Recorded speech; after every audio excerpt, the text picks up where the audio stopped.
It was supposed to be just a drink of water upstairs, but the man ended up taking the sales goddess right then and there, just as her regretful ex-boyfriend came back, hoping to make up. He walked in, only to hear that she had already been thoroughly claimed. He never imagined the one who stole her heart was a penniless nobody. But this so-called ordinary guy was far from simple. Even the gentle and elegant counselor couldn't help falling for him. The cold and aloof campus belle took the first step just for him. A warm-hearted big sister even woke up early to cook him a loving breakfast. But what no one knew was, Shen Yuan used to be a true elite, a born rich heir. Back when he first entered college, he easily won over the most coveted senior in the flight attendant class. He lived a life everyone envied, until everything changed his third year. A sudden catastrophe shattered his world. His family bankrupt, his status stripped away overnight. From that moment on, even when Shen Yuan took the initiative to ask his roommates to go to the internet cafe together, they coldly replied, "Shen Yuan, I don't think we're that close, are we? Do you still think you're the same rich kid who could call the shots?" Those so-called friends who used to call him brother started keeping their distance. Some even actively avoided him. There was nothing he could do. His parents and sister had been forced to move into a rundown rental, and he had no choice but to return to his dorm. His entire life turned upside down. The once untouchable Shen Yuan, the carefree and extravagant lifestyle he once had, all seemed like a thing of the past. His future was now uncertain, filled with confusion and despair. Until one day, his current girlfriend asked to meet him. With a calm expression, she looked him in the eyes and said, "This is the end, Shen Yuan. I don't think we have a future together. I hope you find a more sensible, more suitable girl." Hearing those words, Shen Yuan froze. He stared at Zhou Wanting, completely caught off guard. "Ting Ting, after 3 years together, is this really it? Are you really this heartless?" He finally spoke, his voice tinged with unwillingness. Zhou Wanting let out a cold chuckle and said flatly, "The way you're talking, like some lovesick fool. Do you really think there was that much love between us? You should know better." She paused, her tone suddenly impatient. "And stop calling me Ting Ting. It's so outdated. If we ever meet again in the future." She hesitated for a moment, then turned away. "Forget it. Let's not meet again. My friend's here, I have to go." But just as she was about to leave, Shen Yuan suddenly slammed the car door shut. "All those designer bags I bought you, you probably won't be using them anymore. Why not give them back to me?" At those words, Zhou Wanting's face instantly darkened with disdain. "Shen Yuan, have some dignity, will you? I was with you for 3 years, and you only bought me a few lousy bags. Now that we've broken up, you actually want them back." Shen Yuan smiled faintly. "In that case, I don't want the money either. How about we relive some old memories instead?" Just then, the man in the car rolled down the window and said coldly, "Ting Ting, get in. Don't be upset." Then, turning to Shen Yuan, he added, "Hey, little brother, where are you headed? I can give you a ride." Shen Yuan muttered to himself, "I call her Ting Ting, and it sounds tacky, but when you say it, suddenly it doesn't? That's pretty amusing." Still, he remained calm and replied evenly, "No need. My place is just nearby, a few steps away." The man in the car continued, "Ting Ting and I are in no rush. We're just worried you might be too upset to handle this. Little brother, I think it'd be best if I take you home, just to make sure you're okay." Shen Yuan thought to himself, "You're really good at playing mind games, going straight for the core. But you didn't expect me to strike back, did you? You really think I'm that naive?" With that thought, he suddenly leaned against the car door and said casually, "Big guy, you're a good man. I appreciate the concern, but my place is really close, just a few steps away." He patted the car door and added, "Wanting is a good girl. Please take good care of her from now on." Shen Yuan took a deep breath before continuing, "As men, we should give women the best. Oh, and Wanting has a few preferences you might want to remember. First, she likes to use Okamoto 001 condoms. Stockings don't need to be too expensive, but the high-quality ones are a bit inconvenient. Her favorite outfits? Nurse uniforms and police uniforms." The moment those words left his mouth, the man in the car turned deathly pale his face twisted with barely contained fury. The next second, he slammed on the gas. The engine roared, and the car sped away like a bat out of hell. Shen Yuan stood in place, watching as the car disappeared into the distance. A faint, cold smile tugged at his lips. He muttered, "Big guy, I was just getting to the good part." Then, with a hint of mockery, he added, "Wanting, maybe you really did make the right choice after all." He let out a sigh and murmured to himself, "Whatever. She has nothing to do with me anymore. I just hope her choice brings her the perfect life she's looking for." Suddenly, a voice echoed in Shen Yuan's ear. "That's right. Everyone should strive to live the life they truly desire." Then, a panel abruptly began loading, flickering with an eerie glow. Perfect life system initializing. Shen Yuan froze, momentarily bewildered. Staring at the text on the panel, he thought, "Am I the host? But I'm not dead. How is this even happening? Am I hallucinating?" The panel continued. Perfect life system successfully loaded.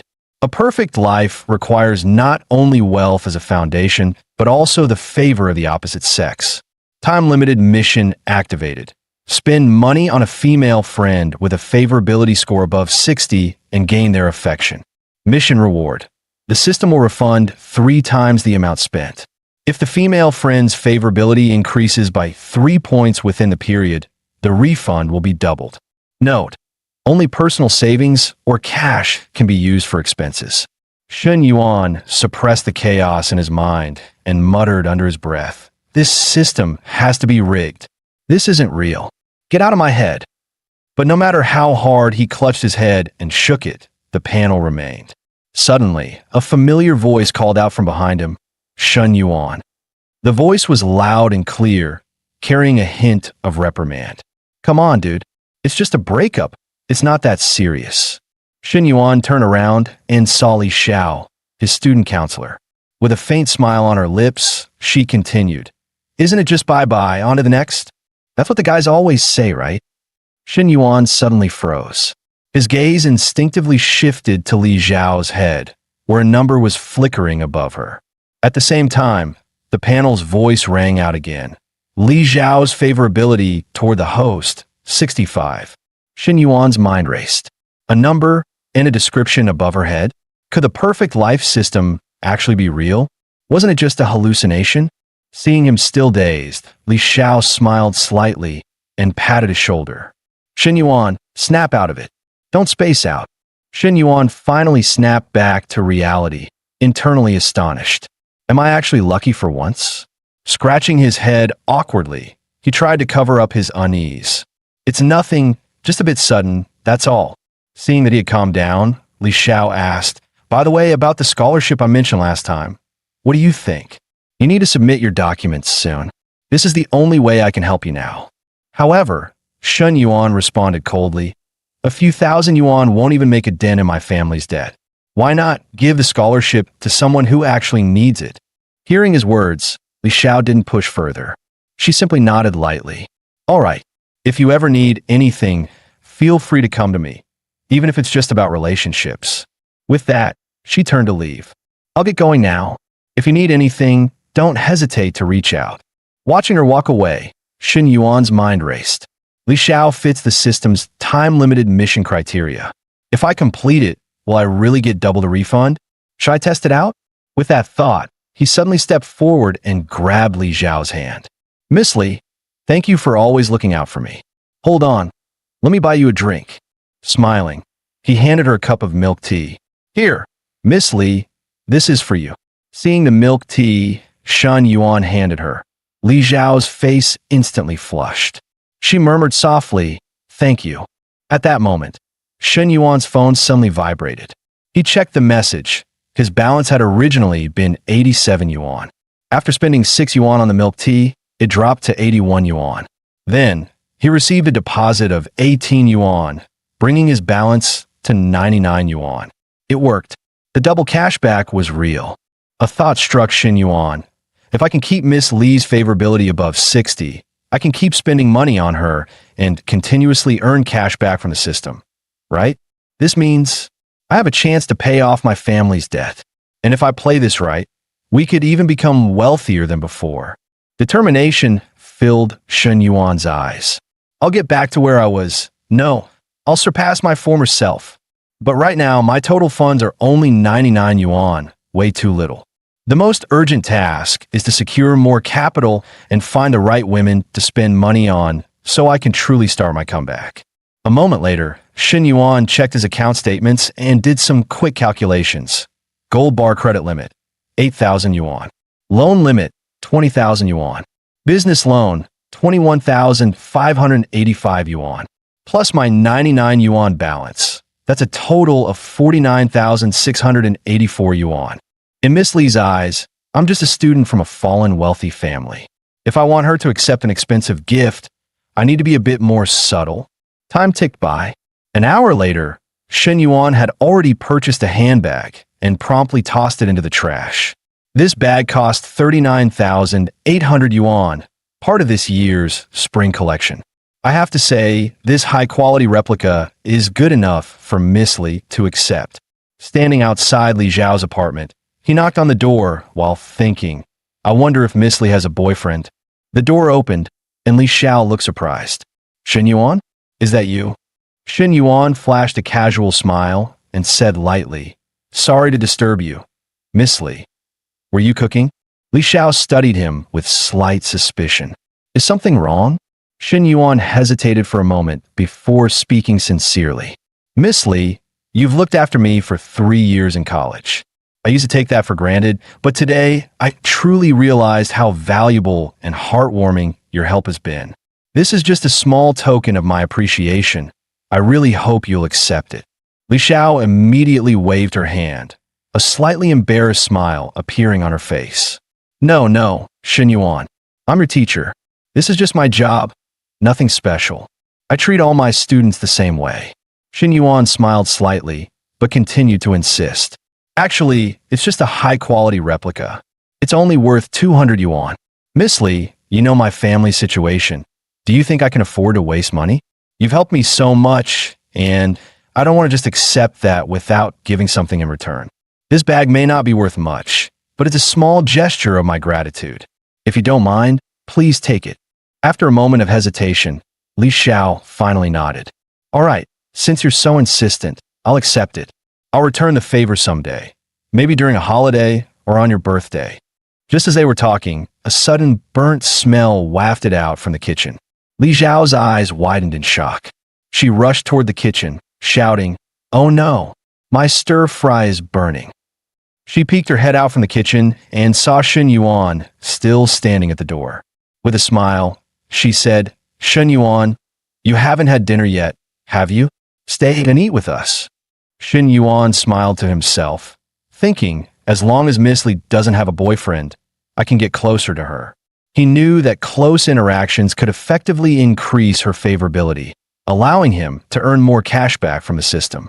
Just then, his phone vibrated. A transfer notification popped up on the screen, account ending in 0098.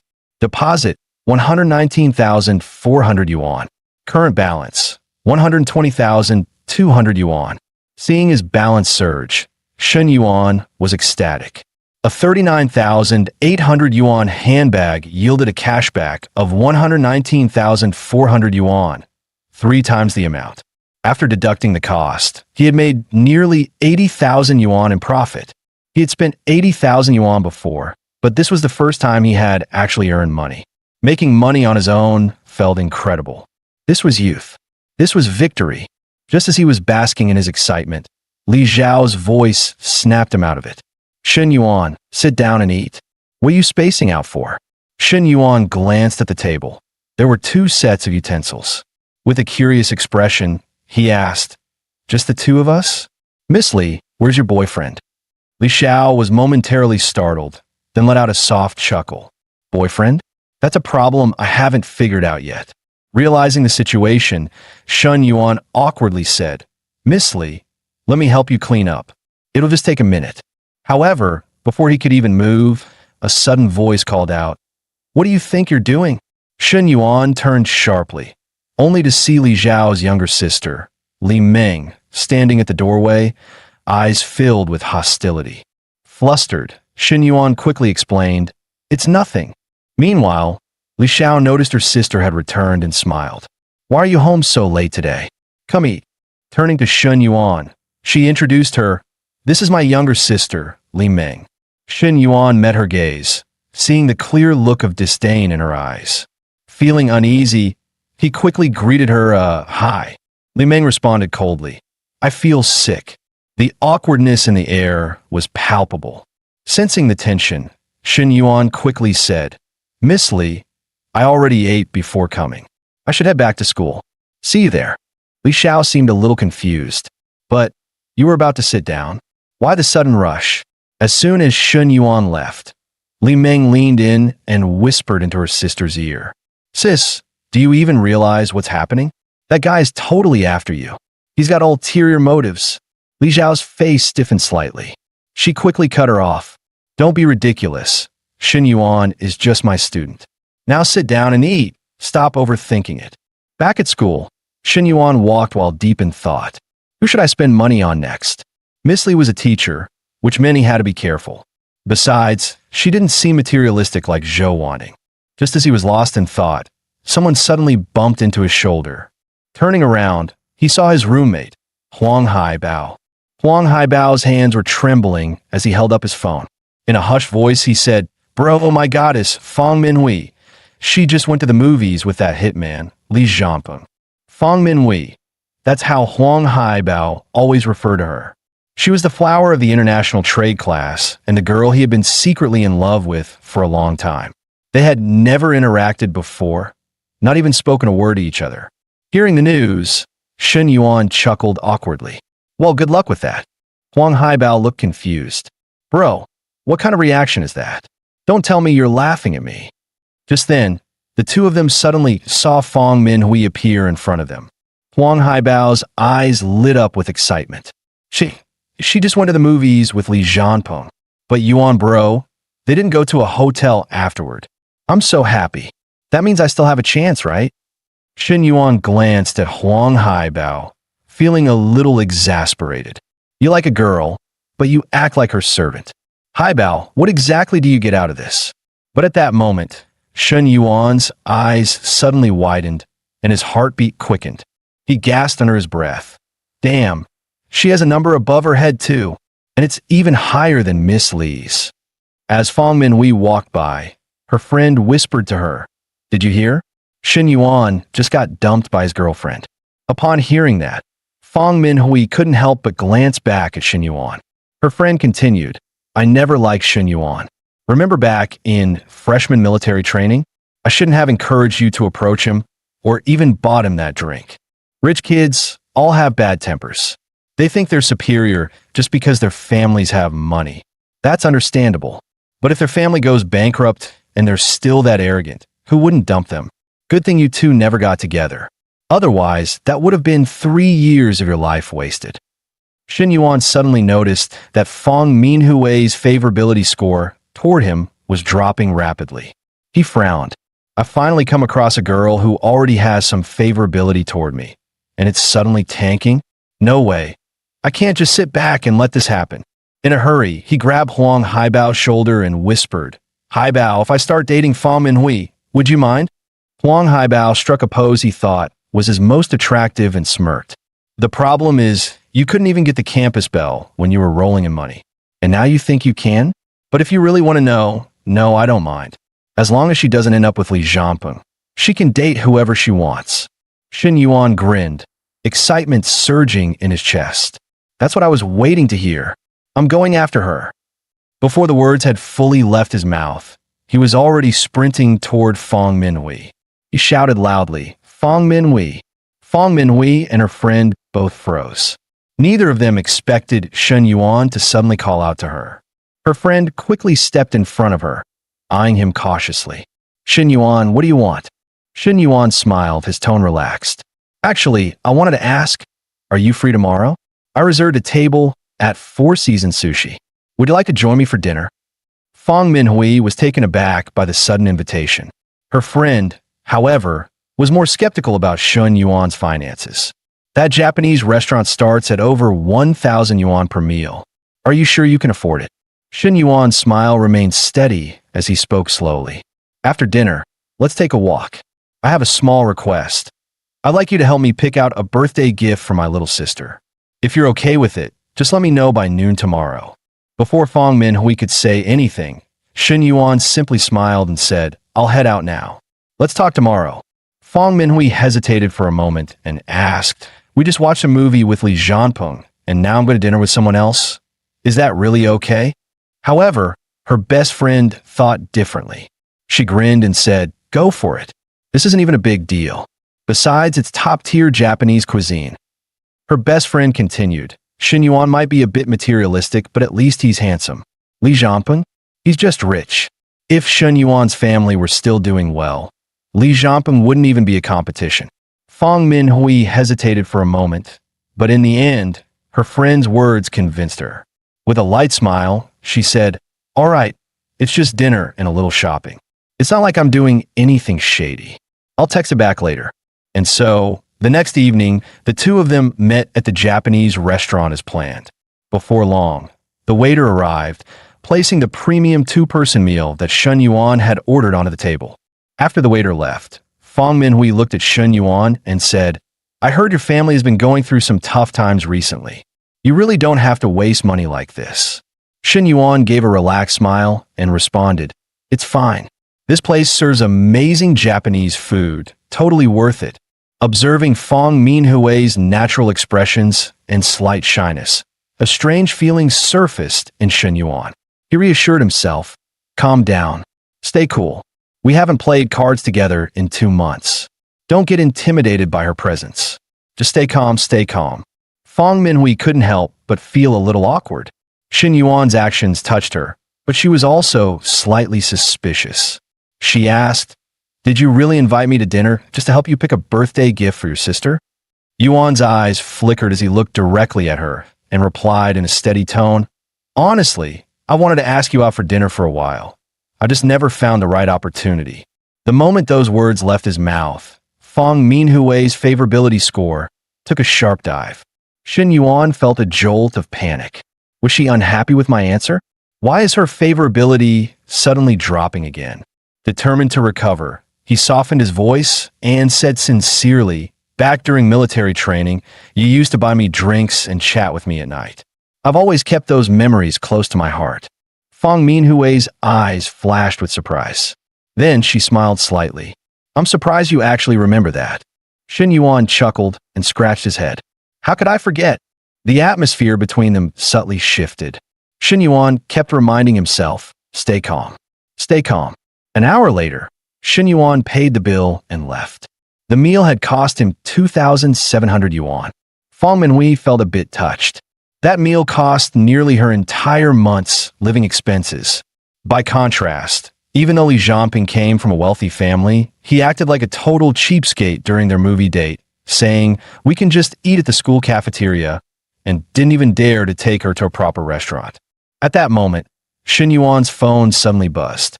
A text notification popped up. 8,322 yuan has been deposited into your account, ending in 0098. New balance, 125,778 yuan. A second text followed immediately after. Deposit, 5,578 yuan. Current balance, 131,356 yuan. System notification, time-limited mission. Spend money on a female with a favorability score over 60 and increase her affection.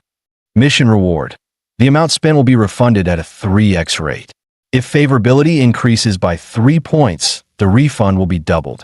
Watching his balance rise, Shen Yuan could barely contain his excitement. Glancing at Fang Minhui's favorability score, he saw it had increased from 72 to 76. He smirked to himself. So that's how it works. Making 10,000 yuan from just one meal.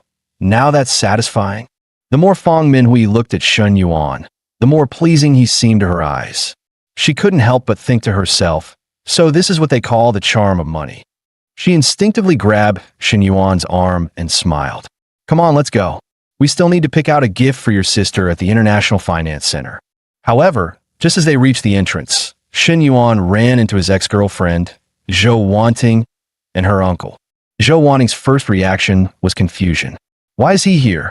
They had just broken up yesterday, and today, he was already out shopping with another woman? The older man beside her gave Shen Yuan a disdainful glance and scoffed. Pathetic.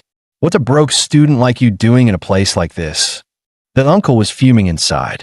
I spent a fortune on luxury handbags for Zhou Wanting, and now this broke kid dares to shop here with another woman?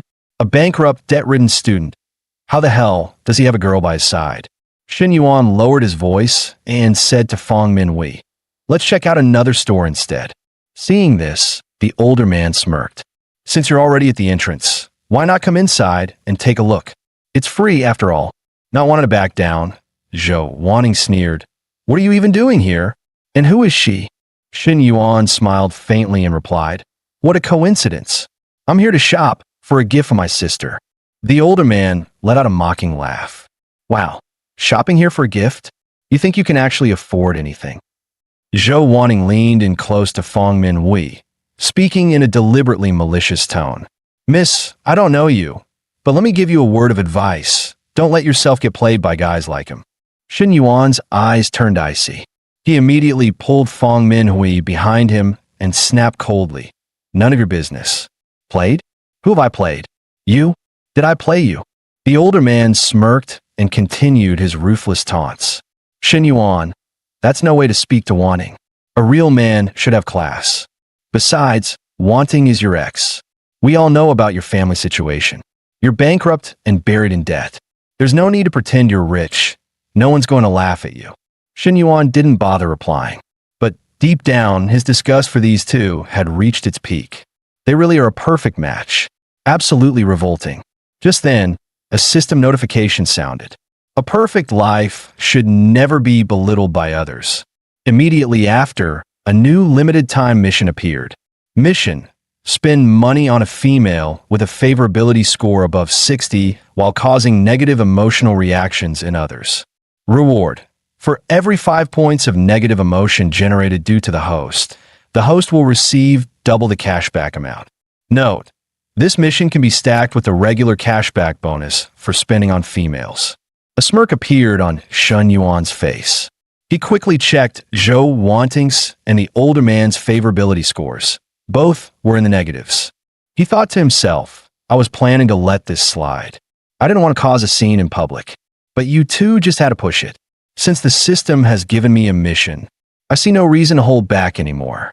Without hesitation, Shen Yuan took Fong Minhui's hand and confidently walked in the store, his mind set on his next move. However, the store clerk, having heard about Shen Yuan's family's bankruptcy, was visibly reluctant to serve him. Meanwhile, Zhou Wanting picked out a handbag and casually walked over to the older man. "We can check out now." A sales associate quickly approached Zhou Wanting, eager to serve her, and turned to another associate, saying, "You go assist Mr. Shen." But in her mind, she thought, of course, the high-spending VIP customer goes to you, while I get stuck with the one who probably won't buy anything. A short-haired female sales associate walked over carrying a box. "Miss Zhou, you have such impeccable taste. These accessories complement your elegance perfectly, unlike some customers who clearly have none." 163. She continued, "These accessories also pair beautifully with the handbag you just picked. Would you like to try them on? They look stunning, though they are a bit pricey. Altogether, they come in nearly 100,000 yuan." Meanwhile, Shen Yuan and Fong Minhui were browsing through some items. Fong Minhui figured her sister would probably like one of the handbags. The sales associate assisting them glanced at Shen Yuan with a cold expression and said flatly, "These two handbags total 50,000 yuan. Her tone made it clear. She didn't believe he could afford them. Nearby, the uncle looked at Zhou Wanting, realizing that her selections added up to 100,000 yuan. His blood instantly boiled. 100,000 yuan? What a wasteful woman. I thought I could get away with just 20,000 a day, but she's expecting a full 100,000. Zhou Wanting impatiently urged her boyfriend to step up and act like a man, but deep down, he knew. His bank account didn't even have 100,000 yuan in it. Just then, Shen Yuan turned to the sales associate and said, "Miss, I'll take these 2 handbags and the accessories that lady recommended. His words left everyone around him stunned. What? The sales associate thought. He's getting the accessories too? Does he even have the money for this? Despite her doubts, she grabbed a calculator, her fingers trembling as she tallied the price.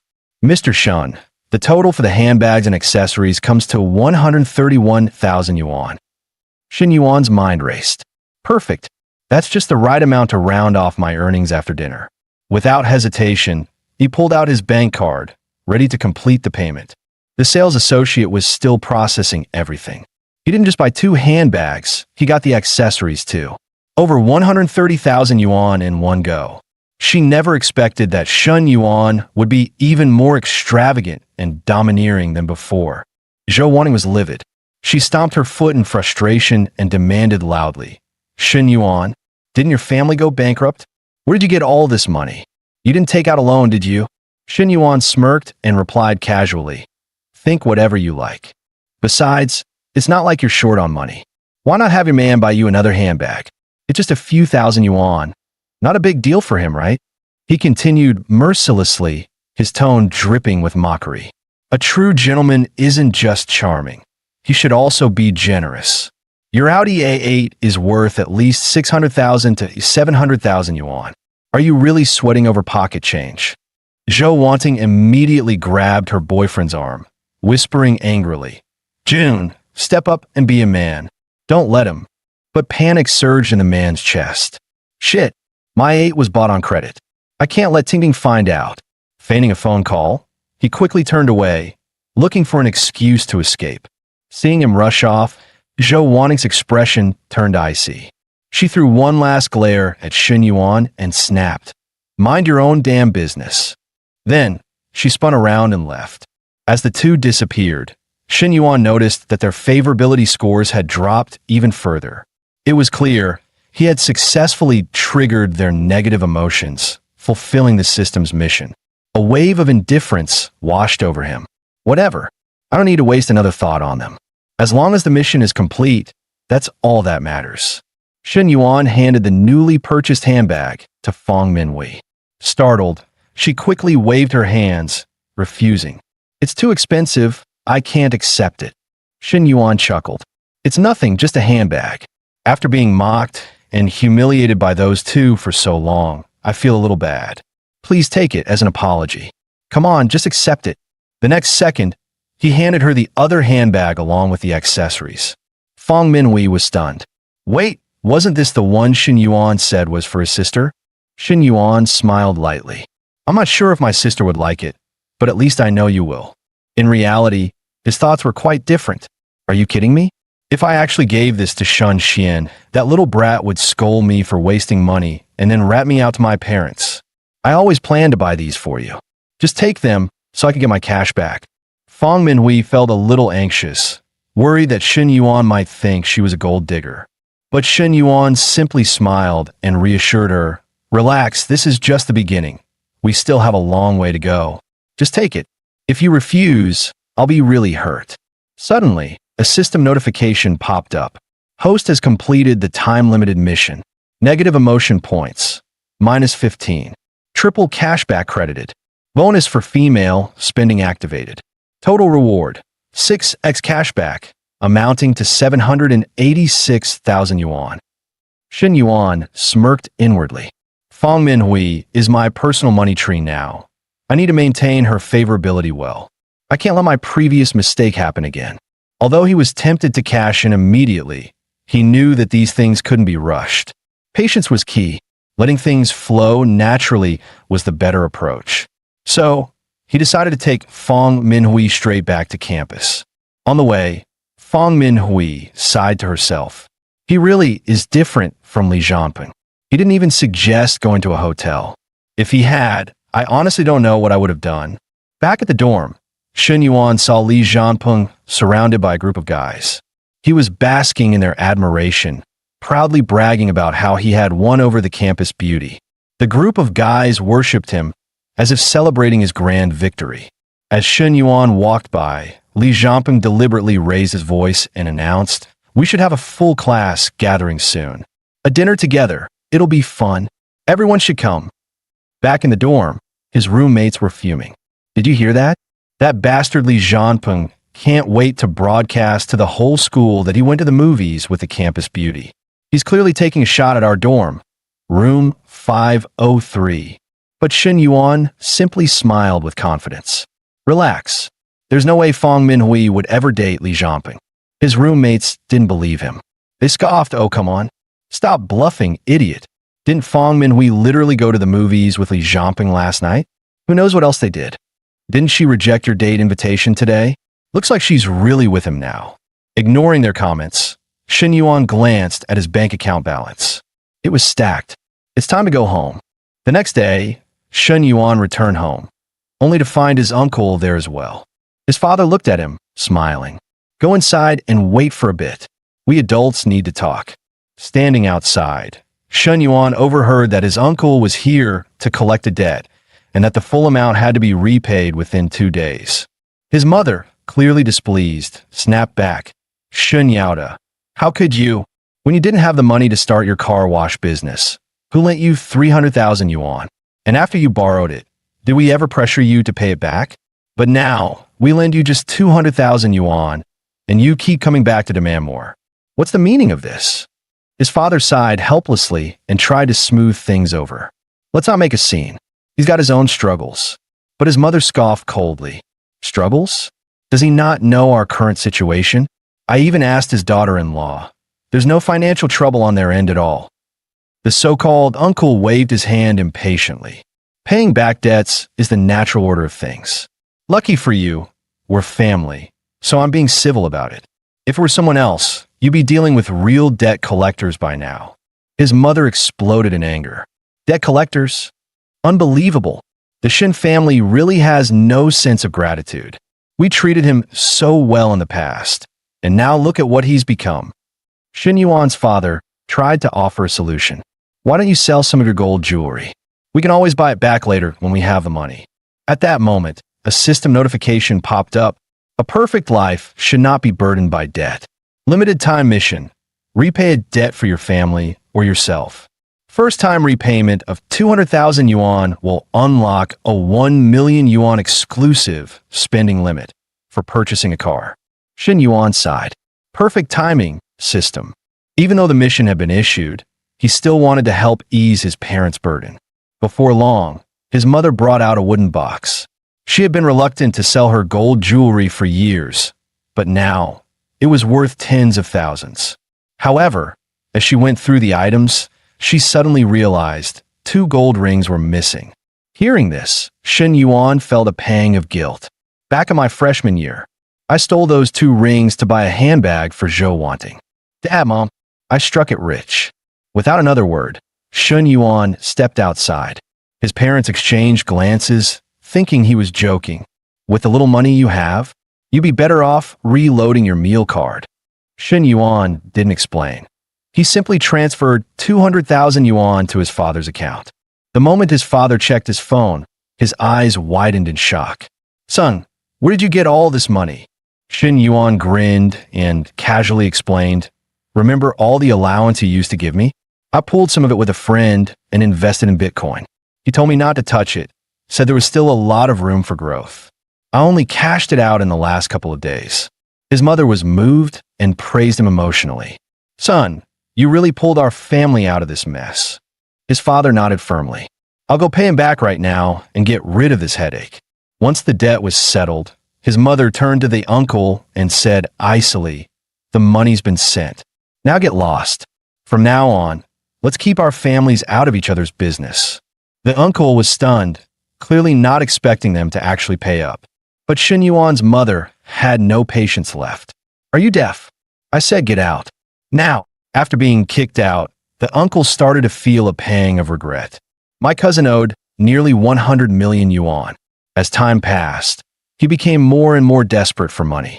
I wanted to collect as much as possible while I still could, but now he suddenly paid off the debt in one go. Did his family suddenly start business? If they're making money now, doesn't that mean he's about to get rich? After today's events, will we even be able to maintain a relationship? Damn, this is annoying. Why did I even come here? System notification. Host has completed the mission. Reward granted. 40,000 yuan has been deposited into your bank account, followed by an additional 1 million yuan.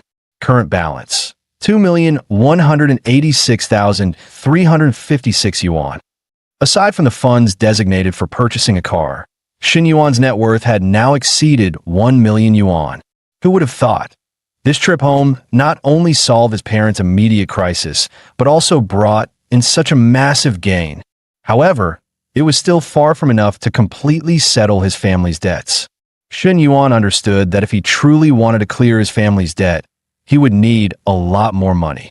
1 million is just the beginning. The best strategy is to use this principle to generate even more wealth. After some calculations, he realized he could spare a maximum of 200,000 yuan for his father. So he asked, "I have another 200,000 yuan. Do you urgently need it?" His mother thought for a moment and decided it would be better to save it for now, since there weren't any immediate debts to pay off. However, his father hesitated awkwardly before saying, "Shen Yuan, just give me 50,000 for now." Shen Yuan chuckled. "All right, no problem." But deep down, he let out a sigh. "This feels just like when I used to ask my dad for money. Guess this habit really runs in the family." Back at school, Shen Yuan ran into Li Xiao in the stairwell. Li Xiao mentioned that she didn't have any afternoon classes, so she had come back early. Shen Yuan casually asked, "Are you free tonight? I'd like to treat you to dinner. Last time, you treated me, so I owe you one." But the next second, he caught sight of Li Ming's icy expression. It suddenly hit him. Li Xiao's little sister, Li Ming, was practically his nemesis. There's no way I can deal with her. Feeling awkward, Shen Yuan quickly backtracked. Actually, counselor, I just remembered. I have something to take care of back at school. I might not be free tonight. Let's do it another time. I'll be heading off now." Watching Shen Yuan hastily leave, Li Ming immediately said, "Something's definitely up with him." Li Xiao sighed helplessly. "It's probably just dinner. Besides, even if he did have other motives, I wouldn't agree to anything." As Shen Yuan walked out of the dorm, he muttered to himself, "Damn, it's hot today." This reminded Shen Yuan of the days when he used to go on joyrides with Zhou Wanting. The cool breeze rushing past, it was such a comfortable and carefree feeling. Suddenly, he remembered that he had a special fund designated for buying a car. If I don't use this money, it'd be a waste of the system's generosity. With that thought, he sent a message to Fang Minhui. "Let's go check out some cars this afternoon." Fang Minhui's roommate immediately teased her. "Oh, going car shopping together? You two are moving fast. Are you even coming back to the dorm tonight? Spill the details, spill the details." Feeling embarrassed, Fang Minhui quickly denied it. "We're not together. Don't say stuff like that." Her roommate kept up the teasing. "Our dear Minhui is so lucky, finding such a rich future husband. And he's even handsome. She's totally going to milk this guy for all he's worth." Then, with a sudden playful move, she hugged Fang Minhui from behind. Fang Minhui's face instantly turned red as she shyly protested. An hour later, the two arrived at a leading 4S car dealership. As soon as a salesperson approached, he immediately recognized Fang Minhui. And at the same time, Fang Minhui also recognized him. It was Qin Yang, an upperclassman from high school who used to pursue her. Shen Yuan pointed to the nearby M9 and expressed interest in learning more about the model. Qin Yang smiled at Shen Yuan and said, "The display car is over there. You can check it out or even sit inside." But in his mind, he scoffed. The base model of the M9 starts at 500,000 yuan. The version on display is at least 600,000. Look at this guy, dressed so casually. Broke is broke. What's the point of bringing a girl to a 4S dealership just to show off? His gaze unconsciously drifted to Fang Minhui. She's still just as beautiful as ever. No wonder she was my high school crush. But now, he wasn't just some ordinary guy making 3,000 yuan a month. He was earning over 10,000 a month, driving a 200,000 yuan Accord, and working as a sales rep at a premium dealership. Women are realistic. Guys like me, successful and stable, are their first choice now. He stepped closer to Fang Minhui and spoke softly. "Are you free tonight? Let's catch up over dinner." Fong Minhui frowned slightly and declined without hesitation. Thanks, but I have plans tonight. Just then, as Shen Yuan was about to get into the car, he spoke up. Can I take it for a test drive? Qin Yang's mood soured instantly. I was having a great conversation with Min Hui, and this guy just had to interrupt. You can't even afford the car, and you still want to test drive? Stop wasting my time. With a cold expression, he flatly replied, the test drive vehicle has already been taken by the boss. Shen Yuan smirked inwardly. Do I look like a newbie? The moment I stepped in, I saw the M9 right there. If you won't arrange a test drive, I'll just find someone else who will. Without another word, Shen Yuan turned to the front desk and said, could you please arrange for another salesperson? I'd like to test drive the car. Chen Na walked over with a warm smile. Hello, I'm Chen Na, a sales consultant here. How can I assist you today? Just then, another sales consultant approached Qin Yang, looking puzzled. Qin Yang, isn't that your client? Why did you let Chen Na take over? Qin Yang sneered. I couldn't be bothered. Let Chen Na waste her time. Some broke student says he wants to buy an M9 and even test drive it. Do you think that's even possible? The other consultant raised an eyebrow. But what if he actually buys it? Qin Yang scoffed. Buy it for what? Some poor kid showing off in front of a girl. I've seen plenty of guys like him. Chen Na sat in the passenger seat, patiently explaining the various features and benefits of the car to Shen Yuan. However, Shen Yuan found his thoughts drifting toward Chen Na herself. Her professionalism was impressive, and her figure wasn't any less attractive than Fong Minhui's. He couldn't help but think, isn't it common in the auto industry these days? Haven't there been countless news reports about female sales reps going the extra mile to close deals? Chen Na smiled and asked, Sir, may I ask what your budget is? Shen Yuan responded calmly. Do you have one in stock? I want to drive it home today. Chen Na was visibly surprised. Most customers hesitate, inspect the car multiple times, and haggle before making a decision. But this guy, one test drive, and he's ready to place an order? He hasn't even asked about the price. Isn't this a bit too hasty? And if he's serious about buying, why did Qin Yang just let him go? She quickly checked the inventory and told Shen Yuan, we don't have any in stock at the moment, but we can arrange one within a week. Shen Yuan, however, was direct. I want to place the order today. Chen Na's thoughts raced. The out-the-door price is over 600,000 yuan. He just said he's buying it outright. Is this what they call a dream customer? Or does he have some ulterior motive? Nonetheless, she maintained her professionalism. Please hold on while I prepare the contract. The deposit is 50,000 yuan. Qin Yang, still in disbelief, stared at Chen Na and asked, Chen Na, what's the deal with that guy? Chen Na sat down at her desk and replied flatly, he bought it. Qin Yang still refused to believe it and let out a mocking laugh. That guy is just pretending to be rich. When it's time to pay, he'll come up with an excuse and disappear. We've had plenty of guys like him in this store. Another consultant chimed in. In all my years here, I've never seen a customer this carefree about making a purchase. Chen Na remained expressionless. Mr. Shin didn't just buy it. He's paying in full. That statement left both men speechless. Their faces stiffened in disbelief. Damn, we really screwed up. We just let a big sale walk right past us. After signing the contract, Chen Na smiled politely and asked, Mr. Shun, if you have any questions in the future, feel free to contact us. Do you need a ride anywhere? Before Shen Yuan could respond, Fong Minhui quickly pulled him aside and declined for him. No need, we'll take a taxi. Chen Na suddenly felt a bit awkward.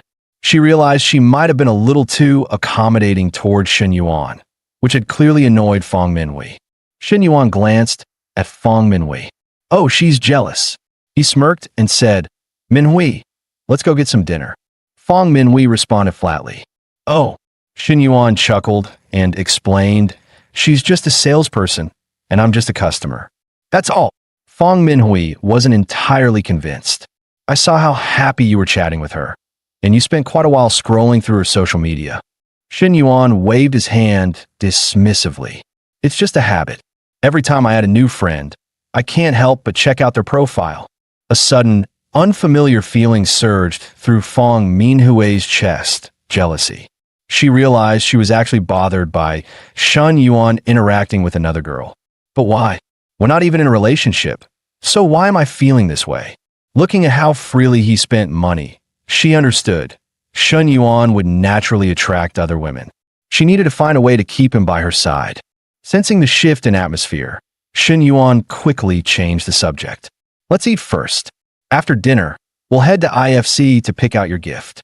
Fang Minhui hesitated. He's always the one paying. I don't want to seem too materialistic. But Shun Yuan simply laughed. It's normal for a girl to have multiple handbags. 7 days in a week, 7 different bags, one for each day. In truth, his thoughts were much simpler. Spending money on women not only makes them happy, but also gives me triple cash back. The more I buy, the more I earn. It's the smartest investment I can make. A few minutes later, at the restaurant, Shun Yuan deliberately asked, Minhui, do you want a cold drink or a hot one? Fang Minhui immediately caught his implication. Her face turned red as she shyly replied, cold drink. Shun Yuan suddenly felt a bit awkward. He realized it had been 2 months since he was last with Zhou Wanting. Honestly, I really need to spend some money. 3 hours later, the night had fallen. At the mall, Shun Yuan and Fang Minhui had picked out various luxury items, bracelets, handbags, and watches, spending over 80,000 yuan in total. Yet, his bank balance still stood at 2.25 million yuan. As they stepped out of the mall, Shun Yuan suddenly turned to her and said, Minhui, let's not go back to the dorm tonight, okay? Hearing this, Fang Minhui's face flushed like a ripe apple. After a moment of hesitation, she shyly nodded. 30 minutes later, in room 808 of the Grand Lux Hotel, Shun Yuan was in the shower. Meanwhile, Fang Minhui sat on the bed, clutching her phone tightly, debating how to reply to her best friend's messages. Her friend had asked why she hadn't returned to the dorm yet. She made up an excuse. Something came up. I'll be out for a while. But in reality, her thoughts were much simpler. Sorry, Lingling. Shun Yuan has given me so much, it's hard to say no. Half an hour later, Fang Minhui thought to herself, Chunling was right, this wasn't nearly as scary as I imagined. Shun Yuan hadn't expected Fang Minhui to be so. It felt amazing, but damn, he was exhausted. Looks like I really need to work out more. Before Shun Yuan even had a chance to rest, Fang Minhui leaned in again, taking the initiative. Seeing this, Shun Yuan suddenly panicked. Damn, this is getting out of hand. The next day, Shun Yuan returned to his dorm feeling completely refreshed. He figured the system's missions wouldn't just help him clear his debts. They'd also keep giving him cashback rewards. Right now, he owed a total of 52,000 yuan across multiple loan apps and credit cards. Paying that off would be his first step. Then there was the 100,000 yuan he still owed Li Yuhang. Back when his family went bankrupt, most of his so-called friends gradually disappeared. But Li Yuhang, he never said a word, just lent him the money on the spot. As Shun Yuan entered the dorm, one of his roommates was brushing his teeth and teasing him. Hey, third bro, where were you last night? Did you check the class group chat? There's a gathering tonight. Are you coming? Li Zhanpeng ordered a new car and is making a huge deal out of it. I wouldn't be surprised if the counselor helped him arrange everything. What a show-off. If you're not going, though, your 200 yuan class fee will go to waste. Shun Yuan replied indifferently, not going. At that moment, his phone buzzed with a message from Li Yuhang. Long time no see. Come grab dinner and hit the bar tonight. Let's chill. Meanwhile, the system issued a new mission. Host has been granted a 1 million yuan exclusive investment fund. The full amount must be invested within a week. Mission reward. Any revenue generated from business activities will be returned at double the amount. Shun Yuan's heart skipped a beat.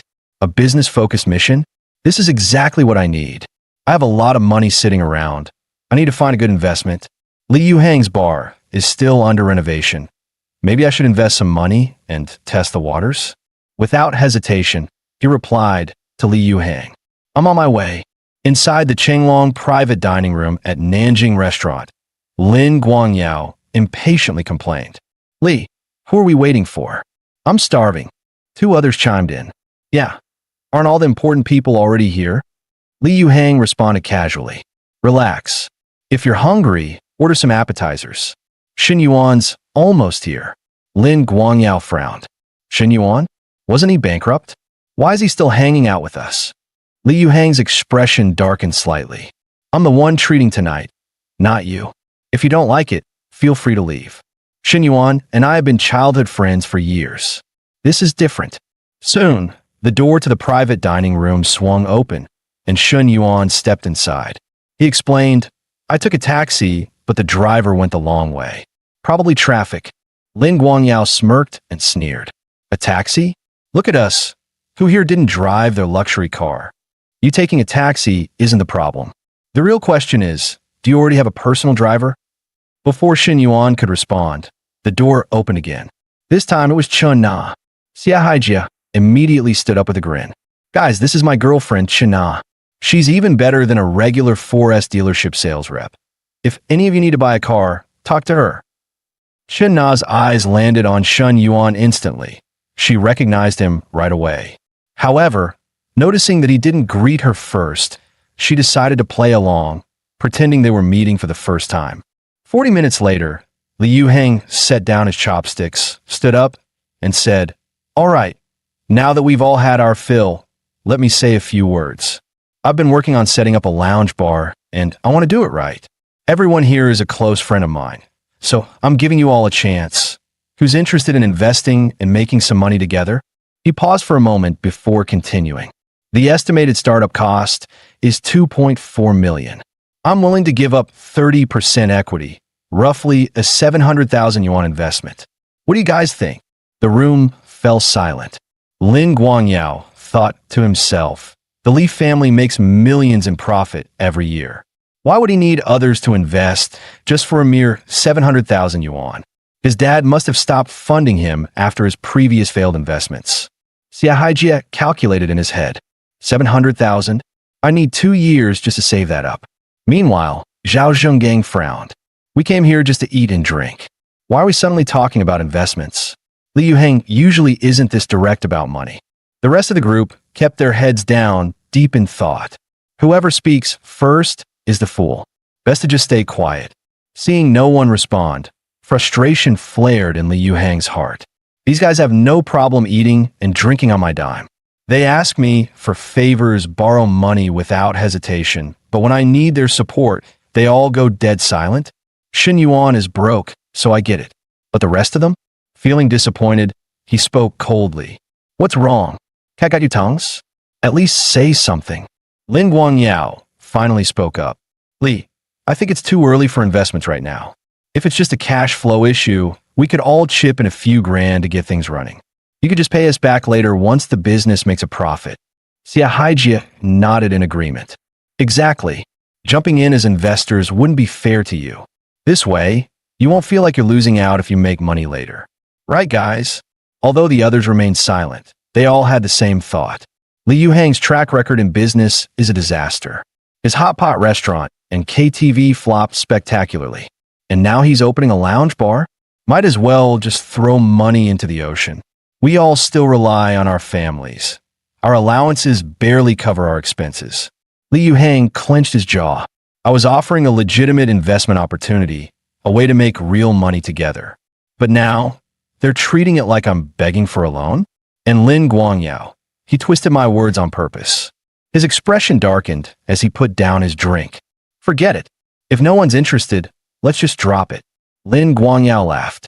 That's the right attitude, Li. Investments and partnerships?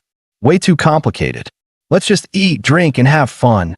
Shen Yuan watched silently, thinking to himself. I saw through these guys when my family went bankrupt. Why haven't you, Li Yuhang? They're just a bunch of spoiled, rich kids living off their families. What makes you think they'd ever support you? Just as Li Yuhang was about to leave, Shen Yuan suddenly spoke. I'll invest the 700,000. The room went dead silent. Li Yuhang stopped mid-step and turned around, looking at Shen Yuan with surprise. Lin Guangyao couldn't help but burst into laughter. That's got to be a joke, right? Come on, we all know each other. Zhao Zhenggang patted Shen Yuan's shoulder and chuckled. Maybe go splash some water on your face? Li's not in the mood for jokes right now. Xia Haijia smirked and added, Kid, I'm a few years older than you, and I've seen a lot. This isn't about knowing your limits. It's about knowing when to shut up. Lin Guangyao piled on with a mocking grin. Yeah, Shun Yuan. Do you even remember how you got here? Need me to reimburse you for that taxi ride? Chen Na's thoughts spun, huh?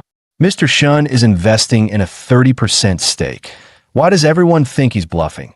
Just yesterday, he bought a 600,000 yuan car in full. With that kind of financial power, investing 700,000 yuan isn't surprising at all. She wanted to say something in Shun Yuan's defense, but hesitated. I'm an outsider. If I jump in now, will it just cause unnecessary trouble? What should I do? But Shun Yuan ignored the mocking laughter and said directly to Li Yuhang, the 700,000 has been transferred. Check your phone. A notification dinged on Li Yuhang's phone. He opened it, and sure enough, there it was. A transfer of 700,000 yuan. Without a word, he turned his screen to show Lin Guangyao. Lin Guangyao froze, staring at the numbers, carefully counting each digit. That it really was 700,000. Chen Na, still debating whether to speak up, suddenly noticed the entire atmosphere in the room had shifted. Lin Guangyao's expression soured. He muttered under his breath. Something came up at home. I have to go. Xia Haijia was caught off guard. What? You're leaving? Irritated, Lin Guangyao snapped. Don't ask. Just go. Your uncle and aunt are looking for you. Xia Haijia was even more confused. Why parents never called me? What family emergency is he talking about? Lin Guangyao shot him an annoyed glare. Useless cousin. No sense of timing. His thoughts then shifted to Shun Yuan. That if he's so rich, why the hell did he take a taxi? What a damn show-off. And now, he's stolen all the attention tonight. One by one, the others in the room gathered around to look at Li Yuhang's transaction history. After seeing it for themselves, they quickly made up excuses and left. Within moments, 3 more people had exited the room. Still baffled, Xia Haijia turned to Chen Na, who whispered to him, they're leaving. You should too. Once outside, Xia Haijia asked, how do you know what they just saw? Chen Na replied casually, yesterday, Shin Yuan bought an M9 from me. Paid in full. Xia Haijia immediately grabbed her arm. Wait, seriously? Chen Na nodded. Of course. I still have the purchase contract on my phone. Xia Haijia's tone turned serious. Nah, come on. Why didn't you tell me earlier? You meet a guy this rich, and you don't give me a heads up? That's just not cool. Next time, you gotta let me know. Chen Na yanked her hand away and shot him a cold glare. Next time? Xia Haijia, I just realized what kind of person you are today. I must have been blind to think you were worth my time. For now on, don't contact me again. Back inside, only Shin Yuan and Li Yuhang remained. Li Yuhang sighed and grumbled. If I had known you were this rich, I wouldn't have wasted money on dinner tonight. Shin Yuan smirked. Well, now you know. None of those guys are reliable. They're fine for partying, but when it comes to real business, they'll never step up. After a brief pause, Shin Yuan leaned forward. Tell me about your lounge bar plan. I may only be a small shareholder, but I want to be involved in the planning. For the next half hour, Shun Yuan and Li Yuhang delved deep into discussions about renovation styles and business strategies. Li Yuhang couldn't help but be impressed. Shun Yuan's university education clearly hadn't gone to waste. Watching how smoothly he navigated commercial concepts with effortless confidence was truly eye-opening. But Shin Yuan brushed it off casually. It's just a bit of business intuition. But you know me, I don't have the time to oversee the shop every day. We need to find a reliable manager to handle operations. Not long after, Shin Yuan received a message from Chen Na, confirming that he could visit the 4S dealership on Friday to finalize payment and pick up his car. He immediately replied, "Are you free tomorrow night? I have a few questions about the car that I'd like to ask you in person." Staring at her phone screen, Chen Na frowned slightly. What is Shin Yuan really up to? Meanwhile, Shin Yuan's mind was racing through various calculations. Fang Minhui is a steady money source, but there's a limit to how much cashback she can generate. I need to find ways to expand my revenue. After all, I have to maximize the system's benefits. And then there's Chun Na, stunning looks, an incredible figure. A top-tier beauty like her is worth spending money on. How could I possibly pass this up? The next day, Chen Na arrived at the designated restaurant right on time for her meeting with Shun Yuan. At that moment, For S dealership general manager Zhang Xianyong entered the restaurant. His sharp eyes immediately caught sight of Chun Na sitting in the corner. A smirk crept across his face. Well, what a pleasant surprise. She's here in uniform? I never get a chance to talk to her properly at the dealership, but today is my chance. He subtly signaled to the two men behind him, and they quickly got the message, excusing themselves and leaving. As they walked out, they whispered among themselves. You think the boss will score with Chun Na? Their conversation didn't go unnoticed. Nearby, Xia Haijia overheard them. A scowl formed on his face, anger bubbling beneath the surface. Meanwhile, Zhang Xianyong, brimming with confidence, strutted over to Chun Na with a teasing grin. Well, what a coincidence, Chun Na. Didn't expect to see you here. Dining alone. Mind if I join you? Chun Na remained composed, responding coolly. Sorry, I already have plans with someone. But Zhang Xianyong wasn't deterred. He chuckled, dismissing her words as if they meant nothing. Come on, Chun Na. I'm your boss. Having a meal with a friend is no big deal. Why not sit with me instead? Chun Na finally lifted her head, her gaze turning icy. Please keep your distance, Mr. Zhang. You have a family. This kind of behavior is inappropriate. But Zhang Xianyong merely smirked, completely unfazed. Without hesitation, he dropped himself into the seat next to her and squinted playfully. You mind that I have a family? That's easy. I can just get a divorce. Meanwhile, Xia Haijia, having finally tracked Chun Na down, was seething with rage. She dumped me for this sleazeball? Why? I make 400 to 500k a year. I drive a car worth over 300,000 yuan. And yet she thinks I'm not good enough compared to this fat pig? Consumed by fury, Xia Haijia stormed over and roared, You two disgusting cheaters, sneaking around behind my back. Do you think I'm easy to fool? Both Zhang Xianyong and Chun Na were caught off guard, stunned by the sudden accusation. Frowning, Zhang asked, Who the hell are you? But Xia Haijia had lost all patience. With a shout, he swung his fist straight at Zhang Xianyong. Chaos erupted instantly as the two men descended into a full-blown brawl. Just then, Shen Yuan stepped into the restaurant. Watching the absurd scene unfold before him, he couldn't help but smirk. Well, now this is breaking news. And I just so happen to be the lucky witness to the drama. Caught in the middle of this chaotic brawl, Shen Yuan thought to himself, if it weren't for that fat idiot taking the hit for me, I'd be the one lying on the ground right now. Without hesitation, he grabbed Chun Na's hand and spoke firmly. Miss Chun, let's go. Don't waste your time with these people. We have better things to do. Inside the car, a silence settled between them. Then, in a low voice, Chun Na admitted, Actually, I already broke up with Xia Haijia. Shen Yuan nodded slightly. Good. Better to see his true colors sooner rather than later. It's over now, nothing to worry about. But Chun Na still looked troubled. It's not over. The one who got punched, Zhang Xianyong, is my boss. Now that he's taken a hit for nothing, who knows how he'll retaliate against me? Shen Yuan raised an eyebrow and responded calmly. Then quit. Get out of that place before it drags you into more trouble. Shen Na sighed and shook her head. It's not that easy to find a new job. Switching dealerships means starting from scratch, and all the clients and experience I've built up over the years will be wasted.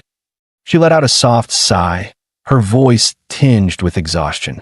Honestly, I've been in sales for so long, it's exhausting. I'd love to switch industries, open a small cafe, work when I feel like it, close when I don't. That kind of freedom sounds amazing. But a decent cafe costs at least 300,000 to 400,000 yuan. At my current savings rate, who knows how long it'll take? Shen Yuan's mind lit up. After setting aside 700,000 for Liu Hang's bar, I still have 300,000 left in my exclusive investment fund. His eyes sparkled as he turned to Chun Na. You want to open a cafe? If you don't have enough money, that's fine. But what if someone was willing to invest in you? Chun Na chuckled and playfully patted Shen Yuan's shoulder, clearly thinking he was joking. If I actually had an investor, I'd quit my job tomorrow and work for him. No hesitation. But Shen Yuan's expression remained serious. He looked straight at her and said, All right, then quit your job tomorrow. I'll invest 300,000 to open your cafe, and once it's up and running, You work for me. Shin-na froze for a moment, a flicker of hesitation crossing her eyes. Is he serious? Meanwhile, Shen Yuan was secretly amused. Just moments ago, I was wondering how to increase her favorability, and now it's shooting up on its own. I can practically see another money tree taking root. Still stunned, Shin-na blinked and asked, "You're joking, right?" Shen Yuan smiled slightly and responded without hesitation. "I'm dead serious." "What? Don't want to work for me?" He added casually, "Once the cafe opens, I'll pay you 12,000 yuan a month, plus profit shares. And if you stick around for 3 months, I'll buy you a 200,000 yuan car. Your current ride could use an upgrade." Shin-na's eyes widened slightly in surprise. "No sales pressure, just 3 months of work, and I get a car?" If I do the math, my annual income would be over 300,000 yuan. But then a new thought crept into her mind. Wait, is he trying to keep me as his mistress? Her mind whirled with conflicting emotions. The offer was tempting, incredibly so, but she also understood nothing in life came free. The moment she accepted, she'd be bound by invisible chains. She refused to be someone's caged bird, especially not as the other woman. Taking a deep breath, she looked him in the eye and said firmly, "You shouldn't be doing this for me." Shen Yuan immediately picked up on her concerns and clarified, "Don't overthink it. I'm opening a coffee chain. This first one is just a pilot store. If you're interested, you'd just be my employee. Nothing else." Shen-na let out a quiet breath of relief, but still remained cautious. "Oh, I see. Let me think about it." Just as things settled between them, Shen Yuan's phone buzzed. A message from Fang Minhui popped up. "Are you free for a cold drink?" Shen Yuan glanced at his screen and smirked. Her appetite is insatiable. After parting ways with Chun-na, Shen Yuan drove straight to the Grand Lux Hotel. Stepping into room 808, his mind was still buzzing with plans. The moment Shen Yuan stepped into the room, Fang Minhui threw herself at him from behind, wrapping her arms tightly around his waist, as if she was afraid he'd disappear the moment she let go. But in the next second, she suddenly wrinkled her nose. A scent unfamiliar to her lingered on Shen Yuan's body. Perfume. Shen Yuan inhaled slightly, his heart tightening. Damn, could it be from Shin-na's car? That perfume of hers is ridiculously strong. It's possible it rubbed off on me. A flicker of suspicion flashed through Fang Minhui's eyes.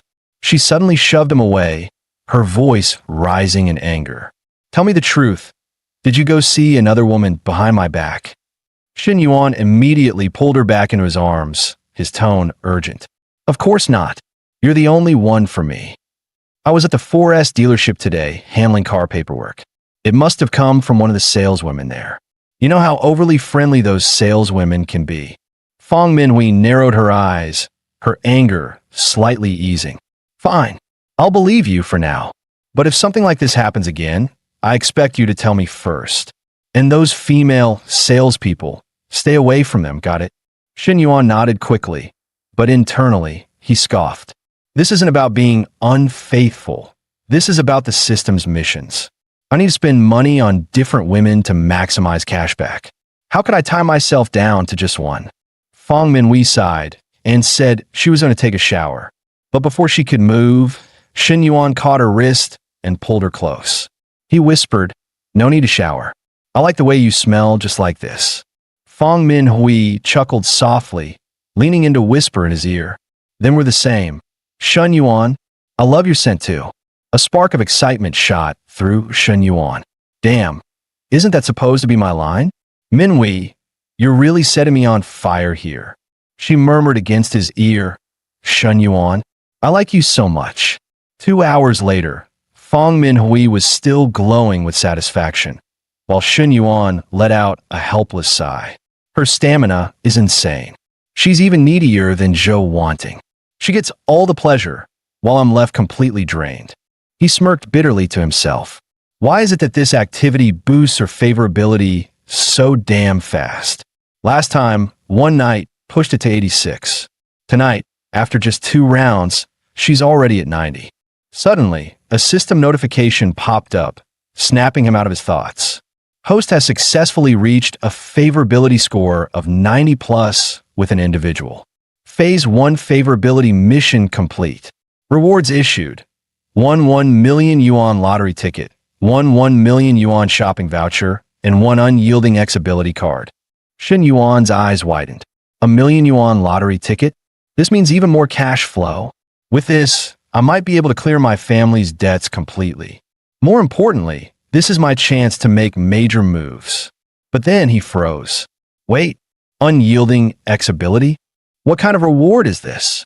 Excitement flickered in his eyes. Holy shit. Does this mean I'm about to level up? Sorry, MANHWA. Looks like the tables are about to turn. You won't be the one in control anymore. I will. Without hesitation, Shen Yuan tapped the activation button for the unyielding X-ability card. As soon as the ability was activated, a surge of raw energy flooded through his body, especially in a particular region. An unprecedented strength coursed through his veins, making him laugh out loud. Damn, this reward is insane. Looks like the system truly understands me. It always gives me exactly what I need. Thinking about how he had just broken the 90 favorability threshold, Shen Yuan frowned slightly. Li Zhao's favorability was already over 60, but if he wanted to develop things to the same level as with MANHWA, it was going to be a long journey. Then there was Chun Na, the black-stockinged, long-legged beauty. Her favorability had also crossed 60, which meant she'd need careful investment over time. He couldn't help but wonder who would be the next woman to break the 90 mark?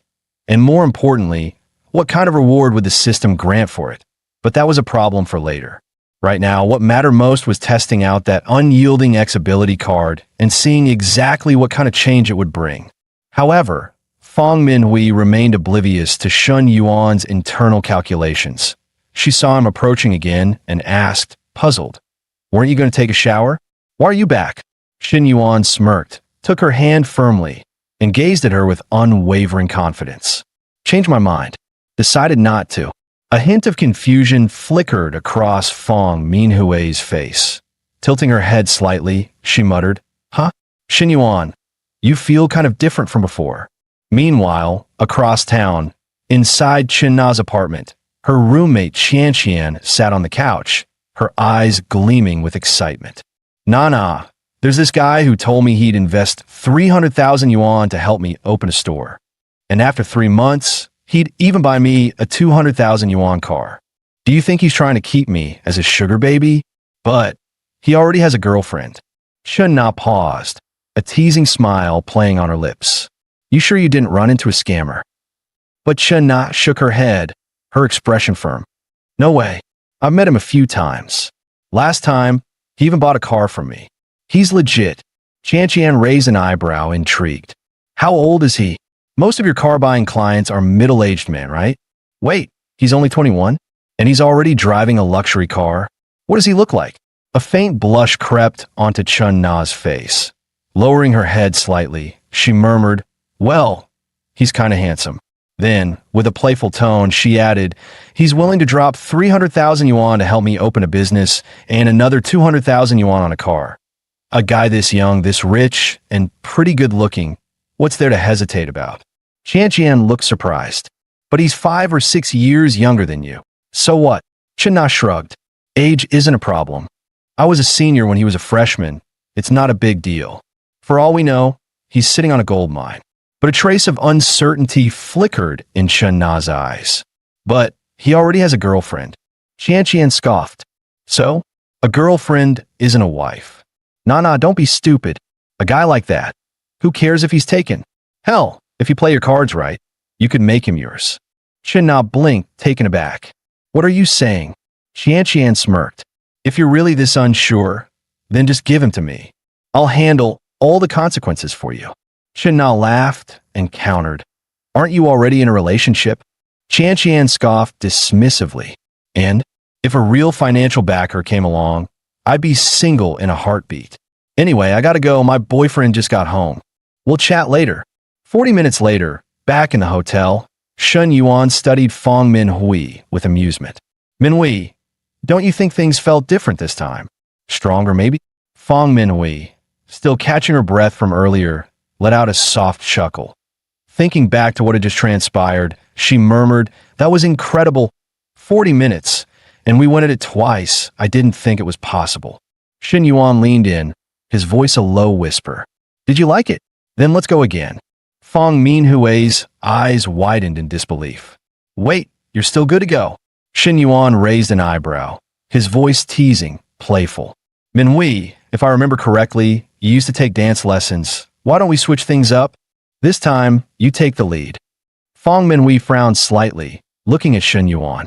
"You want me on top, but I don't know how." Shin Yuan chuckled, a mischievous glint in his eyes. "You don't? Well, then you'll have to learn. Isn't experience built through practice?" Fang Minhui sighed, the corners of her lips curving into a helpless smile. You're such a bad guy." The next morning, Fang Minhui returned to school. Shin Yuan, having no morning classes, indulged himself in a rare, comfortable sleep-in. Suddenly, a thought lit up his mind. "Damn, the system's cashback lottery. I need to check it." Grabbing his phone, he quickly scanned the screen. His eyes widened in disbelief. 6 red numbers: 3, 4, 14, 22, 26, 27. And the final blue number, 1, full match. Holy shit, 6.8 million. His heart pounded like a drum. He could hardly believe his own eyes. 6 million in the jackpot. This is a fortune falling straight from the sky. I have to tell Mom and Dad. Our family has been struggling ever since we went bankrupt. It's been way too long since we had a stroke of good luck. Rushing home, he burst through the door. "Mom, I'm home." His mother responded impatiently. Yeah, you're back. No need to shout like that. Have some manners, will you?" But Shin Yuan was too excited to care. "Where's Dad? Get him out here. I have something important to tell you both." His father, hearing the commotion, sighed. "What's so urgent? Can it wait until I get back? You didn't get yourself into trouble again, did you?" No, this is good news. Just come here. You both need to be ready for this." Taking a deep breath, Shen Yuan grinned from ear to ear. "We're rich. I won 6.8 million. His mother froze, disbelief flashing in her eyes. "Son, have you been under too much stress lately? You need to focus on your studies. Don't get caught up in these silly dreams. We'll handle the family debts. You don't have to worry about that." Shen Yuan waved his phone in front of them, his voice urgent. "No, Mom, look. It's real. I actually won." His father leaned in to check, eyes widening in shock. "Honey, it's true. He really won." His mother's doubt turned into astonishment. "Wait, you're telling me this is real? 6.8 million. Shen Yuan nodded eagerly, his excitement overflowing. "Even after the 20% tax cut, I'll still pocket over 5 million. With this money, we can clear our debts and start living comfortably again." His mother, overcome with joy, clapped her hands together. "Oh, my dear boy, today is your lucky day. Forget cooking. We're going out for a big feast to celebrate." Just as the excitement settled, a thought flickered in Shen Yuan's mind. His expression shifted slightly. "By the way, I'm in my 3rd year now. Graduation isn't far off, and I've been thinking, I want to start my own business. Get some real-world experience." His father furrowed his brows slightly, pausing to consider his words. After a moment, his tone softened. "Business isn't easy these days, but I like that you're thinking ahead. You're young. You should take risks and learn. The prize money is yours. How you use it is up to you. But my advice? Keep some aside. Life is unpredictable. It's always good to have a safety net." Shen Yuan smiled, determination in his eyes. "Dad, Mom, I'll only take 1 million for my business plans. The rest? You guys keep it. Do whatever you need with it." His parents exchanged glances, then nodded with approval. A warm smile spread across his father's face. "All right, son. If that's your decision, we support you." Meanwhile, inside the 4S dealership manager's office, the air was thick with tension. The manager glared at Chun Na, sneering. "Chun Na, I assume you know why I called you in today. Take a good look. This is your man's handiwork." Chun Na remained expressionless, her tone flat. "Sir, I broke up with him a long time ago. We have nothing to do with each other. If you've got a problem, take it up with him. It has nothing to do with me." The manager's face darkened, his voice laced with menace. Oh, really? That's not how this works. Debts have owners, grievances have culprits. If it weren't for you, why the hell would I've gotten punched for no reason? You claim it's not your problem. Then tell me, who's going to fix the mess I'm in now? His words carried a veiled threat. He had already made up his mind to use this opportunity to break her. But Shana wasn't having it. She shot back without hesitation. What happened was between you and him. How is that my responsibility? Besides, when I sat down yesterday, I told you I was waiting for someone. You were the one who insisted on butting in. How's that my fault? The manager's face turned even more sinister, his voice dropping to a cold edge. Oh, still acting tough. Well then, let's talk about something else. You left your post yesterday, which meant customers weren't attended to in the showroom. As a result, I've decided to penalize you. Effective immediately, you're suspended for the rest of the month. No customer commissions, no exceptions. Whenever you figure things out, come find me. Shana clenched her fists, seething. On what grounds? I submitted a leave request. You have no right to suspend me for this. The manager burst into laughter, the mockery in his tone evident. Oh, Shana, on what grounds? You really asking me that? Is this your first job or something? I'm the goddamn general manager of this place. I decide everything that happens here. Suspension meant she'd lose all her sales commissions. Her base salary was only 1,200 yuan, a joke of a paycheck that wouldn't even cover her rent. Shana felt herself waver for a split second, but quickly steeled herself. She lifted her chin and sneered. What? Being a dealership manager makes you feel like a king. It's just a job. If I don't like it, I can walk away anytime. A glint of cold amusement flashed in the manager's eyes. Oh, Shana, don't be so hasty. Think it over carefully before making any rash decisions.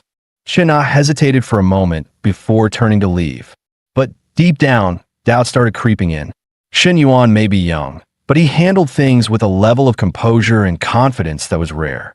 Perhaps working for him wasn't such a bad idea. She bit her lip and muttered to herself, no more thinking about it. I've already decided. I'm done here. 30 minutes later, she texted Shen Yuan. Shen Yuan, I've decided to quit. What you said yesterday, does it still stand? Shen Yuan's reply came almost instantly.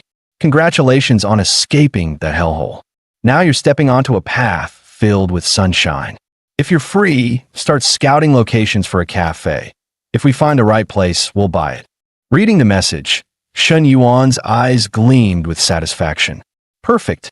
Now I don't have to waste time looking for another investment project. The 300,000 yuan from my system mission will go straight into this cafe. After freshening up, Shen Yuan made his way to campus. Before long, he arrived at the faculty office and knocked on the door. Professor Lee, I'm here.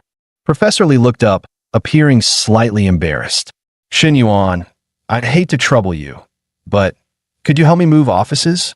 There's just too much stuff, and I can't handle it alone. I originally planned to ask the class president, but she had to take the day off. Shen Yuan smiled and waved a hand dismissively. No worries. I have no classes this morning anyway. Which things need to be moved? Professor Lee nodded in appreciation. It's mostly just books and materials. I can handle those, but the desk and filing cabinet are too heavy. After a moment of thought, she quickly got to work.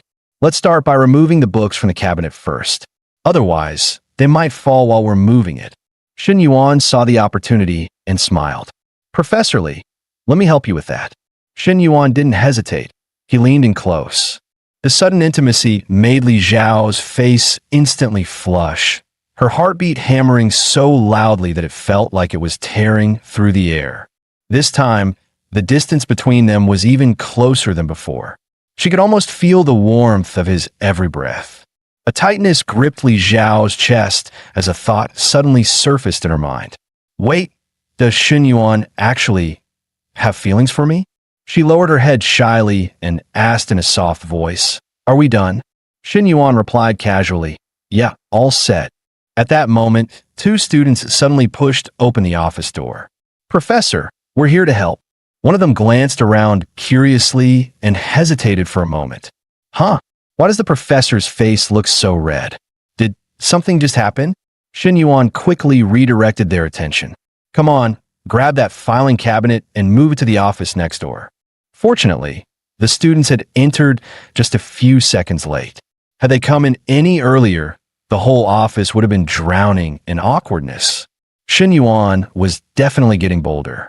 It was one thing for him to act that way at home, but now even in the office? But just now, for a split second, Li Xiao had felt a strange, inexplicable rush of excitement. No way. Impossible. He's my student. There's absolutely no way. Why am I even having these thoughts? Wait, my favorability just shot up to 71. Did that little moment, just now, seriously increase her favorability? Shin Yuan was caught off guard by the sudden change. He mused to himself, I didn't even do much. But damn, Professor Li's figure really is something.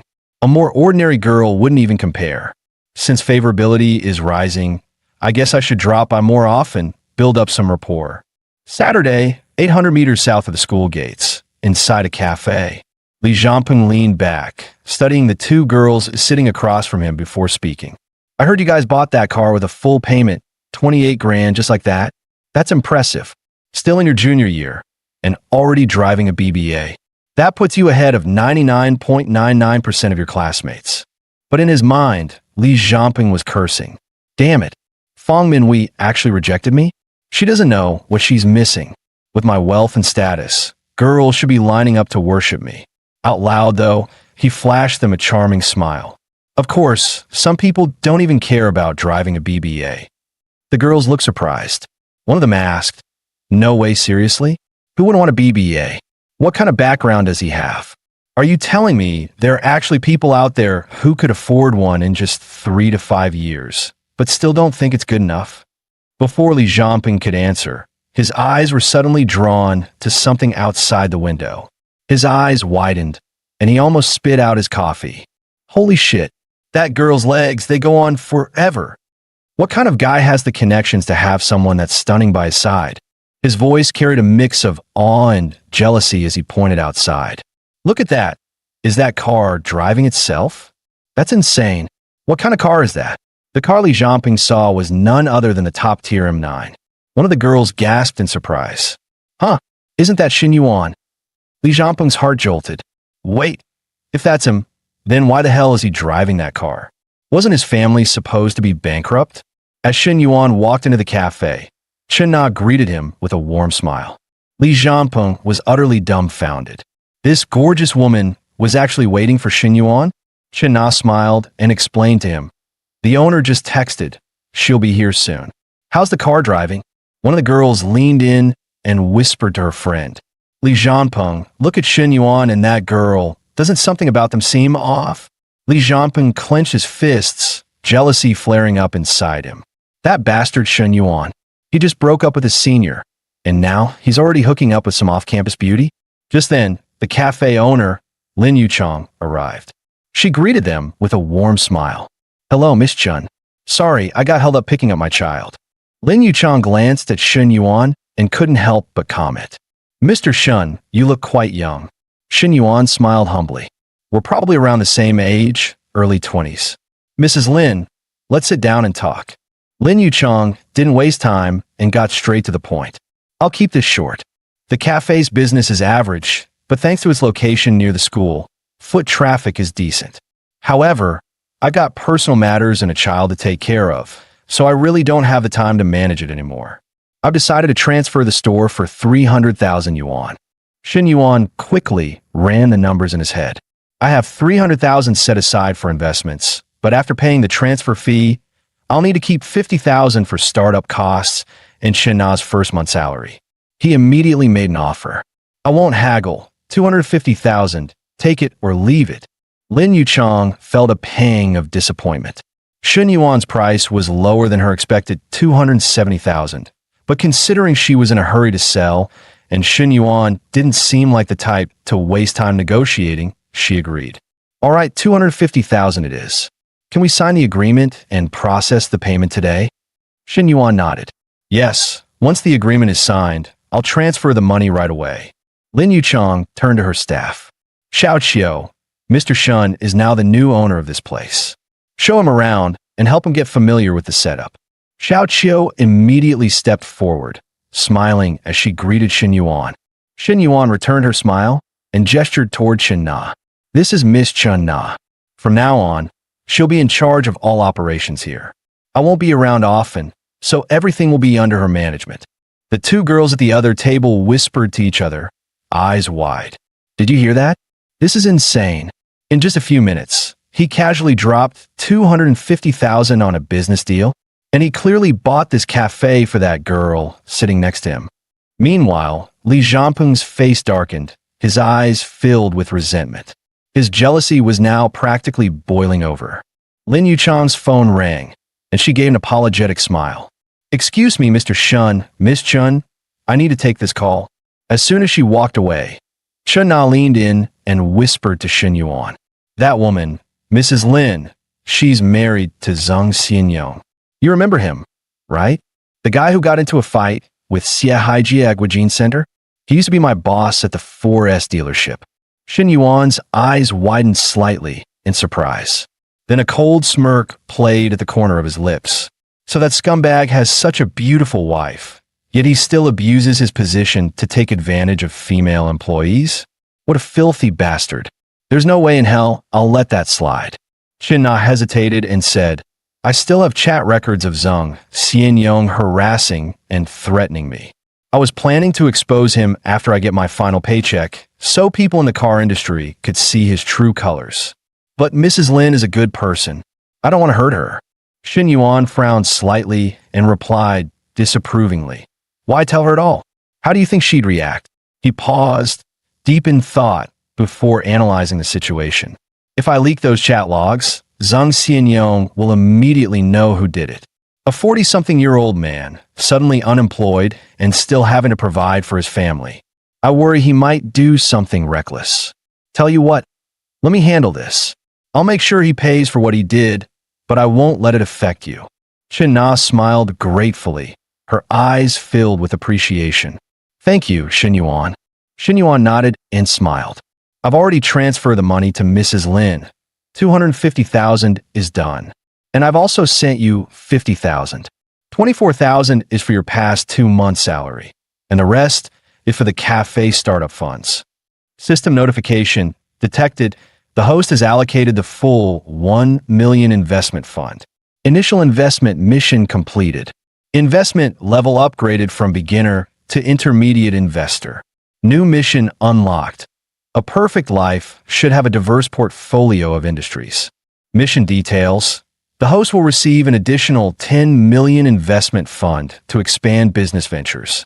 Mission rewards. 1. Triple cash return on all investment revenue. 2. Upon completion, the host will receive a mystery industry. Xin Yuan's eyes flickered with excitement. Damn, the system is being generous this time. 10 million in funds just like that? And a mystery business waiting for me? This is going to be interesting. Mrs. Lin checked her phone and smiled. Mr. Shun, I've received the payment. Pleasure doing business with you. Hope to see you again someday.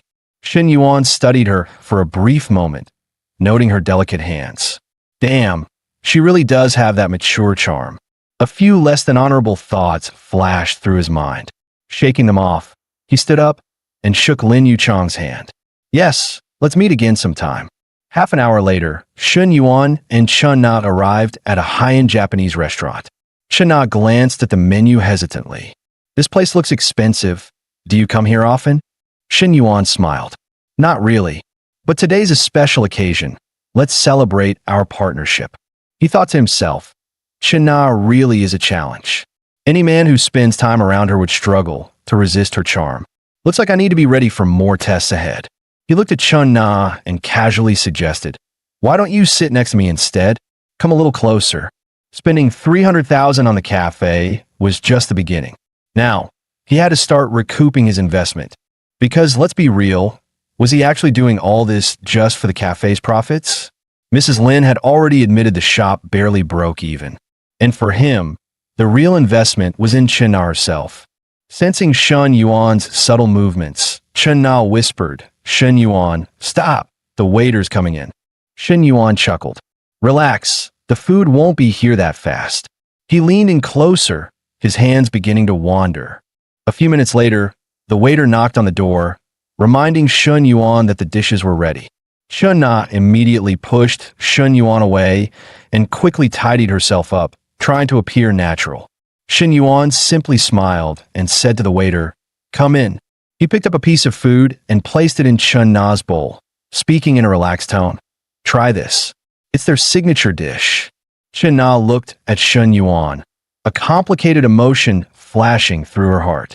Shun Yuan is actually quite handsome, but he's surrounded by beautiful women all the time. How could I possibly fall for him? She warned herself not to get lost in this.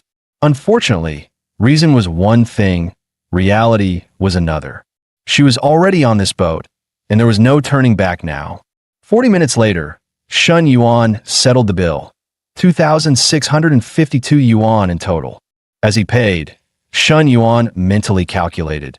This meal cost me 2,652 yuan, but with the system's triple cashback, I actually earned 5,304 yuan. Making money is just this easy. Meanwhile, Chin Na glanced at the bill, unable to hold back her thoughts. The price of this dinner is almost equivalent to my commission for selling a car. The life of the rich is different. Spending 2,000 yuan to them is like me spending 20 yuan. After the meal, Chin Na wanted to return to the cafe to ask Xiao Qiu about the situation. Since she would officially start working tomorrow, she hoped to familiarize herself with the place as soon as possible. But Shun Yuan said, "It's already 8:30. Xiao Qiu gets off work at 9. It would be a bit inconvenient to disturb her now. Why don't you just go home and rest? You could check in tomorrow." Since Shun Yuan put it that way, Chin Na didn't insist. He then drove her home. When they arrived at Chin Na's apartment, she got out of the car and said, "Thanks for today. I'll update you after work tomorrow. See you." Shun Yuan, however, smiled and casually said, "I'm a bit thirsty. Mind if I go up for a glass of water?" Chin Na froze for a second, suddenly feeling nervous. Is our relationship progressing too fast? What happened in the private room was already my limit. She hesitated for a moment before cautiously asking, "Is it inconvenient?" Shun Yuan raised an eyebrow and asked playfully, "Oh, do you have another man at home?" Chin Na quickly explained, "Of course not. I've already broken up with Xie Haijia." Hearing this, Shun Yuan chuckled meaningfully. "That's great then. I'm just going up for some water. Why would that be a problem?" Chin Na was still hesitant and asked in a low voice, "You really just want a glass of water and then leave?" Shun Yuan smiled mischievously. "Of course, but if you wanted to stay the night, I wouldn't mind either." Huh. Chin Na widened her eyes, mentally rolling her eyes. "Yeah, right. Keep dreaming." As soon as they entered the apartment, Shun Yuan suddenly pressed Chin Na against the wall, one hand wrapping around her waist, his presence overwhelming. Chin Na's heartbeat quickened as she stammered, blushing, "Didn't you say you just wanted a drink of water?" Shun Yuan smirked. "I do want a drink, but not the kind you're thinking of." Before she could react, he leaned in and kissed her, catching her completely off guard. Meanwhile, Xie Haijia stood outside Chin Na's apartment building, holding a bouquet of roses. He hesitated, but eventually made up his mind. "Nana must have left because of me. I have to get her forgiveness first. No matter what, I need to become her friend again. Then I can work on winning her back." He looked up at her window, but the lights were off. He frowned. She's not home. Lowering his gaze to the roses in his hands, he gently placed them by the door. Roses symbolize, "I will love you forever, until death do us part." She's smart. She'll know they're from me. Just as Xie Haijia was about to leave, he suddenly heard a commotion from upstairs. His expression darkened with anger. "That's Nana's voice. Damn it. Didn't she say she had nothing to do with Zhang Xianyong? And now she's fooling around with him?" Furious, he stormed to the door and pounded on it hard, shouting, "Zhang Xianyong, get out here." Inside, Chin Na heard the noise and frowned. Is that Xie Haijia's voice? What the hell is he doing here after our breakup? He's seriously crazy. She whispered, "I think I heard something outside. Someone's knocking, right?" Shun Yuan chuckled and shook his head. "You're imagining things. Someone's knocking on the door next door. Let's go." With that, Shun Yuan scooped her up and carried her into the bedroom. Chen Na whispered nervously. Shen Yuan, I'm not ready yet. Be gentle. Standing outside, Xia Haijia felt a deep sense of loss. It looks like Na has completely fallen for Shen Yuan. I've lost my chance this time. An hour later, Chen Na panted heavily and murmured, this kind of thing, it feels good, but it's also exhausting. Hearing this, Shen Yuan adjusted his posture and spoke gently. Just lie down. This way, you won't feel as tired. With the X ability granted by the system, Shen Yuan's stamina was limitless. He simply couldn't stop. Chen Na had always thought of herself as outgoing, yet in reality, she was far more reserved than she expected. This only made him more. The next morning, the aroma of toasted bread and fried eggs woke Shen Yuan from his sleep. He sighed inwardly. Chen Na is really thoughtful. This feeling, it's completely different from being with Hui in a hotel. This warmth, this kind of morning, only a home can provide. A hotel could never compare. System notification. A perfect life should include property ownership to create a better living environment for yourself and your loved ones. Limited time mission. Purchase a property of at least 100 square meters for Chen Na within 24 hours. Mission rewards. Reward 1. Double cashback on the property purchase. Reward 2. A mystery property upon purchase. Shen Yuan was momentarily stunned. Holy SHD. The thought that just flashed through my mind. The system immediately arranged it for me. With the system's generosity, this house definitely won't be some shabby place. Another thought popped into his mind. Maybe the mystery property is a luxurious mansion where I can throw pool parties and whatnot. Looks like I need to cultivate relationships with more high-quality women. The probability of surprises like this will only increase. Just then, Chen Na noticed that Shen Yuan was awake and smiled. You're up already? Breakfast will be ready in 2 minutes.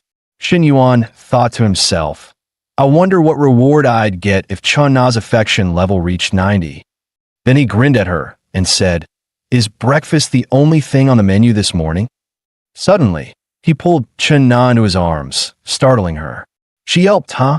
We already did it so many times last night. Aren't you satisfied?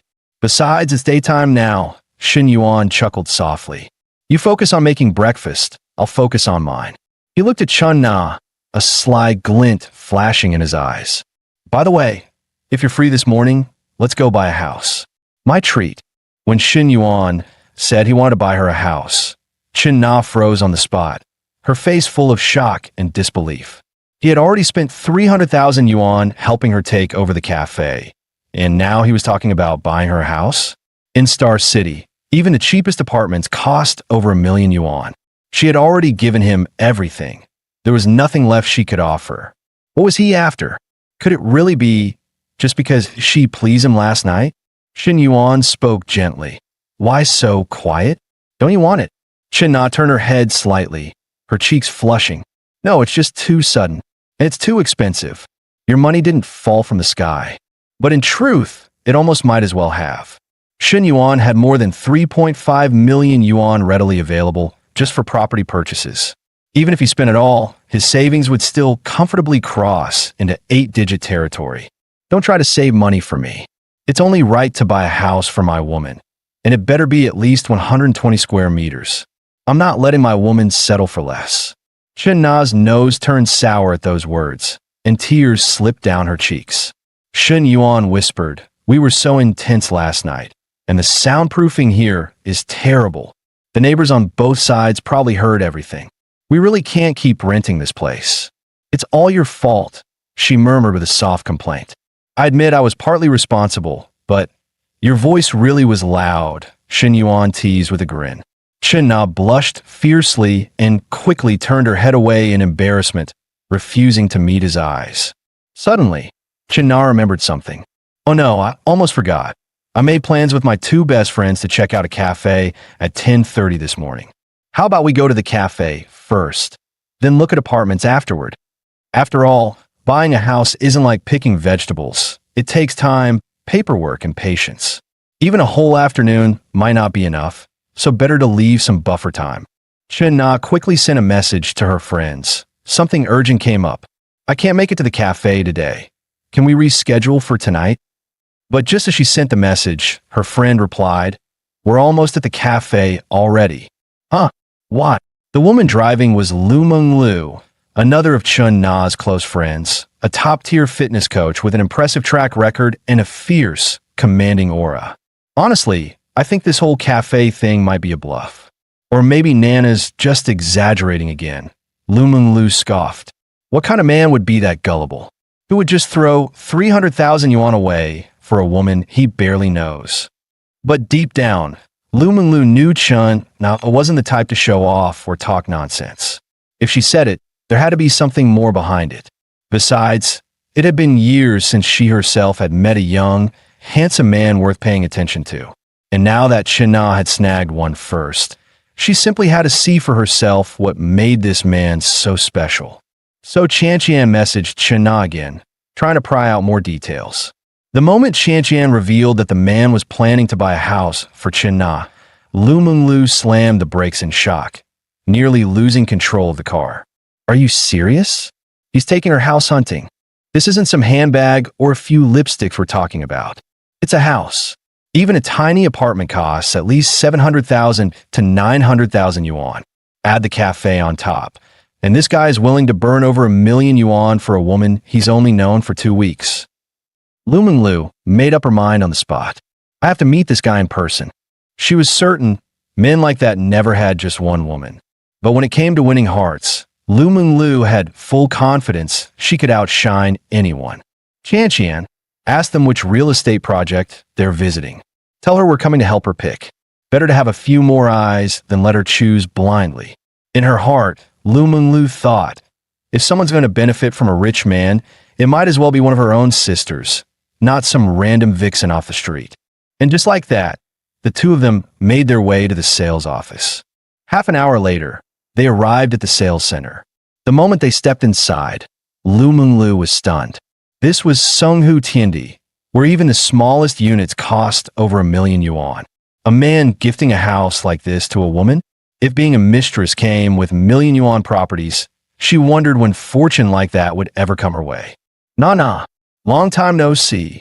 Qian waved enthusiastically as soon as she spotted Chun Na, her voice full of warmth and excitement. I missed you girls so much.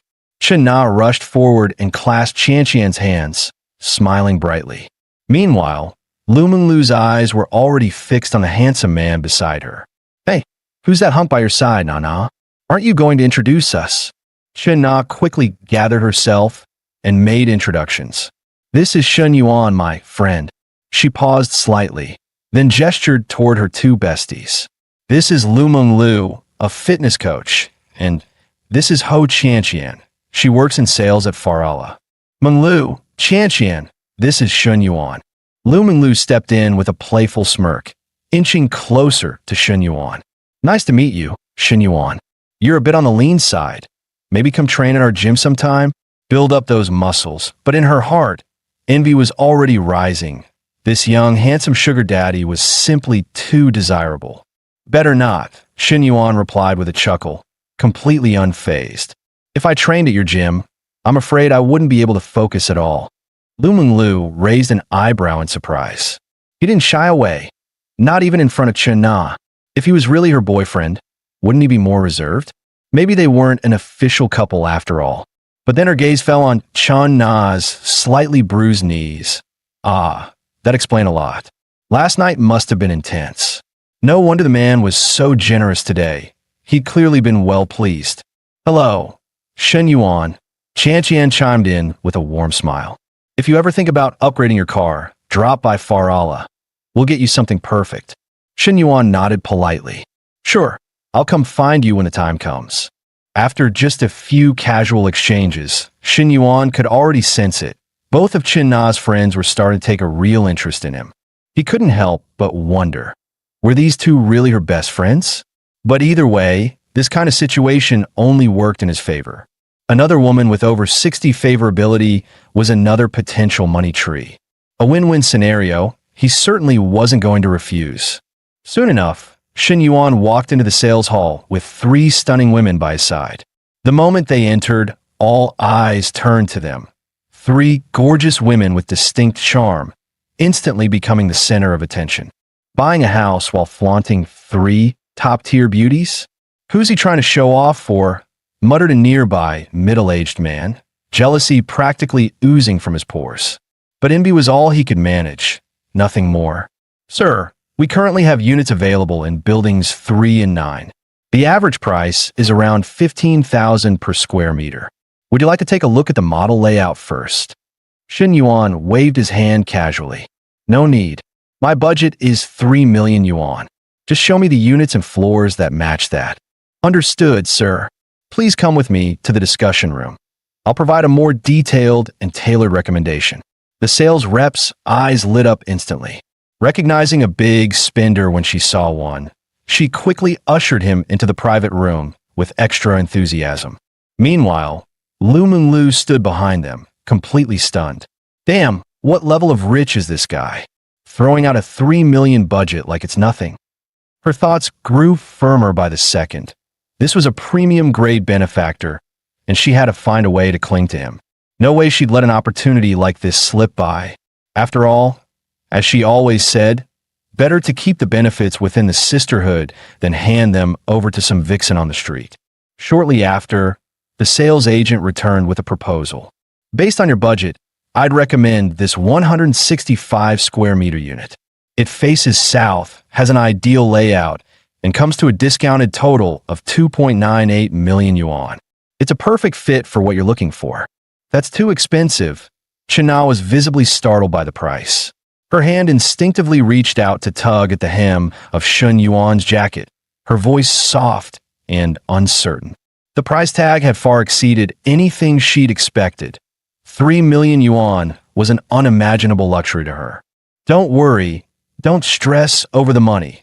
Shen Yuan comforted her with a reassuring smile. A bigger house just means better comfort. He had already made up his mind to buy the property, but calming Chun Na down was just as important. After all, in his eyes, she was already his woman. She wanted to save him money, yet he insisted on giving her only the best. That was Shen Yuan's way of showing affection. Deep, generous, and undeniable. A true gentleman, a rare gem of a benefactor.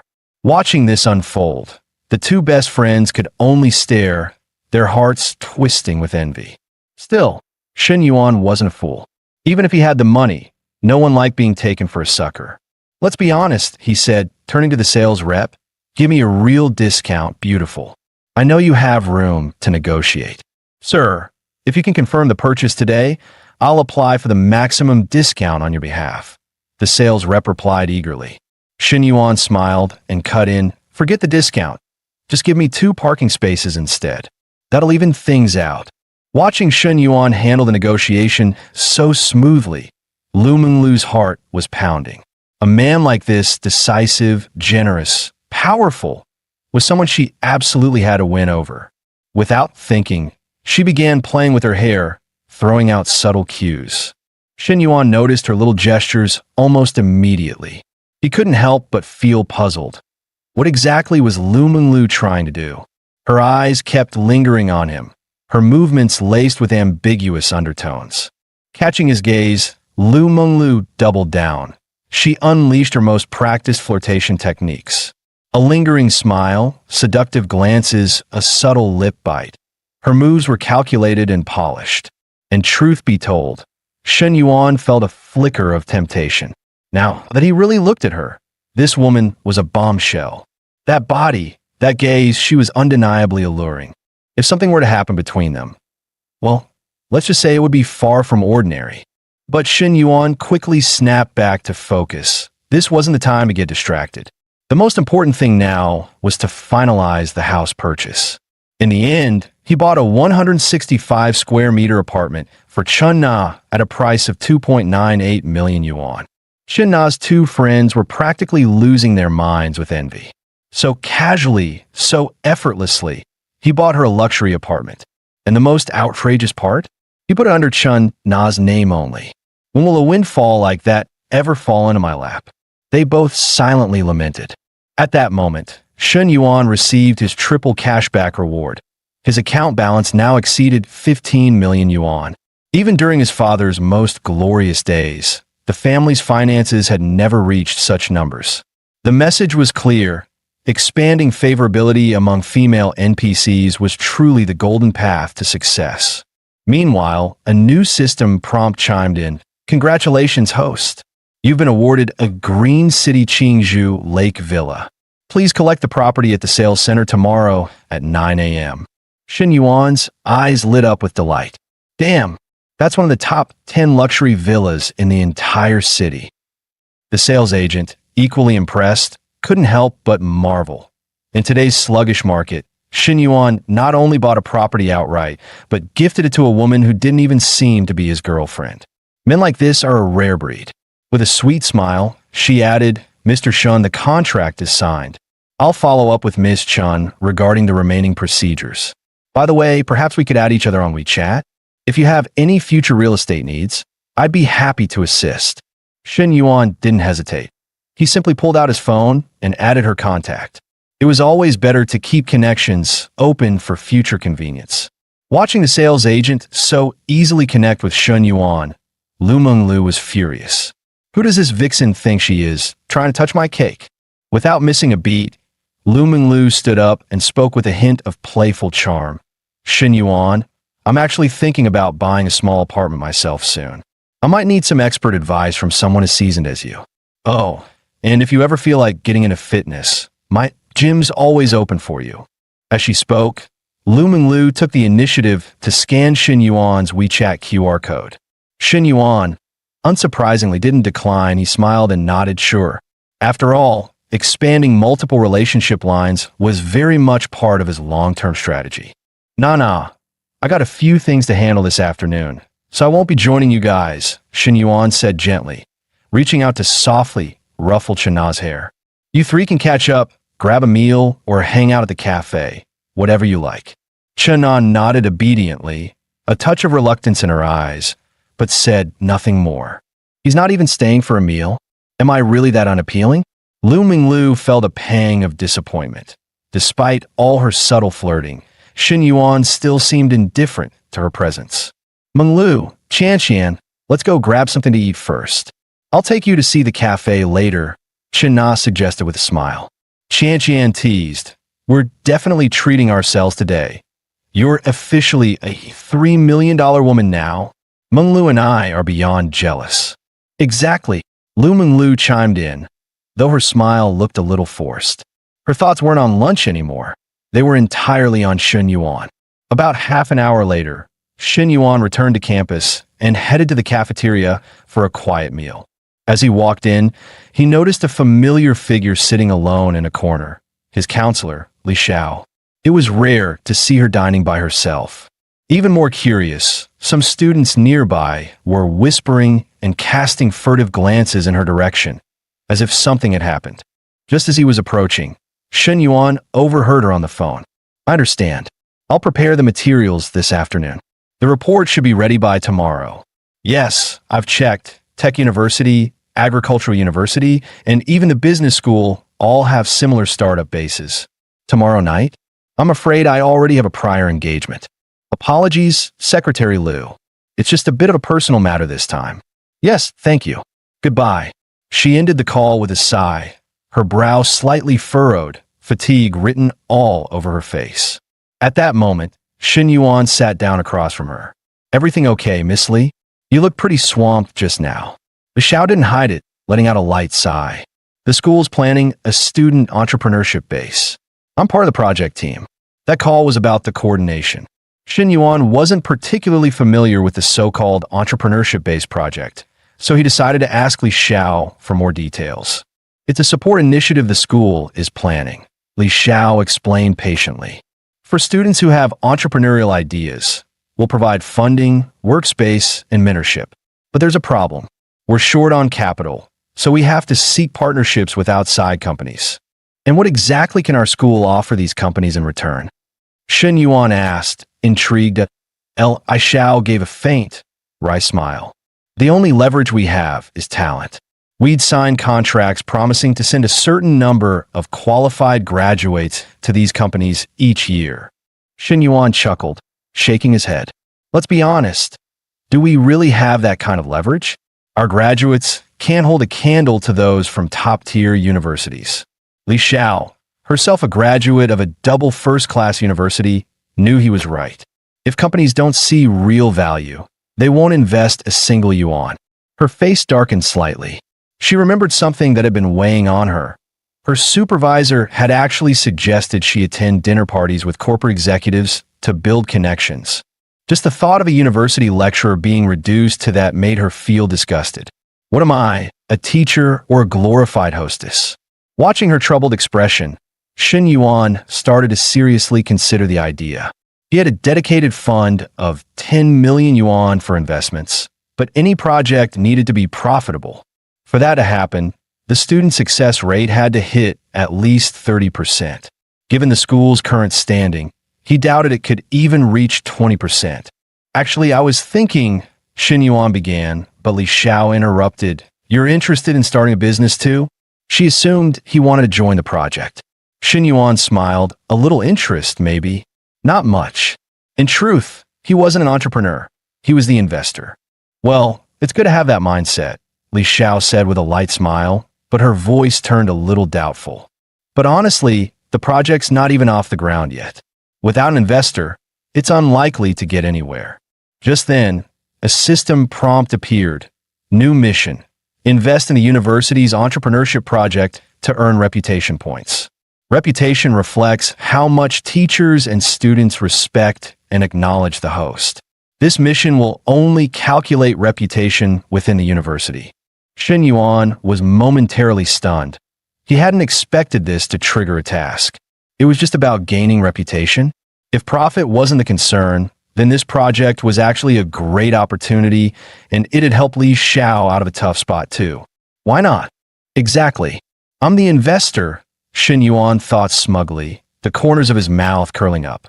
Who I invest in, how much I invest, it's all up to me. If I put money into beautiful senior or junior students starting businesses, not only do I gain reputation points, but I also boost their favorability. The cashback alone could make my hands cramp from counting. By the way, Miss Li, he asked with a serious tone, if someone, say a private investor or a company, wants to invest, who evaluates the students? The school or the investor? Technically, it should be the school, Li Xiao replied honestly. But let's face it, no one's stepping up to invest right now, so the rules are pretty flexible. Why are you asking, though? Because I want to invest, Shen Yuan said calmly. But under one condition, I get to evaluate the students. Li Xiao burst into laughter. She thought he was joking. After all, his family had gone bankrupt, and he'd even applied for financial aid. Now he suddenly wanted to become an investor? But then Shen Yuan pulled out his phone, opened his bank app, and casually showed her the screen. Miss Li, here, check my account. Count the zeros. Li Xiao instinctively leaned closer. As she counted, her eyes widened in disbelief. 9 digits. Over 15 million yuan. She froze, unable to speak. This, she gasped, covering her mouth in shock. Shen Yuan explained with a calm smile. Before my family business collapsed, I dabbled in BT coins and foreign exchange. This money, I earned it myself. Li Xiao felt like she was in a dream. This is surreal. My student is a multimillionaire. Then Shen Yuan leaned forward slightly, a playful glint in his eye and a teasing smile on his lips. Miss Li, how about this? Why don't you come with me? We'll travel the world together. I'll make sure you eat well, drink well, and live the good life. His words were bold and casual, but Li Xiao's face turned crimson in an instant, burning hot with embarrassment. Li Xiao couldn't help but drift into a brief fantasy. Shen Yuan truly had the strength to make such a promise now. Could it be he wasn't joking? Don't say such things, she replied. Try to maintain composure. She coughed softly to hide her unease. Are you really planning to invest in this university entrepreneurship project? It's rarely profitable. I suggest you think twice. This isn't just pocket change. Her voice was steady, but her gaze wavered. She couldn't even look him in the eye. Shen Yuan, however, looked more serious than ever. I've considered that. But honestly, I just want to contribute to my alma mater's development. He's serious. He's really serious. Li Xiao's thoughts spiraled. Does that mean When he said we should travel the world together, was he serious about that too? No. Li Xiao, he's your student. What on earth are you thinking? Even though it was just a fleeting thought, her cheeks instantly flushed crimson. She shook her head quickly, trying to banish that inappropriate idea from her mind. I'll report this to the leadership later, she said, standing up quickly. Let's talk again later. You finish your meal first. As she walked away, Xin Yuan called out with a smirk. Oh, and Miss Li, don't be too quick to say no to eating well and living well. At 4:30 in the afternoon, Chen Na sent him a photo of a cup of coffee she had made herself, along with a playful message. Come try it when you're free. Xin Yuan replied immediately. Looks off just from the photo. I'll come over and give you some proper training. He wasn't impressed by the coffee, but her outfit in the photo caught his attention. Apron, light makeup, a playful ribbon in her hair. It was a look that stirred his imagination.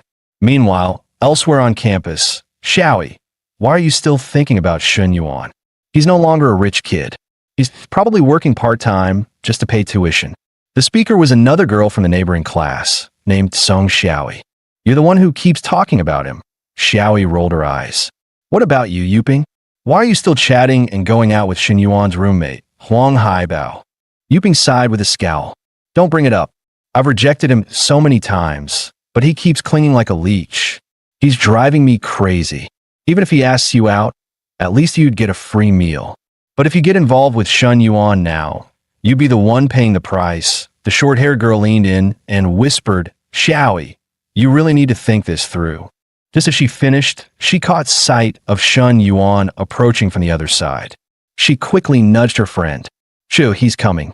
Yuping smirked. Didn't I say so?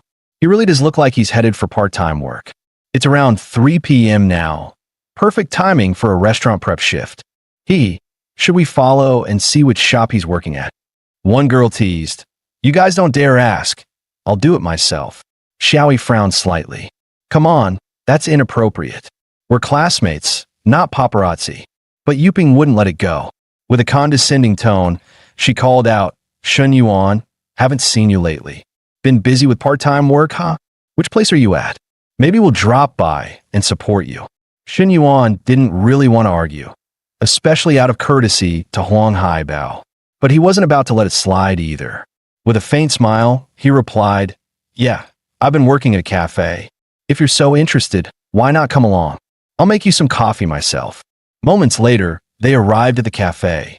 As soon as they stepped inside, the figures of Chun Na and Lu Minglu came into view. The two women stood there effortlessly, but their presence alone turned every head in the room. The three girls behind Xin Yuan were completely stunned. Those were anime tier legs. One of them even had such surreal proportions, it felt like she had stepped right out of a dream. You're here, Chen Na greeted softly. I thought you said you had something else to do, Lu Minglu teased with a sly grin. Turns out, it was entertaining your female classmates. Both women naturally moved closer to Xin Yuan, the air between them intimate and unforced. The three girls trailing behind him could only gape in shock, their jaws nearly hitting the floor. So this was the cafe he was working at? Xin Yuan smiled and explained, I just happened to run into them on the street and thought I'd bring them over for a coffee. Lu Minglu nodded with a smile and greeted them warmly. Xiao Qiu asked the three ladies what they'd like to drink. It's on me. The waiter quickly responded. Ladies, please have a seat over here. You can scan the code on the table to place your order. Let me know when you're ready. After seeing how smoothly Xin Yuan handled everything, the three female classmates felt incredibly awkward. What's going on? She just called Xin Yuan boss? Could it be that Xin Yuan isn't a part-timer, but the actual owner of this cafe? In that moment, the three were stunned. Xiaoi tugged her friend's sleeve and whispered, maybe we shouldn't stay. Just moments ago, they were mocking Xin Yuan for having a side job. Now it turned out he owns the place. That's beyond embarrassing. Yeah, Xiaoi's right. Let's go. With that, they got up to leave. Yuping grumbled internally. Xin Yuan was really something. He had money, ran a cafe, had beautiful women around him, yet still pretended to be doing part-time work. What a joke. Why did your classmates leave so suddenly? Lu Minglu asked, puzzled. Xin Yuan chuckled. Maybe they were intimidated by how stunning you two are. Of course we're stunning, Lu Menglu teased, raising an eyebrow. But you better behave yourself and not get any wild ideas. Her words were boldly flirtatious, not holding back anymore. Shen Yuan, hearing that, felt even more convinced. This little minx, he was definitely going to win her over sooner or later. Moments later, Chen Na brought over a cup of coffee. Shen Yuan, here's your coffee. I wasn't sure how sweet you liked it, so I made it half sugar. Is that okay? Shen Yuan took the cup with a smile and said, as long as it's made by you, I'd love it even if it's full sugar.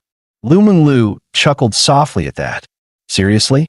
Still using those cheesy pickup lines in this day and age. But truth be told, when cheesy lines came from a handsome, wealthy man, they somehow sounded charming. Watching the playful exchange between the two, Lu Menglu couldn't help but blush slightly herself. Lu Menglu suddenly asked, Shen Yuan, what's your height and weight? Let me calculate your BMI. Shen Yuan replied casually, 182 centimeters, 72 kilograms. But I've probably lost some weight recently. Why is that? Lu Menglu was curious. Do you have some secret weight loss trick? High energy consumption, Shen Yuan replied vaguely. Chen Na's cheeks immediately flushed red. She didn't expect Shen Yuan to say something with such a hidden meaning in front of her best friend. It made her feel shy and flustered. No wonder. Lu Menglu instantly caught on. As a seasoned fitness coach, she could read between the lines all too well. Right now, Shen Yuan was clearly growing more attractive in her eyes. You need more training, she said. Your body fat percentage is too low. You should gain 7 to 10 kilograms of muscle. Shen Yuan smirked. So, this is your way of persuading me to get a membership at your gym, huh? He knew exactly how this sales pitch worked. Hee, it's the end of the month. I'm just trying to hit my quota, Lu Menglu said with a playful smile, leaning in flirtatiously. Shen Yuan chuckled at her forwardness. All right, I'll think about it. Not long after, Lu Menglu stood up. Oh no, it's already past 4 p.m. Nah, I got a class at 5. I need to go. Let's catch up next time. With Shen Yuan's contact now saved, her goal was achieved. Before leaving, she even winked at him, a bold, unmistakable signal. Shen Yuan couldn't help but admire her confidence. This little minx, flirting so blatantly, even in front of her friend? You're mine sooner or later. Come on, Anna. Let's go upstairs. I need to train you a bit, Shen Yuan said with a teasing smile as he gently took her hand. Chen Na looked puzzled. Train me for what? Shen Yuan grinned. You'll see once we're upstairs. Once there, he looked her straight in the eyes. Your business skills need some extra coaching. Chen Na instantly caught on and whispered nervously, not here. Xiao Qiu is still around. Saying not here to a man only makes him move faster. As they spoke, Shen Yuan had already started training. Before long, some unusual sounds echoed from the second floor. Downstairs, Xiao Qiu quickly noticed something was off. At first, she didn't understand, but when she heard those faint, ambiguous sounds, her face turned beet red. Very tactfully, Xiao Qiu decided to temporarily close the shop and locked the door, planning to reopen later. Just then, a knock came from the door. Xiao Qiu, why is the shop closed? Open up, I forgot my bag. It was Lu Menglu rushing back. Xiao Qiu stood hesitantly by the door. What are you doing? Hurry and open the door, urged Lu Menglu. With no choice, Xiao Qiu opened it. As soon as Lu Menglu walked in, she heard her best friend Chen Na's voice from upstairs. Shen Yuan, slow down. Her eyes widened in surprise. Broad daylight and already going at it? 10 minutes passed. Lu Menglu thought they'd be done by now, but the sounds continued. She was utterly baffled. How could someone as lean as Shen Yuan still have so much stamina? It was then that she realized this man Shen Yuan clearly wasn't ordinary. Xiao Qiu, I'm heading out now. See you next time. Suddenly, Lu Menglu raised her voice deliberately, loud enough to echo through the entire building, clearly meant for someone upstairs to hear. Chen Na, already on edge, shuddered the moment she heard it. Her heart sank. Oh no, she heard everything. Meanwhile, Shen Yuan grumbled internally. A quality training session deserves an audience. That vixen Lu Meng Lu probably listened downstairs for at least 10 minutes. This kind of VIP content shouldn't be free next time. I need to start charging. Meanwhile, in the school office, Secretary Lu turned to the counselor, asking, "You mean this student named Shun Yuan wants to invest in the entrepreneurship base?" "Yes, Secretary," Counselor Li Xiao replied, then explained Shun Yuan's investment proposal in detail. After all, such an important matter needed to be reported to the leadership. Secretary Lu looked skeptical. "Does he even have the means?" Li Xiao nodded. "I had my doubts at first too, but after seeing his bank balance, 10 million, I had nothing more to say." "How much did you say?" 10 million. Secretary Lu was shocked. "Are you sure it's not his parents' money? Can he actually access it himself?" "It's all his. He has full control over it," Li Xiao confirmed. Secretary Lu's face lit up. "Well, that's excellent. Then we don't have to seek third-party partnerships anymore. Tell Shun Yuan to come to my office. I want to hear his proposal firsthand." Noticing Secretary Lu's commanding tone, Li Xiao reminded him, "Sir, even though he's a student, he's also an investor. Shouldn't we be more respectful?" "No need. Just do as I say," Secretary Lu said coldly. "So what if he's rich? He's still a student of this school. We must keep him grounded." Soon, Shun Yuan received a call from Li Xiao. "It's from Teacher Li." "Nana, give me a moment." "Hello, Counselor, go ahead." "I see." Very quickly, Shun Yuan grasped the situation. Li Xiao relayed everything exactly as it was. The school administration's attitude toward the investor had shifted. Shun Yuan frowned. "So, they're trying to pressure me now? Even if I give in this time, what's to stop them from pushing further next time?" He calmly said, "Miss Li, could you put the call on speaker? I'd like to speak directly to Secretary Lu." "Secretary Lu, can you hear me? I've been quite busy lately. There are several investment projects I still need to evaluate. If you really want to talk, let's reschedule. Miss Li will leave you my number." Without waiting for a reply, Shun Yuan hung up. Secretary Lu didn't even get a word in. Cold sweat trickled down his back. He hadn't expected Shun Yuan to be so assertive. Meanwhile, Li Xiao was completely stunned. He actually hung up on the secretary. "This student is gutsy, as she pondered it. A faint blush unknowingly crept across her elegant face. In the school office, Shun Yuan hung up the phone with Secretary Lu, who immediately stood up in frustration, his face full of displeasure. Secretary Lu was extremely upset. Normally, every student would be respectful and obedient to him, but this time, Shun Yuan was different. However, this project was too important, and if something went wrong, he would be held accountable. Suppressing his anger, Secretary Lu waved his hand and said impassively, "Teacher Li, since Shun Yuan has investment power, why don't you invite him for a meal? I'll apply some pressure on him then." Li Xiao quietly opened his phone and sent a message to Shun Yuan, alerting him to Secretary Lu's intentions. Shun Yuan, sitting on the second floor of the coffee shop, saw the message and calmly replied, "The balance of the negotiation is on my side now. Lu Zhaojiang wants to pressure me? Let's keep him hanging for a while first." Just then, Chen Na got up, dressed, and said softly, "Shun Yuan, you go ahead and take care of your things. We'll have a meal together next time." Watching Chen Na leave with a flushed face, Shun Yuan couldn't help but think, "Nana really thinks of everything for me. She's such a thoughtful woman. No wonder I like her so much." As soon as Chen Na left, Shun Yuan received a call from Fong Huimin. "Shun Yuan, where are you up to? Do you have time to take a walk on the playground?" Shun Yuan laughed lightly. "Just a walk? I thought you were asking me out for cold drinks." Fong Huimin immediately replied, "No, my relatives are here." Shun Yuan finally understood. No wonder Fong Huimin hadn't contacted him these past few days. It was because of this. Just then, Fong Huimin suddenly spoke softly, "But if you want, it's not impossible." Shun Yuan looked at her seriously. "Your health is the most important. Oui, don't say such things next time. I'll wait downstairs at the dorm to pick you up." As soon as they arrived at the dorm, Fong Huimin suddenly threw herself into Shun Yuan's arms. Shun Yuan gently reminded her, "You still need to pay attention to certain things these days, okay? It's fine if I wait a few more days, but oui, you must take good care of yourself." Shin Yuan, you're so good. Fong Huimin was so moved, her heart nearly melted. With such thoughtful care, she felt like she was drowning in affection. Summoning all her courage, she asked, I want to ask you, what is our relationship now? At this moment, Fong Huimin's affection for him had reached 91. She thought it was time to get a clear answer. After everything they'd been through, they must have some kind of special connection.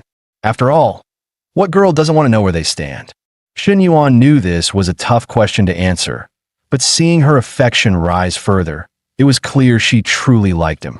Without hesitation, he answered, Of course, we are boyfriend and girlfriend. Really? Really? Fong Huimin was so happy, she almost jumped. At that moment, she felt like the happiest woman in the world. Shin Yuan, you're my only boyfriend, right? Fong Huimin was completely overwhelmed by happiness, and this question came out without her even thinking. Shin Yuan naturally nodded in agreement, but in his heart he was thinking, I don't call the others my girlfriend, I call them sweethearts, babes, darling. In this sense, I didn't lie. Since you're being so good, I'll reward you in a few days. Shin Yuan looked at Fong Huimin and said with a smile, Silly girl, let's go buy a big gift this weekend. Do you want a car or a house? He felt it was time to continue spending. What? You want to buy me a house and a car? Isn't that too expensive? A bag and some makeup would be great already. Fong Huimin's eyes were wide with shock and excitement. Shin Yuan simply smiled faintly. No need to save money from me. It's not necessary to buy those things. But I think, since you're studying hard every day and don't really need a car right now, how about we buy a house first? We can get a car when you actually need it, all right? Okay, I'll listen to you. Fong Huimin happily leaned on Shin Yuan's shoulder as they walked toward the dorm. Shin Yuan thought the day had gone well enough, so he sent Fong Huimin back to her dorm and kindly reminded her, Make sure to rest more with relatives around. I need to go to Qingzhou Lake tomorrow to collect the house. The next morning, Shin Yuan received a message from Lu Menglu. Are you up yet? Got time to hit the gym? It turned out Lu Menglu had called him via video chat. Shin Yuan frowned. Is this video call for real? Only an improper man would think this is strange. Lu Menglu scoffed with a hint of challenge in her voice. Tell me, did you have any bad intentions? Her words were loaded with implication, and Shin Yuan could easily catch on. Lu Menglu stared at the screen, thinking to herself, his tone.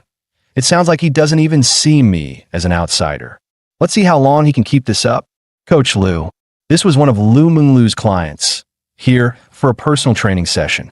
And to her surprise, the client was none other than Shin Yuan's gold-digging ex-girlfriend, Zhou Wanting. Zhou Wanting smiled and asked, Coach, what's up? Why are you laughing so much this early in the morning? Lu Menglu turned off the treadmill and replied casually, Nothing much, just a friend found something funny. Tell me, I'm all ears. Our session hasn't even started yet, Lu Menglu said, shrugging as she began chatting with Zhou Wanting. So, one of my good friends just hooked up with a big spender. He's so generous, bought her a 3 million yuan house. 3 million? Just like that? Must be worth tens of millions at least. Zhou Wanting's eyes widened in shock. That gold spender must be really loaded. Lu Menglu sighed. Yeah, so I can't help but be a little envious. With that kind of financial power, the guy must be pretty old, right? Zhou Wanting thought to herself, mentally comparing. Even if he was an older man, it might still be worth it. She couldn't help but think of Ho Jun, that stingy guy. He always wanted things but was too cheap to spend money. Looks like it's time to find a new man. No, he's only in his early 20s, even younger than my friend. Lu Menglu replied with a slight smile, a bit of envy in her tone. That's actually one of the things I envy about her. Zhou Wanting was curious and asked, So how does he look? Is he ugly? Lu Menglu shook her head slightly. You'd be surprised. He's actually pretty handsome and tall too. Zhou Wanting was even more amazed. Coach Lu, your friend must be really beautiful. Huh? I mean, to hook up with a guy like that. She must be a stunning beauty. Zhou Wanting was convinced that Lu Menglu's friend had to be a top-tier woman in every way. Lu Menglu chuckled and said, We're pretty much the same, really. Just each of us has our own strengths. Zhou Wanting finally understood. If she was anywhere close to Lu Menglu, no wonder the guy was so smitten. Just then, Shen Yuan sent a message saying he was heading to Qingzhou Lake to pick up a house. Lu Menglu asked if he needed his sister to come along. Shen Yuan replied, "If you're free, feel free to join me." Lu Menglu quickly typed back, "Then come pick me up. I'm at the gym right now. I've sent you the location, waiting for you." After sending the message, Lu Menglu felt her face heat up. "Coach Lu, what's up? You seem even happier than before," Zhou Wanting said, her curiosity piqued. Lu Menglu stood up and smiled. "Sorry, Miss Zhou, but I have to cancel our session today. I'll refund you double the price for this class. The guy I mentioned earlier, he's going to Qingzhou Lake to pick up a house, and he wants me to go with him. I'm really sorry about this." Zhou Wanting was stunned. Qingzhou Lake was one of the top luxury neighborhoods, famous for being home to the rich. She couldn't help but think, wait a minute, the gold spender was your friend's man, right? Why is he suddenly asking you to go pick up a house with him? Zhou Wanting laughed, finally understanding. "I get it, Coach Lu, you're ruthless, stealing your friend's man. But if I were in your shoes, I probably wouldn't hesitate either. Menglu, where are you going? Aren't you meeting clients in a bit?" Just then, a muscular male trainer, Han Lihai, walked over, smiling at Lu Menglu, clearly interested in her. But Lu Menglu didn't even spare him a glance. She wasn't about to tell him where she was going. She didn't waste her time with men like him. Only someone like Shen Yuan could pique her interest. About 10 minutes later, Lu Menglu arrived downstairs, and the person coming to pick her up was already there in his car. Han Lihai muttered to himself, "A guy with an M9 can manage Menglu. That guy who drove a G-Wagon couldn't even get it right." Zhou Wanting explained, "Don't just look at the car. This guy can casually buy his girlfriend a 3 million yuan house." Han Lihai was stunned. 3 million? How many years would it take to make 3 million? But suddenly, Zhou Wanting frowned. Wait a minute. This person looks oddly familiar. The man stepping out of the car looked more and more familiar to Zhou Wanting. When he fully turned his face to her, Zhou Wanting finally recognized him. Shen Yuan. The same Shen Yuan who had once been penniless after his family went bankrupt. But now, this poor Shen Yuan was driving an M9 and taking a top trainer to look at houses. The shock hit Zhou Wanting hard. Her mouth fell open. How could this be? She couldn't understand it. 1,000 questions flooded her mind, and her thoughts were in complete turmoil. Watching the two of them chatting and laughing, Zhou Wanting finally realized Lu Menglu's description of tall, handsome, young, and rich was talking about Shen Yuan. Her ex had turned into a millionaire, and here she was dumping him just half a month ago. Zhou Wanting's world came crashing down. She couldn't accept it. She couldn't accept this reality, couldn't accept Shen Yuan's transformation, couldn't accept the decision she'd made. She had actually dumped Shen Yuan to be with some old man. Looking back now, Zhou Wanting couldn't help but think, was I out of my damn mind? Just then, the old man sent her a message. You're off today, right? Come see me tonight. Zhou Wanting scoffed. Who do you think you are? Every time you just want to skip the script and go straight to the point. Do I look that cheap to you? Seeing Shen Yuan rich and successful now, and then reading that sleazy text, she snapped. She texted back, "Go to hell, you moron." The old man replied, "Is this really you?" 1 second later, Zhou Wanting blocked him without hesitation. The old man stared at the screen, shocked. What the hell? She blocked me? What's going on here? Zhou Wanting's thoughts were in chaos. Do Shen Yuan and I still have a chance? We did have something, didn't we? The real issue was Shen Yuan's life might be a little too crowded now. There was Coach Lu, that freshman girl from the finance department, and then Coach Lu's bestie, whom she hadn't even met but heard was drop-dead gorgeous. With all those top-tier girls around him, would adding myself just be too much? But still, Zhou Wanting missed him. Missed him so much. Meanwhile, Shen Yuan and Lu Menglu were on the road, heading to check out a villa. Sitting in the passenger seat, Lu Menglu glanced sideways. Your car's huge, Shen Yuan. I'm so jealous. You can even take it off-road. Her words were laced with innuendo. Off-roading sounds fun. I'll bring Nana along sometime. Of course, Shen Yuan knew what she really meant. But he wasn't about to take the bait so easily. You're not playing by the usual rules, Lu Menglu teased. Shen Yuan replied calmly. Then tell me, what are the usual rules? Lu Menglu paused, caught off guard, but Shen Yuan smiled. How about this? Let me try saying it my way. He'd had the line ready for a while. Since she brought it up, no need to pretend. Coach Lu, I want to play ball. His eyes sparkled playfully. Facing someone like Lu Menglu, Shen Yuan could match her pace step for step. Ugh, you're so annoying. She burst out laughing. Though she called him annoying, her expression was full of joy. 30 minutes later, they arrived at the sales center. Shen Yuan was there to check out the villa he'd recently received as a reward. As soon as they stepped inside, a sales consultant came up with a smile. Hello, Mr. Shen. I'm your property consultant, Guan Shufang. Would you like to view the villa first? Or go over the contract details? Shen Yuan said calmly. Let's just sign the contract first. We'll check out the villa afterward. The property consultant's eyes lit up. She nodded eagerly, smiling brightly. A straightforward client like this? Absolute favorite. In no time, the contract was signed, and the three of them headed out to see the property. Along the way, the consultant couldn't help glancing at Shen Yuan and Lu Menglu. These two clearly aren't a couple, but wow, that woman's figure is insane. As a top-tier fitness coach, Lu Menglu had every reason to be confident in her body. Compared to her, most women would instantly fade into the background. The difference between women was brutal. The consultant sighed inwardly that a woman like her doesn't need skills. Just her looks and that body. Enough to make men line up to buy her villas and cars. So enviable. Too bad plain women like me never get that chance. Soon, they arrived at the villa gates. The moment Shen Yuan stepped out of the car, he knew this was his style. Wow, Shen Yuan, this place is gorgeous. Lu Menglu couldn't hide her excitement. Her eyes were literally sparkling.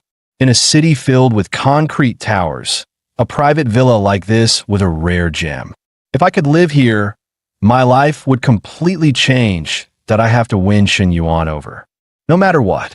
Mr. Shen, the official property area is 610 square meters, but with the garden, the actual usable space reaches nearly 2,000. It's still an unfinished shell, so you could design and renovate however you like. Lu Menglu gasped, it's huge. Just then, the system notification chimed. Congratulations, host. First property acquired. You have received a renovation fund of 20 million yuan, fully customizable. Shen Yuan stood frozen. Wait, you're serious? This house cost a little over 10 million, and you want to spend twice that just on the renovation? But since the system had already spoken, Shen Yuan could only accept his fate with tears in his eyes. Ms. Guan, do you have any renovation companies to recommend? The consultant quickly responded, Absolutely, Mr. Shen. I know a few top-tier design firms in Xingqing. Great reputation, tasteful aesthetics.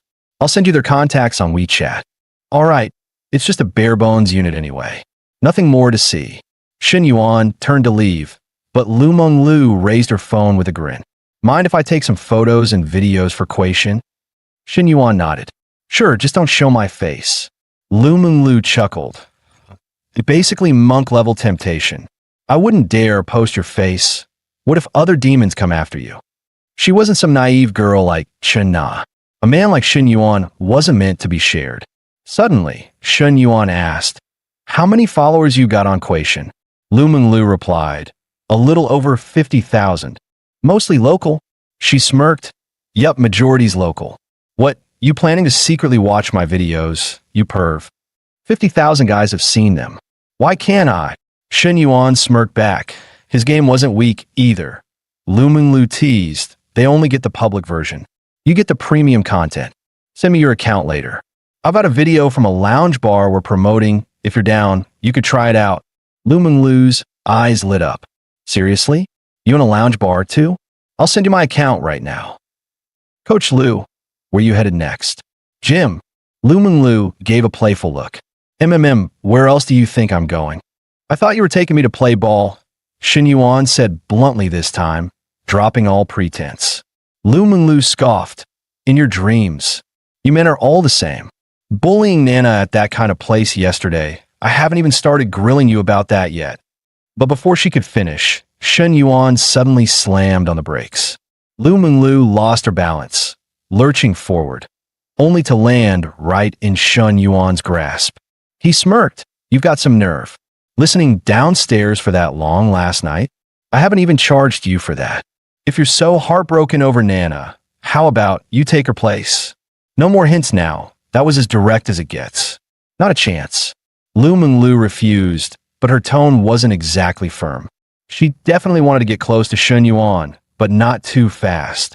She knew that women who gave in easily quickly lost their value. The more a man can't have you, the more he wants you. That's why she kept him hanging, dropping bait, playing the long game. When he finally earned her, he'd cherish her that much more. Soon, Shen Yuan pulled up at the gym. Before getting out, Lu Menglu smiled. Bye-bye, Shen Yuan. Come work out at our gym sometime. Bye, Coach Lu. Let's play ball together next time. As he drove off, Shen Yuan still slipped in a final tease, and to her surprise, Lu Menglu actually felt a little flutter inside. The moment she stepped into the gym, she ran into a well-built, muscular man. The man was the manager of the gym. Menglu, what's going on? I heard you bailed on a client session this morning. You do realize that's a breach of contract, right? I had some personal matters to handle, Lu Menglu replied calmly. And I already spoke to Ms. Zhou. I told her I'd refund the session double. Yeah, you did offer her a double refund, but she's still a bit upset. Anyway, I've already handled it for you. Lu Menglu raised an eyebrow, a bit confused. Why would Ms. Zhou suddenly make trouble? She saw right through the manager's tactic. Play the boss first, then act like the good guy. Really? That's your strategy? You think someone like you can win me over? Thanks, manager. If there's nothing else, I'll get back to work now. The manager wasn't ready to give up. It's almost noon. What work could you possibly have now? Let's grab lunch. No thanks. I brought my own fitness meal. I don't eat high-calorie stuff. Lu Menglu was the gym's top-performing coach, also the boss's personal favorite. She knew this little manager had no real power over her. Only a man like Shen Yuan could catch her eye. Shen Yuan was someone she wanted to conquer and maybe be conquered by. I'm destined to live in a lakeside villa in Qingzhou Lake. You think I'd let trash like this block my way? Her ambition was clearer than ever. Shen Yuan was hers to win. Meanwhile, at the university, Secretary Kong Zongping of the Youth League Committee had just heard about Shen Yuan's interest in investing in the university's startup base. He asked Lu Zhaojiang, "Have you reached out to him directly yet?" Lu replied, "Not yet. I asked Teacher Li to invite him to dinner, but he hasn't responded." Secretary Kong frowned. We're the ones receiving investment. We should be showing proper respect. Just because he's a student doesn't mean we can afford to be careless. Lu nodded quickly. I'll go to his dorm myself this afternoon. Lu Zhaojiang frowned, then said, still feels like we're not showing enough sincerity. I'll come with you this afternoon, and let's bring Teacher Li too. You want to go personally? Lu looked stunned. Shen Yuan is still just a student here. Isn't this a bit over the top? Meanwhile, at 5:30 p.m. in the boys' dorm, Huang Mao rushed up to Shen Yuan, waving his phone excitedly. Bro, I've been chatting with Tian Yuping nonstop. Take a look and tell me. How close am I to winning her over? Shen Yuan scrolled through the chat history.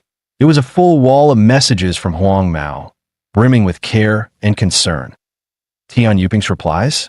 Cold, minimal, barely 2 or 3 words. But Huang Mao looked like he was on cloud 9.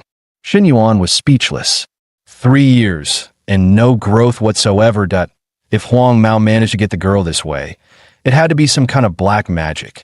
Bro, look, Huang Mao said confidently. She replies to every message. That's a massive leap compared to when I chased her class bell. I can feel the progress bar steadily filling. Shen Yuan sighed internally. If you really believe that, then who am I to stop you? But all he said was, maybe you should ask Old Chow for advice. Old Chow, Huang Mao scoffed. That virgin? What does he know? Come on, you're the most experienced one in our dorm. From the side, Old Chow grumbled. What the hell did I do to you today? At least she replies, and she agreed to hang out this weekend. Huang Mao said firmly. That means she likes me, right? Tell me, bro. Shen Yuan had no more energy to argue. Right, sure, whatever you say. Hell yeah. If you think so, then it's basically confirmed. Nice. Huang Mao beamed with pride, while Shen Yuan thought silently, damn, hardcore simps like this are kind of terrifying. Suddenly, loud knocking echoed from outside the dorm room. Huang Mao jumped up. Who the heck is banging like that? He opened the door and immediately blurted out, whoa, Secretary Kong? Secretary Liu? Counselor Li, what brings you all here? Huang Mao quickly stepped aside, wide-eyed. The school leaders were standing at the door. Li Xiao spoke up. Is Shen Yuan here? He's here. Of course he's here.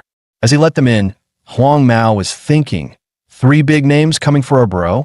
Don't tell me. He broke some sacred school rule? A couple of students in the hallway were whispering. Why are both secretaries here?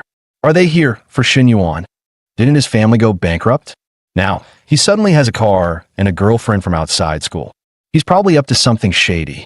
Just then, Li Jianpeng walked by and chimed in, obviously. Where else would he get that kind of money? Something's definitely fishy.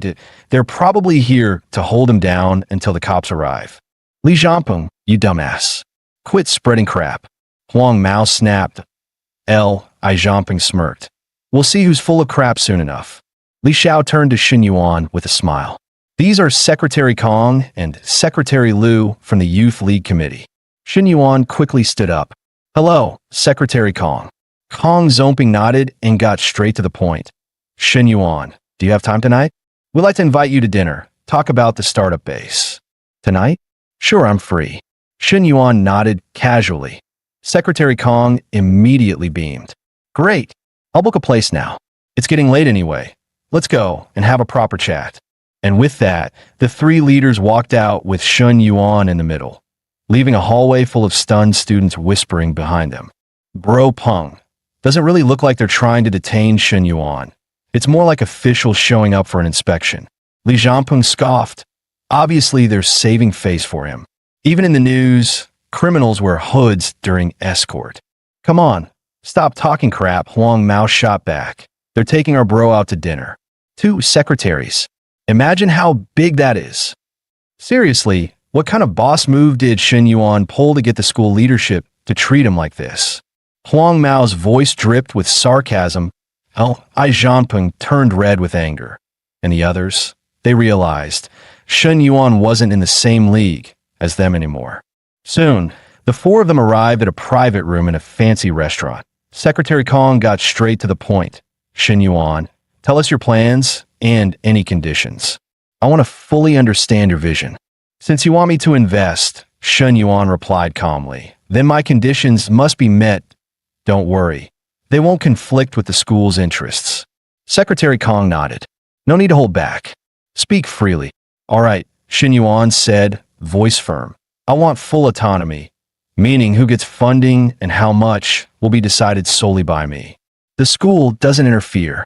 What? That's not how we operate. Liu Zhaojiang immediately frowned, but Secretary Kong gestured for him to quiet down. Let him finish. Shen Yuan, this kind of setup involves multiple parties. Letting the investor have full control might not be so simple. The school still has to ensure students we support actually succeed. Shen Yuan nodded. You're right, Secretary. But without funding, success is just talk. Think of me as the base's acting director that why money doesn't just want to nurture talent. It wants to produce profits. And that's something both you and I care about. With that, Shen Yuan stopped talking that he had money and he was willing to invest, but he wasn't handing out charity. His system-driven mission was clear: build wealth, grow businesses, earn prestige, become a tycoon. He knew one thing. He'd need elite talent to manage his empire. Rather than recruiting outsiders in the future, why not use this startup base to cultivate a loyal, in-house team from day one? More importantly, the system required him to engage with a large number of female NPCs. Where else could he find more approachable, charming, and easily unlockable girls than on a college campus? Besides, the female students at Xingqing University were famously the best looking in the city. I'll need to hold a meeting with the Education Bureau before giving you an official answer. Secretary Kong's tone was polite but firm. Shen Yuan simply nodded. He knew something like this would take time and red tape. And so, The dinner wrapped up amidst clinking glasses and polite conversation. By the time they left the restaurant, it was already late. Secretary Kong checked the time, then turned to Li Xiao. Teacher Li, Shun Yuan's had some drinks. He can't drive. Why don't you give him a ride back? We'll head off first. Wow, your new car's really spacious. Once in the vehicle, Li Xiao seemed a little tense. After all, this was that internet-famous SUV. Most people couldn't even dream of affording it. I've always driven sedans. Thought I'd try out an SUV this time, Shun Yuan said casually. Just as Li Xiao was buckling her seatbelt, her phone rang. Li Meng? What? You got rescheduled and can't help with the move. It's fine. I'll just book a van service. Don't worry, I've got it. Shun Yuan realized it was her younger sister calling. You're moving? He asked curiously. Li Xiao nodded. Yeah, in 2 days. Our lease is ending, so my sister and I are switching apartments. Wanting to help? Shun Yuan offered. Li Xiao hesitated. That's not really appropriate. This is a brand new car. I feel bad scratching it or something. I'll just book a moving van. It's just a car, not an heirloom, Shun Yuan replied casually. And helping a teacher out? That's just what a good student should do. Li Xiao waved her hand. No need to trouble you. Between the two of us, we've got a lot of stuff. All right, counselor. Enough dodging. Helping you move isn't exactly a big deal, Shun Yuan said casually. Then, okay. Li Xiao finally agreed. Realizing any more refusal would just feel awkward, as she glanced at Shun Yuan, she suddenly blushed. His face was sharp and defined. If not for the teacher-student dynamic, he was actually kind of handsome. Wait a second, so eager to help me move? And that bag he gave me before? Maybe Li Meng was right. He does have feelings for me. And that bag? He claimed it was a knockoff, but with his financial situation, no way that wasn't real. With that in mind, she asked carefully, Shun Yuan, do you remember the bag you gave me before? Shun Yuan looked over. Of course. Why? You said it was a fake back then. Before she could finish, Shun Yuan cut in. Actually, it was the real deal. But hey, I'm not short on cash now.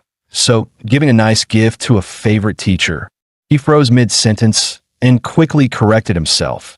Wait, I meant a respected teacher, not favorite like that. But that explanation only made things worse. Li Xiao's face turned even redder. Oh, it really was that kind of meaning. But no, this is inappropriate. I'm older, and his teacher, she softly said, Shun Yuan. All right, let's go. No need to give me the usual not appropriate lecture. I'm not giving up anyway. Shun Yuan knew Li Xiao wasn't like the others. She needed something slower, more genuine, and he was willing to take his time. Before long, they pulled up to the school gate. Are you going home tonight? She asked. Nope, Shun Yuan replied.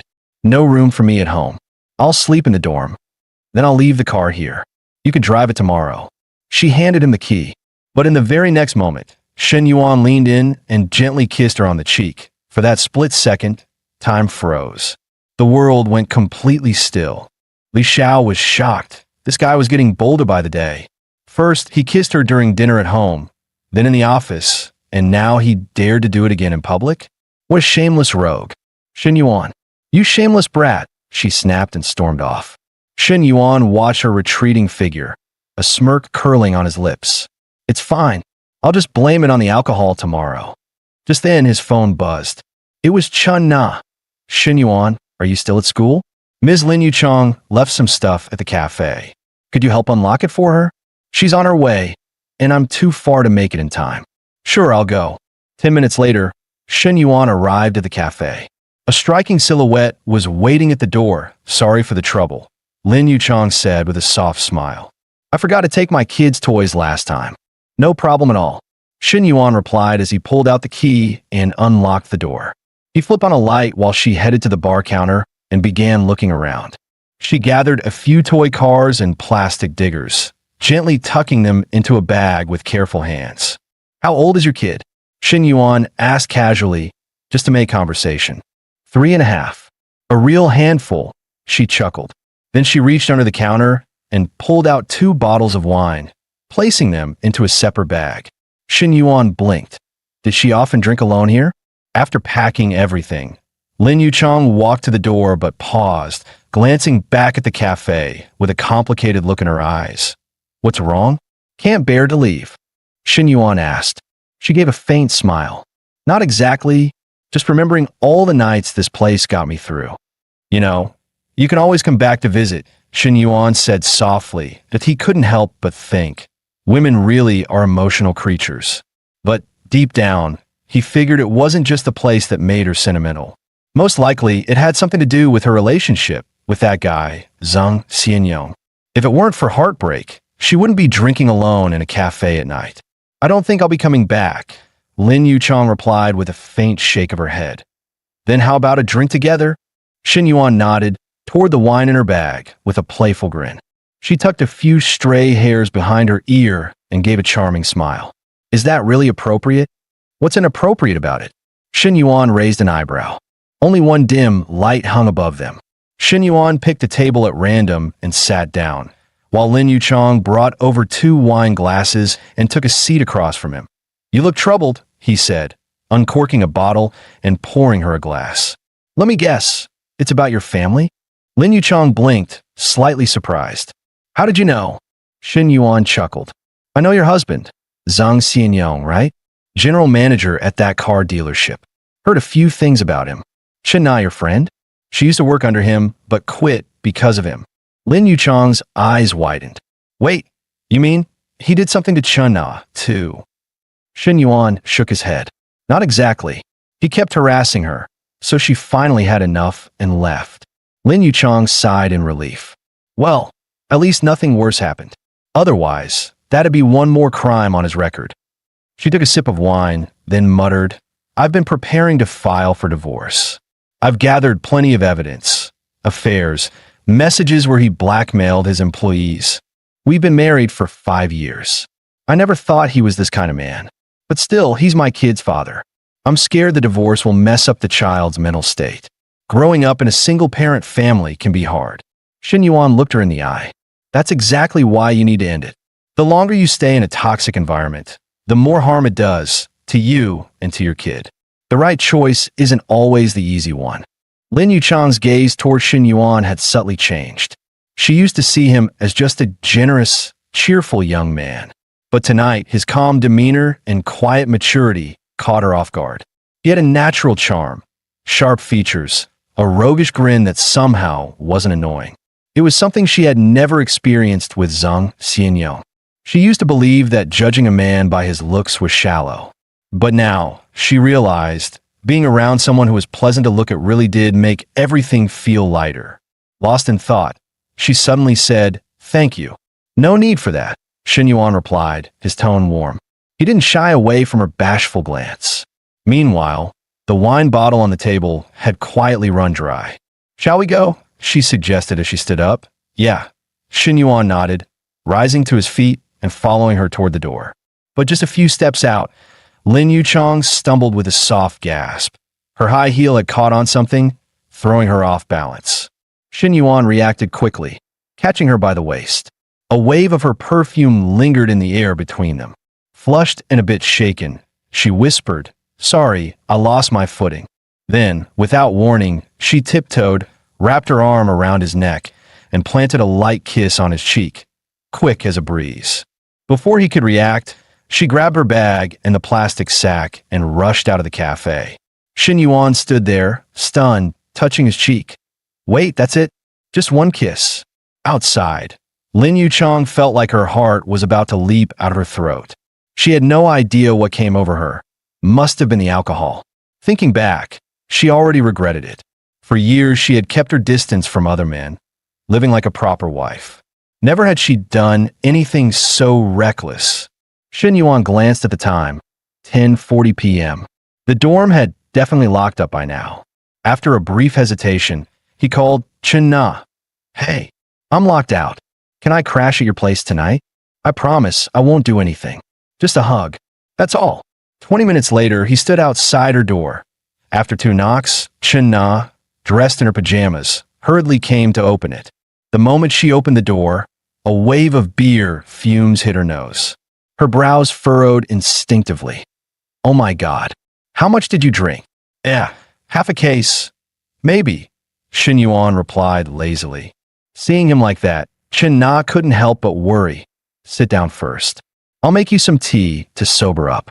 And take a shower. You're stinking up the place. But just as she turned around, Shin Yuan suddenly lunged forward and hugged her from behind. Wait, don't go? I need a hug. So this is your definition of just a hug? Chen Na glared. Shin Yuan clung to her, trying to act innocent. Come on. Nah. You know I'm a gentleman. A gentleman? She snapped, instantly recalling the past. The first time, he tricked her with just a glass of water. The second time, he said it was for training. And now, just a hug and nothing else?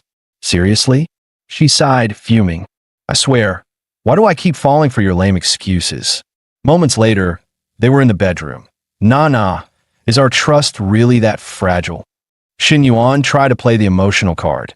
Chen Na crossed her arms and pointed coldly to the far side of the bed. You said just a hug, right? Then take your own blanket. You can hug me from a distance. Shin Yuan was just about to slip under the covers when her icy glare froze him mid-motion. He muttered to himself. She went along with it the last 2 times. I thought she was warming up to me. Guess she still got her guard up, but hey, the night is long. Plenty of chances ahead. Suddenly, he sneezed and rubbed his nose. Nah, your AC is freezing. Chen Na sat up, reaching for the air conditioner remote. But Shin Yuan had been waiting for this. Like a slippery eel, he dove straight under her blanket. No need to adjust anything. If we share the same blanket, it won't be cold. See? Nice and warm now, isn't it?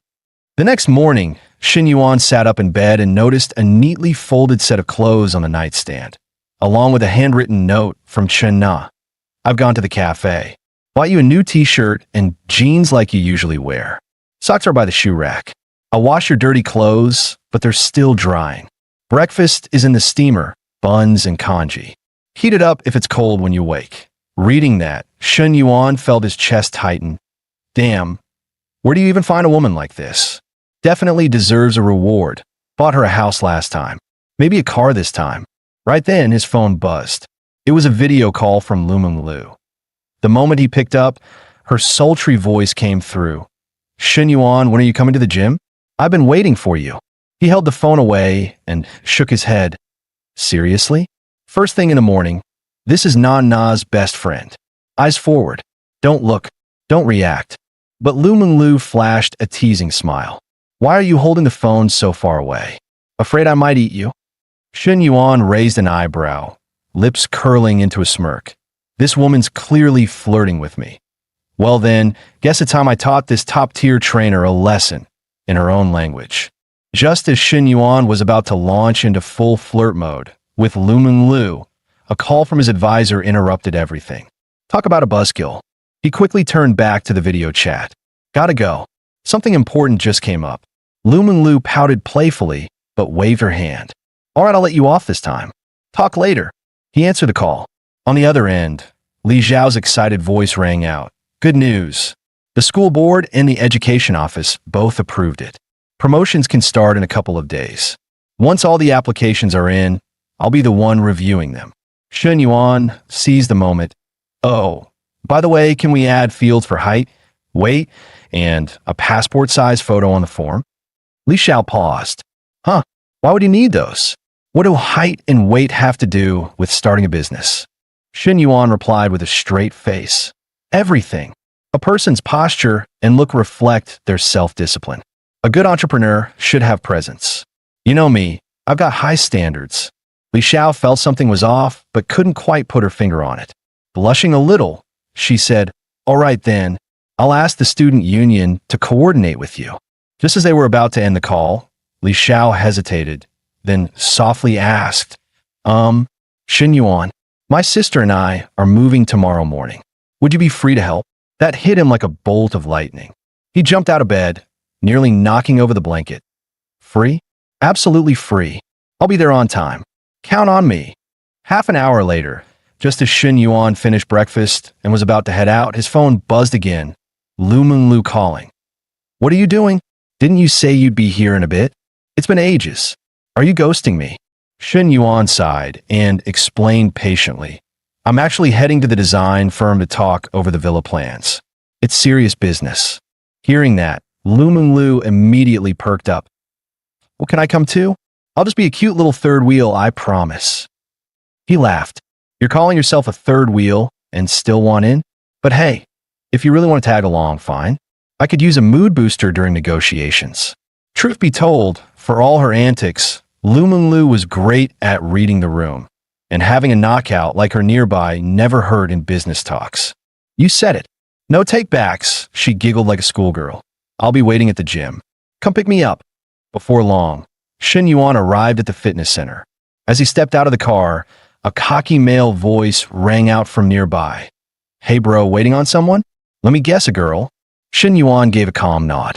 The guy smirked smugly. Your ride's not bad. Good enough to pull basic girls. But if you want to chase real high-end goddesses, you need something like my baby here. He dangled a flashy key fob, and the G-Class SUV behind him blinked its lights.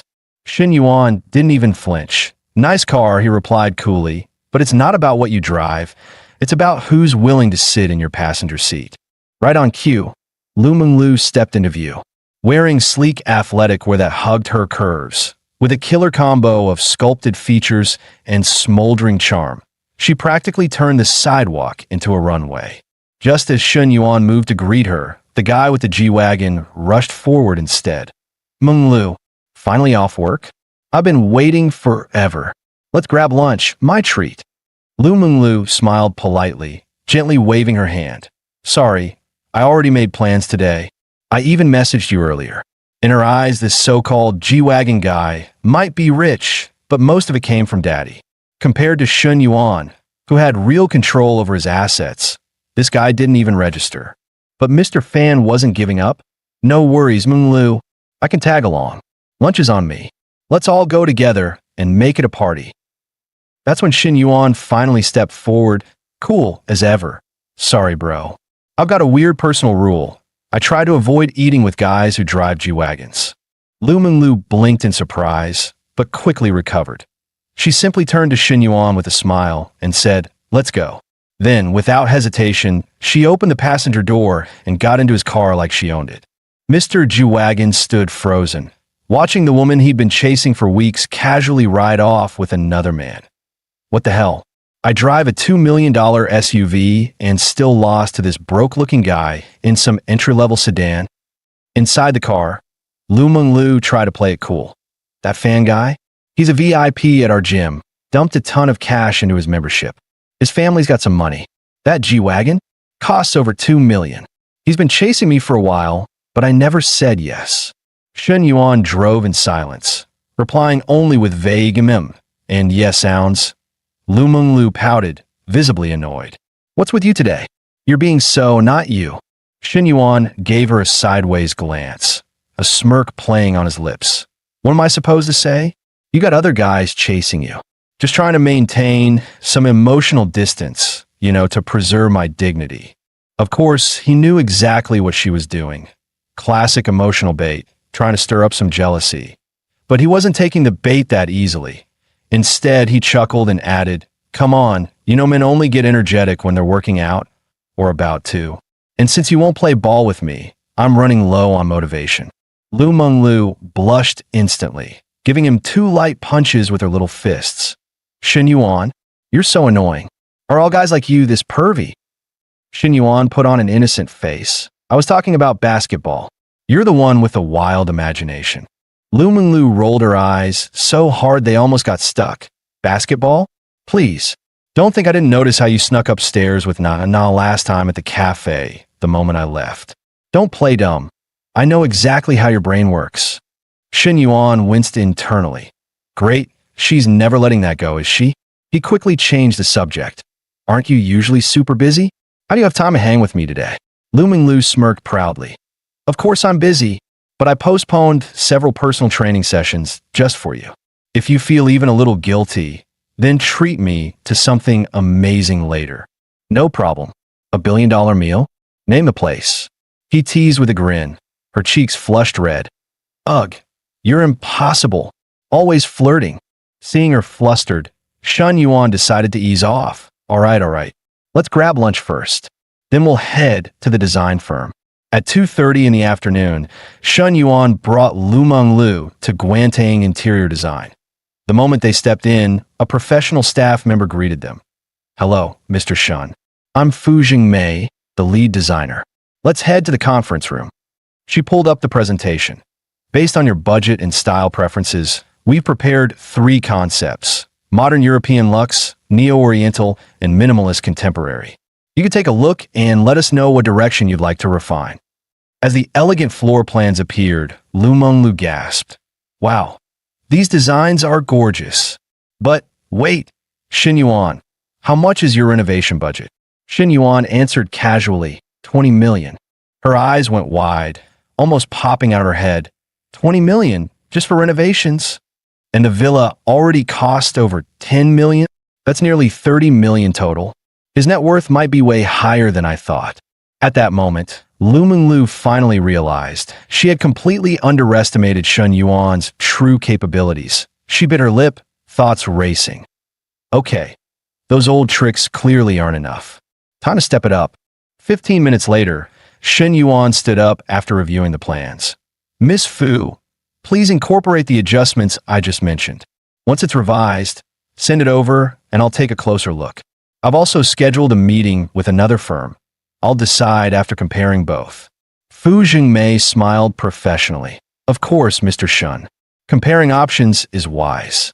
Then she added casually, "By the way, do you happen to be free tonight? Our GM, Mr. Wan, would love to treat you to dinner." Xin Yuan hesitated. "I haven't even signed anything yet. A dinner might be a bit premature, don't you think?" Fu Jingmei interrupted with a gentle smile. "Oh, no pressure. Mr. Wan just wants to get to know you better. Nothing formal." Since she insisted, Xin Yuan nodded in agreement. As they walked out, Fu Jingmei was already beaming internally. A 20 million renovation budget? One client like this could feed the company for a year. Definitely worth rolling out the red carpet. She returned to the office immediately and reported in. "Mr. Wan, Mr. Shun agreed to dinner tonight." GM Wan Renmin gave a satisfied nod. "Excellent. If he's willing to sit down and eat, that means we've got a real shot. This type of VIP, we can't afford to let slip." He paused. "Is he coming alone?" Fu shook her head. "No, he brought a woman. Doesn't seem like a girlfriend, though." Hearing that, Mr. Wan gave a knowing grin. "Not a girlfriend? Even better.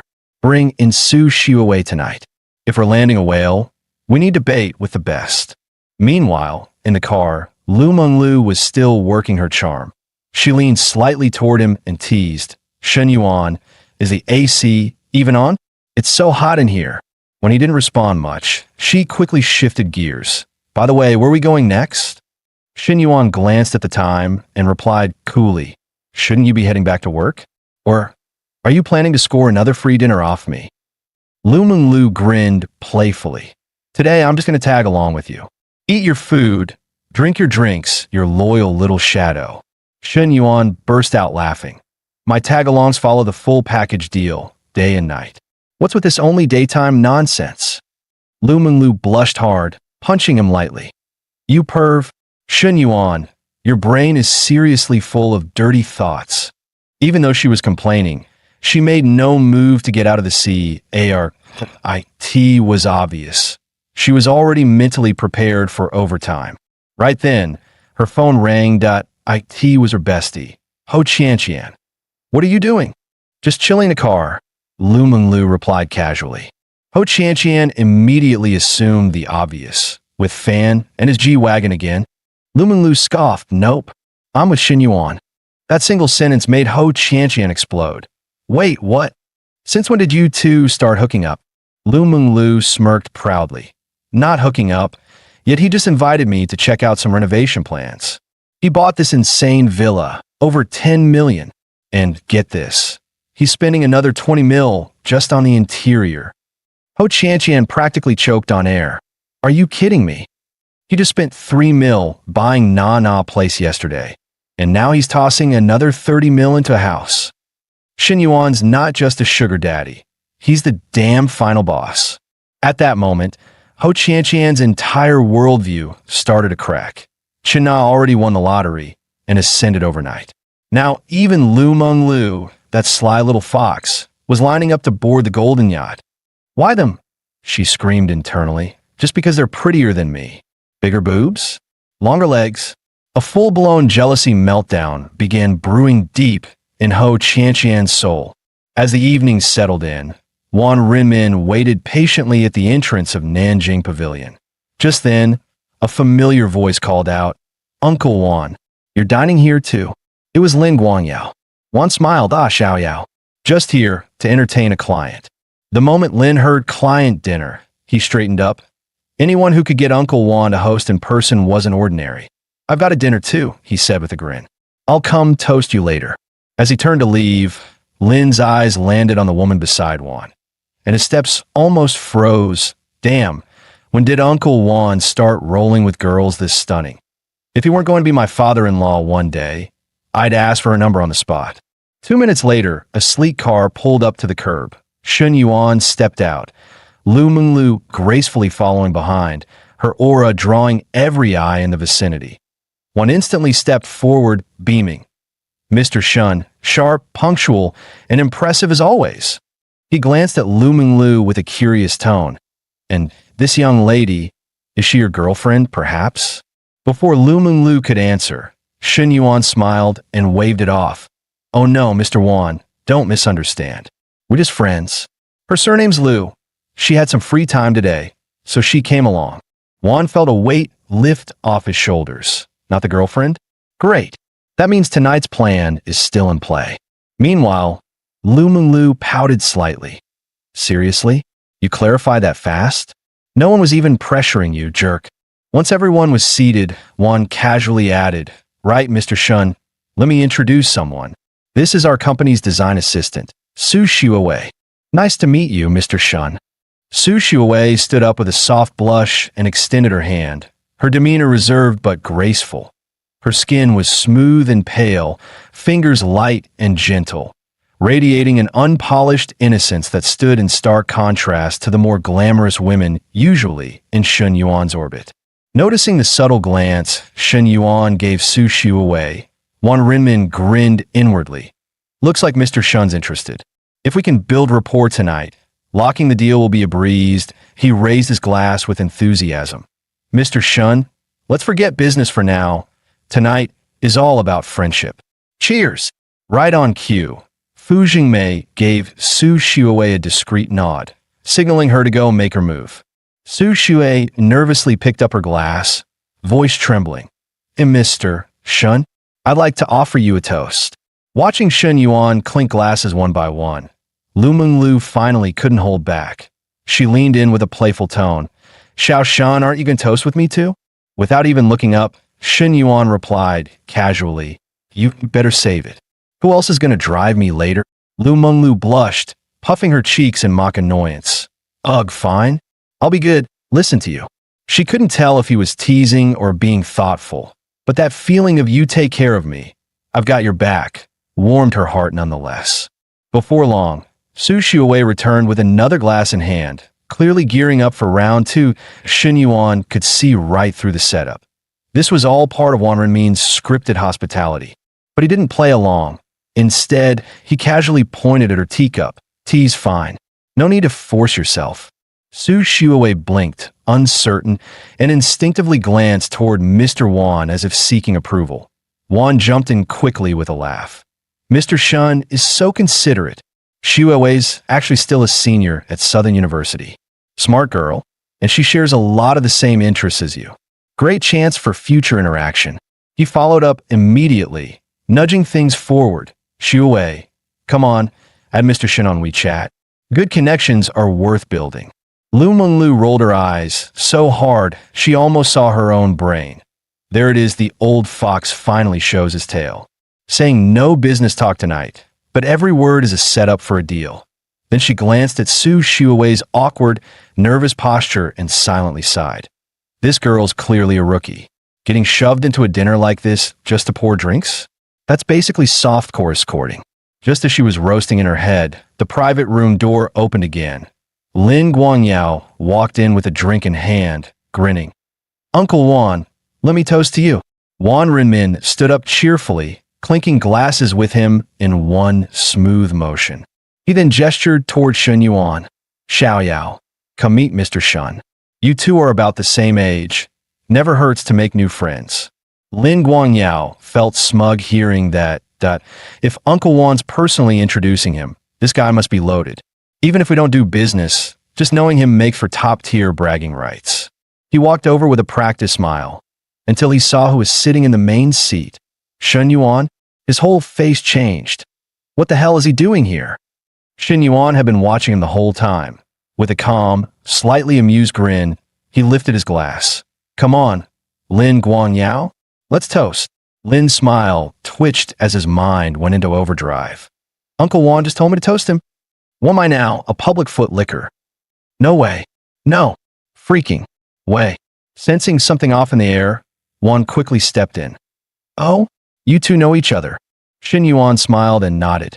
Yeah, we go way back. Wan laughed heartily. Perfect then. Xiao Yao, you probably didn't know, Mr. Shen just bought a villa at Green Bamboo Lake. He's dropping 20 million just on renovations through our company. The moment Lin Guangyao heard villa and 20 million on renovations, his brain just glitched. Hold up, what? A villa? 20 million? Since when did Shen Yuan go from broke boy to baller? Is his family secretly mining diamonds in some underground kingdom? He glanced at Shen Yuan, now the center of attention, and his soul took critical damage. Here I am kissing up to Uncle Wan like my life depends on it, and Shen Yuan's already a premium VIP.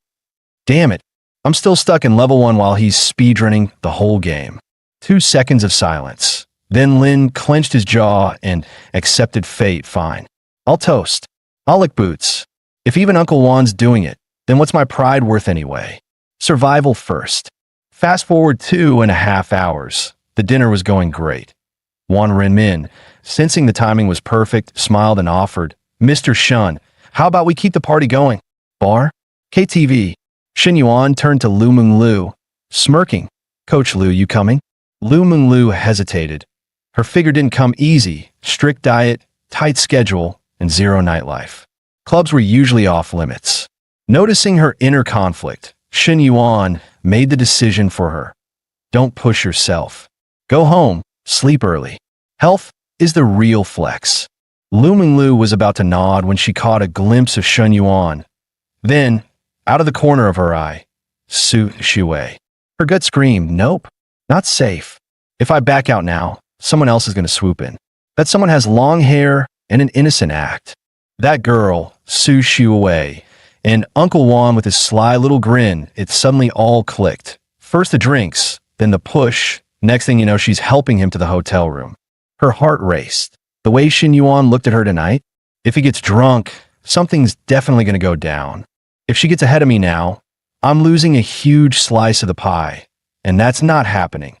Lu Menglu's inner alarm blared at full volume. She made a silent vow on the spot. This catch is mine. No fox spirits allowed, especially not sushi away. Suddenly, she shot up from her seat. I'm going, she said firmly. Absolutely going. And so, under Wan Renmin's lead, the group headed straight to Gold Diamond KTV, just a few blocks from the restaurant.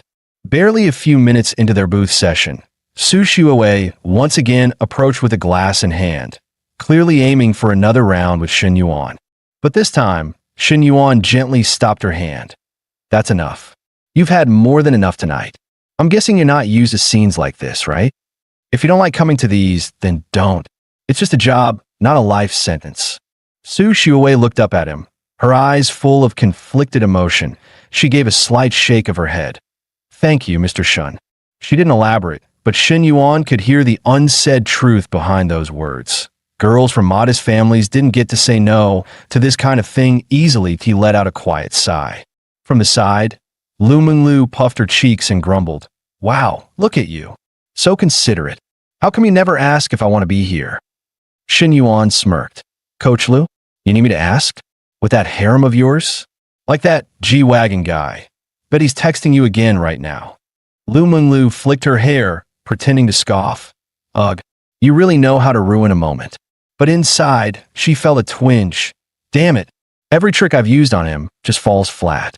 I came in thinking I'd tame him, and now he's got me wrapped around his finger." The room fell awkwardly quiet. Su Xiuwei quickly stepped up with a sweet smile. "Mr. Shun, any song you'd like to hear? I can pick one for you." Shin Yuan leaned back, tapping his glass lazily. "Up to you." The second she left, Lu Menglu slid over with a teasing grin. "That look you gave her? If it had sparkles, I'd think you were filming a K-drama." Shin Yuan raised an eyebrow, smiling slyly. "Really? I thought I look at everyone like that." "Yeah, right." She rolled her eyes. "You look at me like I'm dinner. No feelings, just appetite. Isn't that your charm?" He smirked. "Smart women always know how to package desire as deep affection." She blinked. "So how does that end?" He chuckled darkly. "How else? Once you're in bed, no one cares who said what." Lu Menglu huffed. "You seriously need a filter. One of these days I'm recording you and leaking it to your exes." Still, deep down, she couldn't deny it. At least he was honest. Better than the sweet-talking liars who faked love just to get under the sheets. "Enough with the flirting," she muttered. "People are still here," though her smile betrayed her protest. Just then, Wan Renmin returned with Su Xiuwei. "Mr. Shun, Xiuwei picked a song for you. Time to show us those golden pipes." The party stretched into the late hours. Around 11 p.m., as things wrapped up, Wan Renmin clutched Shun Yuan's hand warmly. "Mr. Shun, what a night. You're not just sharp, you've got taste. I'm serious, I want to work with you. That villa job? My team will treat it like it's my own home." Shin Yuan replied with a calm smile. "I only reviewed 2 companies. Yours looks solid. If the numbers work out, you'll be my first call." Seeing the conversation winding down, Fu Jingmei stepped forward with a polite smile. "Mr. Shun, we'll be heading out now. Let's catch up again soon." Shin Yuan was just about to mention Su Xiuwei when Fu Jingmei cut in smoothly. "Don't worry. She's my apprentice. I'll make sure she gets home safely." Once the group had left, Shin Yuan turned to Lu Menglu and asked casually, "You heading home? Wanting to call a car for you." She didn't answer directly, instead asking, "What about you? Where are you going?" "Probably grabbing a hotel nearby." Lu Menglu blinked. "You've got your own place, don't you? Why waste money on a room?" He gave her a meaningful glance, smirking. "Unless you'd rather take me in?" Her cheeks instantly flushed red. She hadn't planned on taking things this far tonight, but the alarm bells in her head were loud and clear. Another second of hesitation, and this prize stud might end up in someone else's bed. Without thinking, she looped her arm through his and cooed, "Don't get any ideas. I don't just bring men home, okay? I'm a respectable woman." Shin Yuan stared at her in disbelief. The affection meter above her head was practically glowing. "I haven't even done anything. Why is her favorability spiking like Bitcoin?" Clearing his throat, he pulled out his phone like a gentleman. "So, Coach Lu, where do you live? I'll call you a car." She clung to his arm even tighter, voice dripping with syrup. "I'm not going home." He raised an eyebrow. "Then where are you planning to sleep tonight?" She glared at him, cheeks puffed. "What do you think, genius? I'm literally throwing myself at you. Quit playing dumb." Lu Menglu blushed so hard she could melt. Shin Yuan chuckled and ruffled her hair. "This place is too cheap. Let's go somewhere that actually matches our vibe." In the car, Lu Menglu leaned into his chest and whispered nervously, "Do you think you'll be gentler tonight? Don't be like that. Rough time at the cafe again." The driver kept sneaking glances through the rearview mirror, grinning wide. "Damn, with a car and a girl like that, this guy's clearly winning at life." Soon, they pulled up to the city's most luxurious hotel. Without hesitation, Shen Yuan booked an executive suite for an entire month. The receptionist quoted the rate, $3,688 a night. That's $110,000 for the month. Lu Menglu's eyes widened in disbelief. But Shen Yuan didn't even blink. "Just $110K? Easy. Give me room 01 on the 52nd floor." In his mind, he was already calculating affinity above 60, triple cashback, pure profit. Lu Menglu felt a flutter in her chest. Room 521. He really knows how to flirt. That's smooth. As soon as they entered, she dashed to the floor-to-ceiling window like an excited kitten. "Wow, look at this view. Shen Yuan, come here." But from his angle, what he saw was her flawless silhouette, perfectly outlined by the city lights. A grin crept up his face. Nice window, might just make it tonight's arena. He stepped closer, wrapping his arms around her waist from behind, his voice low and sultry. Coach Liu, right now, all I see is you. Can we start the game? Lu Menglu turned crimson, her voice trembling. Shen Yuan, I haven't showered yet, maybe wait a little. Shen Yuan cut her off without hesitation. Shower later. His tone left no room for negotiation. Lu Menglu hesitated, then nodded. Oh, okay, but the curtains aren't closed. He smirked. Triple layer soundproof glass. We're on the 52nd floor. No one around here's got a better view. If they do see us, let him be jealous. You're such a jerk, she scolded, cheeks flushed with both shame and heat. Though she pretended to resist, her strength had long since melted away in his arms. And just like that, the silent battlefield ignited. By the time he opened his eyes again, the sun was already high, almost noon. He turned to the still sleeping Lu Menglu, a devilish grin creeping onto his lips. Didn't expect Coach Liu to be so sensitive. Nearly flooded the whole bed. Just thinking about it got his hands moving again. Lu Menglu stirred, groaning in protest. Shen Yuan, again? I only slept 4 hours. Can't you let me rest for once? Shen Yuan gently pinched her cheek, smirking. You think I don't care? Normally I can go all night. But for you, I held back. Lu Menglu flushed and smiled sweetly.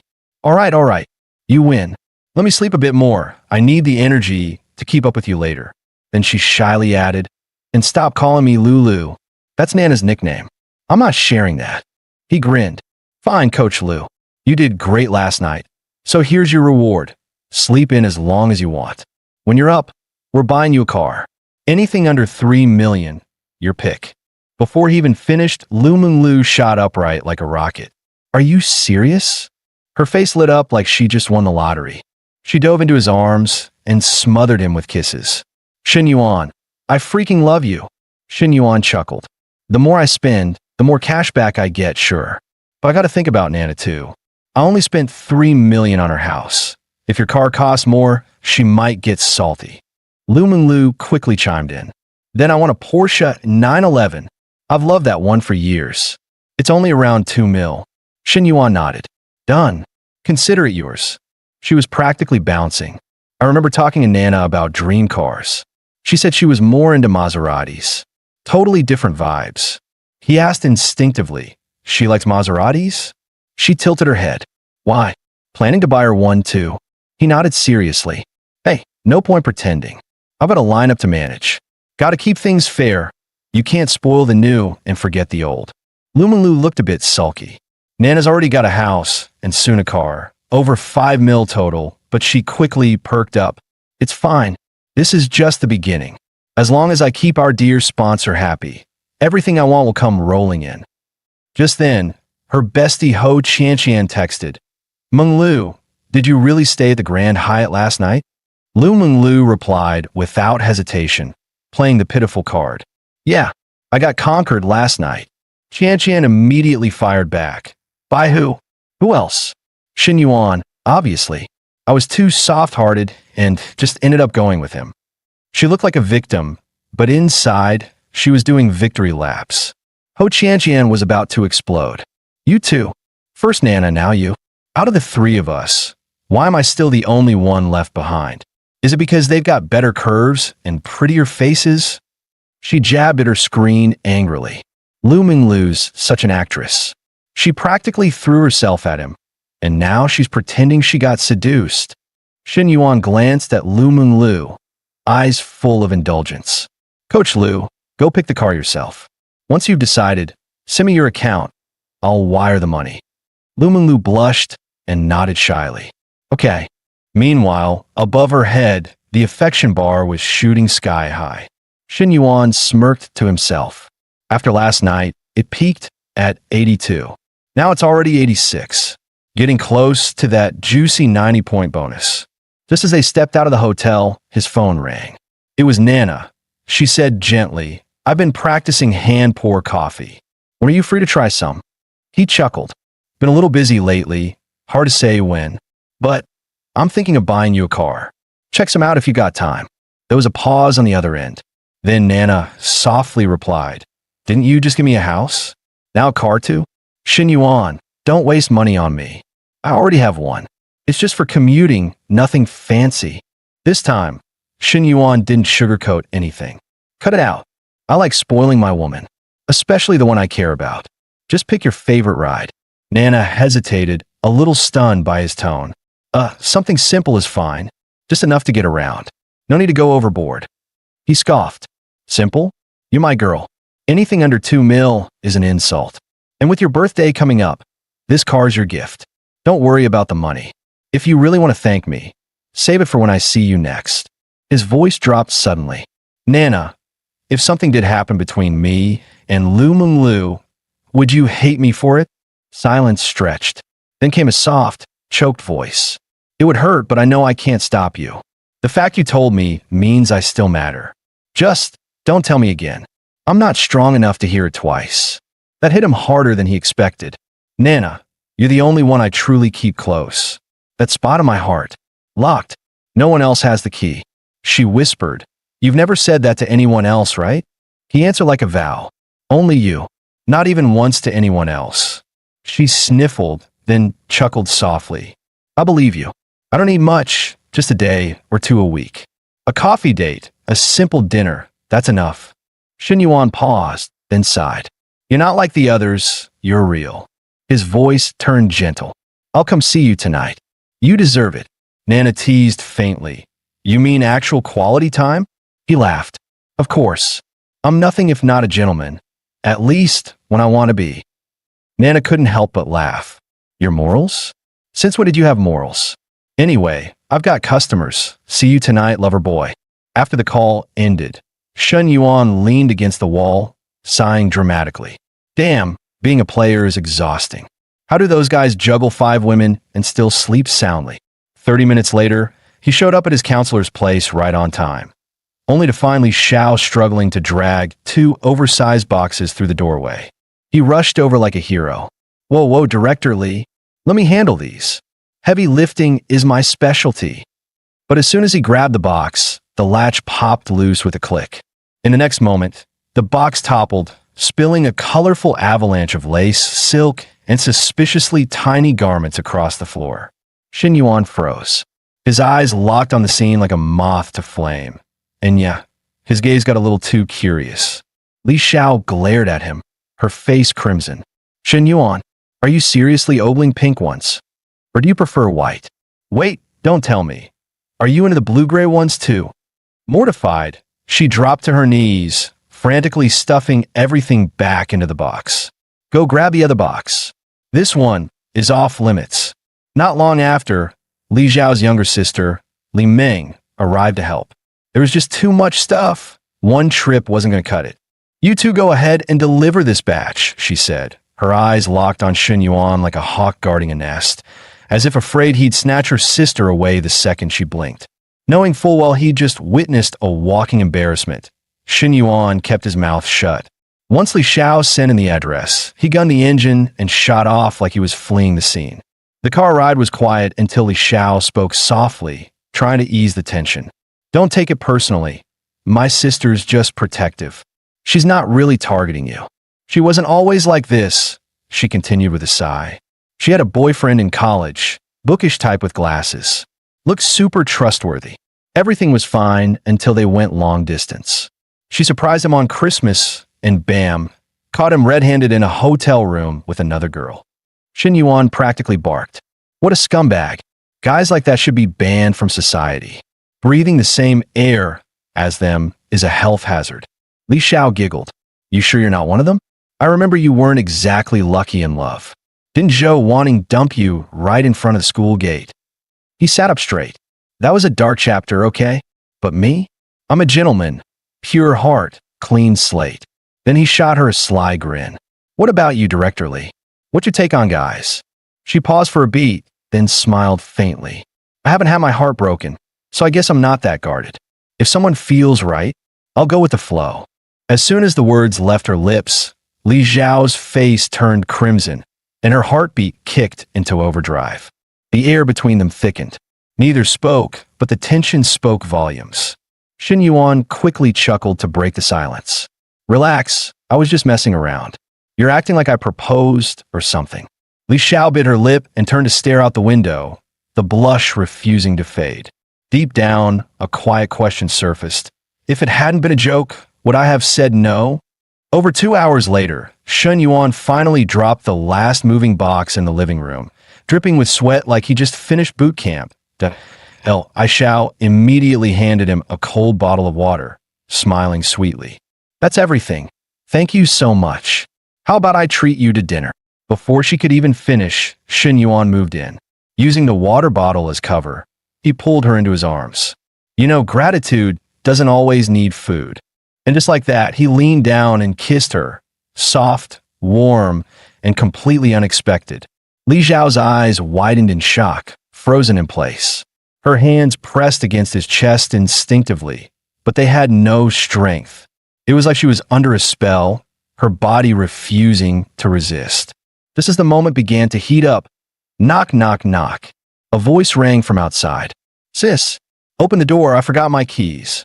Shen Yuan instantly let go. Li Xiao jumped like she'd been caught in a crime. If my sister walks in now, I'm doomed. He cleared his throat and called out calmly. Coming. Give me a sec. Just as Shen Yuan turned to open the door, he realized Li Xiao was still leaning against him, her legs like concrete. I don't think I can move, she whispered. He gently wrapped an arm around her waist. Relax. I got you. With one smooth motion, he straightened her shirt, steadied her, and headed for the door. The moment Li Meng walked in, her eyes locked onto her sister. Why is your face so red? Don't tell me you've got heat stroke. Li Xiao forced a laugh, waving it off. No, probably just overheated from carrying stuff. Internally, full-on panic. Thank God she didn't ask more questions.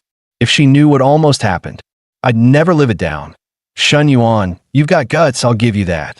Trying to shift gears, Li Xiao quickly changed the subject. All right, about that project, everything's set. The school assigned Fu Yingzi to assist you. You'll have your own office too. I'll send your contact info later. Shen Yuan had hoped to linger a bit longer, but with Li Meng acting as a human spotlight, he knew nothing else was happening today that he stood up reluctantly, forcing a smile. I should get going. As soon as he left, Li Meng pounced. Sis, you and Shen Yuan, what's really going on? Li Xiao flinched, visibly flustered. What are you talking about? Li Meng rolled her eyes. Come on, he's obviously into you. And you two? Way past the whole teacher-student line. Caught off guard, Li Xiao finally admitted it. I don't even know if it's real. I've never been in a relationship before. Li Meng sighed dramatically. Yep, you caught feelings. I mean, if he wasn't your student, he wouldn't be the worst option. But something about him just feels unstable. Li Xiao's cheeks flushed again. So, you're not against it? Li Meng shrugged. Would it matter if I was? It's your life. But as your sister, I'll say this. Don't fall for the act. Watch him. See if he's really worth it. Meanwhile, back at the school cafeteria, Shen Yuan had just stepped through the door, not even fully inside, when a sweet, cheerful voice called out, Shen Yuan, over here. It was Fu Yingzi, the school broadcast station star and his newly assigned assistant. He walked over with a grin. Hope I didn't keep you waiting too long. Fu Yingzi shook her head with a cute smile. Not at all. I just got out of class myself. He teased. You sound way different than on the radio. Less official, more real. She giggled. Well, that's because I use different voices depending on a role. Talking face to face? This is my true voice. Then she smoothly pivoted to business. Secretary Liu already arranged for someone to help set up your office. I'll also be assisting you directly with your daily affairs, along with the student committee liaison work. Shen Yuan nodded approvingly. Sound good. I trust you'll handle it well. Fu Yingzi beamed. Absolutely. I'm excited to help. What she didn't say out loud. This was the perfect excuse to get closer to him, and I'm not wasting a second. Just as Shen Yuan was about to dive into planning, a tall guy stormed in, panting. Yingzi, there you are. I've been looking all over. It was Feng Zege, clutching a bubble tea like a peace offering. I know you just finished class, so I got your favorite coconut oolong. But the moment his eyes landed on Shen Yuan, His entire expression changed. His smile froze, his gaze darkened. Oh, the rival alert just went off. Shen Yuan kept a straight face but smirked inside. Who's this thirsty dude? One look, and he's ready to duel me in the parking lot. Fu Yingzi kept it polite but distant. Thanks, but I'm cutting back on sugar lately. I'll have to pass. Feng Zige stubbornly pushed the drink forward. I ran 5 kilometers and waited 25 minutes to get this. At least take it. Please. Fu Yingzi's tone dropped ice cold. Feng Zige, how many times do I have to say it? I said, I'm not drinking it. His face fell instantly, eyes darting towards Shen Yuan. Who is he? What is he to you? Staring like he'd been gut-punched, Feng Zige finally turned and walked away, utterly defeated. Meanwhile, whispers began to ripple across the cafeteria. No way. Fu Yingzi just turned down the campus simp for Shen Yuan. At that exact moment, campus queen Feng Minhui walked in and caught that last bit. Her eyes widened. Wait, what? Shen Yuan and Fu Yingzi? That's impossible. Her bestie leaned in, voice dripping sarcasm. You only went on 2 dates with him. Let's be real. Now that your family's back on top, the vultures are circling again. That did it. Feng Minhui slammed her tray down. Oh, I have to see this shameless show for myself. She stormed over, dropped herself next to Shen Yuan, and pressed her shoulder against his, locking him in place. Hey, fancy seeing you here. Got class later. Shen Yuan kept his cool. Nah, just going over some committee work with Fu Yingzi. Feng Minhui leaned in even closer, her tone syrupy sweet with possessive undertones. You've been skipping class a lot lately. Planning to flunk out completely? Fu Yingzi caught that and froze for a moment. Her eyes dimmed, and a bitter thought flashed by. So, she's his girlfriend? That explains everything. She stood up abruptly, forcing a polite smile. Shen Yuan, I got things to handle at the broadcast station. I'll head out first. And just like that, the cafeteria blew up with whispers. No freaking way. The goddess showdown is real. 2 queens, 1 guy. 1 simp got shut down, and now the real war begins. This is peak drama. Man, some guys get nothing. Others get a whole damn Royal Rumble. Shen Yuan's living a telenovela. After Fu Yingzi left, Feng Minhui finally relaxed and smiled like nothing happened. So, what were you 2 talking about? Shen Yuan kept his tone calm. Just some logistics. She's assigned by the committee to help manage the startup base. But deep down, he sighed.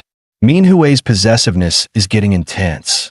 Am I still allowed to work on campus in peace? Feng Minhui pouted, her lips pink and perfect. I just wanted to spend more time with you. Haven't seen you in 2 days, but I've got class soon, so I'll head out. Just as she turned to leave, she paused, leaned in close, and whispered in his ear, Oh, and tonight, I'm craving a very large cold drink. Got it. As she strutted off like she owned the hallway, Shen Yuan smirked, that little tease. She says cold drink, but I know what she really wants. Then, ring ring. Another call.it was Lu Meng Lu. Babe, I found a car. After discounts, it's 2.52 million. I just sent you the payment link. Done, he said instantly. If you like it, buy it. Her voice quivered with excitement. You're the best tonight at the Grand Hyatt? I brought 2 new outfits you'll definitely want to see. That's when his smile faded. His brows furrowed in slow motion. Tonight's to-do list crashed into his brain all at once. Nana was expecting their apology date. Minhui hinted at a suggestive cold drink session, and Lu Menglu basically brought a fashion show to his hotel bed. This isn't a schedule. It's a live-action boss rush. Shen Yuan dragged a hand down his face. God help me. Who do I visit first tonight without triggering World War III? SOS. Urgent. Online crisis. Meanwhile, over at Dongxing District, Li Xiao and her sister Li Meng had spent the last 2 hours unpacking and setting up their new apartment.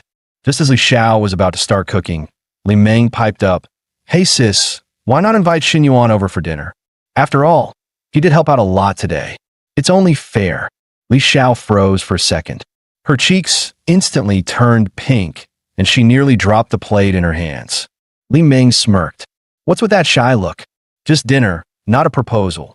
And don't worry, I'm here. If he dares act up, I'll knock him out with the frying pan. Under her sister's relentless nudging, Li Xiao finally sent a message. Shen Yuan, thanks again for your help today. Dinner's almost ready. Want to come over and eat with us? Shen Yuan stared at his screen and groaned internally. What is going on today? It's like every woman on my contact list made dinner plans, he sighed. Fine. Time to follow through on the counselor route. Not long after, he rang the doorbell. When Li Xiao opened the door and saw him, her mind immediately replayed that moment in the kitchen. Her cheeks lit up again. Come in, dinner's not quite ready yet. He grinned. No problem. I'll make myself at home then. As he stepped inside, he scanned the place with a smile. Impressive. You just moved in, and it already feels cozy. Definitely a woman's touch. Then he noticed something in sign of Li Meng that he headed toward the kitchen and casually asked, By the way, where's your sister? Haven't seen her around. At that moment, Li Xiao spotted Shen Yuan approaching the kitchen. Her body tensed up instantly. Shen Yuan, don't come in here. My sister's in the shower. She could walk out any second. He blinked, then chuckled playfully. Whoa, counselor, relax. I was just seeing if you needed help, or maybe sneak a taste of something good. Li Xiao flushed scarlet and waved him off frantically. No, it's almost ready. Just go sit down, please. He nodded casually, but his feet kept moving. Sure, just talking, that's all. He leaned in closer. Her voice trembled. Stop. This is already close enough. With a grin, Shen Yuan suddenly reached out and pulled her gently into a loose embrace. Li Xiao froze, panicking. Shen Yuan, no.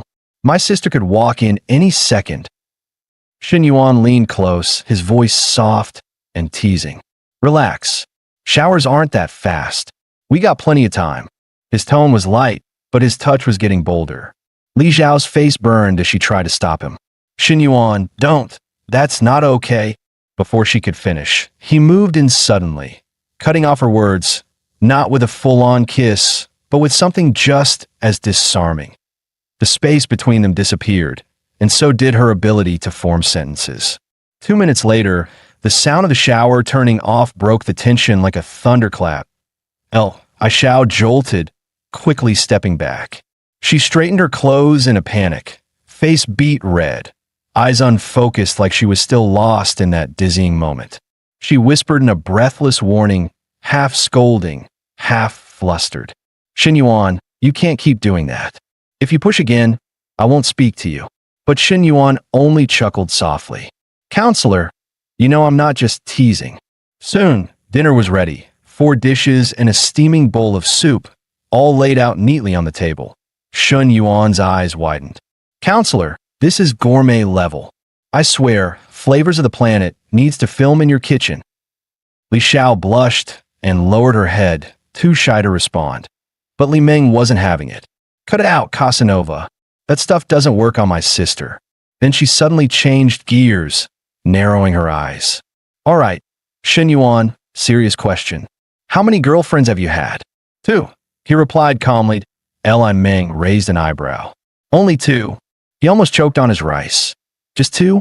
Technically, not wrong. Point 1 in high school, 1 in college. Zhou wanting. The others? Nana, Lulu, Minhui, still flying under the radar. Li Meng let out a quiet her tone unreadable. So you're decently experienced. But her thoughts were less chill. My sister's basically a romance rookie. If he's too slick, she might get hurt.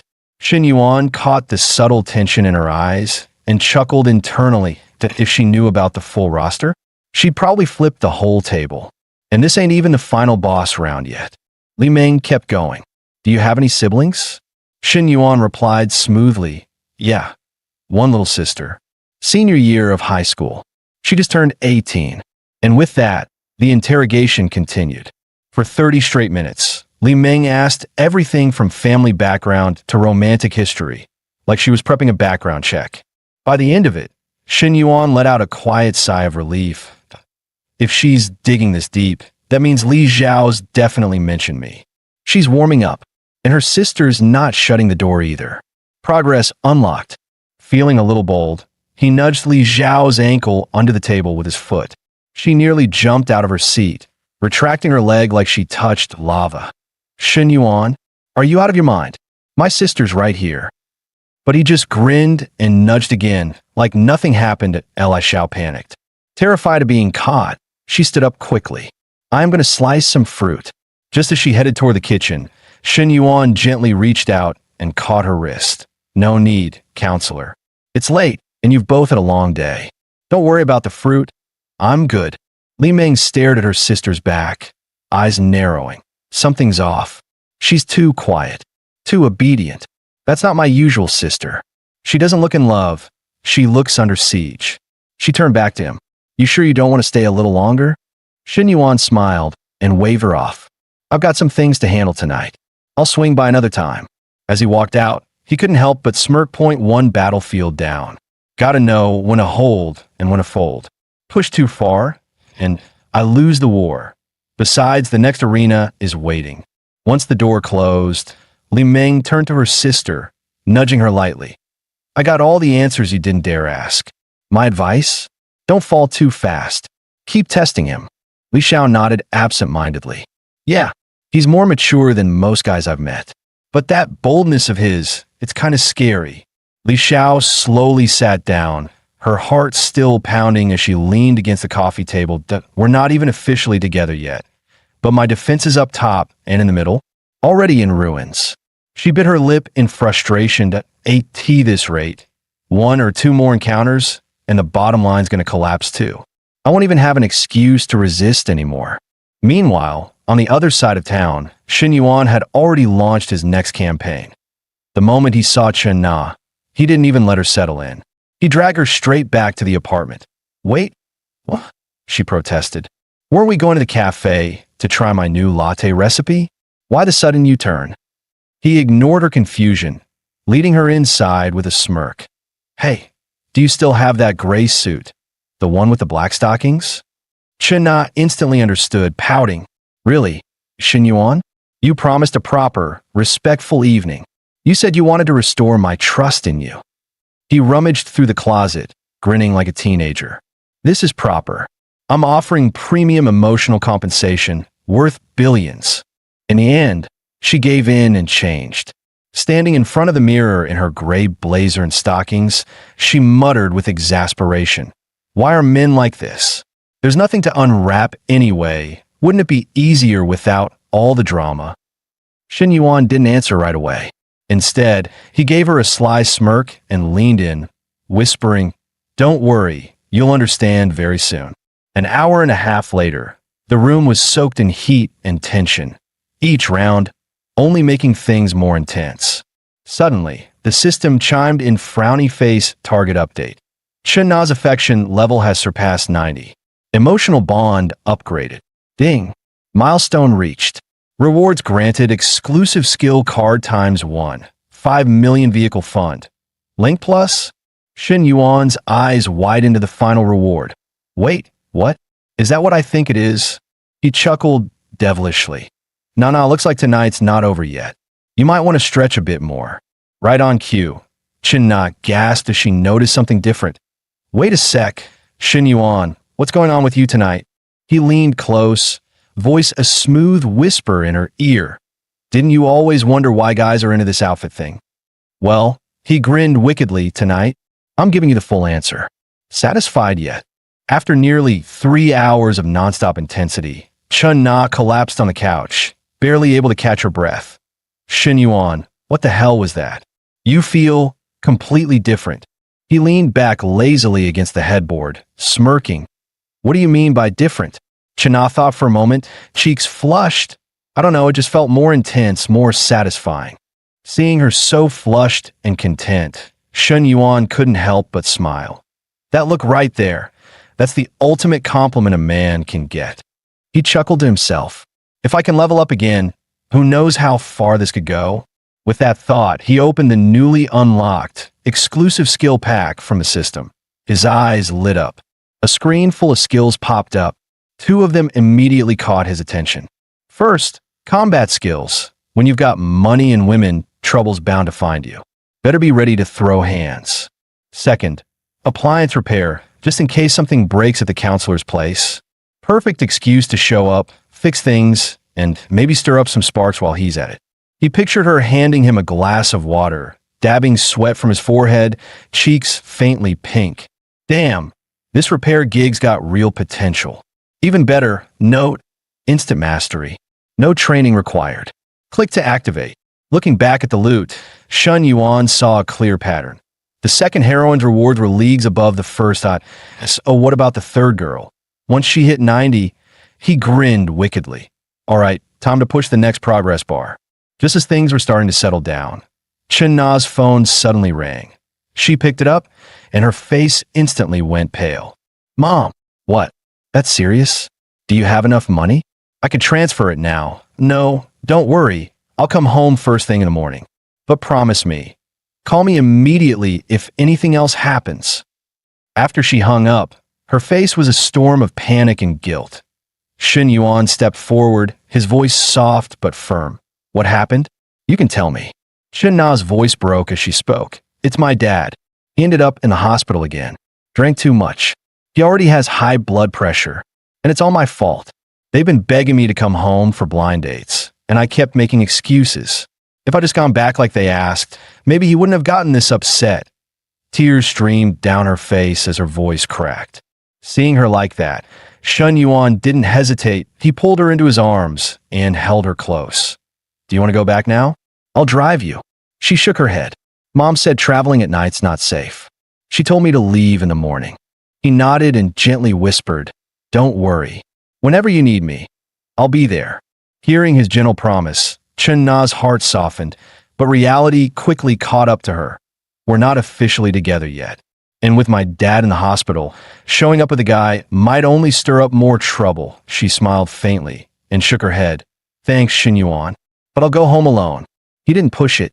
Instead, his voice grew serious. All right, but if anything happens, call me. Need money? Surgery? A hospital transfer? Just say the word. I'll take care of the rest. By the time he woke up the next morning, Chen Na was already gone. But on the table, she had left a carefully packed breakfast just for him. He took a bite and couldn't help but smile. Out of all three girls right now, Nana's easily the gold standard. She's caring, sensible, low maintenance, and never causes drama. Unlike Meng Lu with her little gold-digging moments, or Hui Hui who's got the emotional grip of a mob boss, he nodded to himself. Yeah, Nana's definitely wife material. Just as he finished breakfast, a video call popped up from Fu Yingzi. As soon as she appeared on screen, she beamed at him. Shen Yuan, I finished cleaning your office. I sent over a few desk sets. Pick your favorite, and I'll place the order right away. He chuckled lazily. Up to you. I'm good with whatever. Perfect, I'll get it all ordered. And keep you posted once everything's set up. After hanging up the call, Shen Yuan nodded with quiet approval. She's got the right mindset. Doesn't matter how well the job's done, just taking initiative like that already puts her way above average. Meanwhile, in another corner of the startup center, Feng Zigui came slinking up again like a loyal mutt. Yingzi, what's next? I'm here to help. Just say the word. But Fu Yingzi didn't even bother hiding her annoyance. Help? Help with what? She snapped. You don't work in sanitation. You're not in the student council. Why are you always hovering like a mosquito? She glared at him.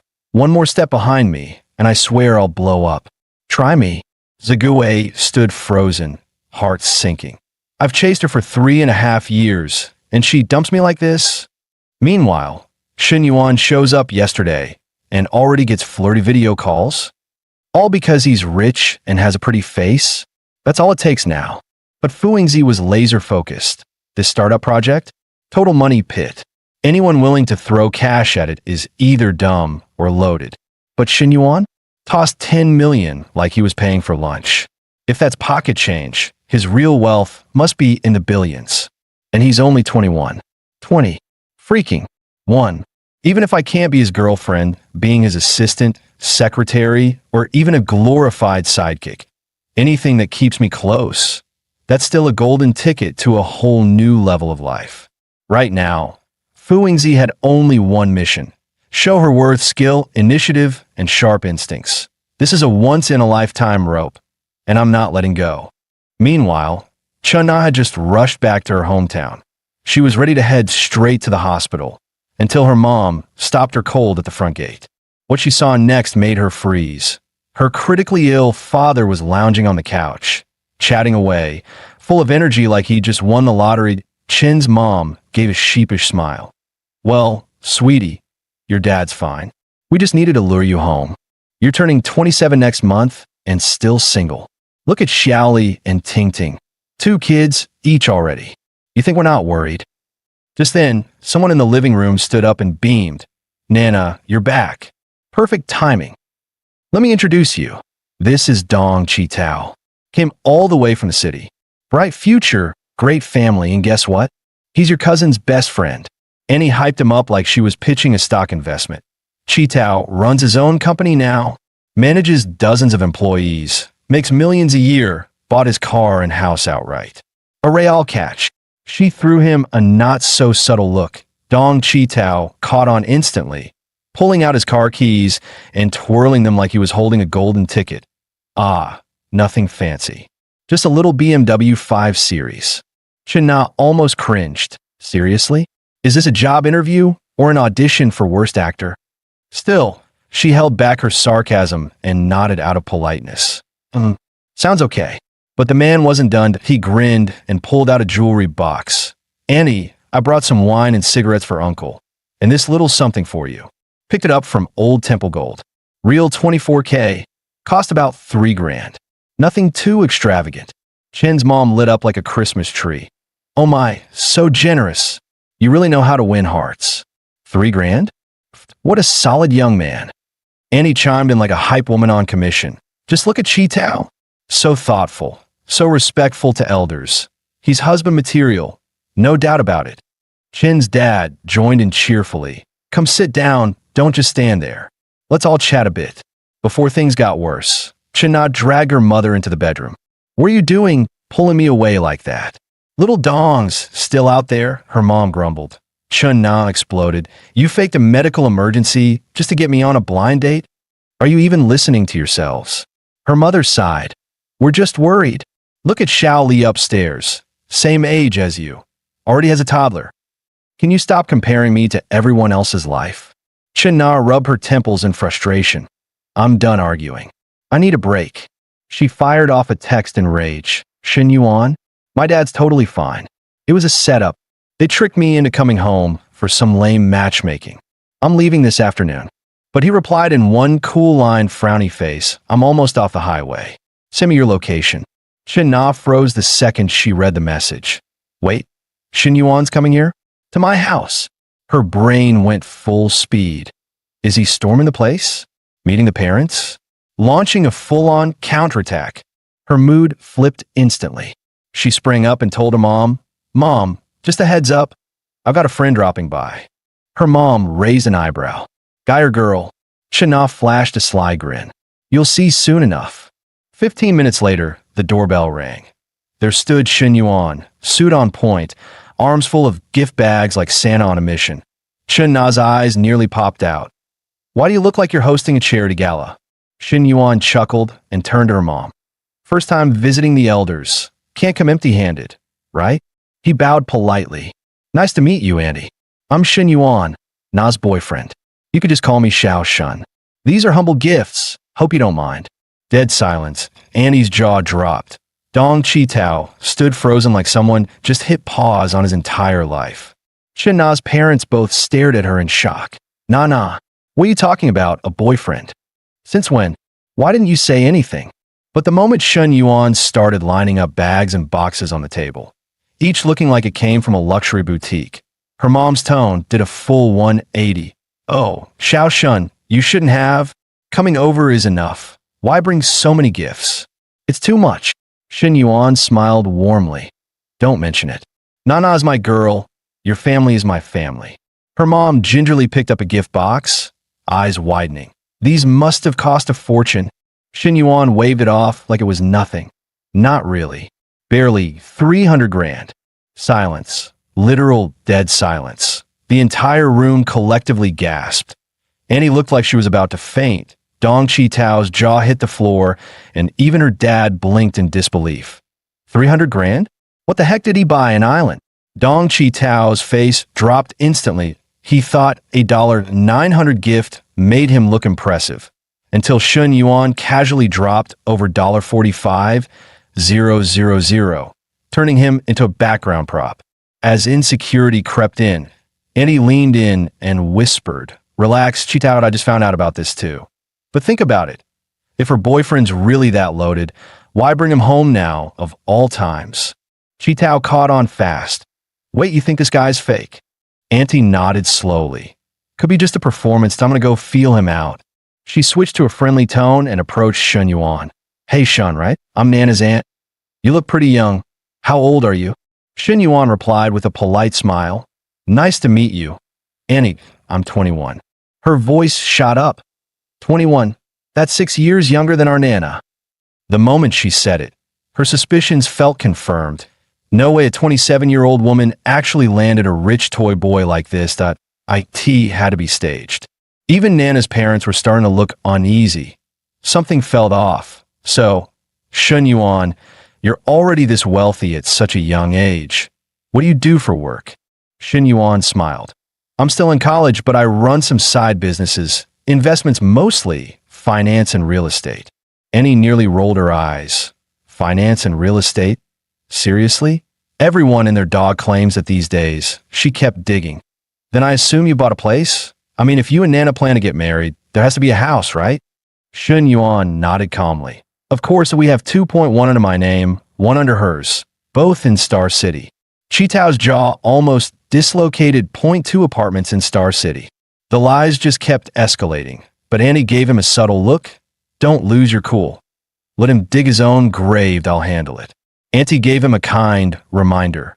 "Shun Yuan, there's nothing wrong with pride, but pretending to be rich just to save face, it's not necessary. Honesty matters more in a relationship." Her words made Nana's parents exchange skeptical looks. That a single apartment in Star City runs over $150K. Who casually buys one before marriage? Sensing the tension, Nana quickly pulled out her phone. "Annie, you're seriously overthinking. Shun Yuan did buy me the place. Look, I even installed the Wi-Fi yesterday. Here's the contract and receipt." Chen's mom leaned in for a closer look. She didn't understand all the details, but the paperwork looked legit. Annie just scoffed. "Wow, they really went all out, even brought props." Shun Yuan, unfazed, tapped away on his phone, then casually said, "Nana, since the apartment's almost ready, I just sent you $150K for interior work. If it's not enough, let me know." Nana didn't even blink. Shun sending money was nothing new, but she did think $150K was a bit over the top. No way soft furnishings cost that much. Right then, a notification chimed from Nana's phone. A bank transfer alert. Her parents leaned over check, and their faces went pale. $150,000 in cash. Instantly transferred, no strings attached, just like that. Auntie's jaw dropped. Holy crap. He actually sent it. Just like that. I was just lecturing him about honesty. Now I'm the one getting slapped by reality. That if he can casually send that much for decor, how much money does he have? Meanwhile, Chitao stood stiff behind them, silently sweating. Thank God Annie took the lead. If I'd opened my mouth first, I'd be the one getting humiliated right now. His hopes crashed that IT was over. He should probably just cut his losses and bounce. Those premium cigars and liquor sets, probably gone for good. What a bust. But then a thought hit him. Might as well make a connection while I'm here. He put on a smile and slid over. Shin bro, if you're dropping $150K just on interior stuff, those apartments must have cost a fortune. Huh. Maybe we should stay in touch. Shin Yuan glanced at Chitao with a smirk. This guy sure knows how to play the game, and point pretending otherwise. It's not that expensive. That Nana's place was around $450K. Mine's a suburban villa, about $1.5 million. $1.5 million? Chitao nearly tripped, but forced a laugh. Phew, next to yours, my little condo feels like a shoebox. Auntie silently scoffed. This kid changes teams faster than a weather app. But even she couldn't hold it in anymore. Her face softened, voice syrupy sweet. Ahem, Shino, Mr. Shun. Sorry for earlier. I tend to speak before I think. Hope I didn't offend you. Shin Yuan waved it off casually. It's all right. And it had no need to be formal. We're all family now. Nana's parents finally let out a sigh of relief. Shun, next time you visit, don't bring so many gifts. Make yourself at home. Just then, a lively voice called out from the doorway. Sis, you're back. Nana, cheeks slightly red, smiled. This is my little sister, Chun Sinyu. Sinyu, say hi to your brother-in-law, Shun Yuan. Sinyu shyly looked up and whispered, Hi, brother-in-law. Shun Yuan politely nodded back, but his mind wandered for a second. This little sister, she really does look like Nana, but a bit less polished, sure, but more youthful, more innocent. Same genes, same mother. Yet somehow the younger one clearly got the better nutrition. Aunt and uncle, y'all got some explaining to do. During dinner, Shun Yuan raised his glass and spoke sincerely. Uncle, Auntie, this one's for you. Thank you for raising Nana so well. I'm truly lucky to have her in my life. After the meal, let's go check out the car and the house together. Annie's brain hit pause again. Wait, what? Not just for the girlfriend, but for the parents too? What is he? A limited edition Ultra S-tier son-in-law. Even Nana's parents were stunned. He drops money like it's nothing, that there's no turning back now. This daughter's getting married whether we're ready or not. 2.5 hours later, standing in front of their brand new luxury car in a 3,000 square foot home, they still couldn't fully process it. Shun, this is too much. We're getting old. We don't need such an expensive car. And that massive house. Nana and Sinyu don't even come home that often. To IT feels kind of lonely. Hearing her mom's concerns, Nana quickly grabbed her hand. Don't worry, Mom, but I'll make sure to visit often from now on. Sinyu chimed in playfully, yeah, chill out guys, that it's not every day you get a son-in-law this sweet. After dinner, Nana snuggled into Shun Yuan's arms, visibly relaxed. Shun Yuan, thank you. He smiled. What for? You my girl, this is just what I do. Then he leaned closer, voice lowered with a grin. One thing though, your parents probably won't let us sleep in the same room tonight, huh? Nana's face turned beet red. You're staying in the guest room, and when everyone's asleep, I'll sneak over. Sure enough, around 11 p.m., she tiptoed into his room. Shun Yuan, you awake? He grabbed her hand and smirked. With you around? No way I'm falling asleep. Then he rolled over, gently pinning her down. Wait, you're not wearing? You really do know me too well. Nana quickly covered her mouth, trying not to make a sound. After all, they were still in her parents' house. Meanwhile, Sinyu woke up needing to use the bathroom, that half asleep, she shuffled out of her room. But as she passed through the living room, she paused. There were strange noises. Curious, she tiptoed closer to the guest room. Did a stray cat get in or something? Peeking through the cracked door, her face instantly flushed bright red. She wasn't totally innocent. Her classmates had shown her those kinds of videos before, but hearing it live, right down the hallway, her knees went weak. That brother-in-law is seriously intense. She instinctively clutched at the hem of her pajama top, heart racing. The sounds, the rhythm, the atmosphere, it was overwhelming, and her face was burning. Only when the scene seemed to calm down did she stumble away, practically fleeing back to her room. God, if they find out I was eavesdropping, I'll die of embarrassment. About an hour later, Nana quietly tiptoed back into her sister's room. She gently lifted the blanket and slipped under it, trying not to wake her. But the next second, Sinyu suddenly wrapped her arms around her, catching Nana completely off guard. Her heart skipped a beat. Did she hear something earlier? Was it that obvious? Sinyu, why are you still awake? Sinyu murmured softly, her voice muffled as she leaned into her sister's shoulder. I just wanted to sleep while holding you. Nana's expression softened. She gently stroked her sister's hair and pulled her in closer. Of course you can. Just sleep tight, okay? The two lay close, only in pajamas. Nana could feel Sinyu's warmth and presence so clearly that she couldn't help but think, she's really grown up, hasn't she? The next day back on campus, Fu Yingzi led Xin Yuan to their entrepreneurship office. Everything inside was spotless. Chairs aligned, papers stacked, even the plants looked polished. Xin Yuan gave a nod of approval. Not bad, that she's not just a dancer. She's actually efficient. Good assistant material. These are the first batch of proposals and business plans I collected from the student council this morning. Around a dozen. You might want to take a look. Shen Yuan took the stack eagerly. Flipping open the first one, the photo on top immediately caught his eye. But then he frowned. Height, 5'1" weight, 170 pounds. Bruh, this ID photo is doing straight up black magic. He gave up on photos and focused on the ideas. On-campus cafe, pet shop, gaming lounge. On-campus lingerie store. Shen nearly choked. Which genius wrote this? Who's walking into that without getting socially annihilated? After reading through all of them, he massaged his temples. This is a mess that I've got 1 million from the system to invest, not to fund someone's fantasy startup sandbox. Sure, Shen Yuan was still earning fat cash bonuses just by charming girls. But let's be real, he couldn't rely on that forever. What? Was he going to flirt with bikini girls on the beach at 80? Absolutely not. He refused to become some washed-up old flirt with no legacy. This campus startup hub and Nana's Cafe, they were just the beginning, training ground for the real game. Once the timing was right, he'd dive into full-scale business, turning his ventures into a legit company. His goal, build something on the level of Gigasoft, Banana, or Troller Motors. Not just a flashy playboy, but a national-level success story. With that, Shen Yuan straightened up and looked serious. Fu, I think I overestimated our international students. These proposals, completely out of touch, and concept of market fit or actual demand, that I'm rejecting all of them, that we need a hard reset. Fu Yingzi hesitated.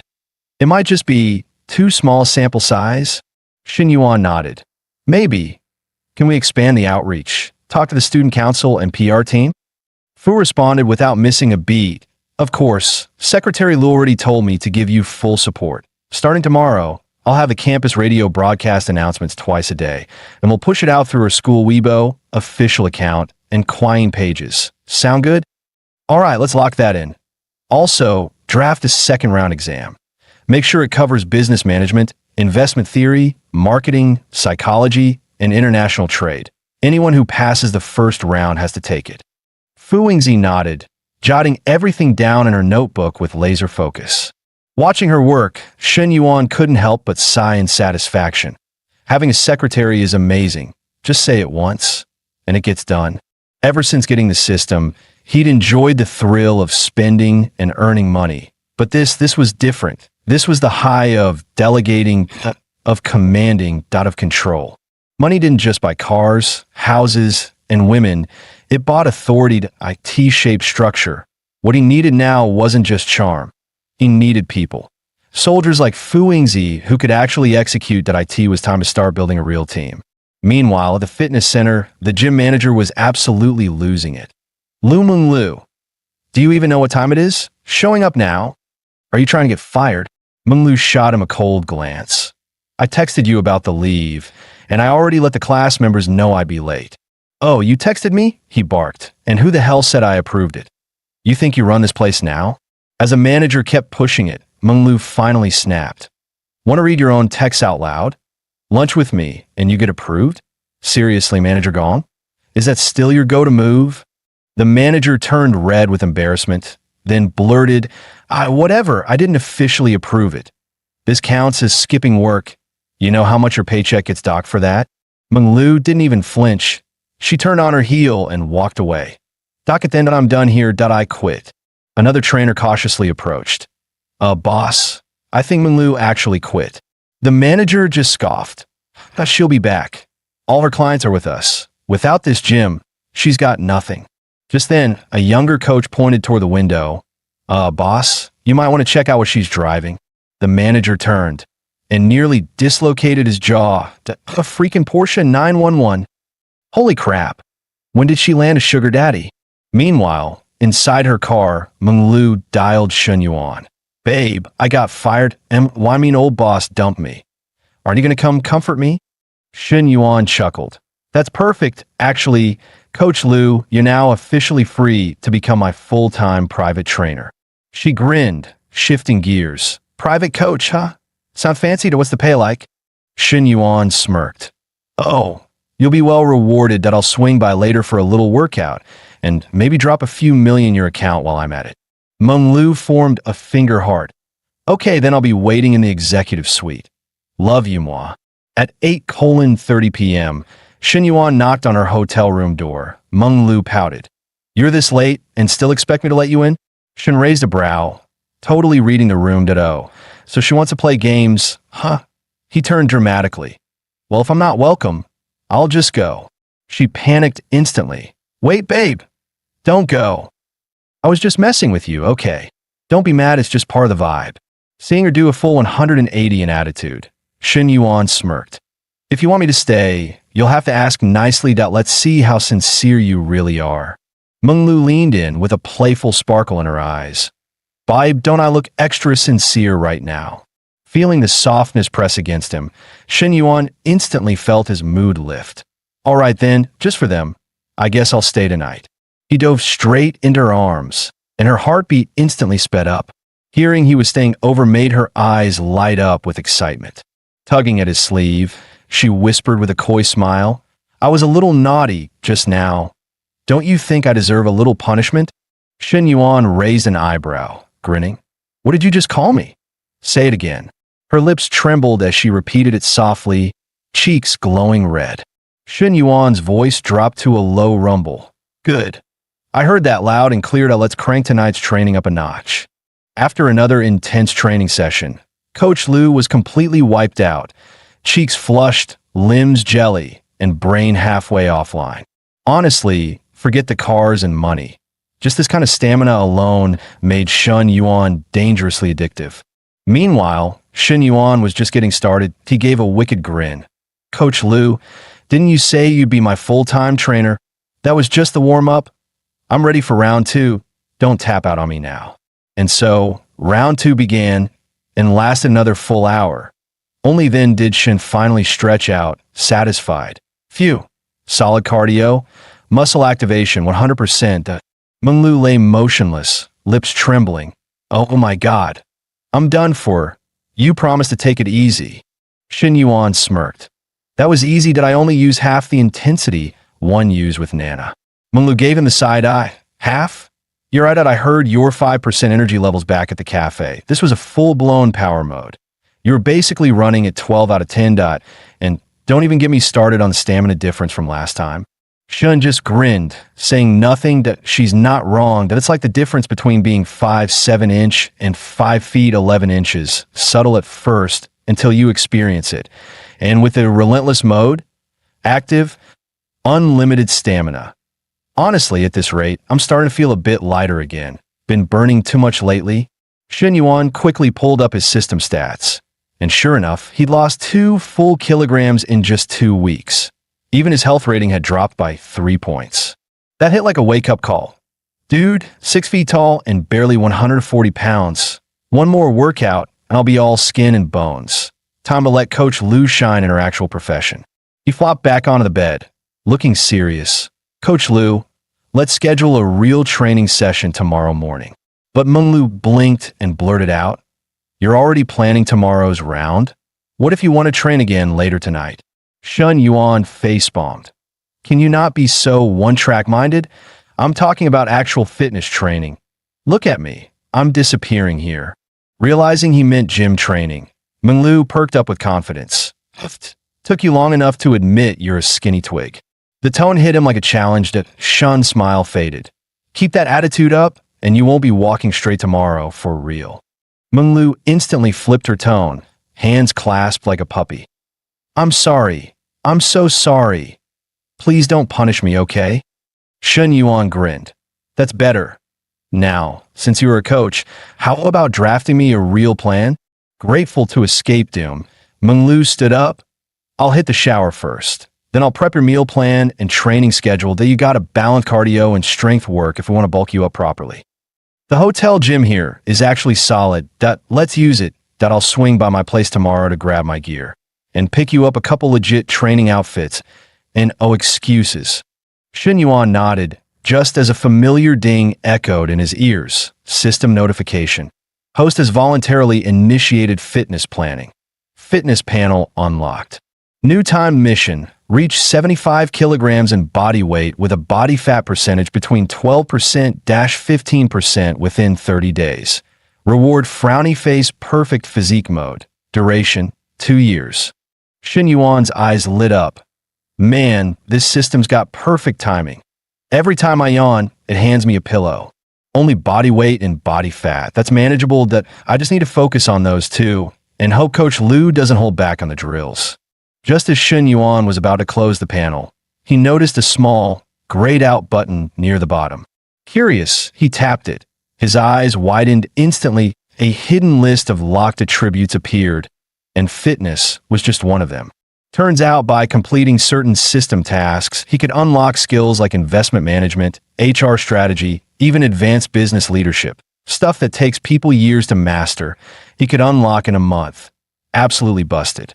The next morning, Menglu returned to the room in full workout gear, carrying 2 steaming meal boxes. Babe, hotel breakfast has way too many calories. I got up at 6:30.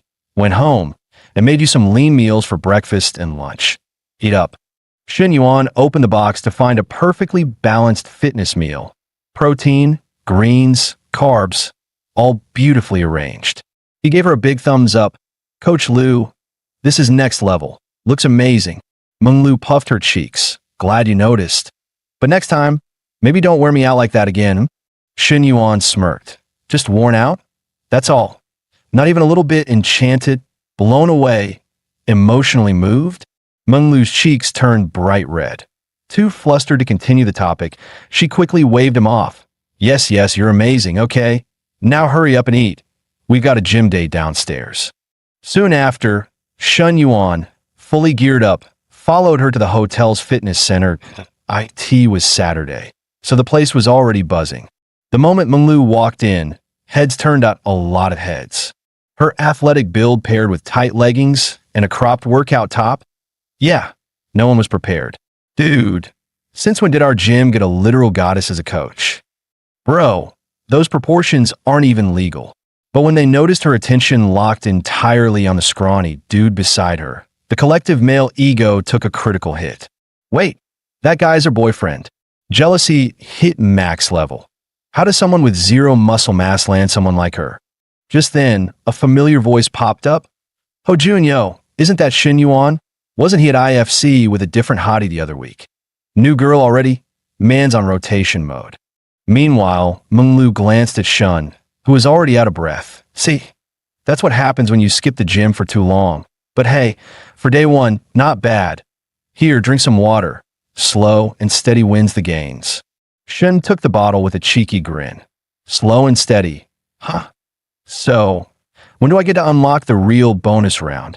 Watching Shin Yuan flirt with Coach Liu while casually working out, Ho Jun felt like chewing nails. Seriously? This guy's here playing happy couple with his new girl, while I can't even reach Zhou Wanning, calls ignored, WeChat blocked, don't even know where she lives, left with zero closure. This is insane.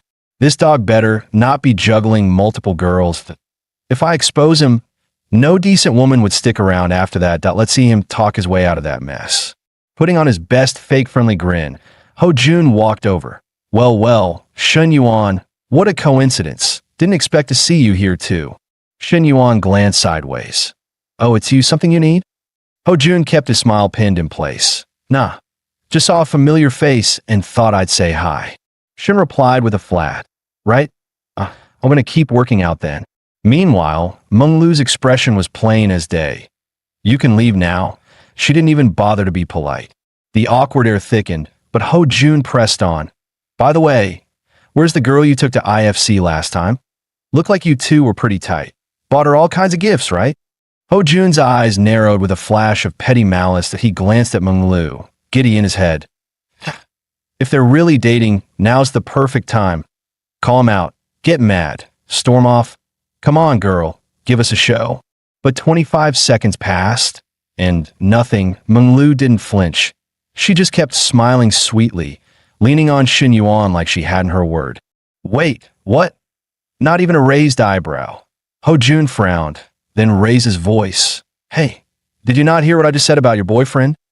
Shin Yuan cut in coldly. Ho Jun, get a rest. What exactly are you trying to do here? We're not that close, so don't act like it.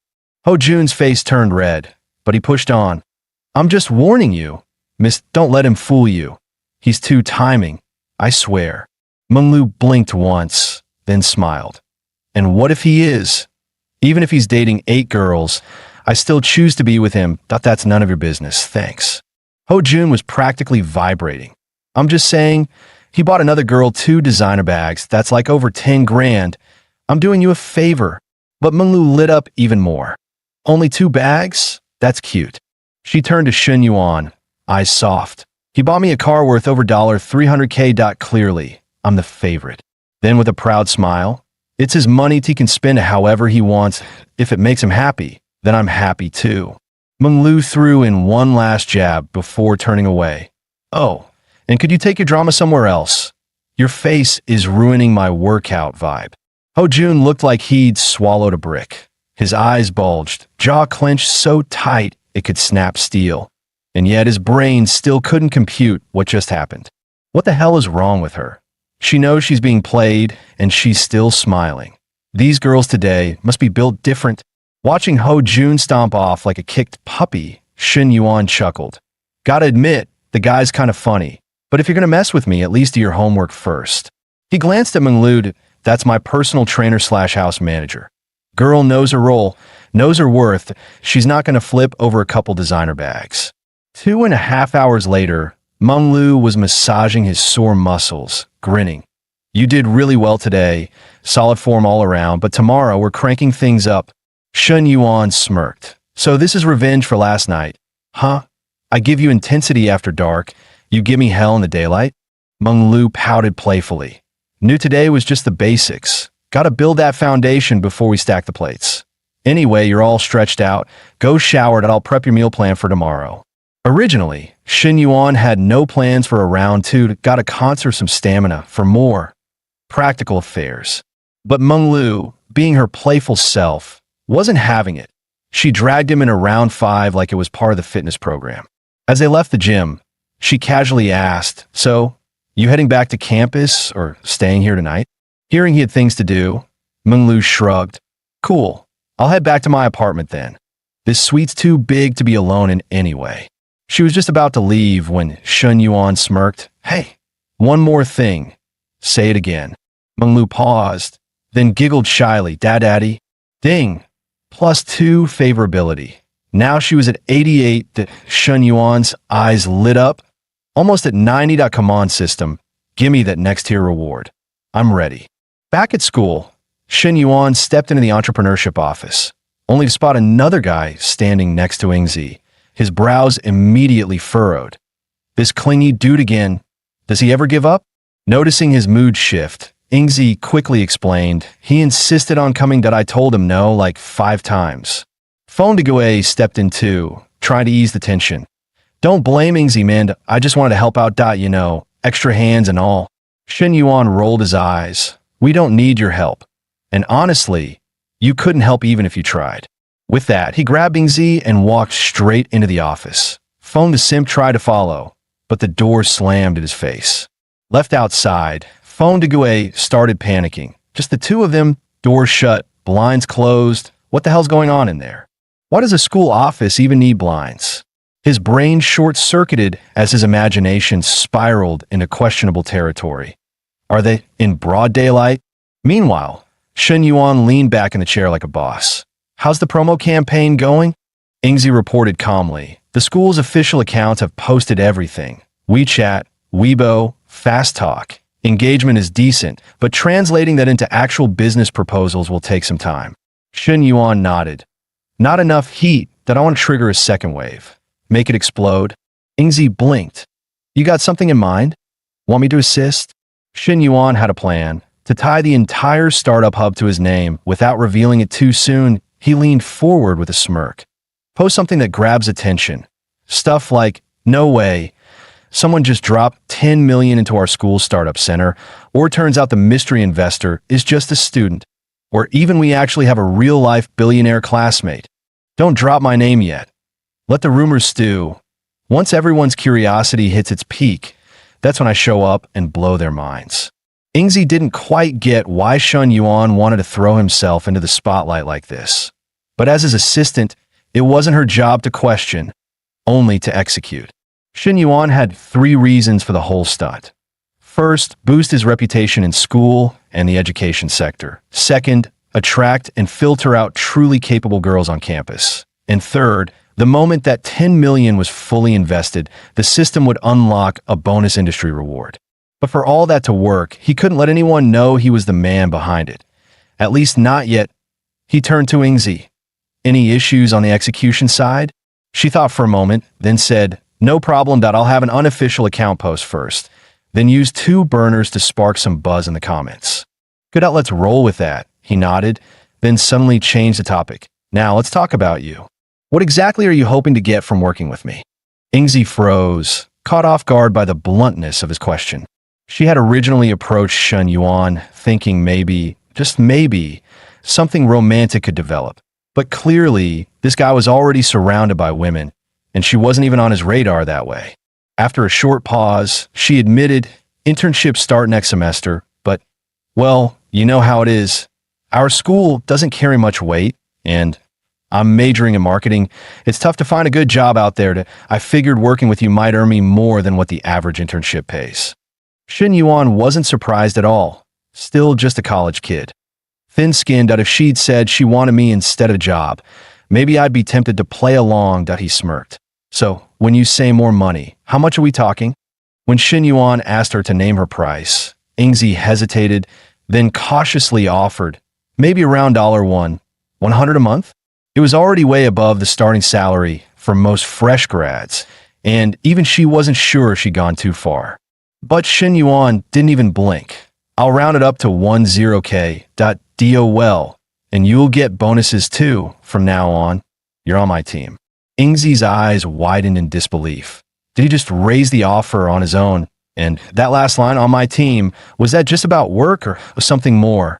Just as she started overanalyzing everything, there was a knock at the door. Ingzi, are you guys done yet? What's taking so long? It was Feng Zigui again, relentless as always. Shen Yuan's smile vanished. He slammed his hand on the desk. Unbelievable. That guy's the embodiment of no self-respect. Ingzi cringed. I'm sorry, I'll go talk to him. Wait, Shen Yuan interrupted. Let me handle this. I'll give him a message he won't forget. Before she could react, he pulled her into his arms like it was the most natural thing in the world. 2 seconds later, he glanced at the little hickey now visible on her neck. Mission accomplished. A smirk crept across his face. Then he swung open the door, looked Feng dead in the eyes, and said, by the way, if she's working here, we're putting up a sign, no simps allowed. Hearing the door open, Feng Zigui lit up, only for his expression to freeze the next second. His dream girl was standing there, wrapped in Shen Yuan's arms. His eyes nearly popped out his head. Ingzi, what the hell is going on? Her face flushed, but her voice was ice cold. Don't contact me again. I'm seeing someone now. Those words hit Feng Zigui like a truck. Boyfriend? When did this happen? Just now, she replied, without hesitation. From now on, please keep your distance. That you're making things awkward for both me and Shen Yuan. Only then did Feng Zigui notice the bold love mark on her neck. His last hope shattered. He dropped to the floor like a deflated balloon. My Ingzi? Why? Why did it turn out like this? Watching Feng Zigui walk away in utter defeat, Shen Yuan couldn't help but smirk. Sorry, bro, time to face it. Money power is undefeated. Just then, Su Ingzi shifted awkwardly in his arms and whispered, Shen Yuan, maybe it's time to let go now. Shen Yuan chuckled and released her without hesitation. He'd already scored enough. No need to get caught clinging to his secretary by other pretty girls. Don't worry, he won't bother you again. If there's nothing else, I'm heading out.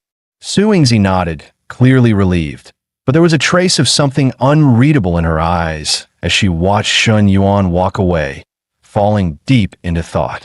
Back at his place, Shen Yuan started reflecting on the current situation. Truth be told, Su Ingzi had what it took to be a great secretary, but did he really have what it took to be a boss? Without real skills, all that money just made him look like another flashy amateur. He needed to start unlocking those knowledge modules ASAP and build some actual competence. First stop, business management. Sure, his school had intro to management and basic admin courses, but none of them held a candle to what the system could offer. Right on cue, The system chimed with a timed mission. Master the key concepts of business management within 1 month to unlock top-tier executive knowledge embedding. Shin Yuan lit up. That was the kind of stuff taught only in Asia's top business schools. Still, learning the entire book in a month? That was no joke. Wait a minute. Wasn't his advisor a double major? Her first degree was in business management. Maybe he could convince her to tutor him. Just as Shin Yuan was deep in thought, Lin Yuchong suddenly messaged him, "Hey, are you free tonight? Want to grab a drink with me?" He paused for a second, then smirked. After all, she had kissed him last time. He knew this wouldn't end there. Got plans tonight that let's do tomorrow instead. Meanwhile, Lin Yuchong, already half drunk at the bar, saw the reply. Her eyes dimmed slightly with disappointment. Tomorrow. Guess I'll have to wait through another long night. About an hour later, the campus belle Fong Minhui showed up at his hotel door in a white JK school outfit. Shin Yuan. Finally found you. Oh, I look cute today? Of course. Minhui looked stunning in anything. As he spoke, Shin Yuan couldn't resist brushing his fingers against her cheek. What can I say? Even Miss Lin has to take a number when it comes to date night. 2 hours later, the system dinged. Fong Minhui's affection score had gone up from 91 to 93. Shin Yuan noticed a pattern. Once a girl's favorability passed 90, progress slowed dramatically. Just like in-game content in a video game. Higher difficulty, bigger rewards. With that in mind, he leaned in and kissed her on the cheek. Remember the house I said I'd buy you? If you're free this weekend, let's go check some out. Fong Minhui instantly perked up, hugging him tight. For real? Yay, love you, hubby. The next morning, as Fong Minhui returned to campus, she walked in her dorm just in time to hear her roommates gossiping. Did you guys see the posters and promos on the school's official account about the startup base? Wait, you believe that's actually funded by a student? No way. Come on, all the rich kids here just burn their parents' money on clubs and cars, and oh wait, someone's actually investing in a business. A billionaire heir enrolling in our school. Sounds like someone's writing fanfiction. Chun Ling, who knew the truth, squirmed like ants were crawling all over her. She leaned over and whispered to Minhui, "I'm gonna explode. Can I please just tell them?" Minhui held a finger to her lips. Shoo. Shin Yuan said to keep it quiet. Ugh, but why though? All that money and he's acting low-key as hell. That dude's literally flexing in the dark. But seriously, Minhui, you hit the jackpot. Could you ask if he's hiring a maid or housekeeper or something? I'm so done trying to hustle on my own. Minhui laughed, patting her shoulder. You mean like a live-in maid? Chunling blinked, then gasped. Girl, are you trying to make me the side chick now? I mean, I wouldn't mind, but I doubt your Shin Yuans into girls like me. Nah, you're the queen here. Big Minhui, I bet Shin Yuan had the night of his life, didn't he? Caught off guard by her friend's teasing, Minhui blushed furiously. Shut up. Don't talk about that stuff. Chunling grinned. Oh, come on. You dressed for the occasion, didn't you? Just admit it. Was it yes or yes? Meanwhile, in another girl's dorm across campus, gossip was also brewing. Yuping, did you see that post? They're saying a student invested $1.4 million in the startup base. Tian Yuping shrugged, clearly unimpressed. Yeah, I saw it. Come on, people can't be that gullible. Sounds like pure internet fiction. Right? That's $1 million. Guan Yongjin's eyes sparkled with envy. If someone in our school actually dropped that kind of cash, they got to be worth at least $10 million. If that kind of rich guy really exists, I'd throw myself at him in a heartbeat. Tian Yuping rolled her eyes. Keep dreaming. Guys like that wouldn't even glance your way. And if there was a student who invested that much, he'd definitely have gone public with it by now. That kind of power flex? Nobody keeps it quiet without a reason. She let out a scoff. Don't forget about that Shun Yuan from our class. Got a little cash and instantly acted like he owned the world. Flirting around, hooking up with older women. Didn't he even open a K for one of them? That hit a nerve for Guan Yongjin. Ugh, exactly. I said one tiny thing to him and he gave me attitude. Disgusting, but let's not ever mention that loser again. And just like that, the campus was buzzing with low-key gossip, while Shun Yuan steadily pushed forward with his own agenda. Ms. Lee, I need a favor that I want to properly study the core concepts of business management. Could you tutor me?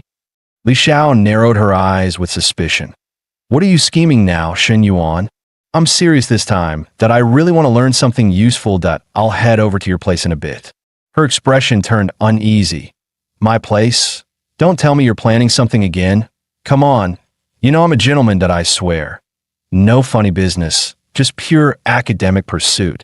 Not long after, Xin Yuan was at her door, knocking. Li Xiao cracked it open, glaring at him. You better promise. No repeat of last time, or you're out. Xin Yuan gave his best model student look. Promise. Cross my heart. She still didn't fully trust him, but eventually gave in, letting him step inside. Reluctantly, Li Xiao handed him an old textbook. This is my college edition of Principles of Management that I've already highlighted the key points in the first 3 chapters. You'll have to memorize them. But if you connect them to real-world situations, it'll stick faster. Xin Yuan flipped through the pages. After the index, it was just walls of dense text. Damn, this stuff is brutal for someone like me. Still, if he wanted that sweet system reward, he had no choice but to power through. Watching him study so diligently for a while, Li Xiao finally relaxed a little, until she looked up again and caught him spacing out. Why'd you stop? Quit staring at me and look at the book. Xin Yuan grinned shamelessly. But you're way prettier than the book. How am I supposed to focus? Li Xiao's cheeks flushed. Not this again. Didn't you promise you came here to study?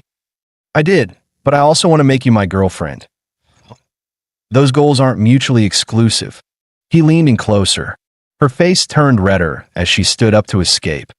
You're being ridiculous. But the next second, Xin Yuan wrapped his arms around her. I'm not kidding. Counselor, I'm very serious. Li Xiao panicked. Stop it, Xin Yuan. My little sister's sleeping in the next room. It's even better that she's home, Xin Yuan murmured. Now I've got the perfect excuse to make our relationship official. As his hand wandered, Li Xiao panicked and quickly pulled away. I never said yes. You will. Eventually, he replied smoothly. Then, without waiting for a reply, he leaned in and kissed her. Li Xiao let out a muffled protest. Ugh, I knew it. I let a wolf into the house. He had sworn up and down he'd behave, and now, 1 chapter in, and a man's true colors were already showing. Men, ugh, all the same. 2.5 minutes later, just as she started to meld into it, Li Xiao suddenly snapped back to reality. She grabbed his wandering hand with a sharp jolt, cheeks flushed and voice trembling with urgency. No, not there. That's absolutely off limits. 2.5 minutes later, her younger sister, Li Ming, stumbled out of the bedroom, still half asleep. But the moment she saw the scene in the living room, she was instantly wide awake. What the heck? Her sister and Xin Yuan, right there on the couch. Not even try to hide it. Was this some kind of free live reality show? And since when was her sister this bold? Cursing inwardly, she thought, if you two want to mess around, at least take it to the bedroom. Deciding she'd rather not watch, she turned on her heel and retreated back to her room. Seeing this, Li Xiao suddenly found the strength to shove Xin Yuan away. Her face flushed red. Look what you've done. My sister saw everything.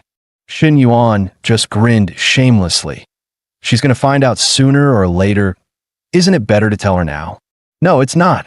Li Xiao snapped. I haven't even agreed to be your girlfriend, and now I can't explain this to my sister at all. Sensing the dissatisfaction in her tone, Xin Yuan dropped his usual cocky smirk and, for once, asked seriously, Counselor, do you like me? Li Xiao thought to herself, well, maybe a little, but we're still in a teacher-student relationship.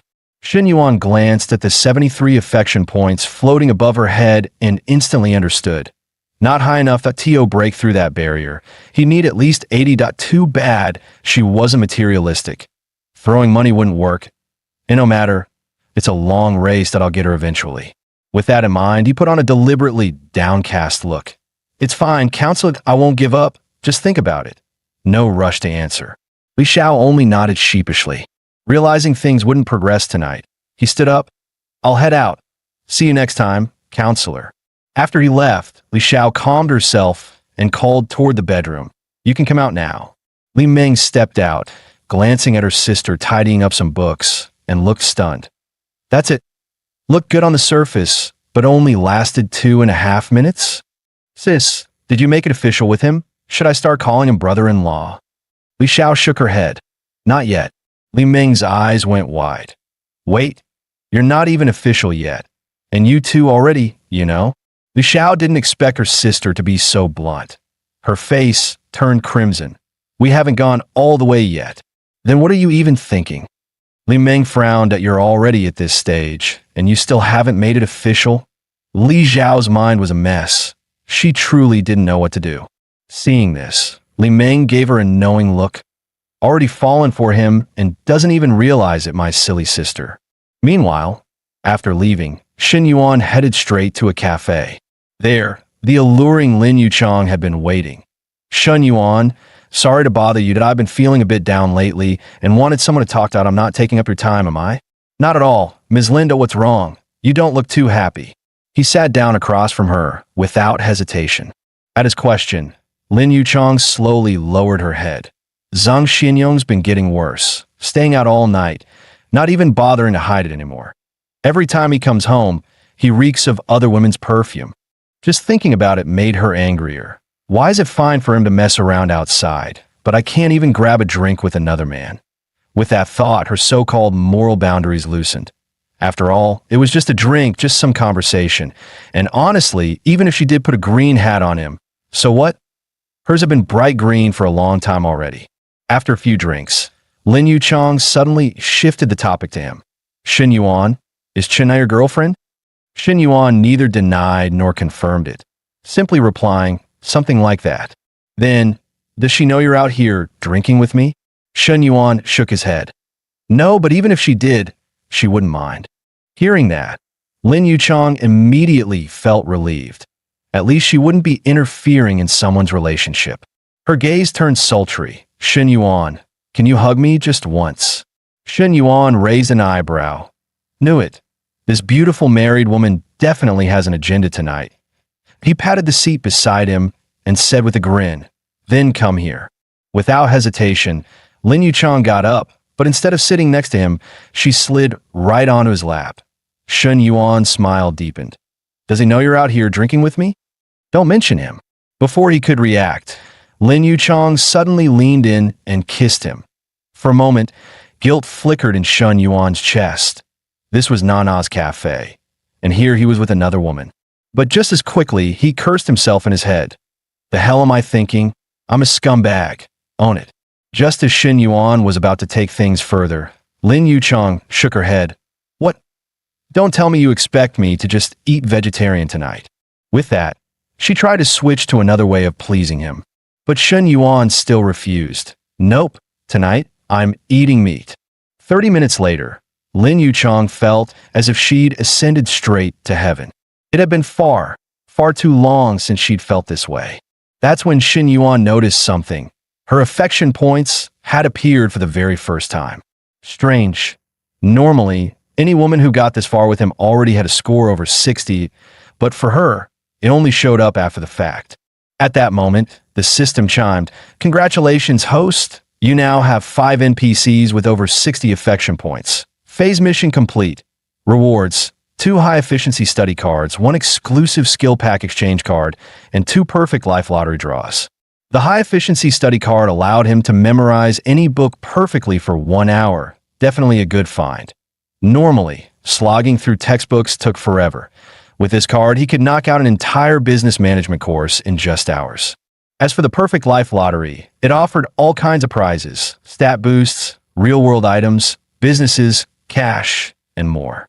Xin Yuan's eyes lit up with excitement. Nice one, system. This time I can feel it.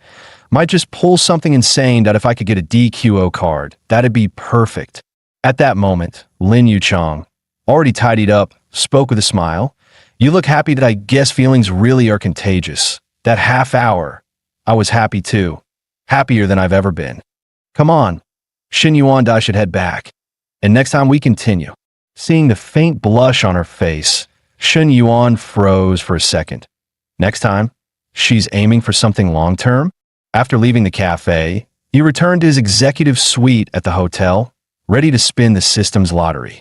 The moment he woke the interface and pressed the button, A giant gift box appeared before his eyes. Congratulations, host! You've won a 500 square meter storefront at Yunxi Elegant Court. Please claim it at the sales center within 1 week.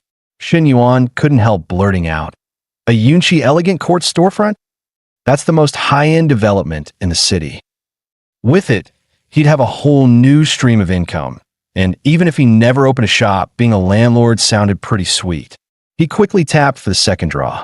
This time, the prize was a card. Congratulations, host! You've earned 2 fitness panel attribute modifications. Fitness attribute mods? That means I can tweak my physique or weight. Doesn't that mean I can instantly clear my fitness missions? After scanning the fitness panel for a couple of seconds, Shen Yuan decided to put the attribute points into weight. After all, for someone with his naturally slim build, gaining mass was ridiculously hard. Within moments, under the system's boost, his physique visibly changed. Adding the weight he'd gained earlier from Coach Lu's feeding program, he was now up 10 pounds of muscle. Still short of the fitness missions target, but the progress was huge. Attribute points really were a godsend.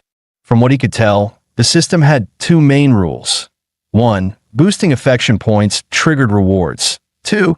Hitting a certain number of high affection NPCs also triggered rewards. In other words, time to recruit more.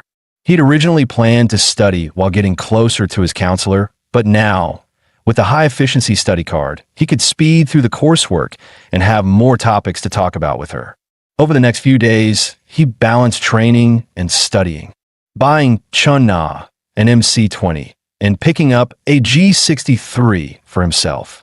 Meanwhile, on campus, after Fu Yingzi revealed his major and his role in the Writers' Entrepreneurial Hub, Shen Yuan became the talk of the school.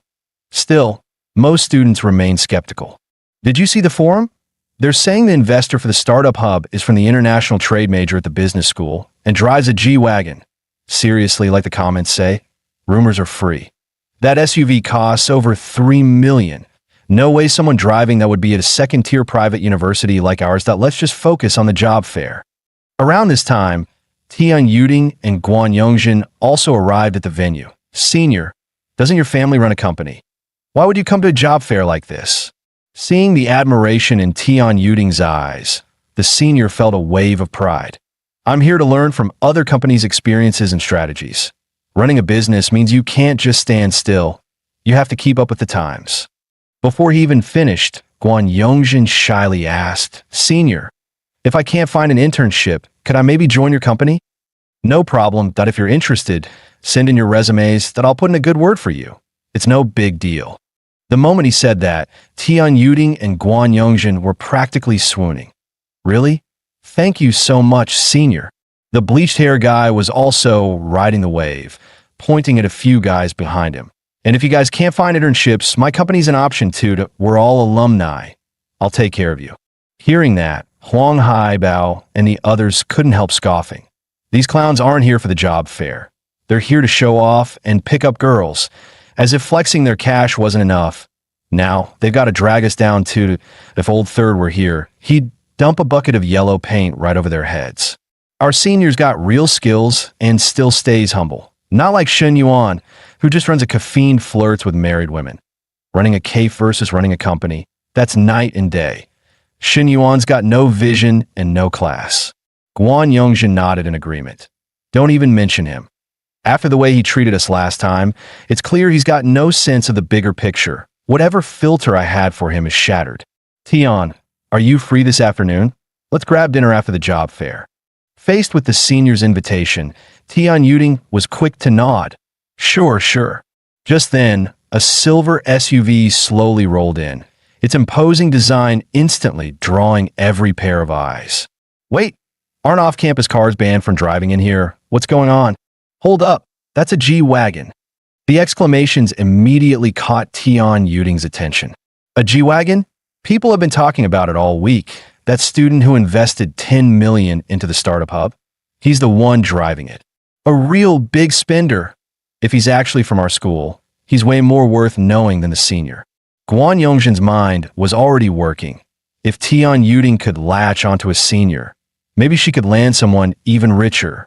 Right then, the window slowly rolled down, and Shen Yuan leaned out. Old Huang, old Chow, what are you guys doing here? Need a ride back to the dorm. Tian Yuding and Guan Yongjin froze in shock. The big spender was Shun Yuan. That car was his. He was the legendary investor? Huang Haibao's eyes welled up with excitement. You bastard, your timing couldn't be better. Suddenly, Tian Yuding stormed up to the G-Wagon, pressing herself against the door to peer inside. I don't believe it. No way this belongs to Shun Yuan. There must be someone else inside. He's probably just the driver. But no matter how she looked, she saw no one else. At that moment, Huang Haibao and the others strolled over, looking refreshed. What are you staring at? You look shady as hell. Move it. We're getting in. Watching the G-Wagon disappear from sight, Tian Yuding was filled with regret. There'd been a top-tier rich guy right beside her, and she hadn't even known. Worse yet, she'd offended him. What the hell was I thinking? Guan Yongjin's expression was just as conflicted. She nudged Tian Yuding. Do you think if we apologized to Shun Yuan, he'd accept it? It didn't take long for news of Shun Yuan's big spender identity to spread like wildfire across campus, instantly turning him into the crush of countless girls. At T, just 21, tall, and ridiculously handsome. There was only one strategy. Go for it. I got his WeChat. Watch how I reel him in backslash. Don't you have a boyfriend? Her roommate asked in disbelief. The girl smirked. So what? If Shun Yuan wants me, my current boyfriend becomes my ex. He can get lost for all I care. Meanwhile, elsewhere, a tall, strikingly beautiful girl approached Fu Yingzi. Yingzi, it's been so long. I've missed you. Fu Yingzi glanced up at her with a smile. If you've got something to say, just say it. There's no one else here. Long Jinghan bit her rosy lips. Yingzi, you're working with Shun Yuan on the startup hub, right? Could you introduce me to him? Fu Yingzi instinctively shook her head. You're only a sophomore. Focus on taking over the broadcasting station and preparing to be the next station chief. Why are you suddenly talking about startups? Well, the job market's tough that I need to prepare early. Seeing her junior's face flush, Fu Yingzi finally caught on. If she believed that excuse, she'd have to be an idiot. Still, Long Jinghan, nicknamed Little Dragon Girl, was 1.68 meters tall, with curves where they belonged, a slim waist, delicate features, and an air of elegance. Honestly, she'd make a fine match for Shun Yuan. That thought made Fu Yingzi mentally curse herself. Damn it, when did I start acting like some eunuch-picking concubines for him? Meanwhile, news of Shun Yuan's big spender status had spread everywhere, drawing the attention of every girl on campus. Some even sent him their measurements and special skills, mixed in with a few round-faced, bearded pranksters. Shun Yuan was completely numb to it all. He flopped back onto his bed and decided not to look at his phone anymore. Seeing this, his roommate Old Chow teased, Old Third, your phone's been blowing up nonstop. What? Too many girls adding you making you sick. Shun Yuan waved his phone in irritation. Bullshit. If it were girls, why would I be sick? It's those creepy round-faced, bearded weirdos. I'm not into that, damn it. It's annoying as hell. Just then, Old Huang walked over. Old Third, some of the girls looking for you have started adding me on WeChat instead. Shun Yuan shook his head helplessly. Ignore them. That casual response made Old Huang and Old Chow snap. Old Third, you bastard, we've been single for 3 years in college without even smelling a girl's perfume. And you're out here living like a king. Shun Yuan just smiled without replying. His system task rewards had just been issued. If it weren't for the system's reputation missions, he wouldn't even bother with this circus. Still, hype and gossip meant nothing without tangible benefits that T.O. truly raise his reputation. He needed a project to actually land. With that in mind, he picked up his phone and texted his secretary to gather everyone as soon as she got back to the office. Fu Yingzi quickly replied, Got it. Moments later, his phone rang sharply. Glancing at the screen, he saw it was the campus bell, Fong Minhui. Hey babe, what's up? Her voice was playful. Shun Yuan, I heard you're on campus. Where are you? Got time to hang out with me today? Shun Yuan instinctively wanted to say he was in the dorm, but as the words reached his lips, he quickly changed course. I'm actually in the office right now. Why don't you come here to find me? After all, he was now somewhat of a public figure involved with foreign affairs. To avoid any misunderstandings with the girls, he couldn't be seen strolling across campus with Hui Wei anymore. After agreeing on a location, Shin Yuan waved goodbye to his roommates. I'm heading out for a bit. You guys keep playing. Don't wait up for me. And old Huang, your time will come too. Huang Haibao gave him a dismissive look. Time for what? It's already summer, and you're still playing solo. 2.5 minutes later, as soon as Shin Yuan appeared at the activity room door, Fang Minhui rushed toward him. Shin Yuan, I've missed you so much. The class beauty was perfect in every way, except for being clingy and a little possessive. When Shin Yuan didn't speak, but simply took her by the hand and led her inside, Fang Minhui's tone suddenly turned a bit sour. You've become famous now. Every girl in the school knows who you are. Shin Yuan pretended not to notice and casually replied, Really? Yeah. All your private info has been leaked online. Boys need to learn to protect themselves when they're out. You know that, right? As she spoke, she got up from the sofa and walked over to the window. Pulling up the blinds, the room darkened instantly. Shin Yuan, seeing this, was a bit confused. Hui, I know how to protect myself, but what does that have to do with closing the window? Fang Minhui didn't answer. Instead, she slowly leaned forward, her voice dropping. What does it have to do? Well, it's because I can do that here too. Shin Yuan, do you want it? Shin Yuan was about to say he had a meeting scheduled, but was gently interrupted by Fang Minhui. Shin Yuan, could you stand up for a second? Please? Do you like it this way? Fang Minhui's words completely turned Shin Yuan on. The class beauty's softness was impossible to refuse, and she really knew how to tease. Meanwhile, Fu Yingzi had just arrived at the office. As she was about to knock, she suddenly noticed something was off inside. Her brows furrowed slightly as she instinctively pressed her ear to the door.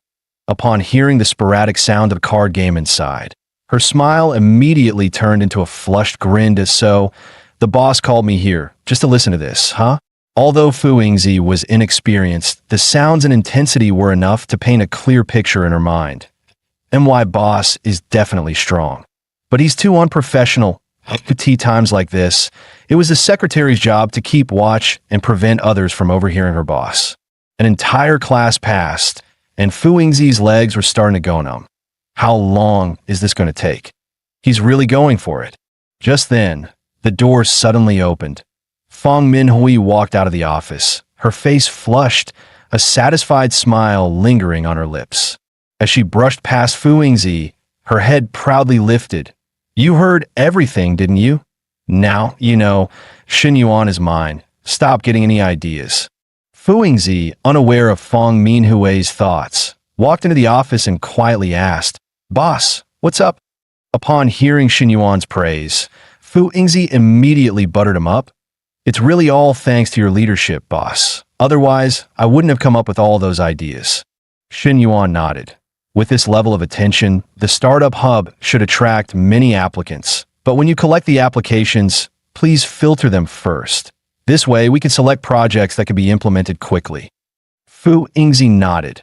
Which applicants should be filtered out? Is there a specific standard? Shin Yuan thought for a moment. We'll select the best, people who can showcase our new international image. While our private institutions teaching quality and student qualifications might not match those of top-tier universities, we have one huge advantage. Seeing that Fu Yingzi still didn't fully understand, Shin Yuan smiled.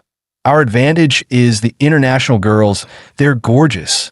Hearing this, Fu Yingzi instantly got it. Oh my God, so bosses spend all this money just to invest in beautiful, sexy college girls?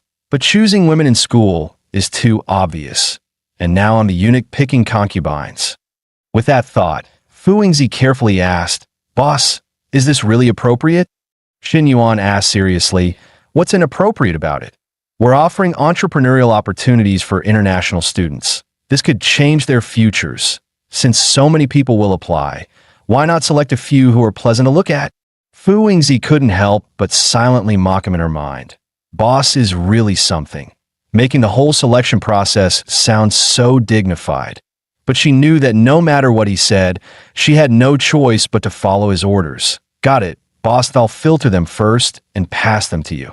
Shin Yuan nodded in satisfaction. Has the re-evaluation exam been prepared? It's almost done, Fu Yingzi answered instinctively. Then her eyes lit up as if she just figured something out. Oh, that's what boss was planning. When he asked me to design the reevaluation exam, it was actually to give the students who didn't make the cut a reason to be eliminated, so they wouldn't go to the school or higher-ups and make trouble. Boss is a genius. A thought crossed her mind. Could boss, knowing the candidates already, secretly leak the answers to the ones he wants so they can get high scores? Shin Yuan caught the glint in her eyes and smiled knowingly. Clever. But after saying it, Fu Yingzi felt a bit of regret. Deep inside, two opposing voices battled in her mind. One telling her she should feel guilty, questioning how what she was doing was any different from those officials offering beautiful women to emperors. Was this the education she had received? The other voice reasoned that, since boss was paying her 1,000, wasn't it her job to help him? Plus, what would happen if those girls ended up with other guys? Would it be better? This was a two-way. Selection. If they didn't apply, they wouldn't even make it into boss's pool. Fu Yingzi struggled with her thoughts for a long time, but ultimately chose the latter. If she did this job well, and the boss was pleased, she might even get a promotion or raise. After all, who can say no to money? With that in mind, she decided to present the first beautiful girl to the boss. Boss, I have a junior who wants to meet you. Shin Yuan glanced up at her. How old is she? About my age, maybe a bit older, Fu Yingzi said, gesturing toward her chest as she spoke. Shin Yuan couldn't help but roll his eyes. Secretary Fu, what are you talking about? I'm asking about her age. Sorry, Fu Yingzi said, her face turning red with embarrassment as she quickly pulled out her phone to search for her junior's photo. Boss, she's a sophomore, 19 years old, and her nickname at school is Little Dragon Girl. Shin Yuan stared at the photo on the phone, momentarily stunned that, oh, there's a chance to experience being a dragon knight. After a brief pause, he said, send me her WeChat later. Body's great, looks are fine, but I'm mainly looking to make friends. Just after Fu Yingzi finished introducing the junior, Lin Yuchong suddenly sent a message. Shin Yuan, are you free tonight? Let's go grab a drink. Shin Yuan smiled to himself. She said we'd continue next time. Didn't think she'd crack in just 2.5 days. But are you sure you just want to drink? Shin Yuan thought for a moment and replied, let's talk more at 9 tonight. Upon receiving Shin Yuan's immediate reply, Lin Yuchong, lying on the couch, felt her face flush. There was a noticeable joy in her eyes. Shin Yuan never expected that after just 2 drinks with him, things would end up the way they did. What's more, he made her feel like she was back in high school, experiencing those innocent, first love feelings. I just wish time would speed up, hurry up, and get to 9 p.m. Right now, Lin Yuchong felt a strange excitement and thrill, eagerly anticipating the evening's arrival. Meanwhile, Shin Yuan had just stepped out of the activity room when he noticed a bunch of envelopes placed on the windshield of his G-Wagon.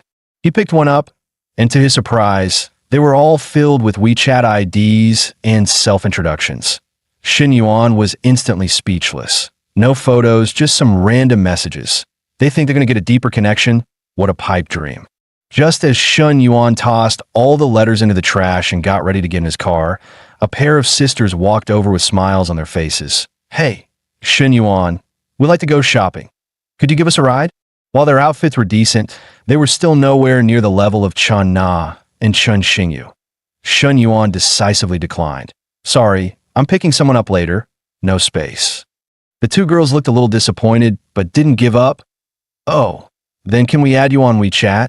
Maybe we can hang out next time. Shin Yuan replied coldly. Sorry, I've got too many people on my WeChat already. I can't add any more friends right now. With that, Shin Yuan didn't waste any more time on them and slammed the gas pedal. Driving off, the buzzcut guy on the opposite side shook his head helplessly. See that? That's what a rich guy does. That we're over here dying for girls, and they don't even look at us. Isn't it depressing? That long hair guy's always pulling that moody face. That I just don't get it. That what's so special about him? He's only a little taller, a little better looking, and a little richer. Oh, why do so many girls like him? The buzzcut guy snorted. You sure it's just about having a little more money? 300 million G-Wagon? We might never make enough to even afford his car. The long-haired guy nodded in agreement. Yeah, with that said, forget the girls. I'd be tempted to go after him myself. The buzzcut guy raised an eyebrow. Come on, man, you're a guy. Can you have some dignity? What's wrong with being a guy? If I could achieve financial freedom, I'd offer my loyalty too. Watching his buddy slowly bend, the buzzcut guy's expression softened, and after a moment of thought, he decided, maybe it's not such a bad idea after all. At 9 p.m., Shin Yuan met the beautiful married woman, Lin Yuchong, at the coffee as promised. Seeing her flushed face and plump lips, Shin Yuan couldn't help but feel a bit stirred. After a few drinks, Lin Yuchong shifted the topic back to Shin Yuan. Shin Yuan, I want to ask you something that you believe in love. I could say I do, but then again, maybe I don't, Shin Yuan replied.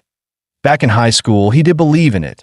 The kind of pure love he had with his first girlfriend, that heart-racing feeling and the excitement of seeing her every day, that he thought was what love really was.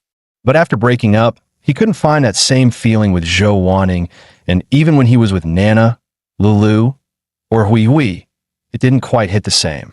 Hearing Shin Yuan's response, Lin Yuchong pouted her pink lips. Shin Yuan, you're being too vague. Just as Lin Yuchong was about to ask another question, her phone suddenly rang. Yes, I'm looking for an air conditioning repairman, but it's not cooling properly, and I don't know what's wrong. I'm free tomorrow morning or afternoon. Whatever works for you, have the technician call me then. After hanging up, Shin Yuan asked with concern, your air conditioner's broken? Yeah, it's been broken for days that I've been sleeping with just a fan. Hearing a hint of irritation in Lin Yuchong's voice, Shin Yuan grinned mischievously. Actually, you don't need to bother with a repairman, that I'm good at fixing these things. Lin Yuchong widened her eyes. You can fix air conditioners? In her mind, someone like Shin Yuan, smooth and well-groomed, didn't exactly scream handyman. Shin Yuan smiled silently, calling up the system and preparing to use his skill package exchange card. Host, you may choose from beginner cooking skill, beginner combat skill, beginner home appliance repair skill, or beginner race car driving skill. After clicking to redeem the beginner home appliance repair skill, he instantly felt his fingers become more nimble. That IT was probably the newfound proficiency with tools like screwdrivers and wrenches. Of course, I can fix it. I learned this skill before. Did I ask your husband home? When Lin Yuchong replied that he wasn't, Shin Yuan let out a quiet sigh of relief. In that case, it'll be much easier.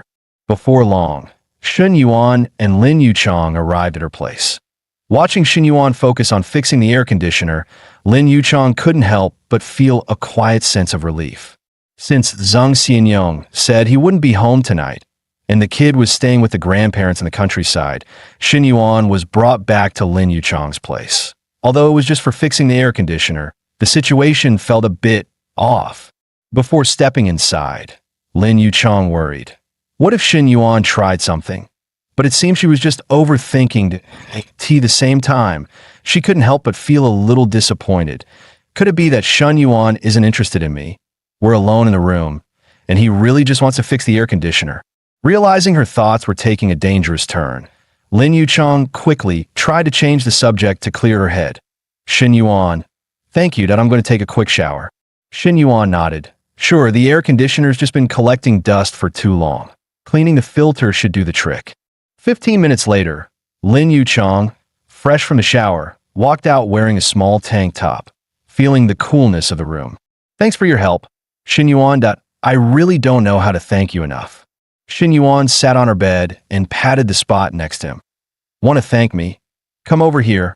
Lin Yuchong immediately understood what he meant, but was still hesitant, fearing Zhang Xianyong might come back unexpectedly. She shook her head, looking conflicted. No. Why not? Shin Yuan said, not waiting for her response, as he forcefully pinned her to the bed. From now on, I'll fix all the broken furniture at your place. And as for your mind and body, you can leave those to me too. Hearing those words, Lin Yuchong knew she had no way to refuse. Fine, I'll just consider it payment for today's air conditioning repair. It's not like I haven't. This was what it felt like to be completely immersed in the moment. Compared to this, being with Zhang Xianyong before had been nothing but a waste of time. Zhang Xianyong was just too weak. Meanwhile, the cuckolded Zhang Xianyong grumbled his way into the elevator lobby. Out for drinks and acting all high and mighty, won't even pay extra. What bad luck this is. He complained as he reeked of alcohol and pushed open the door. In the bedroom, Lin Yuchong, who had been lost in the moment, snapped back to reality at the sound. Crap, he really came back. Lin Yuchong's heart raced in panic, and she quickly made a no gesture to Shen Yuan. This is bad, really bad. If Zhang Xianyong finds out, I'll lose my advantage in the divorce settlement. I might even end up ruined. Sensing her anxiety, Shen Yuan, who had been calm up until now, stood up and locked the door. The action immediately steadied Lin Yuchong's racing heart. Shen Yuan's got a strong heart, doesn't he? It's so reassuring. Meanwhile, outside the door, Zhang Xianyong was still grumbling. Is there no one home? No one's here, but the AC is on the air conditioning free or something? Maybe he had complained too much as he stumbled over to the water dispenser, only to find the bottle completely empty. What kind of lazy woman sits around all day doing nothing, can't even do housework, and now I can't even get a drink of water? Frustrated, he walked to Lin Yuchong's bedroom door, ready to ask what this full-time housewife had been doing all day. But when he twisted the handle, he found the door was locked.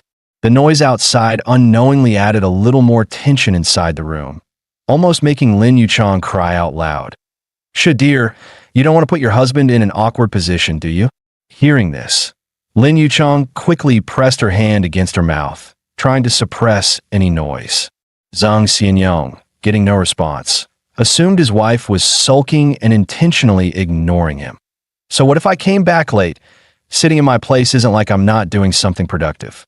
If you won't let me in, find out that's one less thing I need to deal with that. At least I don't have to pay the taxes tonight. I'll sleep in tomorrow and be fully loaded. As he grumbled, he opened the door to the bedroom next door, probably because he had drunk too much. Soon, the room was filled with Zhang Xianyong's deafening snoring. It wasn't until then that Lin Yuchong dared to let out a sigh of relief, whispering, Shen Yuan, be careful. My husband is just on the other side of the wall. Shen Yuan grinned mischievously. He's sleeping like a dead pig. How would he know anything? Don't worry. This is what makes it exciting. Just listen to his snoring. It's not only loud, but it has a rhythm to it. It even made me unconsciously move along with it. Lin Yuchong gritted her teeth, fighting to hold herself back. Shen Yuan was playing with fire. She couldn't let him lead her astray, absolutely couldn't make sound. But just 2.5 seconds later, Lin Yuchong let herself go completely. Shen Yuan was right. This feeling was unbelievably amazing. The next morning, Zhang Xianyong woke up groggily, feeling dizzy and uncomfortable. He couldn't help but grumble, damn it, that bar must have sold me some fake booze last night. Rubbing his temples, he walked out the door, only to see Lin Yuchong in the kitchen making breakfast. He froze for a moment. What's going on here? It's been 2.5 years since I've had breakfast made for me. What's up today? Still, having the red flag fly at home while the outside flags wave is a good feeling. Life should be like this. His mood instantly lifted. So you locked the door last night. How was your sleep? Lin Yuchong smiled, her face glowing, a soft smile playing at her lips. Zhang Xianyong furrowed his brow. Wait a second. This is weird. She's being extra nice today. Could it be she's hiding something from me? Did she do something to betray me? Thinking about it, Zhang Xianyong stormed into the bedroom in frustration. Having spent so much time sneaking around behind his wife's back, he had developed a suspicious nature.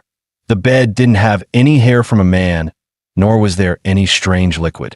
There were no tissues in the trash bin, and no little umbrella in sight. Could it be he was overthinking it? He slapped his forehead. It's got to be the fake booze from last night. I'm just imagining things. After all, this kind of thing has happened before. I guess I need to pay more attention to home life and not neglect it. So, during breakfast, Zhang Xianyong unusually tried to strike up a conversation. I thought I heard a sound like someone repairing something last night, like the sound of something hitting the wall. Did you hear it? Lin Yuchong casually responded. No, you must have heard wrong, that I slept pretty soundly. Zhang Xianyong nodded thoughtfully. Must have been my mistake. Didn't you say your air conditioner was broken? But it seems fine now. Lin Yuchong smiled. I had someone come over and fix it yesterday. If I had waited for you to remember, I would have been dying from the heat by now. Seeing the trust in Zhang Xinyong's face, Lin Yuchong felt secretly pleased. The sound was indeed from the air conditioner being fixed, but not only did he fix the AC, he also patched up the emptiness in my heart. Meanwhile, in a cafe, Zhou Wanting's best friend, Li Ying, ran over, gasping for air. Ting, what's going on? Why haven't you slept for 2 days? What happened? Zhou Wanting looked utterly dejected. Ying, you have no idea that MYX is doing so well now. I feel like I'm dying inside. Li Ying looked confused. Which X? You're making it sound like you've had a bunch of X's. Li Ying responded nonchalantly. How did Shen Yuan get so successful? Didn't he sell his car after his family went bankrupt? Zhou Wanting's frustration only deepened. You don't know. After he and I broke up, it was like he was on a rocket. He spent $3 million buying a house for another woman and bought a 911 for a fitness coach. That car alone cost over $2 million. Li Ying's jaw dropped. Is it really that crazy? That's over $5 million between all of that. How do you know all this? It can't be fake, right? Zhou Wanting pulled up her phone. The woman is my personal fitness coach. She told me herself and even posted about on her WeChat moments when she bought the car. She left after getting into Shen Yuan's good books. Ying, how am I so unlucky? That should have been me. At that moment, Zhou Wanting regretted her decision deeply. Damn it, that I was really an idiot back then, dumping Shen Yuan for that old man. Hoju, now look at Shen Yuan. He's doing so well, and I can't even sleep a full night without feeling this bad. Li Ying patted her shoulder, trying to comfort her. Ting, what's in the past is in the past. That we'll find someone else. With your looks and background, it's not hard to find a great guy. Plus, you work in an airline, so you meet wealthy people all the time that $1 million net worth is nothing to worry about. Zhou Wanting snorted disdainfully. $1 million net worth? Now, I wouldn't even look at someone with a $10 million net worth, let alone $1 million. Li Ying's lips twitched. In just 1 month, Zhou Wanting had completely shattered her expectations. You wouldn't look at them? Well, you need someone to look at you first. Ying, I want to get back together with Shen Yuan, but he's blocked all my contact info that I can't find him anywhere at school. How could he be so heartless? Seeing that Zhou Wanting was clearly spiraling, Li Ying, being her close friend for years, still tried to advise her. Thinking about this isn't going to help. Live your own life. You can lower your expectations a bit. But Zhou Wanting wouldn't listen. Ying, you're my best friend. You know me the best. I just can't lower my expectations. Not even a little. Every time I think of how Shen Yuan spending so much on those other girls, my heart bleeds. That money, it should have been mine. Saying that, Zhou Wanting grabbed Li Ying's hand and headed out the door. No, Ying, you have to come with me to find Shen Yuan. Today, Shen Yuan must get back together with me. Seeing her best friend spiraling, Li Ying quickly sought help in the group chat. Does anyone know the phone number for New City Psychiatric Hospital? Send it to me fast. My friend is losing it, and if we don't get a doctor soon, something bad's going to happen. Meanwhile, in the presidential suite of Junhua Hotel, Lu Menglu stood by the window, lost in thought. Every morning, she prepared Shen Yuan's fitness meals and clothes, and for the first time, she felt needed. Maybe this way, she could stay by his side forever. Just as she was thinking, Shen Yuan walked out of the bedroom. Lu, coach, what are you doing? Staring at the river view. Lu Menglu turned with a seductive smile. It's strange that MY fitness plans and nutrition meals are very scientific, but your weight gain is happening much faster than usual. It's far beyond what I expected. Shen Yuan smiled and said, I'm not like everyone else. He didn't elaborate further. After all, with the system, if everything were normal, that would actually be abnormal. That he also noticed that after a period of exercise, his immunity and brain activity had significantly improved. That it seemed that fitness shouldn't just be a task. It should become a habit to maintain. 1795. Right now, many people are in a sub-health state. Once the Startup Hub project is stable, Shen Yuan will be able to venture into the world and develop his career. Health is a great direction that not only improves the national physical fitness, but also makes money and can be sustained long-term. A real win-win. After washing up, Shen Yuan turned to Lu Menglu and said, Lu, coach, You don't have to wait for me tonight. I have something else to do. As a qualified canary, Lu Minglu knew exactly what to ask and what not to ask. She simply replied, "Got it, you're busy. I'll wait for your call," and didn't say anything more. After leaving, Shen Yuan drove off to find Fang Minhui. He thought to himself, Fang Minhui was the first one to be with me. Besides 2 bags and a few billion in small goals, she hasn't gotten anything. Meanwhile, Nana and Lulu, who came after her, already have houses and cars. I really owe her. So today I must make it up to her properly. Meanwhile, Fang Minhui was having lunch with her cousin Song Wan and her cousin-in-law Zhang Zhen outside the school. As they chatted, the topic turned to the class beauty. "Minhui, what's the career path for your international business major? You're in your 3rd year now, so you should be preparing for internships, right?"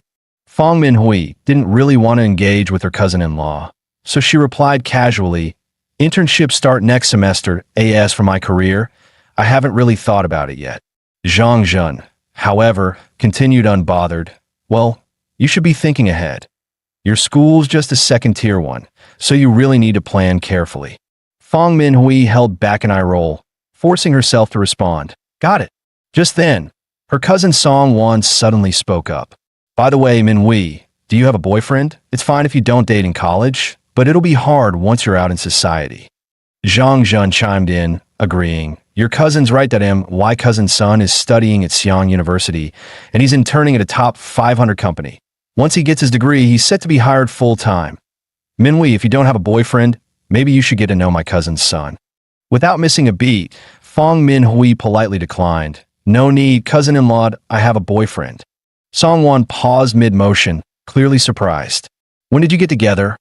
Why didn't we hear about it? He's my classmate from college. We've only been together for about half a month, so I haven't had a chance to tell the family yet." Hearing Fang Minhui's answer, Song Wan said nothing. Zhang Zhen, however, didn't like it. "Minhui, dating isn't a joke.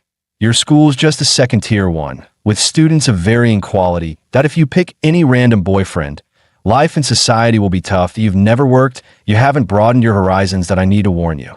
At 2nd-tier schools, finding a job means working for small companies with average pay. How are you and your boyfriend going to save money for a house and get married? Look at my cousin's son.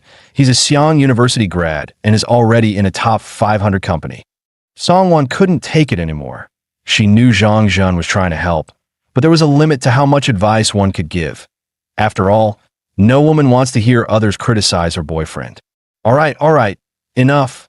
Minhui has her own plans." Seeing this, Fang Minhui simply smiled and said nothing. "What's the deal with Xi'an University? What about the top 500 companies? These don't even matter in front of Shen Yuan for my family. I'm just worried that if I tell him about Shen Yuan's situation, my cousin-in-law might get a big shock."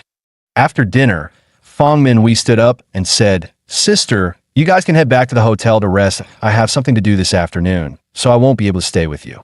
Song Wan looked puzzled. "Isn't today Saturday? What do you have to do this afternoon?" Fang Minhui didn't want to hide it, her face glowing with happiness. "My boyfriend is taking me to buy a house." The two of them were immediately stunned. "Buy a house? Minhui, you can't be joking about this. What kind of conditions does his family have to buy you a house? Star City's house prices aren't as high as those in 1st-tier cities, but even a modest one costs at least 1 to 2 million if you're not even married yet, and they're buying you a house. His family should never agree, unless they're crazy." Fang Minhui pointed outside and said, "I'm not joking that I don't know about his family's conditions, but he's pretty wealthy. See, here he comes." After parking, Shen Yuan walked in. "Hey Bao, are you ready to go?" Fang Minhui, holding Shen Yuan's hand, eagerly introduced, "Shen Yuan, this is my cousin and cousin-in-law." Shen Yuan politely nodded. "Sorry, I promised to take Hey Bao to buy a house this afternoon, so I can't stay with you guys. Next time I'll treat your cousin and cousin-in-law to a meal that I'll cover this one today." Song Wan quickly declined. "You guys are busy. Don't worry about us. We're all family now. We'll have plenty of chances to eat together." Watching Shen Yuan and Fang Minhui leave, Zhang Zhen couldn't help but feel a little skeptical. They really went and bought a house? Isn't that obvious? The guy drives a 3 million car. Buying a house is a piece of cake for him. And you were just showing off in front of Minhui earlier. introducing her cousin to her. Talk about embarrassing yourself. 2.5 hours later, Fong Min-wei, who had just gotten the house contract, was over the moon. A 166 square meter fully furnished apartment, plus 2 parking spaces, all for $3.02 million. Now, I can finally say I'm part of the home-owning crowd. Shin Yuan, I don't even know what to say. Don't know what to say? I'll find something nice for you later. You're so smart. You'll pick it up in no time, Shin Yuan replied with a smile. After the house purchase, the return profit was $6.04 million. And after accounting for the system's real estate giveaways, the available cash flow was already at $31.79 million. Fong Minhui's favorability also rose from 91 to 93. However, reaching 100 would take some time and effort. Shin Yuan planned to have his little brother help tonight, aiming for another 1 or 2 points of increase. Meanwhile, in the girls' dormitory, Long Jinghan was staring at her phone screen in a daze. Shin Yuan had accepted her friend request, but when she sent him a message, it was left unread. What was going on?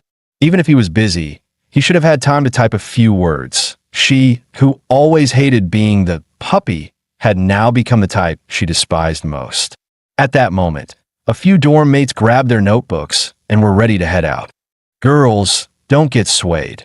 With the competition this fierce, chasing after Shin Yuan is useless. Our dorm has plenty of good conditions. We're not worried about finding a good match. Why would we chase after him? Our focus should be on studying, reading, preparing for exams, and getting more certifications. Let's go to the library for research.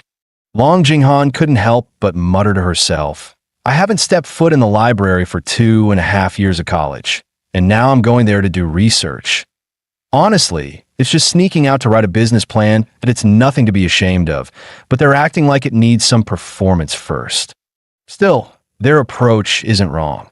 After all, a top-tier rich guy with a conservative billion-dollar fortune. What girl wouldn't be enchanted? I don't have a right to judge them. I should just focus on improving the business plan. Later that evening, in the hotel room, Shin Yuan lay on the bed and asked, Hui Wei, have you thought about what you want to do in the future? No, I haven't thought about it. What do you think about me applying for the startup hub? Shin Yuan didn't refuse her outright, but in his mind, the plan was already set.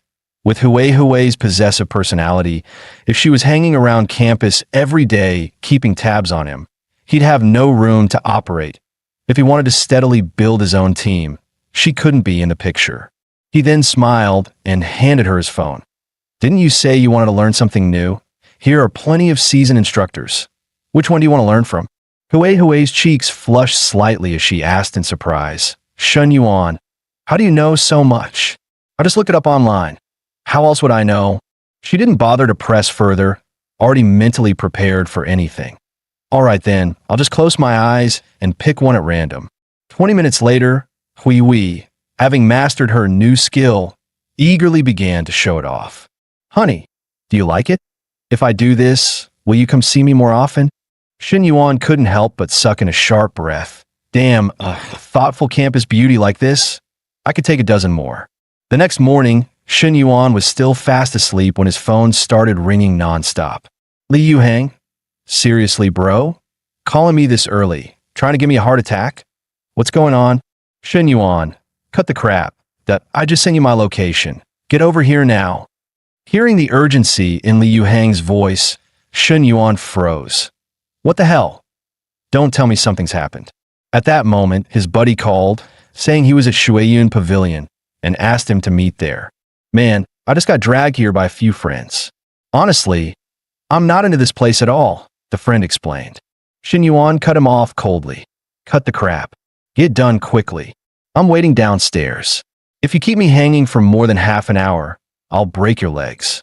Before long, Shin Yuan arrived. He noticed the spot was close to his counselor's apartment and thought to himself, no way I'll bump into them here, right? Hey, what's the point of standing around outside? Come in and get some service. Girl number 98 is the best. As he spoke, Li Yuhang walked out from the lobby. Shin Yuan scoffed, not interested. I've already got the campus belle as my masseuse. Why would I lower my standards here? Women were the last thing he lacked. Hold up, Shin Yuan. That ride yours? What's going on here? Shen Yuan replied flatly. What else? Just bought it. Damn, you made it big. A G-Wagon? That's been my dream car for years. Shen Yuan ignored the envy and demanded, quit stalling. What did you drag me out here for? Man, you're still a shareholder of the lounge bar. Don't think you could just sit back and do nothing. The interior's finishing up this week. Let's go upstairs, talk business, and let girl number 98 take you straight to heaven. Just then, two figures appeared out of nowhere. It was Counselor Li Xiao and her younger sister, Li Meng. Shen Yuan, what's with that look? Falling for her? Girl number 98, hashtag 98. Li Yuhang kept blabbering, oblivious, while Shen Yuan's eyes instantly locked onto the counselor. Of all people to run into. At that moment, Li Xiao's face was filled with disappointment, and Li Meng's was burning with anger. Clearly, they had misunderstood Shen Yuan. The timing was way too coincidental. Realizing the misunderstanding, Shen Yuan had no choice but to force a smile and step forward to greet them. But Li Meng wouldn't even listen. She grabbed Li Xiao's hand and tried to drag her away. Shen Yuan quickly waved after them. Going home to cook? Take me along. No, I can't help. He tried to be polite, sensing they were about to leave. Help? My ass. Shen Yuan, do you even have shame? Coming to a place like this. How could you do this to my sister? Li Meng shot back before he could explain. You're misunderstanding. I'm just waiting for someone here, Shen Yuan said honestly, hand over his heart. Oh, please. That's the excuse you're going with? My sister's been trying to open up to you. She even bought a return gift for the purse you gave her. And this is how you repay her? I don't even want to say it anymore. Drop dead, you scumbag. Li Meng's fury exploded. Sis, let's just go. Clearly, he's only here for girl number 98. Li Meng sneered, dragging her sister away. At that moment, Li Xiao's favorability toward Shen Yuan plummeted. Disappointment was written all over her face. Shen Yuan was speechless. Damn it. We were so close, and now this mess blows everything up. His buddy leaned closer and whispered, Bro, is she your girlfriend? Want me to go explain for you? Forget it. She's furious right now, and your explanation won't help. Shen Yuan sighed. Deep down, he knew he had truly hurt the counselor's heart this time. Sorry, Yuan. I didn't expect things to play out like this. His buddy scratched his head, then asked curiously, But who is she? Never seen her before. My counselor. She also teaches business English, Shen Yuan replied casually. What the hell? You even managed to charm your teacher? Man, what else don't I know? Spit it all out already. Give me the full story. His friend was stunned. Shen Yuan exhaled slowly. Next time, I'll find a way to make it up to her. He turned and said, Come on, let's sit somewhere quiet and talk. He already had a place in mind. Shen Yuan, you're here. The one greeting him was Chun Na. Naturally, the meeting spot he chose was her cafe, the perfect place for a private talk. Brought a friend over for coffee. Nah, one iced Americano and one vanilla latte, please. Shen Yuan placed the order, and Chen Na nodded with a smile. Li Yuhang studied Chen Na closely. There was something about her that felt familiar. Frowning, he muttered, Wait, I've seen this woman somewhere before. Shen Yuan chuckled. You forgot already? Back at the Nanjing restaurant. She was Lin Guangyao's cousin's girlfriend. Wait, what? Wasn't she a car sales rep at a 4S dealership? How the hell is she working here now? Don't tell me you stole someone else's girlfriend. Li Yuhang's jaw nearly dropped. Shen Yuan replied calmly. It's not stealing. It's called mutual attraction. Unbelievable. You've got your teacher, and now someone else's girlfriend? Bro, you're on another level. Li Yuhang shook his head, completely impressed. All right, enough joking. Let's talk business. As for the lounge bar, I'm stepping back. From now on, you run it however you like, Shen Yuan said firmly. Li Yuhang froze. That's sudden? Without you scheming behind the scenes, I'm not sure I can handle the pressure alone. Shen Yuan clapped his shoulder. I trust you. Brothers doing business together. If I meddle too much, it could hurt our friendship. I won't let that happen. I'll do my best not to let you down, Shen Yuan.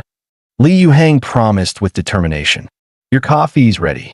Chen Na brought the tray over, placing the drinks on the table. Li Yuhang quickly said, Thanks, sis-in-law. Hearing that, Chen Na's face lit up with a shy smile. Her cheeks faintly flushed, She was clearly delighted. Shen Yuan, your shirt's all wrinkled, Chen Na teased, pointing at his chest. Li Yuhang felt like he'd just been slapped with another wave of PDA. Damn, too much lovey-dovey right in front of me. Life really knows how to rub it in. That night, Shen Yuan returned to Chun Na's small apartment. She brought up her younger sister, Sinyu, who would finish her college entrance exam next week. During the summer, she wants to gain some experience. I thought maybe she could help out at the cafe. What do you think? Shen Yuan agreed right away. It was a good idea. Let me shower first. I've been running around all day and I'm covered in sweat. With that, Chen Na disappeared into the bathroom. Shen Yuan still couldn't stop worrying about Li Xiao. I should call and explain everything. I don't want this misunderstanding to linger. But when he dialed her number, no one picked up. His texts went unanswered as well. Unease grew in his chest. He had no idea how she was feeling now. Meanwhile, at Li Xiao's home, Li Meng was fuming. Seriously? He still got the nerve to call? Sis, just block his number already. Don't let him harass you any further. He's not worth it, sis. Shen Yuan's no good. Better to see his true colors now than later. Honestly, it's a blessing in disguise. Li Meng's tone was sharp. But I don't understand. Why do guys even like going to places like that?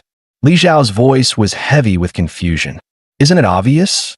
9 out of 10 men can't keep in their pants. Places like that are just where they go when they can't control themselves. Li Meng answered coldly. Why do men always let their desires control them? Li Xiao muttered.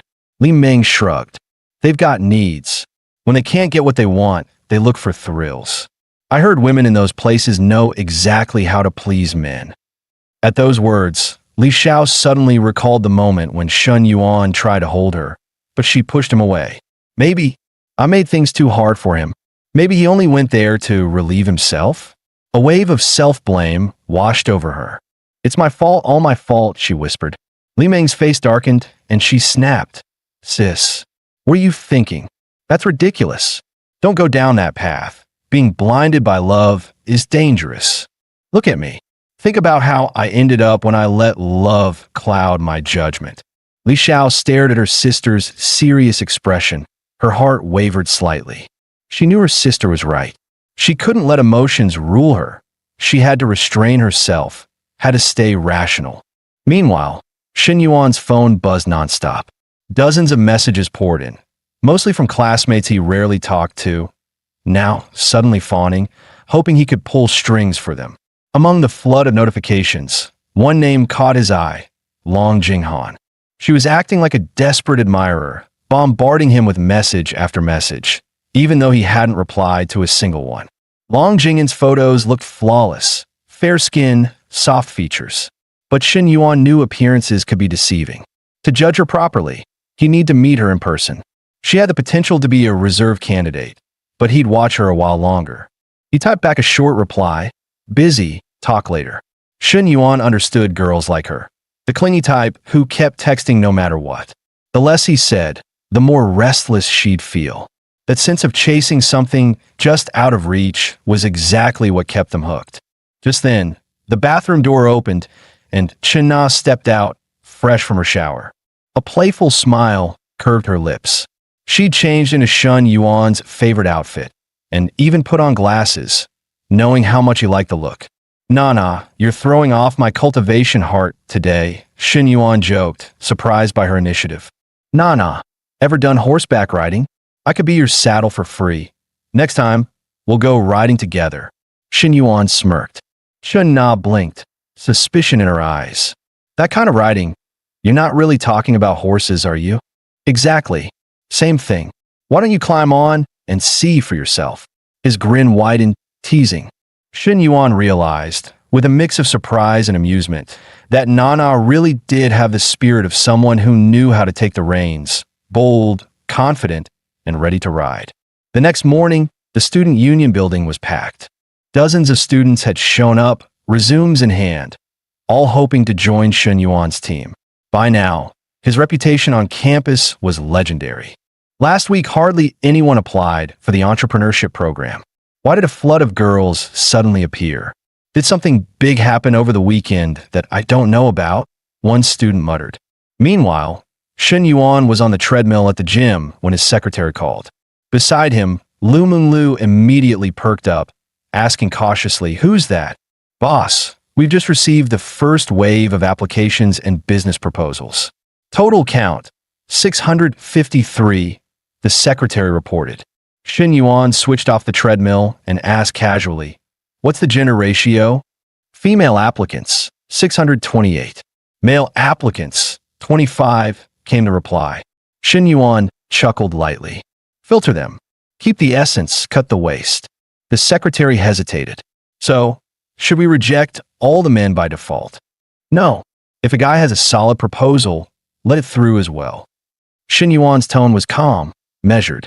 "Got it, boss," the secretary confirmed. Shen Yuan thought to himself, "If it's all women, then this startup will look more like a cabaret troupe. No, I need to build real talent.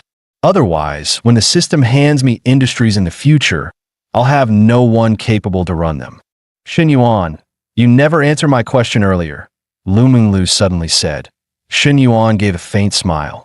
"Just a subordinate from school." "Why? Don't tell me you're jealous." "I'm not. I was just asking," she muttered, a little defensive. Shen Yuan chuckled, gently patting her head. "Don't overthink it. We're strictly boss and subordinate, nothing more." At that moment, the system chime echoed in his ears. Third female target's affection has surpassed 90. Reward sequence activating. Shen Yuan's heart leapt with excitement.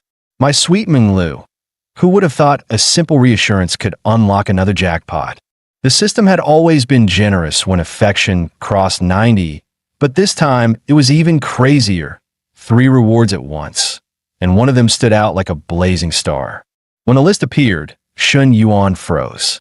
The second and third rewards were impressive enough, but the first one was absolutely outrageous, the kind of thing no man could resist.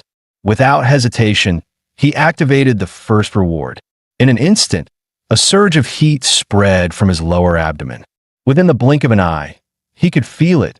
His body had transformed. Stronger, sharper, overflowing with power. There was no denying it. He had just leveled up again. "Luo Bao, come here," Shen Yuan called out, stopping his workout. He wanted to test the new effect immediately. "Huh? Why so sudden? What's the rush upstairs?" Lu Menglu asked, puzzled but still following him. The moment they stepped in a shower room, she felt it. Something about Shen Yuan was completely different, almost unnervingly so. "What's going on with you?" she asked cautiously. "You feel different. Is it just my imagination? Or did working out somehow improve that?" Shen Yuan smirked. "Or maybe it's you who's changed." "Really? Then be gentle next time, okay? I don't think I can handle it otherwise," Menglu murmured, her cheeks flushed. "All right, my Luo Bao. Next time, we'll warm up first." Shen Yuan chuckled, inwardly marveling. The system's reward effect was undeniable. "Coach Lu, take a rest. I've got things to handle." After settling Menglu down, Shen Yuan prepared to leave. It seems this new weapon isn't just something Luo Bao has to get used to. Nana and Hui Bao will have to adjust too. Next time, I better not be so hasty. A full day had passed, and the counselor still refused to answer his calls or reply to his messages. Shen Yuan knew, if this dragged on, the misunderstanding would only deepen. How could he prove his innocence? The key was to speak face to face. She had no classes this afternoon. Most likely, she'd be at home. Soon, Shen Yuan arrived at her apartment and rang the doorbell. "Who is it?" Li Zhao's voice came from inside. As she cracked open the door, Shen Yuan said calmly, "I'm your downstairs neighbor. Your bathroom's leaking into my place." "It's you again." Li Zhao instantly realized she'd been tricked. Standing at the door was, without question, Shen Yuan. "Let me in." Shen Yuan pressed a hand against the doorframe, intent on forcing his way inside. "Why? What are you trying to do now?" Li Zhao's face was cold, her guard still up. The misunderstanding hadn't been cleared, but that was exactly why Shen Yuan had come, determined to settle it, even if it meant pushing forward. "Counselor, there are things between us that must be cleared up. Yesterday, you definitely misunderstood me." His voice was firm, his eyes locked on hers. "Misunderstood? You went to a place like that. Don't tell me you expect me to believe you did nothing there." Her tone dripped with disbelief. I really didn't do anything, Shen Yuan said steadily. In truth, he hadn't even stepped inside. I don't believe you, and I don't want to hear more excuses. Just leave, Li Xiao said coldly. Shen Yuan hurried to explain. Yesterday, that guy was an old friend. He asked me to meet for business. The original location was a restaurant, but right before we got there, he suddenly changed it to that club. It was pure coincidence you and Li Meng saw me there. I called you all day to explain, but you never answered. Then how do you prove you were really just waiting outside? Li Xiao asked, though her tone had softened slightly. Here, look at this chat log. Shen Yuan pulled out his phone and showed her. See? First he sent me the restaurant's location, then changed it at the last minute to the club. And when I arrived at Shuyan Pavilion, I even texted him to hurry downstairs. If you still don't believe me, we can go check the surveillance cameras. Li Zhao's eyes lingered on the screen. His explanation and the evidence did line up. Her expression eased, though she still looked conflicted. Shen Yuan pressed on. Counselor, why would I ever go there for fun? You've misunderstood me far too deeply. Shen Yuan, I'm sorry. I didn't realize that's how it really happened. Guilt softened her voice, and with it, her feelings toward him began to shift. The system chimed quietly. Li Zhao's affection restored. Current rating, 72, 3 points higher than before. Even Shen Yuan was surprised. It's fine. I'm just glad we cleared things up. Shen Yuan smiled, then added naturally, but I'm a little thirsty. Mind if I come in for a glass of water? Without waiting for rejection, he leaned slightly closer to step inside. Shen Yuan, you again.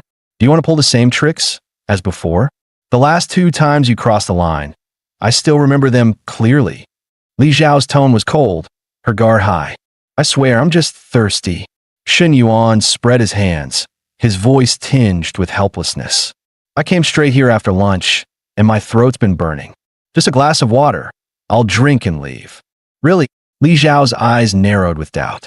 Shen Yuan nodded firmly, his expression sincere. Of course it's true. Wait here, Li Xiao said curtly, not allowing him inside. With a sharp bang, she shut the door, clearly unwilling to give Shen Yuan another chance to cross the line as before. Moments later, the door cracked open again. She handed him a bottle of water and said coldly, drink it here. Don't even think about coming in. Shen Yuan took the bottle, sighing inwardly. What am I now? Some sort of thread in her eyes. Has my image really collapsed this badly? Just as he was about to twist the cap open, Li Xiao slammed the door shut once more. Deep down, she might have believed his explanation, but she clearly wasn't ready to forgive him so easily. Young man, don't be so impatient. Good things take time. You can't eat hot tofu in a hurry. An older neighbor watching from the side chuckled, teasing him. Shen Yuan smirked inwardly. Wrong, Annie. If you move fast, you get the food while it's hot. Go too slow, and all you're left with are scraps. And with the system's power backing me, there's nothing I can't get. The Annie shook her head with a laugh. Still so stubborn. But you're handsome, built strong, a proper young wolf dog. Boys like you are rare these days. Maybe I should call a few of my old girlfriends and book some boy toys at the club. Just as Shen Yuan walked downstairs, a message popped up from his counselor. Shen Yuan, spend the weekend with me, okay? A breath of relief escaped him. The trip hadn't been in vain. Not only had the misunderstanding been cleared, but her affection had risen. Now, she was even willing to take a step closer to him. At that moment, a video call came in. Su Xiuwei from the renovation company. The plumbing and electrical work are finished, she said. When would you like to come inspect? Shen Yuan replied promptly. I'm free now. I'll be right there. Half an hour later, he arrived at the villa, where Su Xiuwei had been waiting. Have you been waiting long? Shen Yuan asked as he got out of the car. And no, not at all. Her voice betrayed a trace of nervousness. Shen Yuan chuckled. Why so flustered? I'm not going to bite. Come on, show me around. He gestured toward the villa, curious to see the progress. Of course, Mr. Shun. This way, please. I'll walk you through everything step by step. As she led him inside, Shen Yuan thought to himself. The moment she talks about her field, she becomes completely composed. That's professionalism. Waterproofing, electrical, and underfloor heating refills are all done. The next step is choosing the tile style for the basement. Su Shiwei explained thoroughly. Her detailed breakdown impressed him. Even the garden layout had been implemented exactly to his requests. Following her, Shen Yuan nodded approvingly. Excellent. With you supervising, I can rest easy. It's getting late. Let me treat you to dinner tonight. I'm sorry, Mr. Shun, but I need to head home this evening. I've got something to take care of, she apologized softly. What's the matter? Shen Yuan asked casually. Su Shiwei lowered her head, her voice barely above a whisper. I need to go home and cook for my mom and younger brother. Shen Yuan turned suddenly, and before she realized it, she bumped straight into his chest. This girl, her figure's nothing to scoff at, Shen Yuan thought to himself. Su Shiwei's face turned crimson. The closeness made her panic, her words stumbling. And Mr. Shun, just then, the sky darkened and a heavy downpour crashed down, soaking them both instantly. The rain's too strong. Let's get inside, Shen Yuan urged. Su Shiwei only nodded, cheeks flushed. She hurried ahead, while Shen Yuan instinctively stayed behind her, shielding her from the rain with his own body. Suddenly, Su Shiwei realized with horror. Her white t-shirt had been plastered to her skin by the rain, every line faintly visible. Mr. Shun, don't look, she cried, blushing furiously. Shen Yuan smirked. I'm not trying to look, it's just impossible not to notice. His eyes, however, lingered deliberately. Su Shiwei stayed silent, her face burning hotter as her body shivered slightly from the cold rain and from the tension hanging between them. Suddenly, Su Shiwei sneezed. The downpour had clearly chilled her. This should warm you up, Shen Yuan said, pulling her in his arms, letting his body heat shield her from the cold. Her heart raced. I've never been this close to a guy before. My body feels tingly. I want to push him away, but he's Mr. Wan's top client. I can't afford to offend him. Why do you keep staring at me? Is it because I'm too handsome? Shen Yuan teased softly, leaning close to her ear. What? Is he being narcissistic or just joking? How am I supposed to respond? No one ever taught me how to handle this. Su Shiwei's mind spun in confusion. Too innocent. She's way too easy to fluster, Shen Yuan thought with an inward grin. He could already tell. Winning her over would be effortless. She might be blushing furiously, but the fact she didn't pull away meant she didn't hate his teasing. That gave him plenty of room to play. Half an hour later, the rain finally stopped. Shen Yuan loosened his hold. Come on, I'll drive you home. Mr. Shun, Su Shiwei's voice was shy, her cheeks scarlet. Could you maybe take your hand off me first? Shen Yuan blinked, then laughed. Oh right, my bad. Guess I held on a little too long. I just didn't want you to catch a cold. 40 minutes later, Shen Yuan pulled up at Su Shiwei's building. Mr. Shun, thank you for bringing me home. You've already done too much, she said softly. He smiled and asked, mind if I come up for a bit? After a brief hesitation, Su Shiwei nodded. Carrying some groceries with him, Shen Yuan followed her upstairs and was struck by the sight. The stairwell was dim and crumbling, the walls flaking with mold. The place was so dilapidated it could almost be called unsafe housing. You can come in, but I'll be busy cooking for my family. I won't have time to keep you company, she admitted awkwardly. Shen Yuan chuckled. That's fine. You handle your things. I'll just sit for a while. Downstairs, curious neighbors began whispering. What car is that? Looks pricey. It's a G-Wagon, at least 3 million. 3 million? Then this young man must be Shiwei's boyfriend. Shen Yuan's arrival immediately stirred whispers among the neighbors. See that? He even brought gifts upstairs. I'd say it's almost certain Shiwei's finally found herself a good match. No more struggling for her. Don't be so quick. Rich men care about family background. Why would someone like him take interest in a girl from here? Guys like that just play around. Sweet girls are everywhere. Why marry one whose father's gone, mother's ill, and with a kid brother to raise? Shame on you. Show some decency. An elderly man nearby cut in, glaring at the gossipers. At that moment, a cheerful voice rang out. Sis, you're back. A little boy dashed over, grinning wide. Su Shiwei bent down with tenderness. Xiao Jia, Are you hungry? I'll cook for you right away. Shin Yuan's eyes softened as he looked at the boy. That's your younger brother? He asked. Su Xiuwei quickly nodded and said, Xiao Jie, this is a friend of mine. Call him Big Brother. The little boy was none other than Su Xiuwei's younger brother, Su Jingjie. Su Xiuwei gently patted his head and said apologetically, Sorry, my brother's a bit shy. Xiuwei, who's that? A woman with a cane appeared at the doorway. Her mother. I just came out to stretch my legs. He is my friend, Shin Yuan, Xiuwei explained quickly. Shin Yuan smiled warmly and greeted her. Hello, Annie. Su's mother paused for a moment, surprised. Her daughter had never brought a boy home before. Could it be? The thought crossed her mind instantly. Ah, Xiao Shun, and you even brought so many gifts. You shouldn't have. Come in, she said warmly, beckoning him inside despite leaning on her cane. Once seated, she urged her daughter, Xiuwei, go prepare the meal. Then to her son, Jingjie, pour a glass of water for your brother. Half an hour later, dinner was ready. At home, it was always Xiuwei who cooked. Her mother's leg made it difficult for her to manage. Yay, Sis's cooking is the best, little Jingjie exclaimed happily. Their mother turned to Shin Yuan with a smile. Just a simple meal. Next time you visit, I'll prepare something special, a proper feast.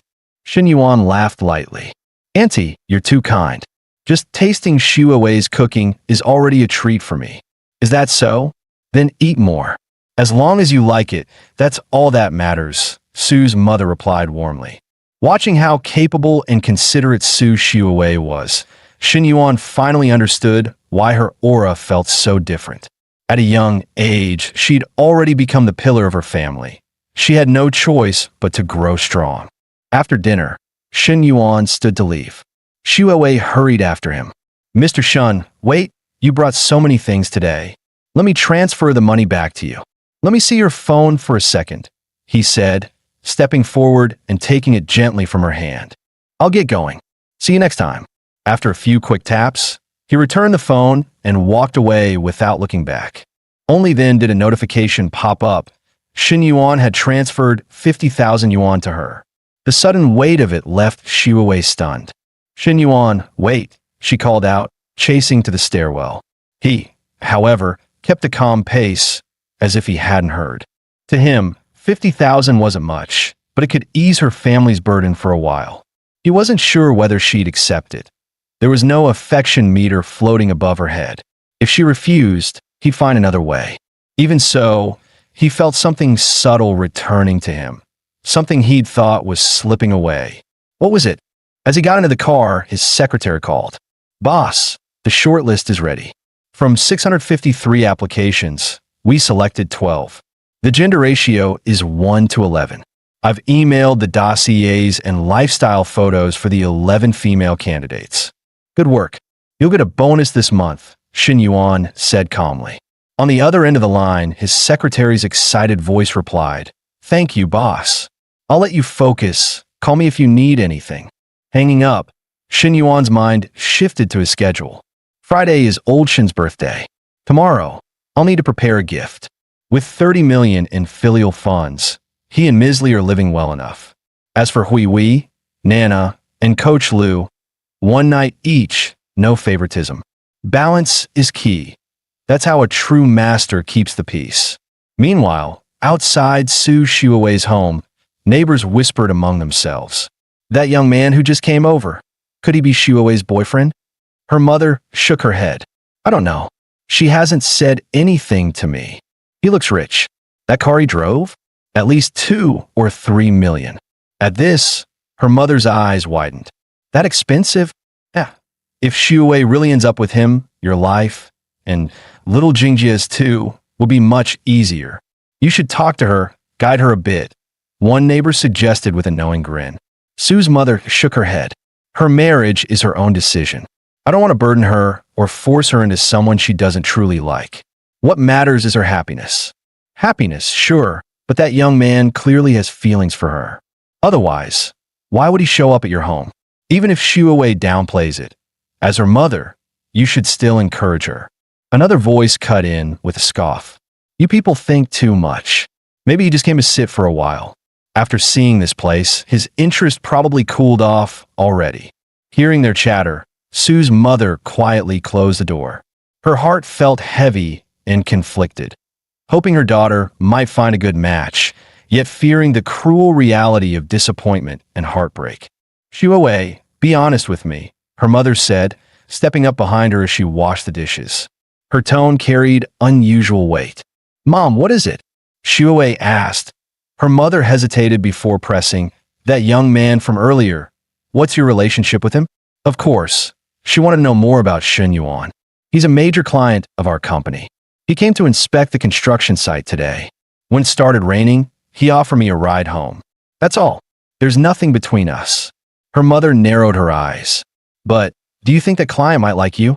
Shuawei paused, lost in thought. He was acting a little oddly today. "But last time we had dinner, he had a beautiful woman with him. Looked very much like a girlfriend." "I don't know," Shuawei admitted honestly. She really had no idea what Shen Yuan's intentions were. "You don't know? Then what about you? How do you feel about him?" Her mother pressed further. "Mom, don't say things like that. He's just a client." Shuawei shook her head. For her, life was about making money and keeping the family afloat. Romance wasn't something she had the luxury to consider. "All right, I understand." And those things Aunt Zhang and the others said, "Don't take them to heart," her mother said softly. "With your father gone, you've had to hold this family together. Your brother and I owe you so much. All I want is for you to be happy. You should never feel forced to marry into wealth just for our sake, understand?" Shuawei quickly hugged her mother. "Mom, I know. Don't worry about me." Yet even as she said the words, a quiet doubt stirred in her heart. Is that really true? Her mind drifted back to the afternoon at the construction site, when a sudden rain fell and Shen Yuan had pulled her into his arms. It was the first time in her life she had ever been held by a man. The strange, fluttering feeling it awakened inside her still lingered. The more she thought about it, the warmer her cheeks grew. Shuawei wasn't clueless. She knew full well that something inside her had already begun to change. Meanwhile, in the penthouse suite of the hotel, Shen Yuan and Lu Menglu were once again entangled in passion. The next morning, Shen Yuan woke early to a call from the renovation company. "Mr. Shen, do you have a moment? I'd like to talk to you about my apprentice, Su Shuawei." They soon met in person. Shen Yuan asked directly, "Did something happen to Shuawei?" The manager sighed. "Yesterday, she sent back the 50,000 you transferred to her. The only reason it didn't return to you was because you didn't accept it." "Yes, I know," Shen Yuan replied calmly, taking a slow sip of coffee. "Please don't misunderstand me," the manager continued. "I only asked because I saw her looking so troubled at work. Shuawei isn't the kind of girl who would take such money easily. What you did only made her feel pressured. She definitely won't keep it. For her sake, you should really take it back." "So, you asked me here just to tell me this?" Shen Yuan said flatly. The manager lowered his gaze. "Mr. Shen, Shuawei isn't that kind of girl. She's not after money. If you really care about her, if you want to win her over, you'll need to put in more effort. That money, I honestly didn't mean anything by it," Shen Yuan replied. In truth, he only wanted to ease her burdens, nothing more. "But fine, if that's how she feels, I'll take it back." Checking the transfer, Shen Yuan noticed she had even sent an extra 200, likely to cover what he'd bought yesterday. Stubborn through and through. "By the way," Shen Yuan asked suddenly, "has President Wan tried to send her to any events, the kind with drinking or entertaining clients?" The manager shook his head quickly. "No, sir. Rest assured, her only assignment right now is supervising your project." "Good. That's all I needed to know. Thanks for your time." Having confirmed the situation, Shen Yuan rose from his seat and left without another word. From the manager's perspective, if Shuawei were to accept Shen Yuan, her family's life could change overnight. All the hardships could disappear in an instant. But the girl was far too stubborn, holding fast to her own principles. She would never give herself over just for wealth or comfort. These days, more and more women chose shortcuts, relying on men for an easier life. Someone like Shuawei, who would rather struggle but stand on her own, was becoming a rare exception. Just then, Shen Yuan's phone buzzed. The caller ID lit up. Mrs. Lin. Shen Yuan, are you free tonight? Maybe we could have a drink at the cafe. Her tone was cautious, almost testing the waters. Shen Yuan's lips curved into a faint smile. His reply was casual, yet suggestive. If we're going to drink, why not at your place? I'm free. There was a pause on the other end before Mrs. Lin lowered her voice. But my husband might come home tonight. Shen Yuan chuckled, his words laced with teasing undertones. Wouldn't that make it even more exciting? After a long silence, Mrs. Lin finally whispered, her tone tinged with shyness. All right, come over. Shen Yuan's lips curved into a sly smile. But I haven't eaten yet. I'll need a good meal if I'm going to have the strength to fix your air conditioner. Her heart skipped, and she quickly agreed. I'll cook something for you. At 6 o'clock sharp, Shen Yuan arrived at her apartment. Slipping off his shoes, he asked with curiosity, so what's on the menu tonight? Pork kidney tonic soup, Mrs. Lin replied, blushing, a ladle in her hand and a fitted blouse accentuating her figure. It was clear she had been anticipating his visit, even going so far as to prepare something so suggestive. Shen Yuan smirked inwardly. Married women really do know how to show thoughtfulness. He stepped closer, leaning near her ear. Tell me, did you ever make this for your husband before? Her breath caught, cheeks burning. No, this is my first time. I only learned it online. Shen Yuan glanced at the clock and chuckled. So, that means we've got about an hour and a half. Mrs. Lin's pulse quickened, her fingers nervously twisting the hem of her blouse. She looked up at him timidly, murmuring, It feels different from last time. Shen Yuan leaned in, his voice low and teasing. Do you like it? About an hour later, the soup was ready. Shen Yuan took a sip and nodded approvingly. Not bad at all. For a first try, this is really good. Mrs. Lin's eyes lit up. I'm glad you like it. If you want, I can make this for you often. Shen Yuan raised an eyebrow, teasing, Wouldn't that be a little inconvenient? She lowered her gaze, voice soft but resolute. No, I've already decided to divorce him. I want to pursue real happiness. Shen Yuan paused for a moment before smiling. That's a brave choice, Linjia. Congratulations on having the courage to take that step.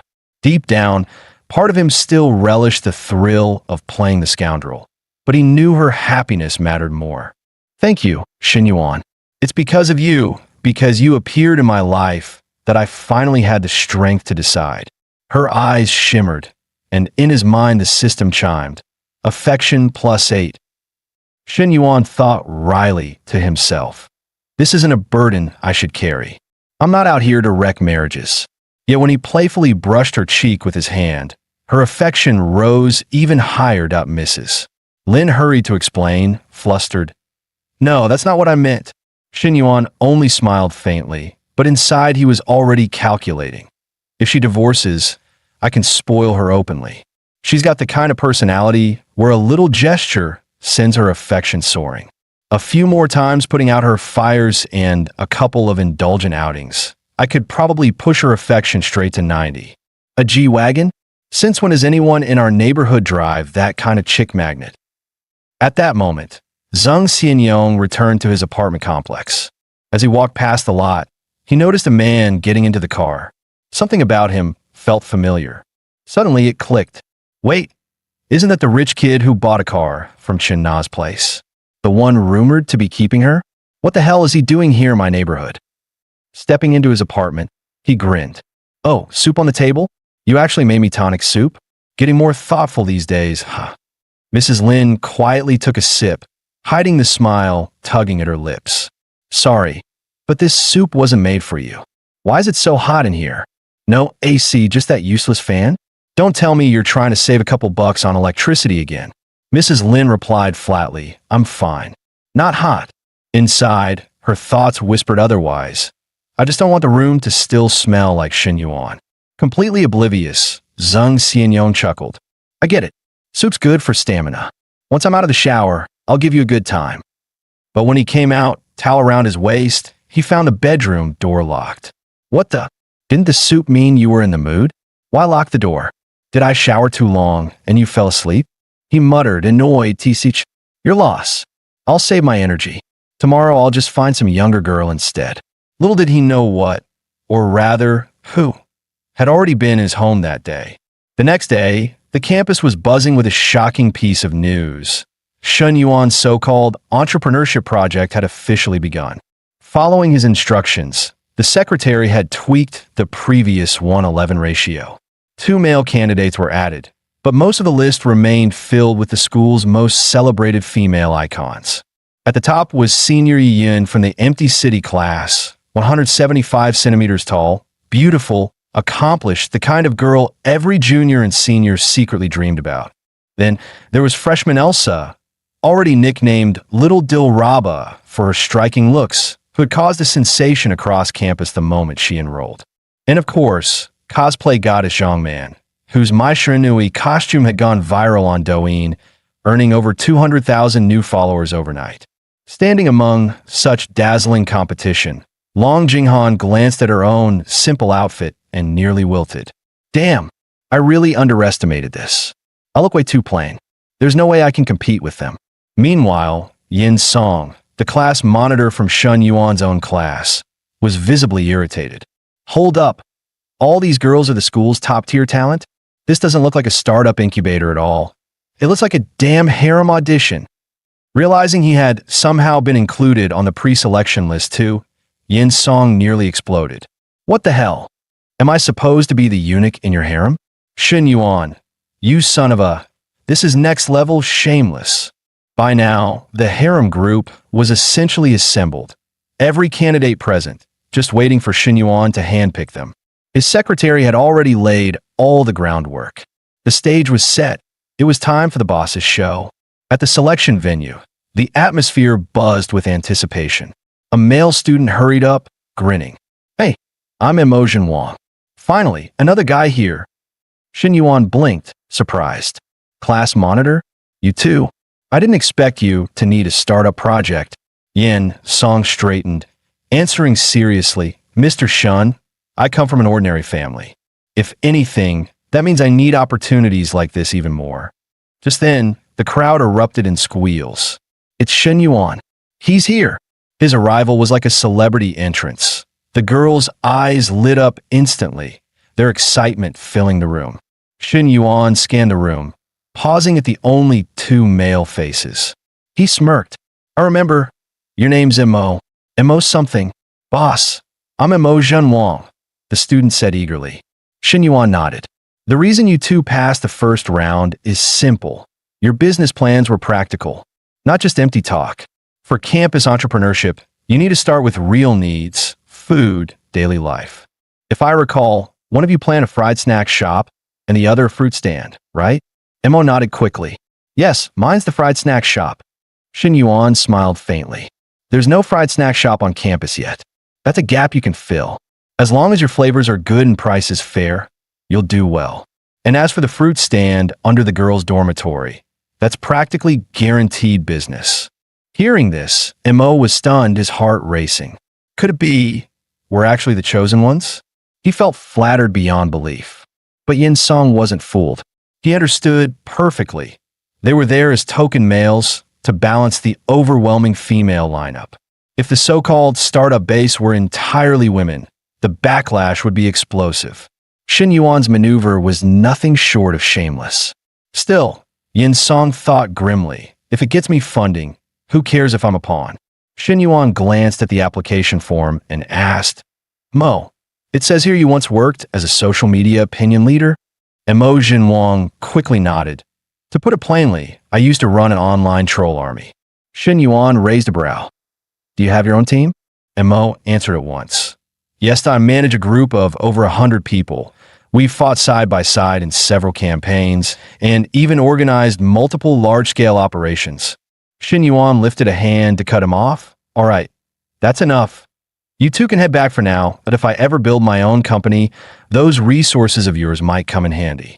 2 hours later, the interviews were over. Shun Yuan leaned back in his chair, unexpectedly satisfied. His secretary had done a fine job. He hadn't placed much hope on the process, yet a few candidates had turned out to be rare gems, beautiful and sharp-minded. The secretary understood well. Serving the boss meant giving one's all. Just then, a knock came at the door. Long Jinghan entered. The secretary frowned slightly, stopping her. The interviews are finished. What else do you need? Nervous but determined, Long replied, Senior, I have something I want to say to President Shun. The secretary cast a questioning look at Shun Yuan. He smiled faintly and waved her off. Go on out. I'll handle this personally. The room quieted with only the two of them left. Shun Yuan spoke. Go ahead. What is it? Long Jingyan's hands twisted together as she lowered her gaze. Senior, does this mean I didn't make the cut? Long Jingyan's heart was pounding with unease. She feared she had already been eliminated. After all, during the interview, Shun Yuan's eyes had been fixed on the other two candidates, barely glancing her way. The neglect stung more than she cared to admit. Shun Yuan spoke casually. The final selection will only be decided after a second round of review. Nervously, Long asked, Then do I still have a chance? Shun Yuan's lips curved into a sly smirk. Haven't I already given you one? The implication couldn't have been clearer. Realization struck her. Just being invited back into the room was the chance. She quickly added, Senior, I've already earned my junior accounting license and international CPA. I'm preparing for the junior economist exam as well. Even without much work experience, I can handle bookkeeping, financial statements, data reports, cost accounting, no problem. Shun Yuan raised an eyebrow. Wouldn't an older accountant with years of experience handle those tasks better? His tone made it plain. That wasn't what he was looking for. Long Jingyan's chest tightened. She understood at once. This wasn't about credentials. He was testing for something else, something only she could offer. Her thoughts raced. Plenty of men had chased her, enough to line up from the front gate of the school to the back, but they were all broke, arrogant, and unimpressive. Not worth her time. After 2 years of waiting, she had finally found someone like Shun Yuan, a real prize. Life only gave a few chances to gamble big, if not now. Then when, she had to win him over. With that resolve, Long leaned forward slightly, lips curling into a teasing smile. I may not have decades of experience, but I'm prettier than any old accountant, and my figure's better too. She knew it was time to play her real card. Shun Yuan chuckled at last. You're right. Accountants are everywhere, but a beautiful one with a figure like yours. That's rare that you're just the right fit. Senior, what do you think? Long Jinghan asked carefully. Watching her boldness, Shun Yuan smiled. You make a good point. Time slipped by. 40 minutes passed before either of them noticed. Shun Yuan whispered, Be my woman, and you'll never lose out. He was genuinely surprised. He hadn't expected Long Jinghan to still be untouched. When it was over, Shun Yuan, feeling satisfied, said casually, This weekend, let's go shopping. It was his way of giving her a small reward. Long Jingyan's heart lit up, and she nodded happily. She knew she now had a place in Shun Yuan's world. Perhaps not a big one, but better than nothing. The thought alone made her affection for him climb to 61. Seeing the affection score flash on his system panel, Shun Yuan smiled inwardly. That meant he could now start giving Long Jinghan cashback perks. 10 minutes later, the office door opened. Long Jinghan stepped out, walking with a limp, muttering under her breath. It hurts, it really hurts. The secretary hurried to steady her, already guessing what had happened. Jinghan, was that really necessary? Long Jinghan forced a small smile, whispering softly, It's fine, Senior. Right now, I feel more happiness than ever before. Tomorrow is Friday, Dad's birthday. I remember the car I had ordered for him. It should be ready by now, of course. I can't leave Mom out. She loves gold jewelry, so that's arranged too. Tomorrow, the whole family should have a lively celebration. The next day, the car for Dad was delivered, and it was stunningly impressive. Shun Xian's eyes sparkled as she tugged at her brother's sleeve. Brother, I want a car too. I'll be able to get my license this summer. So what do you say? Shun Yuan chuckled and agreed. Sure, why not? Their father, however, frowned and added a word of caution. Son, don't spoil your sister too much. She's just finished her college entrance exams. The road ahead is long. She needs discipline. Shun Yuan waved it off with a smile. Mom, it's just a car. Nothing serious. Come on, Dad, the uncles and aunties are probably already waiting at the hotel. His father quickly nodded. Yes, let's go. Shun Xian pouted, muttering, Mom, you never side with me. Luckily, I've got my brother. Their mother sighed and chided gently. Girls should carry themselves with some restraint, not act spoiled in public. Enough, let's get in the car. We don't want to be late. Meanwhile, inside the hotel, Shun Yuan's relatives had already gathered around the tables. Why aren't they here yet? They're the hosts. How can they leave their guests waiting? One complained impatiently. His aunt chimed in, exactly. If they were running late, they could at least let us know that we rushed over here only to sit and wait. Sure, Yada once borrowed money from them, but that's long since been repaid. And back when they owed us, we had to chase them several times, and they even slammed the door in Yada's face. Another relative scratched his head awkwardly. That's on me. Hongwan called me yesterday, asked me to pass along the word, but I got busy and forgot. A sneer followed. See? Poor arrangements. Why only call your family and not the rest of us? It's their own event. How can they expect others to pass the message? Deep down, everyone present knew the truth. In the past, every household here had benefited from Shun Yuan's second uncle's generosity. But the moment his family went bankrupt, they all turned their backs, spitting venom like a pack of ungrateful wolves. Fallen so far, yet still putting on airs. I doubt tonight's birthday banquet will be a pleasant one, someone mocked. Another nudged Shun Yuan's third uncle, snickering. Looks like it'll be your show later. Even before Shun Yuan's family arrived, the hotel was already buzzing with gossip and complaints. What they didn't realize was that the stage was set, and they were about to be slapped in the face by reality. Inside the private dining room, Shun Yuan's relatives were still busy showing off. The third brother, having just bought a new car, boasted, "A new car needs proper care. Come by my shop for detailing, wash, wax, polish, even gold plating that I'll give you a 30% discount." Ayong, however, didn't pick up the joke. Instead, he asked curtly, "Big brother, maybe give second brother a call. See when he's coming. The kids are starving already. His family went bankrupt, and he still keeps us waiting like this. That's too much." Ayong's wife quickly joined in, her tone sharp. She had long been at odds with Shun Yuan's mother, and her resentment only deepened when Shun Xian's grades overshadowed her own daughter. Now that Shun Yuan's family had fallen on hard times, she seized the chance to sneer. "What's going on with them? Keeping us waiting like this," another relative muttered. The eldest brother tried to smooth things over. "Come on, it's his birthday today. The birthday boy should get some leeway." Just then, the door opened. Shun Yuan's father walked in with his family, smiling apologetically. "Sorry for the delay, everyone. Got held up on the way that I'll drink 3 cups later as punishment." "No need, no need. It's not even mealtime yet." The eldest brother quickly rose to greet them, easing the atmosphere. But the fourth brother's wife couldn't help herself, sniping. "Starving a little won't kill anyone." Her husband's face darkened, and he snapped, "If you can't speak properly, then don't speak at all." Another relative added mockingly, "Second brother, if you're too busy next time, just ask us to pick you up. After all, you don't even have a car anymore."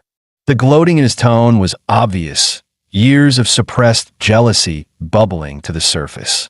Shun Yuan only smiled faintly, replying with equal calm, "Then I'll trouble you for that. Third uncle. Hope you'll always be on call." His father didn't bother arguing either, simply waving his hand. "Come, everyone, take your seats. Let's start the meal." Uncle number 3 muttered inwardly, "This kid's really not giving me any face. Fine, I'll show off just a little, let him see what's what." At that moment, old Shun was busy downing 3 self-punishment shots, trying to ease the tension. Seizing the moment, Uncle number 3 casually pulled out his car keys, twirling them in his hand as if absent-mindedly. Then, with a deliberate slip, the keys clattered onto the table. Second brother quickly spoke up, "Hey, old Shun, no one's blaming you. Take it easy." But even as he said that, everyone's eyes were already drawn to the gleaming car keys on the table. Uncle number 3 suddenly barked out, half joking and half threatening, "Hey, Shun Yada, didn't you see my car keys drop? Shouldn't you be the first one to pick them up for me? Or do you not want me to sign up for a membership at your place anymore?" He snorted, lowering his voice with a smirk. "Humph, just now you were refusing to give me a car deal. What? You think I'm just some errand boy here for free drinks?" Shun Yuan smirked and teased. "Well, Uncle, looks like you've got yourself a new set of wheels.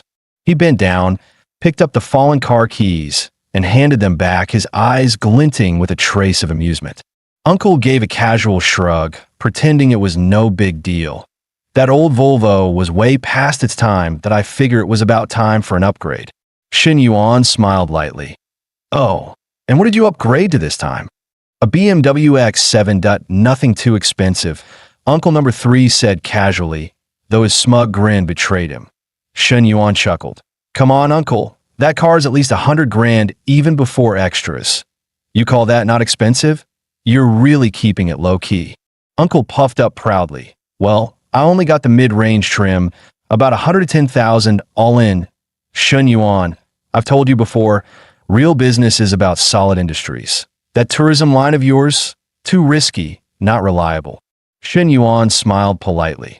Uncle, your judgment is sharp as always, truly impressive. His tone was all praise, though the glimmer in his eyes suggested he was amused more than anything else. Oh, nothing much, just enough to get by. Uncle number 3 feigned humility, but inside he was soaring, Shen Yuan's flattery making him feel 10 feet tall. Auntie smirked inwardly. Our nephew's playing the perfect hype MNY husband showing off nicely. Though without someone to slap him down, it feels a bit hollow. Never mind, if anyone asks to borrow money later, you'd better be the one to step up. Old Shun, your third brother's already driving an X7. How long are you planning to keep that Maybach of yours under wraps? Shen Yuan caught his father's eye and gave a subtle nod. The stage is set. Time for you to shine. Old Shin smiled faintly, raising his glass. It's just a car. Nothing worth talking about. A Maybach? Second brother? From your family? Someone blurted out, eyes wide.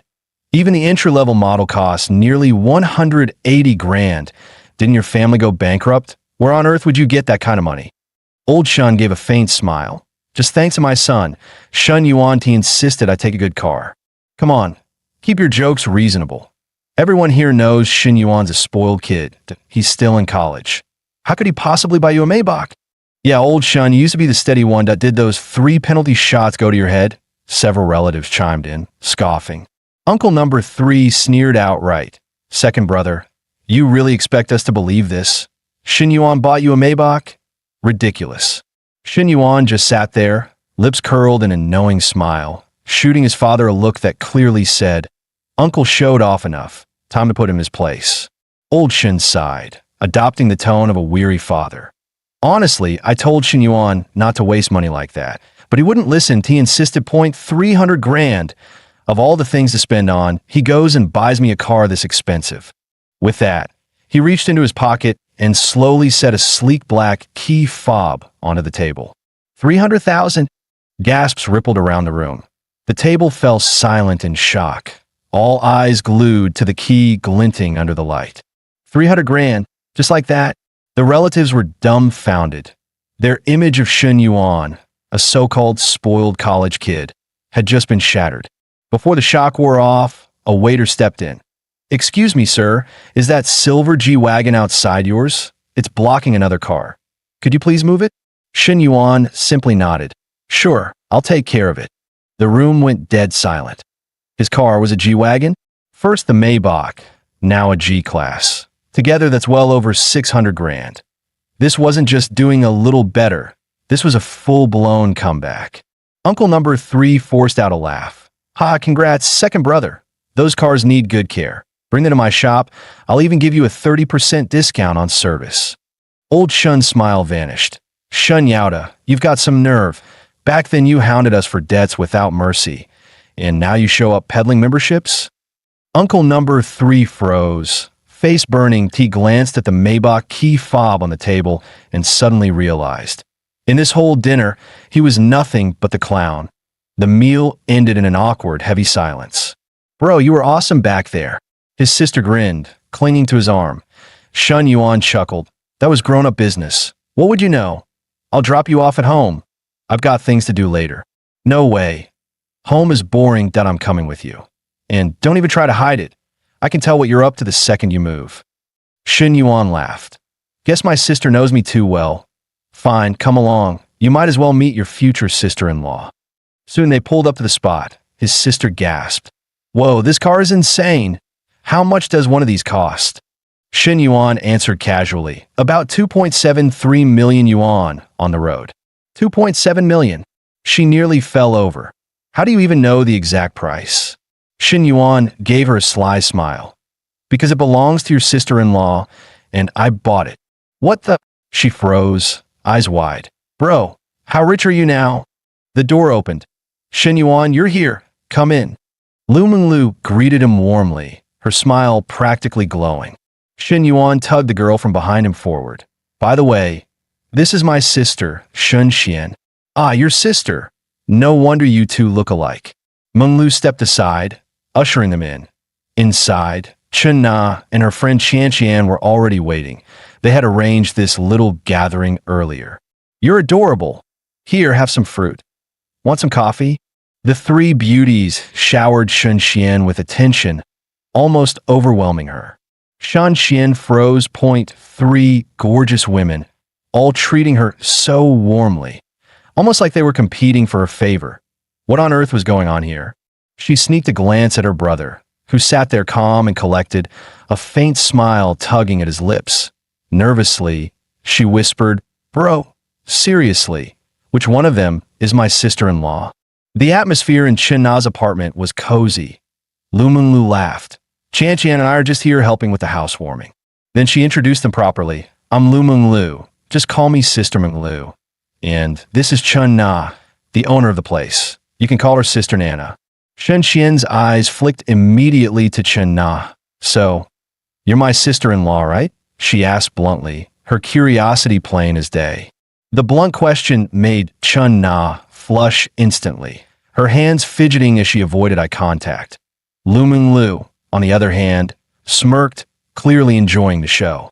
Shen Yuan didn't bother hiding it. Well, truth is, both of them are your sisters-in-law. What? Shen Xian nearly fell out of her seat. Her own brother, playing this wild? And crazier still, the two women actually sat together in harmony, as if nothing were wrong, that it was beyond her imagination. Chen Na lowered her head, embarrassed and shy, while Menglu radiated confidence, her eyes sparkling with a sense of triumph. Wait, are you serious? Shen Xian asked, her voice trembling. Of course, Menglu replied without hesitation, openly claiming her spot. Chen Na, though blushing, gave a timid nod of agreement. Ugh, you're such a jerk, bro. Shen Xian snapped.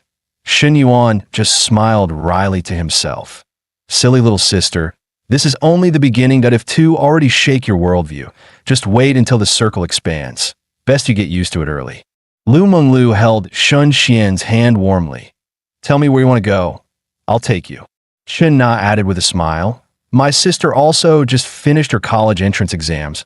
She's coming to Star City tomorrow. You two should have a lot in common, though she's more introverted. Shen Xian grinned. Don't worry, sis. Give me a few days, and she'll loosen up. The way they bonded so quickly left Qian Qian sitting off to the side, feeling like a spectator at a play. Not a family, not sitting together. That's what they say. But clearly, this is the family circle now, and I'm the extra wheel.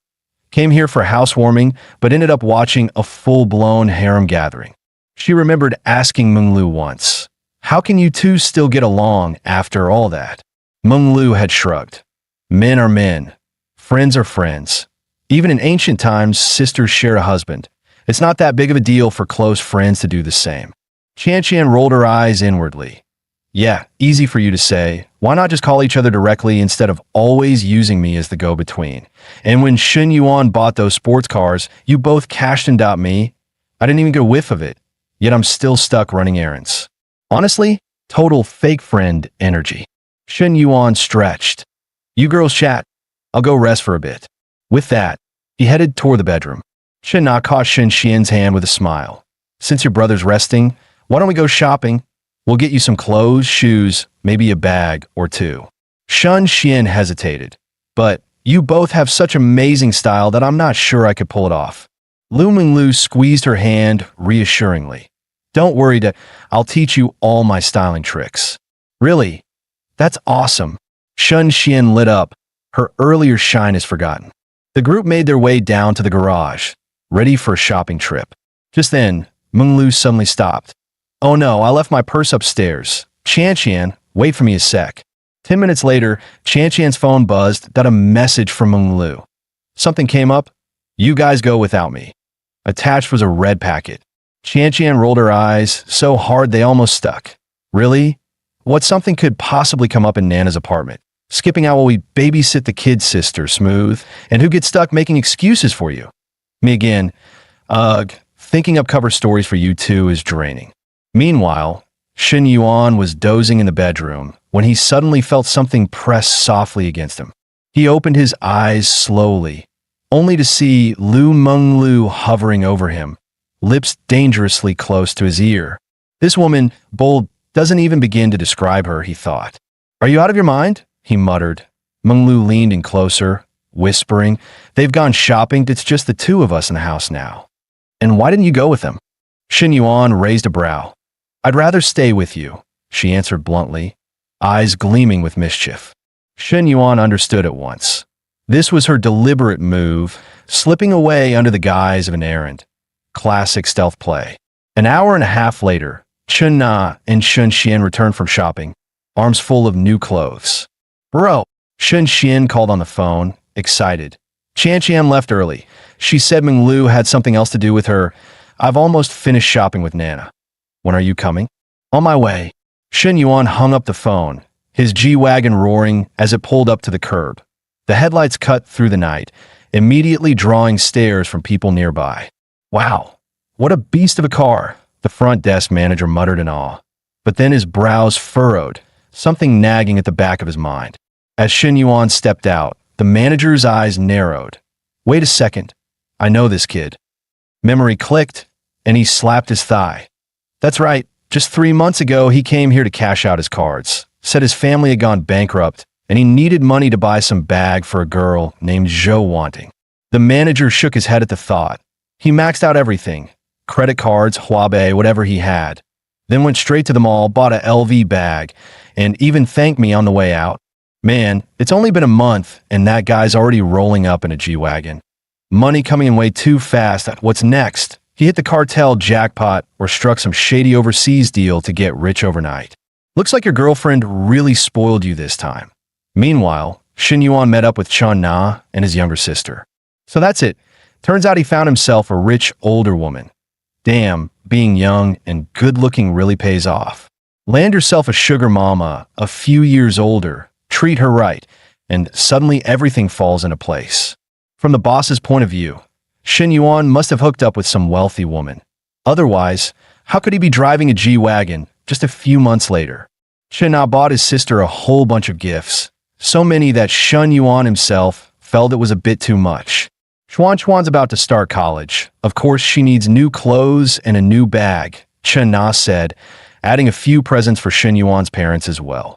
Shen Yuan knew Chen Na hardly ever spent on herself, yet when it came to his family, she was incredibly generous. Shen Yuan, I'm heading back to the cafe. Xiao Qiu said business is crazy today, and she can't handle it alone. Shen Yuan nodded. All right, I'll drop by tonight to see you. Shen Yuan teased.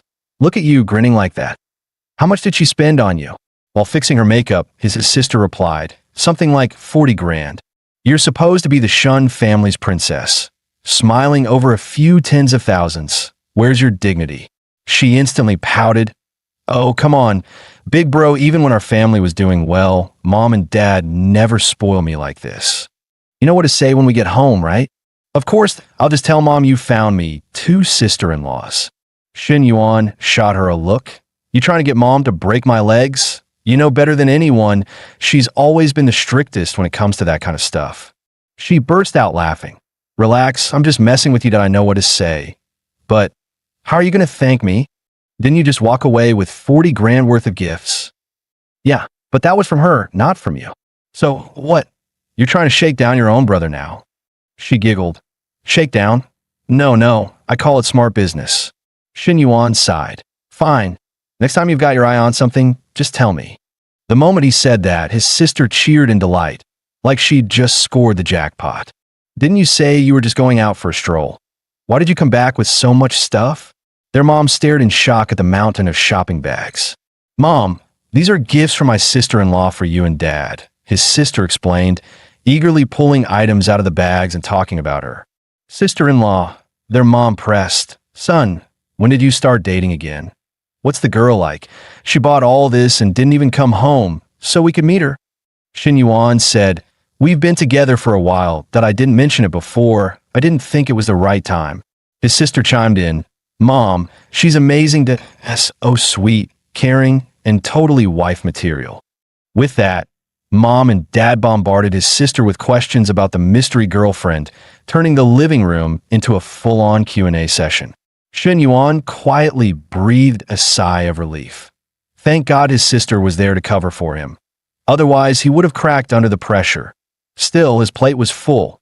Tomorrow he had to pick up his sister-in-law XNE, spend the weekend shopping with his advisor, take Long Jing'an out for cashback deals, and on top of that, manage the startup hub and that god-tier business empire under Tongzi's father.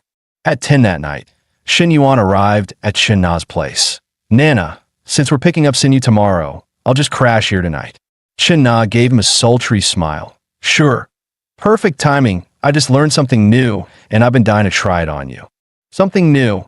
Nana, if you mean what I think you mean, then I'm definitely not sleepy anymore. Shin Yuan grinned. Knowing she always had some kind of new trick up her sleeve, his interest spiked instantly. Soon, Shin Na brought over a glass of hot water and some ice cubes. Shin Yuan blinked. Hot water and ice. Nana, are you planning to keep me up all night with this? He was genuinely caught off guard. Before he could say more, China had already begun her little demonstration, a skill she had secretly practiced just for him. The next day, Shin Yuan and Shan Na went to pick up Sinyu. Make sure you help your sister out when you're there. She's busy with work. Sinyu quickly turned to her mom. But didn't brother-in-law say he'd hire a housekeeper for sis? She doesn't need to do everything herself. A housekeeper? No need to waste money. Cooking, laundry, all that, we can handle ourselves. Sinyu, you should be more considerate and help your sister out. Her mother scolded. Chun Na hurried to smooth things over. Mom, Sinyu's just getting used to being here early. With me and Shin Yuan around, she won't have much to worry about. Shin Yuan smiled reassuringly. Don't worry. Auntie, we'll take good care of Sinyu. As the group left, a neighbor hurried over to chat. Wow, your son-in-law switched cars again. That looks like a G-Wagon. What, 200 or 300 grand at least? Her mother quickly waved it off. We don't really understand those things, as long as Nana and Shun like it. That's what matters. Still, ever since Shun Yuan had last visited, Sinyu had been looking up to him with a bit too much admiration. Their mother couldn't shake the feeling that her younger daughter saw her brother-in-law differently than she should. Sinyu, your college entrance exam went well, right? Where did you apply?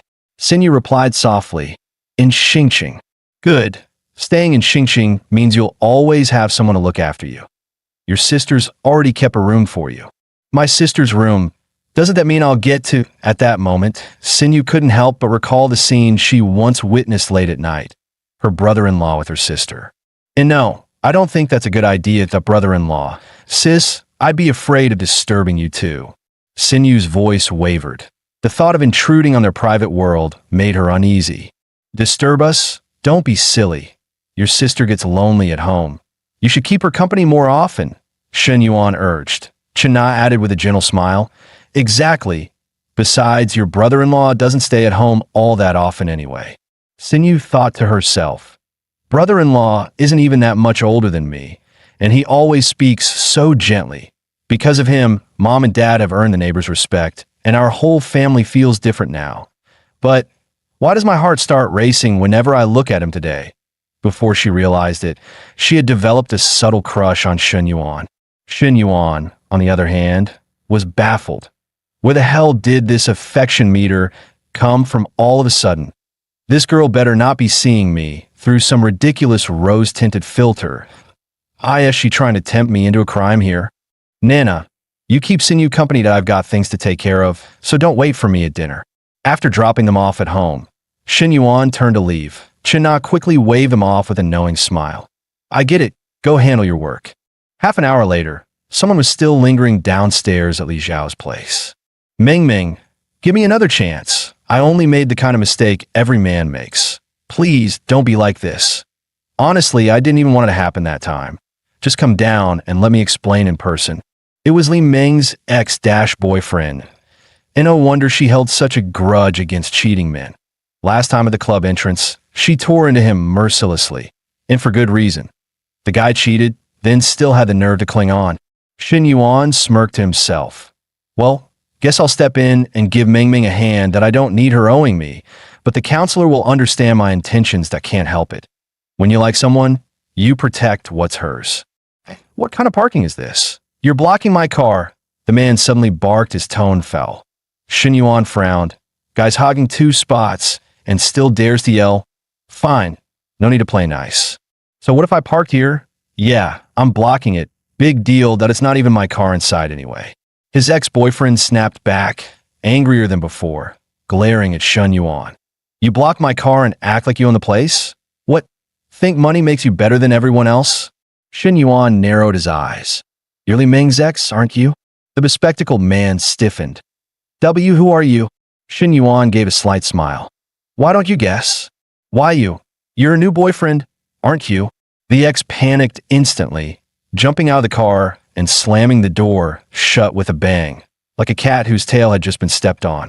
When the man with glasses pressed him, Xin Yuan said nothing, only smiling faintly. Silence was the best weapon. Let the fool's imagination do the rest. The ex sneered. Ah, so that's why she won't see me. Figures. She's got herself a sugar daddy now.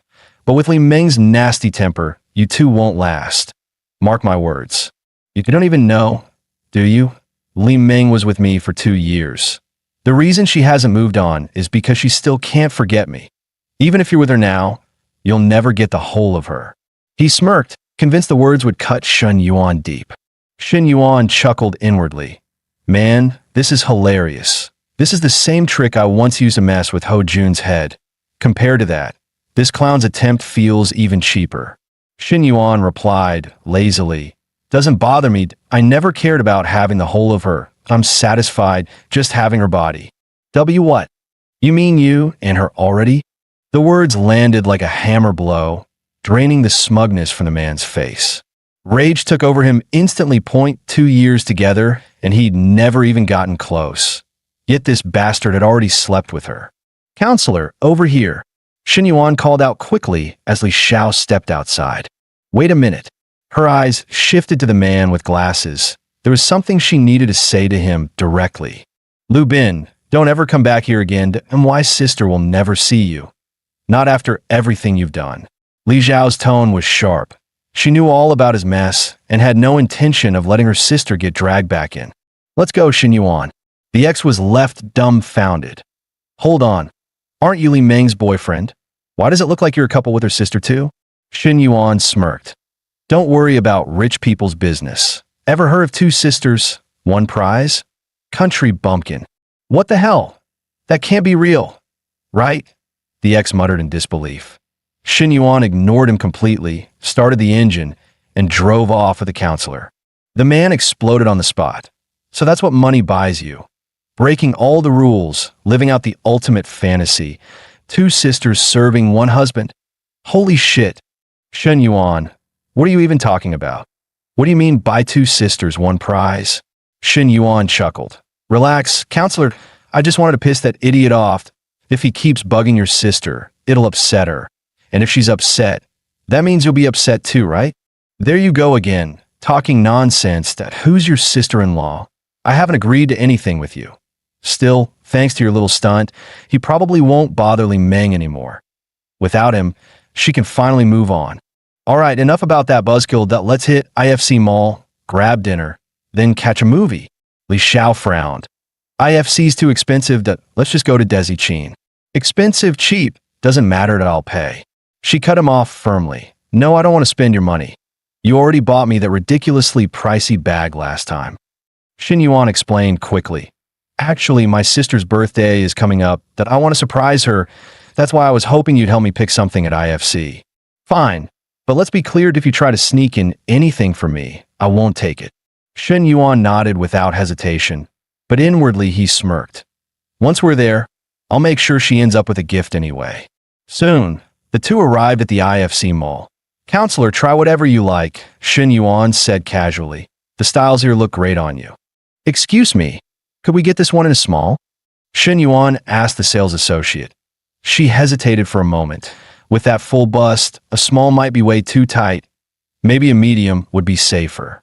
Here, why don't you try this one instead? She handed over a chic dress. The fitting rooms are right this way. Call me if you need anything.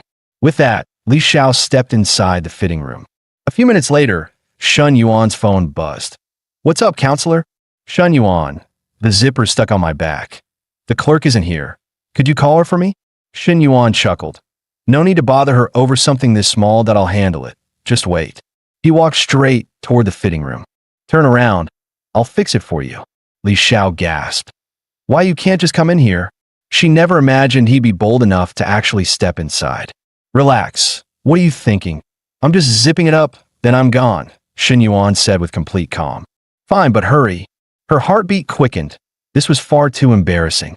In the mirror, her bare back looked breathtaking, so delicate it left Shen Yuan momentarily stunned.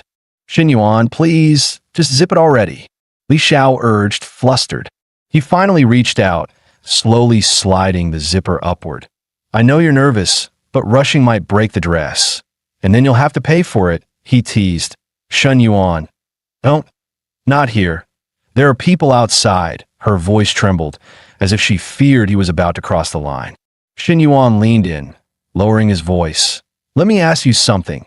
Do you prefer I call you teacher or counselor? Li Xiao's cheeks flushed. Neither. When we're on a date, just call me by my name. Li Xiao. Shen Yuan whispered her name for the first time, savoring it. You'd better remember how this feels, because I know I will. 5 minutes later, Li Xiao finally shoved him back. Shen Yuan realized if he didn't stop now, he really might cross a line he shouldn't. Zip me up, and then get out. Her voice trembled with nervousness. Shen Yuan coughed awkwardly. He tugged at the zipper, trying to pull it up. Li Xiao. Honestly, your chest is too big. Even this medium won't close. Her eyes widened before she shoved him hard. Then what the hell were you just doing? Out now, Shen Yuan. Just then, the sales associate called from outside. Miss, is the fit not right? Want to try a different style? Li Xiao quickly changed back in her clothes and stepped out, her face still flushed. Thanks, but no. I'm done trying. She had no intention of testing more dresses. After that close call, all she wanted was to escape his wandering hands. The clerk blinked in confusion. All right, but what's with that expression? Li Xiao's face darkened. Shen Yuan, if you ever pull something like that again, I'll really be angry. Seeing her upset, Shen Yuan quickly backpedaled. All right, I promise. I'll be more careful next time. Definitely. As he spoke, he gently took her soft hand as the his surprise. Li Xiao didn't pull away. System notification. Affection plus 10 current affection. 75. It was clear. Li Xiao's feelings for Shen Yuan had grown stronger. Shen Yuan smirked inwardly, knew it that a little shameless flirting goes a long way in boosting affection points. Meanwhile, two sales associates whispered from the corner. Isn't that Mr. Shen? Another new girlfriend? That makes 3, right? No, you forgot the first one, Miss Zhou. But she left him for that guy June, didn't she? Haven't seen her here in ages. Honestly, every time I see Mr. Shen, I regret that choice on her behalf. If Mr. Shen brings this new girlfriend in, give me a chance. I'd serve her like royalty. Now they regret it? Too late. The world doesn't hand out do-overs. Li Xiao, let's grab hot pot. Sure, she replied sweetly. Soon, the two were seated at an old-style hot pot restaurant. Waiter, we're thirsty. Bring us 2 bowls of iced sweet dumplings. Shen Yuan spoke casually, though there was a hidden meaning behind his tone. After what happened with Wei Wei, I've leveled up. I don't need to ask Li Xiao directly that if she can't handle something cold, she'll ask to change it. But if she can, well, tonight's looking promising. He smirked inwardly at the thought. Summer break's coming up. Got any plans? Li Xiao asked. Shen Yuan smiled. My plan? To spend it with you. She rolled her eyes playfully. Yeah, Right, I heard your startup program selection is almost done. Your name's been all over campus. Pretty much everyone knows who you are now. Shen Yuan's chest tightened. That wasn't a topic he wanted to linger on. The more she knew, the higher the risk of being exposed. After all, among the people he picked, only 2 were guys. The rest were some of the most stunning girls on campus. He shifted the subject. I don't really care about that stuff. Anyway, about that textbook you gave me. I've already memorized all the key points. Already? Li Xiao's eyes widened. It's only been a week. That material is nothing but tedious rote memorization. Shen Yuan nodded with a faint grin. Yeah, and I want to tackle human resource management too. You have that textbook, don't you? Li Xiao thought for a moment before nodding. I have it, but you'd have to come to my place to get it. Why so urgent? She asked, puzzled. It's for the startup program. The more knowledge I stockpile early, the better, Shen Yuan explained with a smile that in truth, he thought to himself. Not really urgent, just striking while the iron's hot. Moments like this push affection up fast. Li Xiao raised a brow. Fine, but when you come over, don't you dare try anything to my sisters at home. Shen Yuan put on his most sincere face. Come on, you know my character. There it is again, the same old line. Li Xiao sighed helplessly. Just then, the waiter arrived with drinks. Shen Yuan had ordered a lemon tea for himself and a passion fruit tea for Li Xiao. Li Xiao glanced at the passion fruit tea with ice, frowning slightly. I can't drink cold drinks. Could you switch it for something hot? Shen Yuan sighed inwardly. Guess tonight's not happening after all. Fine, time to work on raising affection with the other NPCs. Nana's busy with her little sister.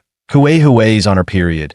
Coach Lu's affection already broke 90 and is rising fast. That leaves Linjia and little junior Long Jinghan as priorities. Right then, a message popped up from Long Jinghan. Shen Yuan, what are you doing? I miss you to speak of the devil. Last time I made her cry, and I haven't done anything to make it up to her, that I'm not the kind of guy who just takes without giving back. Compensation is due. Just a matter of how much. He replied quickly. Having dinner. I'll come get you tonight. Where should I wait? MSX Cafe. I'll text you the time a bit. Shen Yuan smirked at the screen. Smart girl. She knows we can't be public, so she's suggesting a place where no one will see us. Li Xiao noticed him glued to his phone and gently reminded, Shen Yuan, is something urgent? The food's getting overcooked. Eat first. Shen Yuan nodded. Yeah, something came up. After dinner, I'll drop you off. We'll grab the materials another day. All right, business comes first. Li Xiao agreed, letting it go.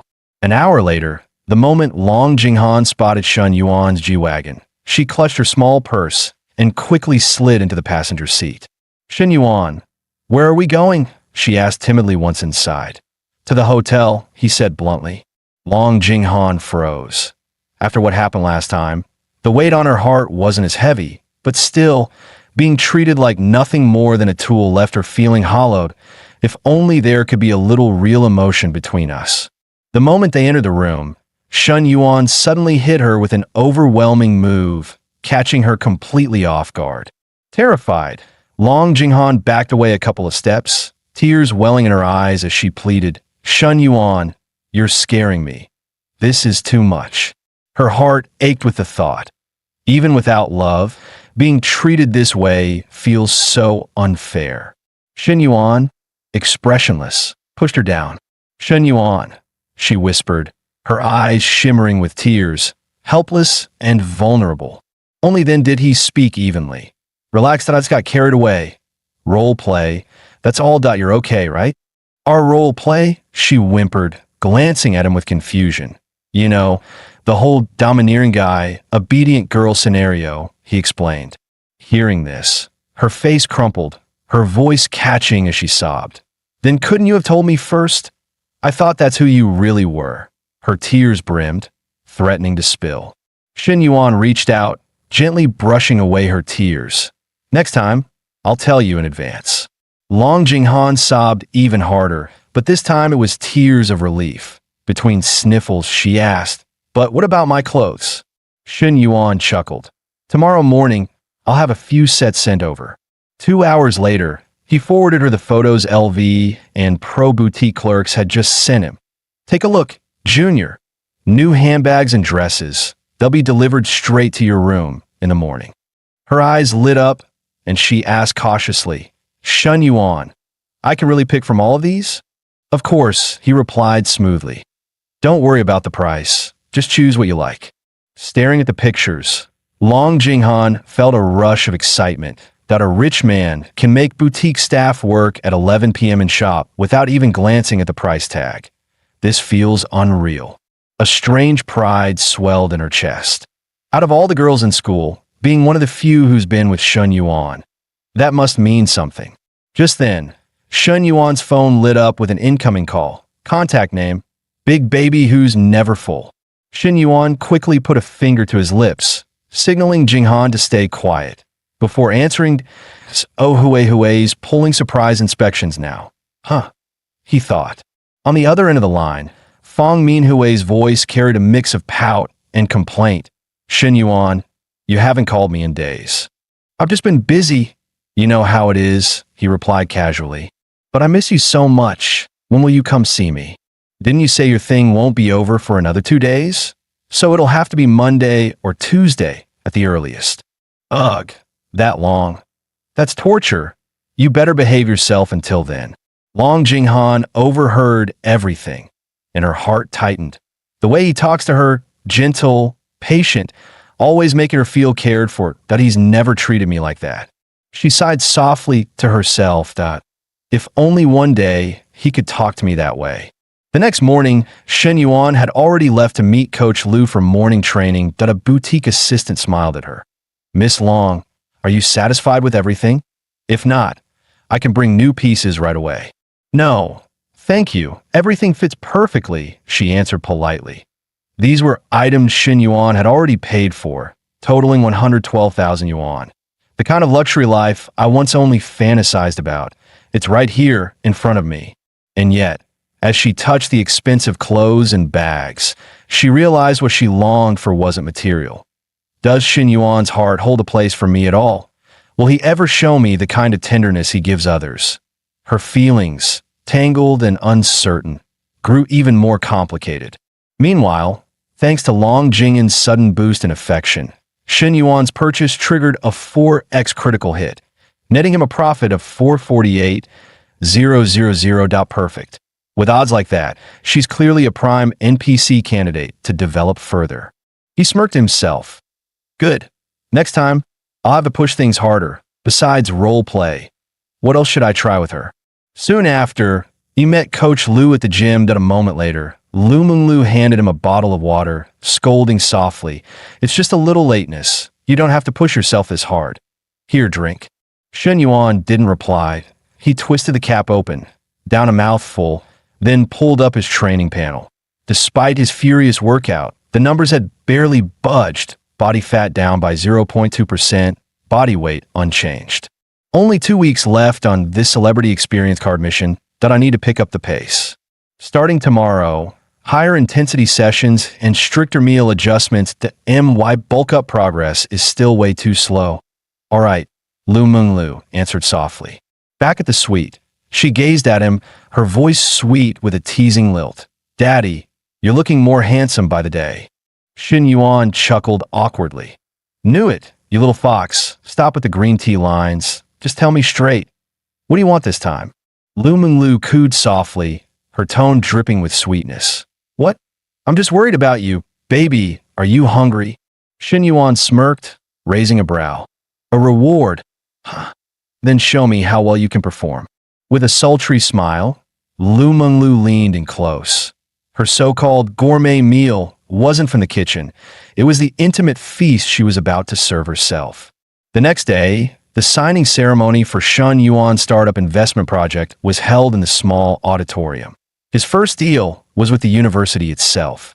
To show its seriousness, the school decorated the venue with banners and stage props, even inviting reporters from Xingxing TV and the provincial university channel to cover the event. Dressed in a tailored suit, Shun Yuan looked strikingly mature. Watching him, Li Xiao found herself momentarily dazed. She had never seen him this formal before. Against the backdrop of pot-bellied administrators, his sharp features and youthful poise stood out all the more. Mr. Lee, your class has really produced a gem, whispered a female colleague beside her. Rich and handsome. And no wonder half the girls on campus have a crush on him. Does he have a girlfriend? The teacher's tone was teasing, eyes glinting with curiosity. Li Zhao's cheeks warmed as she murmured, I don't think so. Wait, are you blushing? Her colleague asked, instantly suspicious. Li Xiao grew flustered, trying to deflect. Am I? Really? Still denying it? The female teacher teased, smirking. Don't tell me you've fallen for your own student. I have not. Stop talking nonsense. Li Xiao protested quickly. Her colleague leaned closer, eyes glinting mischievously. Oh, please. The way you look at him practically melts into strings of sugar. Honestly, you two are a perfect match. Teacher-student romance isn't unheard of, you know. Li Zhao's face flushed crimson, her heart pounding. On stage, Shen Yuan shook hands warmly with Vice President Su before the two raised a sponsorship plaque marked 10 million yuan. Thank you for your generosity, Shen, the Vice President said. Shen Yuan responded evenly. No need to thank me, I grew up here at Foreign Studies. This is what I should do. Su continued politely. Beyond this project, the school will be launching others. When the time comes, we hope you'll continue supporting us. Shen Yuan smiled faintly. If it's suitable, I'll consider it. Turning to the press, Su instructed, make sure to capture plenty of photos of Shen Yuan. Run more features. Remember, he is to be portrayed as the pride of our university. Shen Yuan sneered inwardly. That's so. They're already laying the groundwork. If bleeding me dry is that easy, if it weren't for the system's reputation quest and the beautiful women at this campus, I'd never have thrown money at this project. Vice President Su suddenly asked, does Shen Yuan currently hold any formal position at the university? Kong Zongping shook his head. No, he only manages the startup incubator project. Su pondered for a moment before declaring firmly, a student like him should be held up as a role model. Make sure he's awarded the 3 Good Student title this year, and put his name forward as a candidate for the top 10 university students. But his grades are terrible that he's hardly attended class this semester. Failing several subjects is practically guaranteed. Vice President Su brushed the concern aside. These awards aren't judged by grades alone. Ability matters too. Students like Shen Yuan not only set an example on campus, but can also raise our profile in inter-university competitions. Kong Zongping immediately nodded. Understood that I'll take care of it right away. As the group exited the auditorium toward the activity room, a female reporter hurried up. Excuse me, Shen Yuan. She introduced herself briskly. I'm Zhang Yani, an intern reporter with Xingqing TV. At the end of this month, we're producing a feature on outstanding university students, and I'd like to invite you to participate. Would you be interested? Shen Yuan thought for a moment, neither accepting nor declining. Let's exchange contacts first. I'll see when the time comes. As they scanned each other's QR codes, Shen Yuan caught sight of Li Xiao leaving the hall.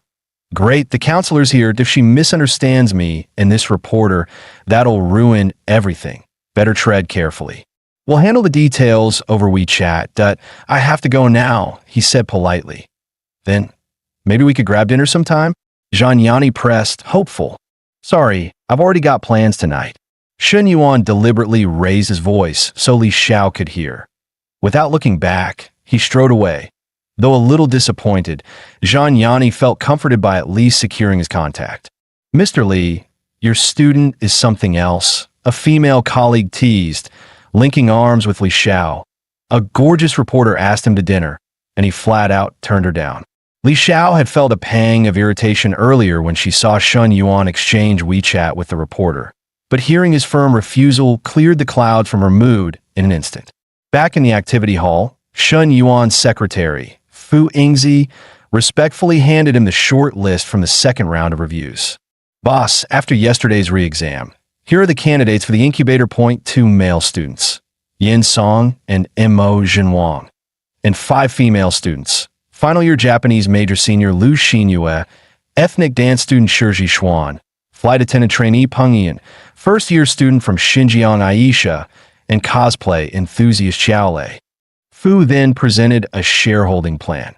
I discussed this with Junior Long. We suggest a three-step structure. Step 1. As the investor, you hold 70%, while the student founders hold 30%. Step 2. Once the project breaks even, 20% of your shares are transferred back to the students at market valuation. Step 3. Once your personal returns reach 5 times the initial investment, another 20% is transferred back at valuation in the end, students will hold 70% and you retain 30%. Shen Yuan nodded, satisfied. The incubator isn't about profit, it's about reputation and influence. As long as the shared distribution motivates them, it works. And the real prize, those 5 campus beauties, that a win-win indeed. By the way, Shen Yuan asked casually, isn't Senior Liu Xinyue from the Japanese department scheduled for a one-on-one today? Yes, boss. I'll have her come in right away. A soft knock sounded before Liu Xinyue stepped in, greeting politely. Hello, Shen Yuan. She was petite, fair-skinned, and delicate in frame. Around 160 centimeters tall, but with such balanced proportions that her height didn't detract at all. If anything, it made her appear even more refined. Shen Yuan froze, inwardly cursing. Damn, a senior this elegant and mature? Keeping composure is going to be impossible. He found himself staring blankly, momentarily forgetting to respond. Noticing his dazed look, Liu Xinyue tilted her head in confusion. Shen Yuan? Snapping back to his senses, Shen Yuan quickly gestured. This way, senior. Please have a seat. Glancing at her proposal, he asked directly, so your startup plan is a campus supermarket, and later, you want to expand off campus into a chain, like Yonghui. That's your long-term vision? Then, leaning forward slightly with a smile, he added, so why do you think Yonghui became so successful? I'd love to hear your perspective. Liu Xinyue paused to gather her thoughts before replying in a calm, steady tone. I believe the key lies in profit sharing. The owner was willing to share the cake with employees, which built a strong reputation. Against competitors, with lower prices, better service, and solid employee benefits, those became the killer advantages that squeezed other supermarkets out of the market. Shen Yuan nodded inwardly. Yonghui's case is covered in detail in Hong Kong MBA programs. Clearly, she's done her homework, but this is my chance to show off a little. You're right, but it wasn't just competition, he explained smoothly. Their edge came from service management, corporate culture, supply chain integration, and even local government support. They had the perfect mix of timing, environment, and opportunity. Replicating that model elsewhere, though, is far more difficult. With that, he shifted gears, smiling. Still, your vision is impressive. We could take it step by step. Anyway, let's change topics that you're majoring in Japanese. Why not aim for translation work or a foreign-owned company? Liu Xinyue smiled faintly, with a hint of resignation. Actually, my parents chose the major for me. They both work for Japanese companies, and at the time, I just went along with it. And how's your Japanese? Shen Yuan pressed further. Not bad. That I have JLPT certification, passed the J-test exam, and even cleared the specialized Japanese proficiency test. So basically, you can communicate with people from Japan without much issue? He asked. She nodded. Yes, for most everyday conversations. Shen Yuan's eyes gleamed. Perfect at a senior with both brains and credentials, and language skills on top of that. Once our relationship is solid, I can use her as a pivot point to extend my business map into Japan. Imagine roaming in a world full of Sakura girls. That thrill is beyond words. Yi Jiang, Shen Yuan's roommate, rushed back to the dorm shouting, Lao Huang, Lao Chao. I still don't get it. Why was my project rejected but Yin Song's got approved? Lao Huang looked up and asked, what kind of project are you talking about?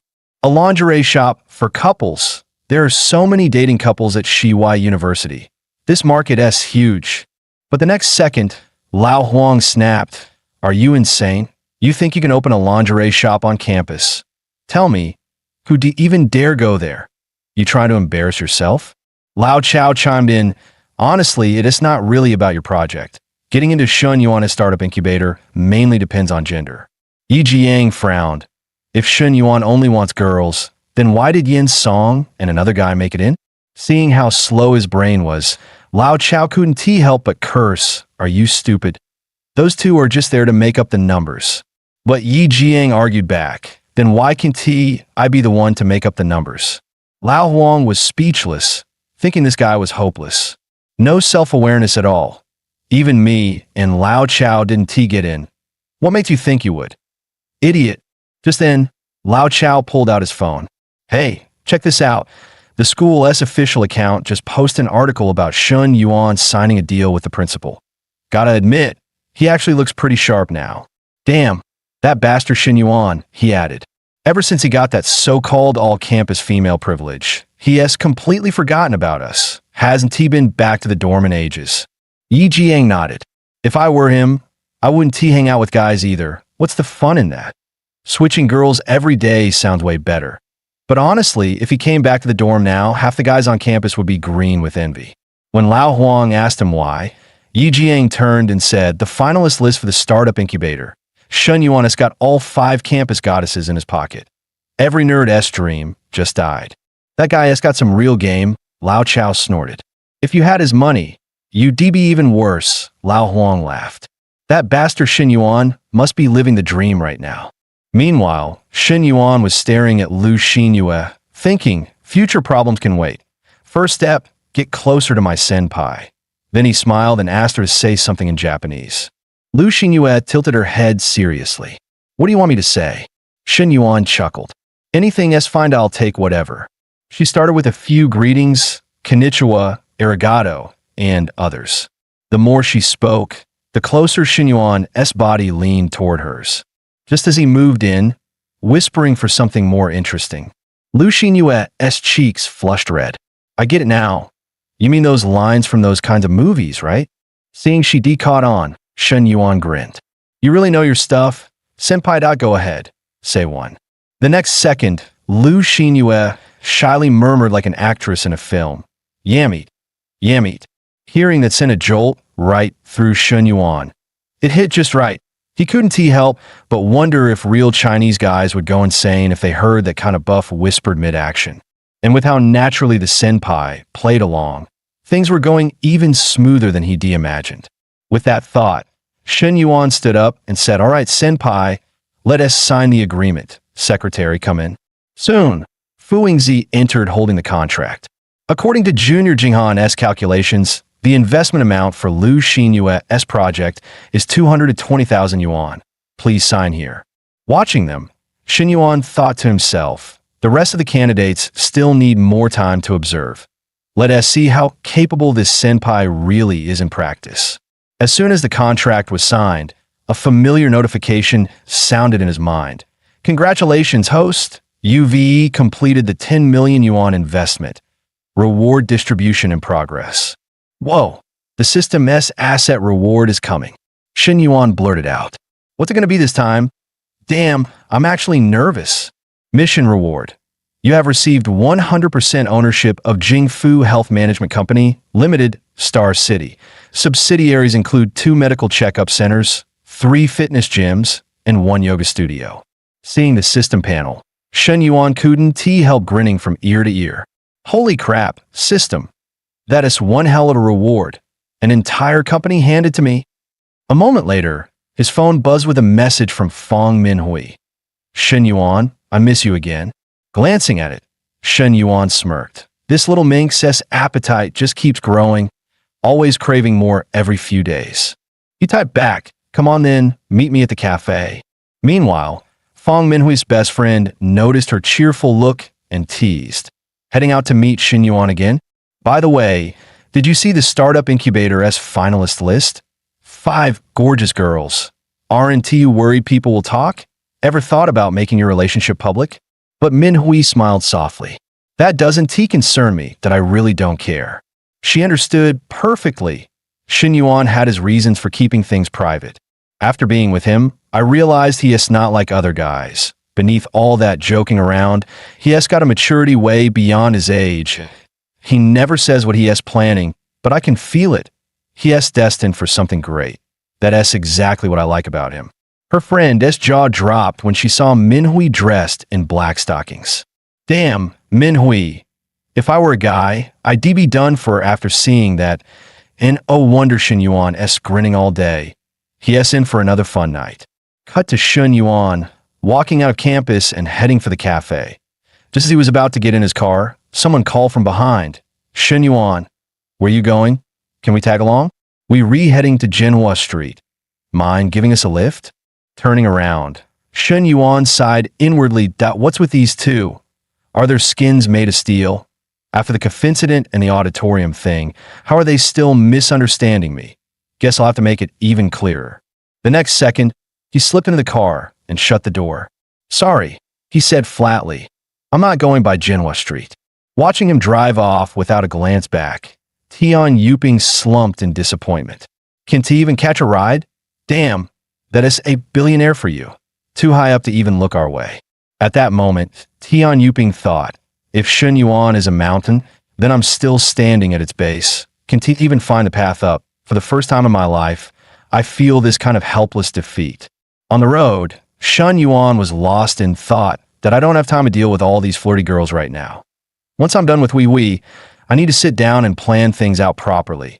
The System S reward fits perfectly with my earlier idea of running a health brand. And with Coach Liu around, getting started shooting TB hard. My influence on campus is already solid, and even the Xian City TV station wants to interview me. Feels like things are blooming everywhere, but it is still not enough. Using Jingfu Health as a starting point, I'll ride the waves of the business world. That's what a real tycoon should do. Still, success can come overnight, step by step. For now, let us just cure Hui's love sickness. When he arrived at the cafe, Shen Yuan thought, Hui said she'll be a bit late. Guess I'll grab a coffee while I wait. As he entered, he called out, Sinyu, make me a cappuccino, will you? The moment Sinyu saw who it was, her cheeks turned crimson. Oh, okay. Right away, brother-in-law. She was so flustered she could barely talk. Sis Chio, can you watch for me? I am afraid I'll mess it up. Watching the scene, Xiao Chio couldn't help thinking. Why is she blushing and stuttering just talking to her brother-in-law? Knowing our boss's reputation, could it really be what I'm thinking? Damn, this family is a mess. Moments later, Sinyu nervously brought over a cup of coffee. Brother-in-law, try it. It's my first time making one. Shen Yuan took a sip and nodded. Not bad. For first attempt, this is already impressive. Hearing that, Sinyu's cheeks turned even redder. I also learned how to make Americano. Want to try that too? Shen Yuan chuckled. No need that if I drink more, I won't be able to sleep tonight. His words made Sinu's mind go blank for a second. Won't be able to sleep? What does he mean? Then she panicked, right? The coffee, he meant the coffee. I'll get back to work, brother-in-law, she stammered, retreating quickly. Later that night, Feng Minhui texted him. Shen Yuan, I'm here. As soon as she walked in, she threw herself into his arms. Yuan Bao, I missed you. Shen Yuan smiled. I missed you too. Blushing, Minhui gently caressed his cheek. But probably not as much as I missed you. You only missed my body, didn't you? Shen Yuan grinned. Your body is part of you. I sent it. So technically, I missed all of you. Bad boy, she whispered, then murmured shyly. Can you take it easy tonight? I'm afraid I won't be able to walk tomorrow. He leaned close to her ear, smiling softly. All right, don't worry. I'll be gentle. The next morning, Shen Yuan woke up to see a note beside him. Yuan Bao, sleep a little longer. I have class this morning, so I left early. Miss you. Reading it, Shen Yuan smiled inwardly. We used to be so possessive, but she didn't even mention the startup base this time. Guess she is maturing. That's good. Now, let us go check out the company the system just handed me, Jingfu Health. By afternoon, the conference room at Jingfu Health was filled with uneasy silence. Finance Director Liu was thinking, 2 days ago, our old boss Shi Wenkuan cashed out and left. The new owner is coming in with his own team. Guess we might all be replaced soon. The general manager muttered under his breath, wonder who the new boss will fire first. At that moment, Shi Wenkuan entered the room with Shen Yuan at his side. The team turned to look and gasped. That is the new boss? He looks barely 20.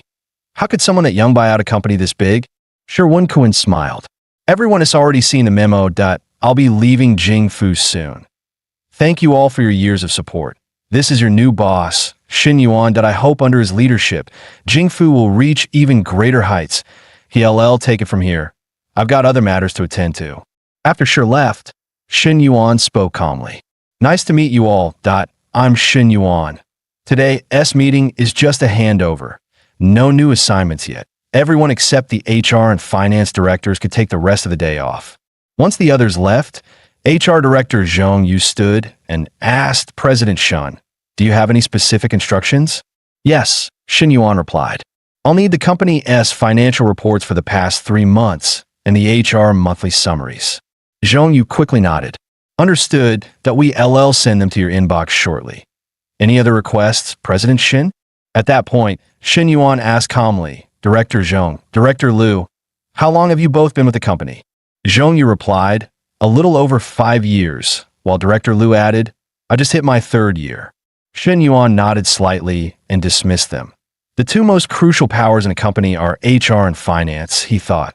These two hold both that I'll need to observe them for now, see if they read trustworthy. But ultimately, the key positions need to be filled with my own people. With that in mind, he called his secretary. Once connected, he said, "The startup-based project is basically wrapped up.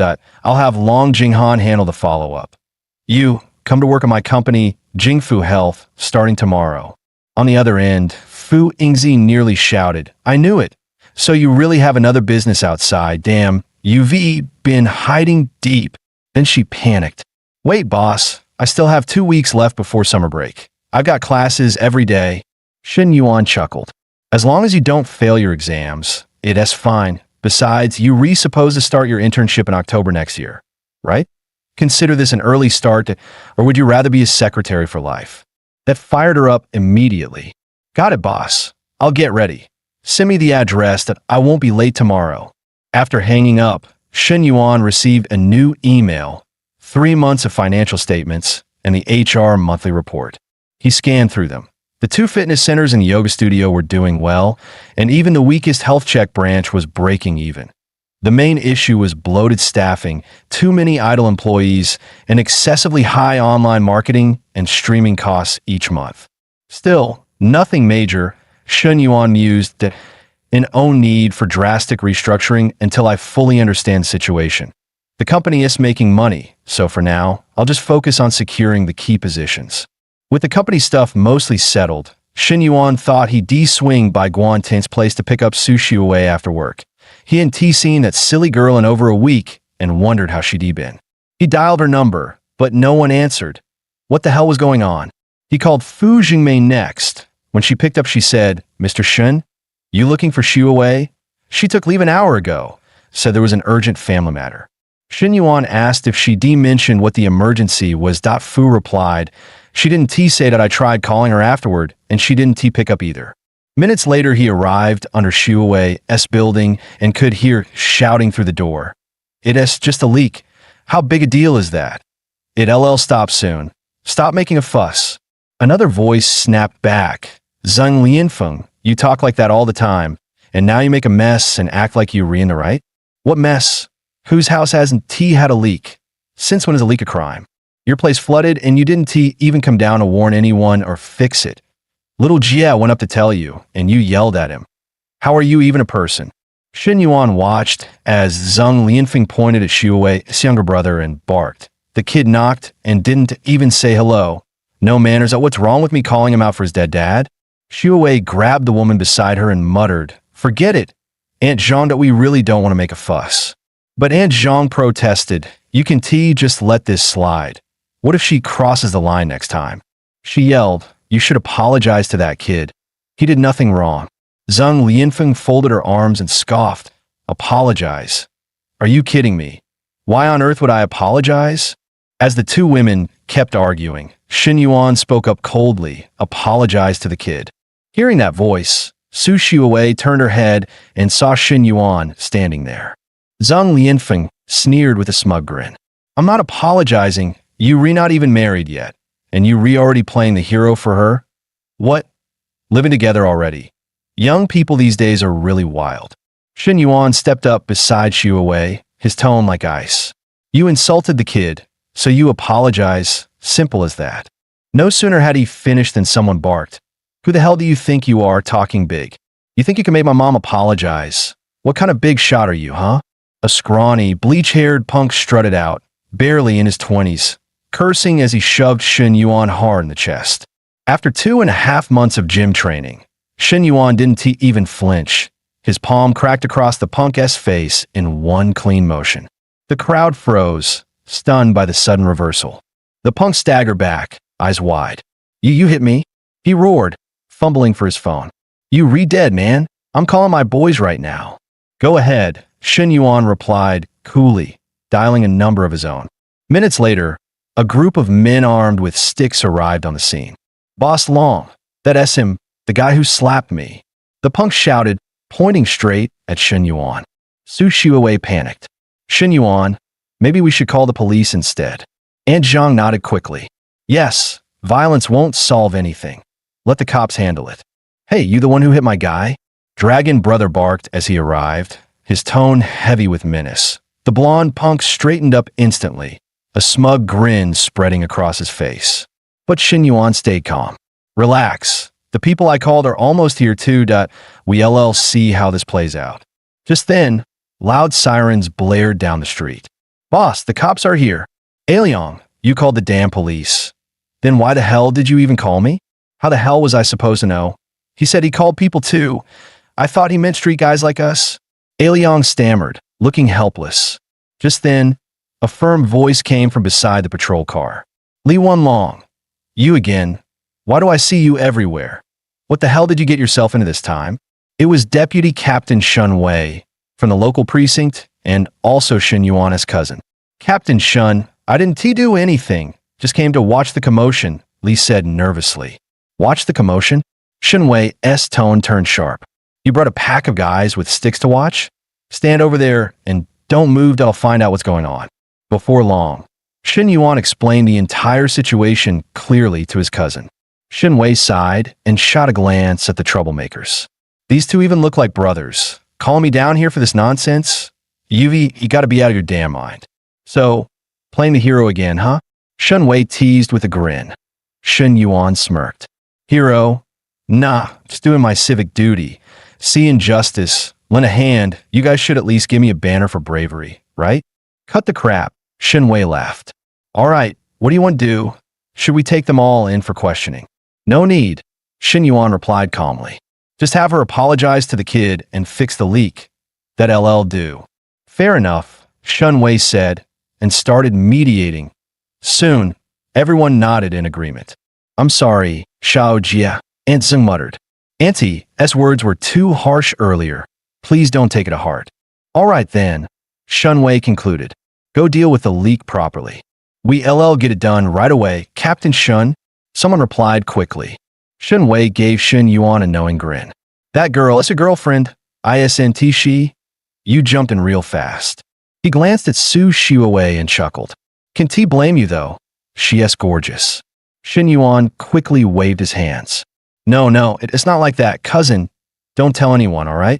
Shen Wei smirked as he turned to leave. Didn't T think I'd ever get something on you, kid? Shen Yuan, thank you for today, Su Xiaowei said softly. Her voice trembled with gratitude and a trace of something warmer. Shen Yuan grinned. A thank you is fine, but maybe you could repay me somehow? Su Xiaowei panicked. There's still so many people around the courtyard. Relax, he said playfully. Just a hug. Friends parting ways, no big deal. He has got a point, she thought, heart thumping. Slowly, she stepped closer to him, then leaned in, wrapping her arms around him, her heartbeat racing wildly against his chest. As Su Xiaowei fell into his arms, the warmth and softness startled Shen Yuan for a second. So quiet and gentle, but she has got quite the figure, he thought to himself. Just then, a small voice piped up from the doorway. Sis, brother, Mom told me to bring these eggs down. She said they re for the big brother. All of these. Won't your family run out? Shen Yuan chuckled. Xiaowei smiled softly. It is fine, my aunt brought a whole basket earlier. Shen Yuan ruffled the boy's hair. All right, Xiao Jia. From now on, don't call me brother. Call me brother-in-law. Got it? Brother-in-law. What does that mean? The boy asked innocently, while Shuo's face instantly flushed crimson. In her mind, a vivid image appeared, a traditional wedding ceremony from ancient times. The groom was Shun Yuan, and the bride was her. Just imagining it made her heartbeat race wildly. Her thoughts wandered further, picturing the two of them together, closer than ever. By the time she snapped back to reality, her face was as red as an apple. Shin Yuan glanced around and said casually, "You should move. Find a place closer to the company." Shuo hesitated. She'd love for her family to live better, but her current income couldn't possibly cover that. "I'll find you a place," Shin Yuan said. "Don't worry about the rent, that I'll cover it for now. You can pay me back when you're re-able." "Shin Yuan, I appreciate it, but really, you don't have to," she murmured instinctively. But Shin Yuan didn't even wait for her to finish. He just got into his car and drove off. "Brother-in-law is gone. Let us head home, sis," Xiao Jia shouted cheerfully. Hearing that, Shuo's cheeks burned even hotter. She didn't know whether to scold him or smile. "Big brother, what took you so long? I'm starving." Before long, Shin Yuan arrived at Shun's home, where both of her younger sisters were also present. Xian smiled sheepishly. "Sister-in-law said to wait for you before eating, that I didn't want to start alone." Shin Yuan gave her a look. "You? Shy. If you were, you wouldn't be here all the time." Shin Na chuckled. "Let her stay. She has family anyway." Xian grinned mischievously. "So, bro, when are you bringing sister-in-law home to meet the family? Are you taking Coach Lu along too?" Shin Yuan sighed. "Take mom and dad on a trip first. Talk to them. Ease them into some modern ideas." "No problem. But you'll have to pay me extra," Xian teased. "Extra? You still want that car? Get it done right, and it's yours." "Ugh, you so sneaky, bro." By midnight, Chin Na was already asleep. Shin Yuan decided to take a shower. But as he opened the bathroom door, he realized someone was already inside. They both froze, eyes wide in shock, silence thick in the air. Snapping out of it, Shin Yuan immediately shut the door and stepped back. "Damn it," he muttered under his breath. He quickly texted, "Sorry, I didn't know you were in there." Moments later, Sinyu replied, "It's okay, I forgot to lock the door." Shin Yuan sighed in relief. This girl, honestly. Meanwhile, Sinyu leaned against the wall, her heart still pounding. She and expected something like this to happen, and didn't know why she felt so flustered. She tried to steady her breathing, telling herself it was nothing, but that strange flutter in her chest lingered far longer than it should have. The next day, Shin Yuan kept up his training. His body was now solid, muscles defined and strength obvious. The System's fitness mission was almost complete, just one final push left. "Coach Lu," he said, "in a few days, I want you to visit 2 fitness centers and a yoga studio. Check their operations, service quality, staff efficiency. List out both strengths and weaknesses." Lu Menglu blinked. "Visit them. Yuri planning to buy those places?" Shin Yuan smiled faintly. "Not planning. I already bought them. Just don't know the details yet." Lu Menglu was stunned. Even a small gym costs over $1 million. Big centers with pools start around $5 million. And with top-tier fit-outs, you into the tens of millions. "You actually bought 2 of them?" At the same time, the system pushed a new batch of tasks, all about running the businesses. And Shin Yuan only had 3 months to pull it off, that he needed to move fast. Noticing he zoned out, Lu nudged him. "Hey, what are you spacing out about?" Then she turned serious. "About those 2 gyms and the yoga studio. Whatever it takes, you got to get inside. That I want a real, comprehensive report." "So you want me to be a spy?" Lu's eyes lit up. "Perfect, leave it to me." The next day, Shin Yuan sat in the chairman's office, questioning manager Jia, who oversaw one of the company's health centers. The branch had barely been breaking even for months. President Shun, Jia began nervously, "There's heavy competition here in Xingqing. Many centers are running at a loss. Honestly, ours is doing relatively well." He straightened his tie, adding, "But I already have a turnaround plan that I'm focusing on business expansion. Just hired a few sales elites with great connections. Give them a bit of time, and they'll bring in plenty of clients. Once staff efficiency improves, profit will naturally rise." he said with confidence. Shin Yuan's expression stayed neutral. If you knew expansion was key, why are you only recruiting now? Jia laughed awkwardly. You rewrite, boss. That's on me. We've been upgrading our equipment lately, and I put all my attention there. Poor allocation of focus. My mistake. Shin Yuan replied calmly. No need for self-criticism. By the way, which high school is your son applying to? My son's grades aren't great. So do we take whatever school he can get into? Jia answered, puzzled. After a few more words, Shin Yuan dismissed him. Walking out, Jia muttered under his breath, why is the president asking about my family? That is odd. Back in the office, Shin Yuan leaned back in his chair, his eyes sharp. That guy has to go. Not only slick, but dirty. Half the employees at that branch shared his surname, clear signs of nepotism. And beneath the surface, there was definitely hidden income. With that thought, Shin Yuan picked up the phone. Ingzi, come to my office now. Ingzi, Shin Yuan said, get familiar with the company's operations as soon as possible. Once you settled into the new role, I'll get you a car, something around 200,000. You read too generous, boss, Ingzi grinned. Oh, by the way, at the university base, aside from Lu Xinyue, the other 4 girls still haven't gotten their investments. They keep asking me every day. Shin Yuan chuckled.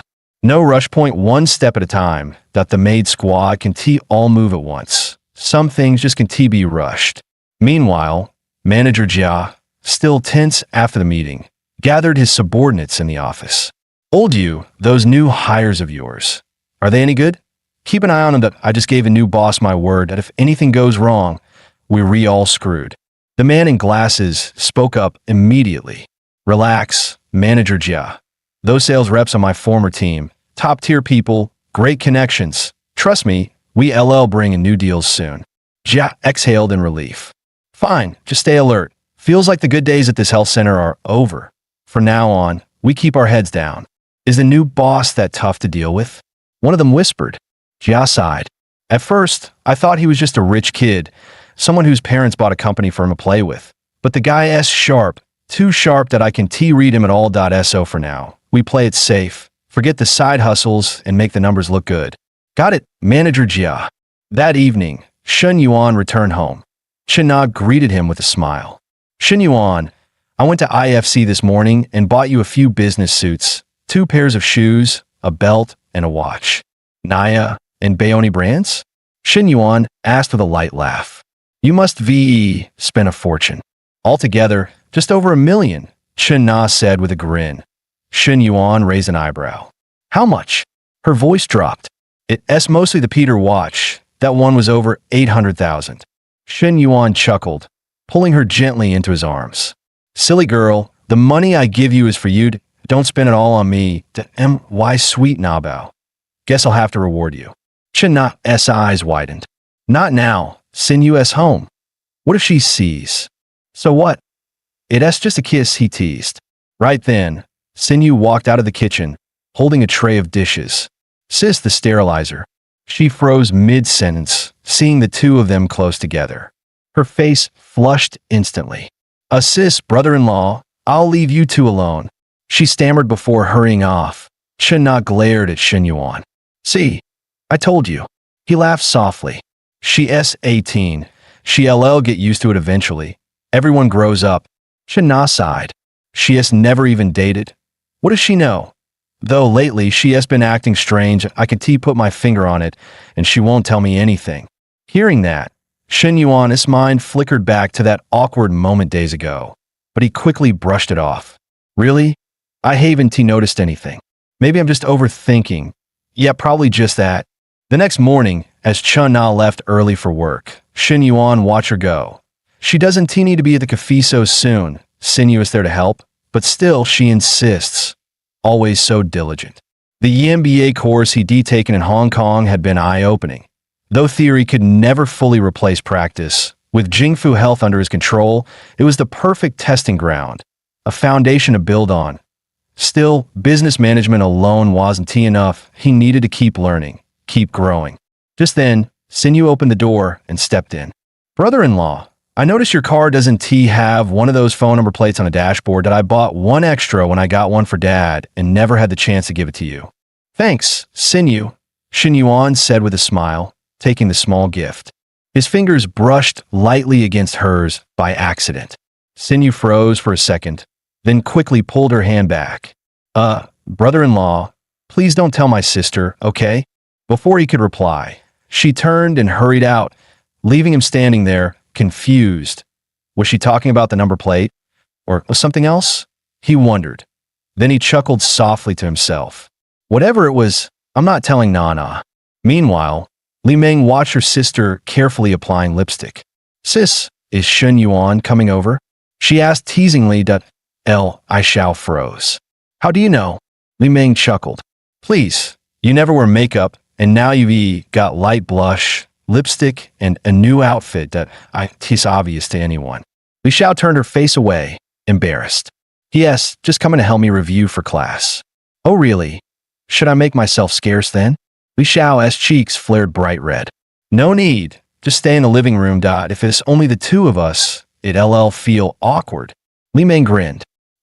Sure. Reviewing for class, huh? Sis, you relearning from Shun Yuan, calling a data study session. Their bickering was cut short by the sound of the doorbell. Xiao hurried to open it. When Shun Yuan saw her outfit, he couldn't help but stare for a moment. Li Xiao grabbed his hand with mock impatience. Why are you just standing there? Come in. Shun Yuan smiled. You look amazing today, Tutor Li. With you dressed like this, how am I supposed to focus on studying? Once inside, Shun Yuan handed a small gift bag to Li Meng. Here, this is for you. Hope you like it. For me? And it is from LV. Wow. Thanks, Shun Yuan. Li Meng beamed. I'll go admire it in my room. You two can, study in peace, she teased, heading out. Li Xiao sighed in mock irritation. I told you to stay in the living room. That girl gets bribed way too easily. Shun Yuan tapped the desk lightly. Come on, Tutor Li. Time for some happy studying.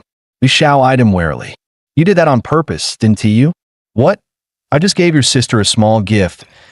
Tis rude to show up empty-handed, he said with a playful shrug. Fine, she sighed, picking up a few HR textbooks. There are several here. Which one do you want to start with? System notification. Host has initiated the Human Resource Management Study Plan. To manage an enterprise effectively, one must develop advanced managerial awareness, employee motivation, and institutional structure. Host's voluntary learning has triggered the real-world HRM mission. Completion within 1 month will unlock full MHRM level knowledge from Renmin University. Shun Yuan's eyes lit up. Renmin University's MHRM. One of the best. That's no small deal. He picked up a book. Let us start with this one, Human Resource Management. Half an hour later, Li Xiao's mind started to wander. If this were before, she thought, he'd already be cracking jokes or teasing me. Why is he so quiet today? Did he change? Shun Yuan tapped the desk gently. Tutor, you zoned out again. Let us keep going. Li Xiao squinted at him, curious. That's serious? Huh. Somehow. I don't buy it. Maybe I should test you. She smiled playfully. Shun Yuan, you've been at it for a while. Need a break? Shun Yuan said calmly. I really came here to study, Tutor. What are you trying to do? Li Xiao froze for a moment, thinking he's actually holding himself back. Did he really change? Just as that thought crossed her mind, Shun Yuan gave a mischievous smile. Then Shun Yuan suddenly pulled Li Xiao into his arms. Tutor, you were playing with fire just now. As he spoke, he leaned in and kissed her directly.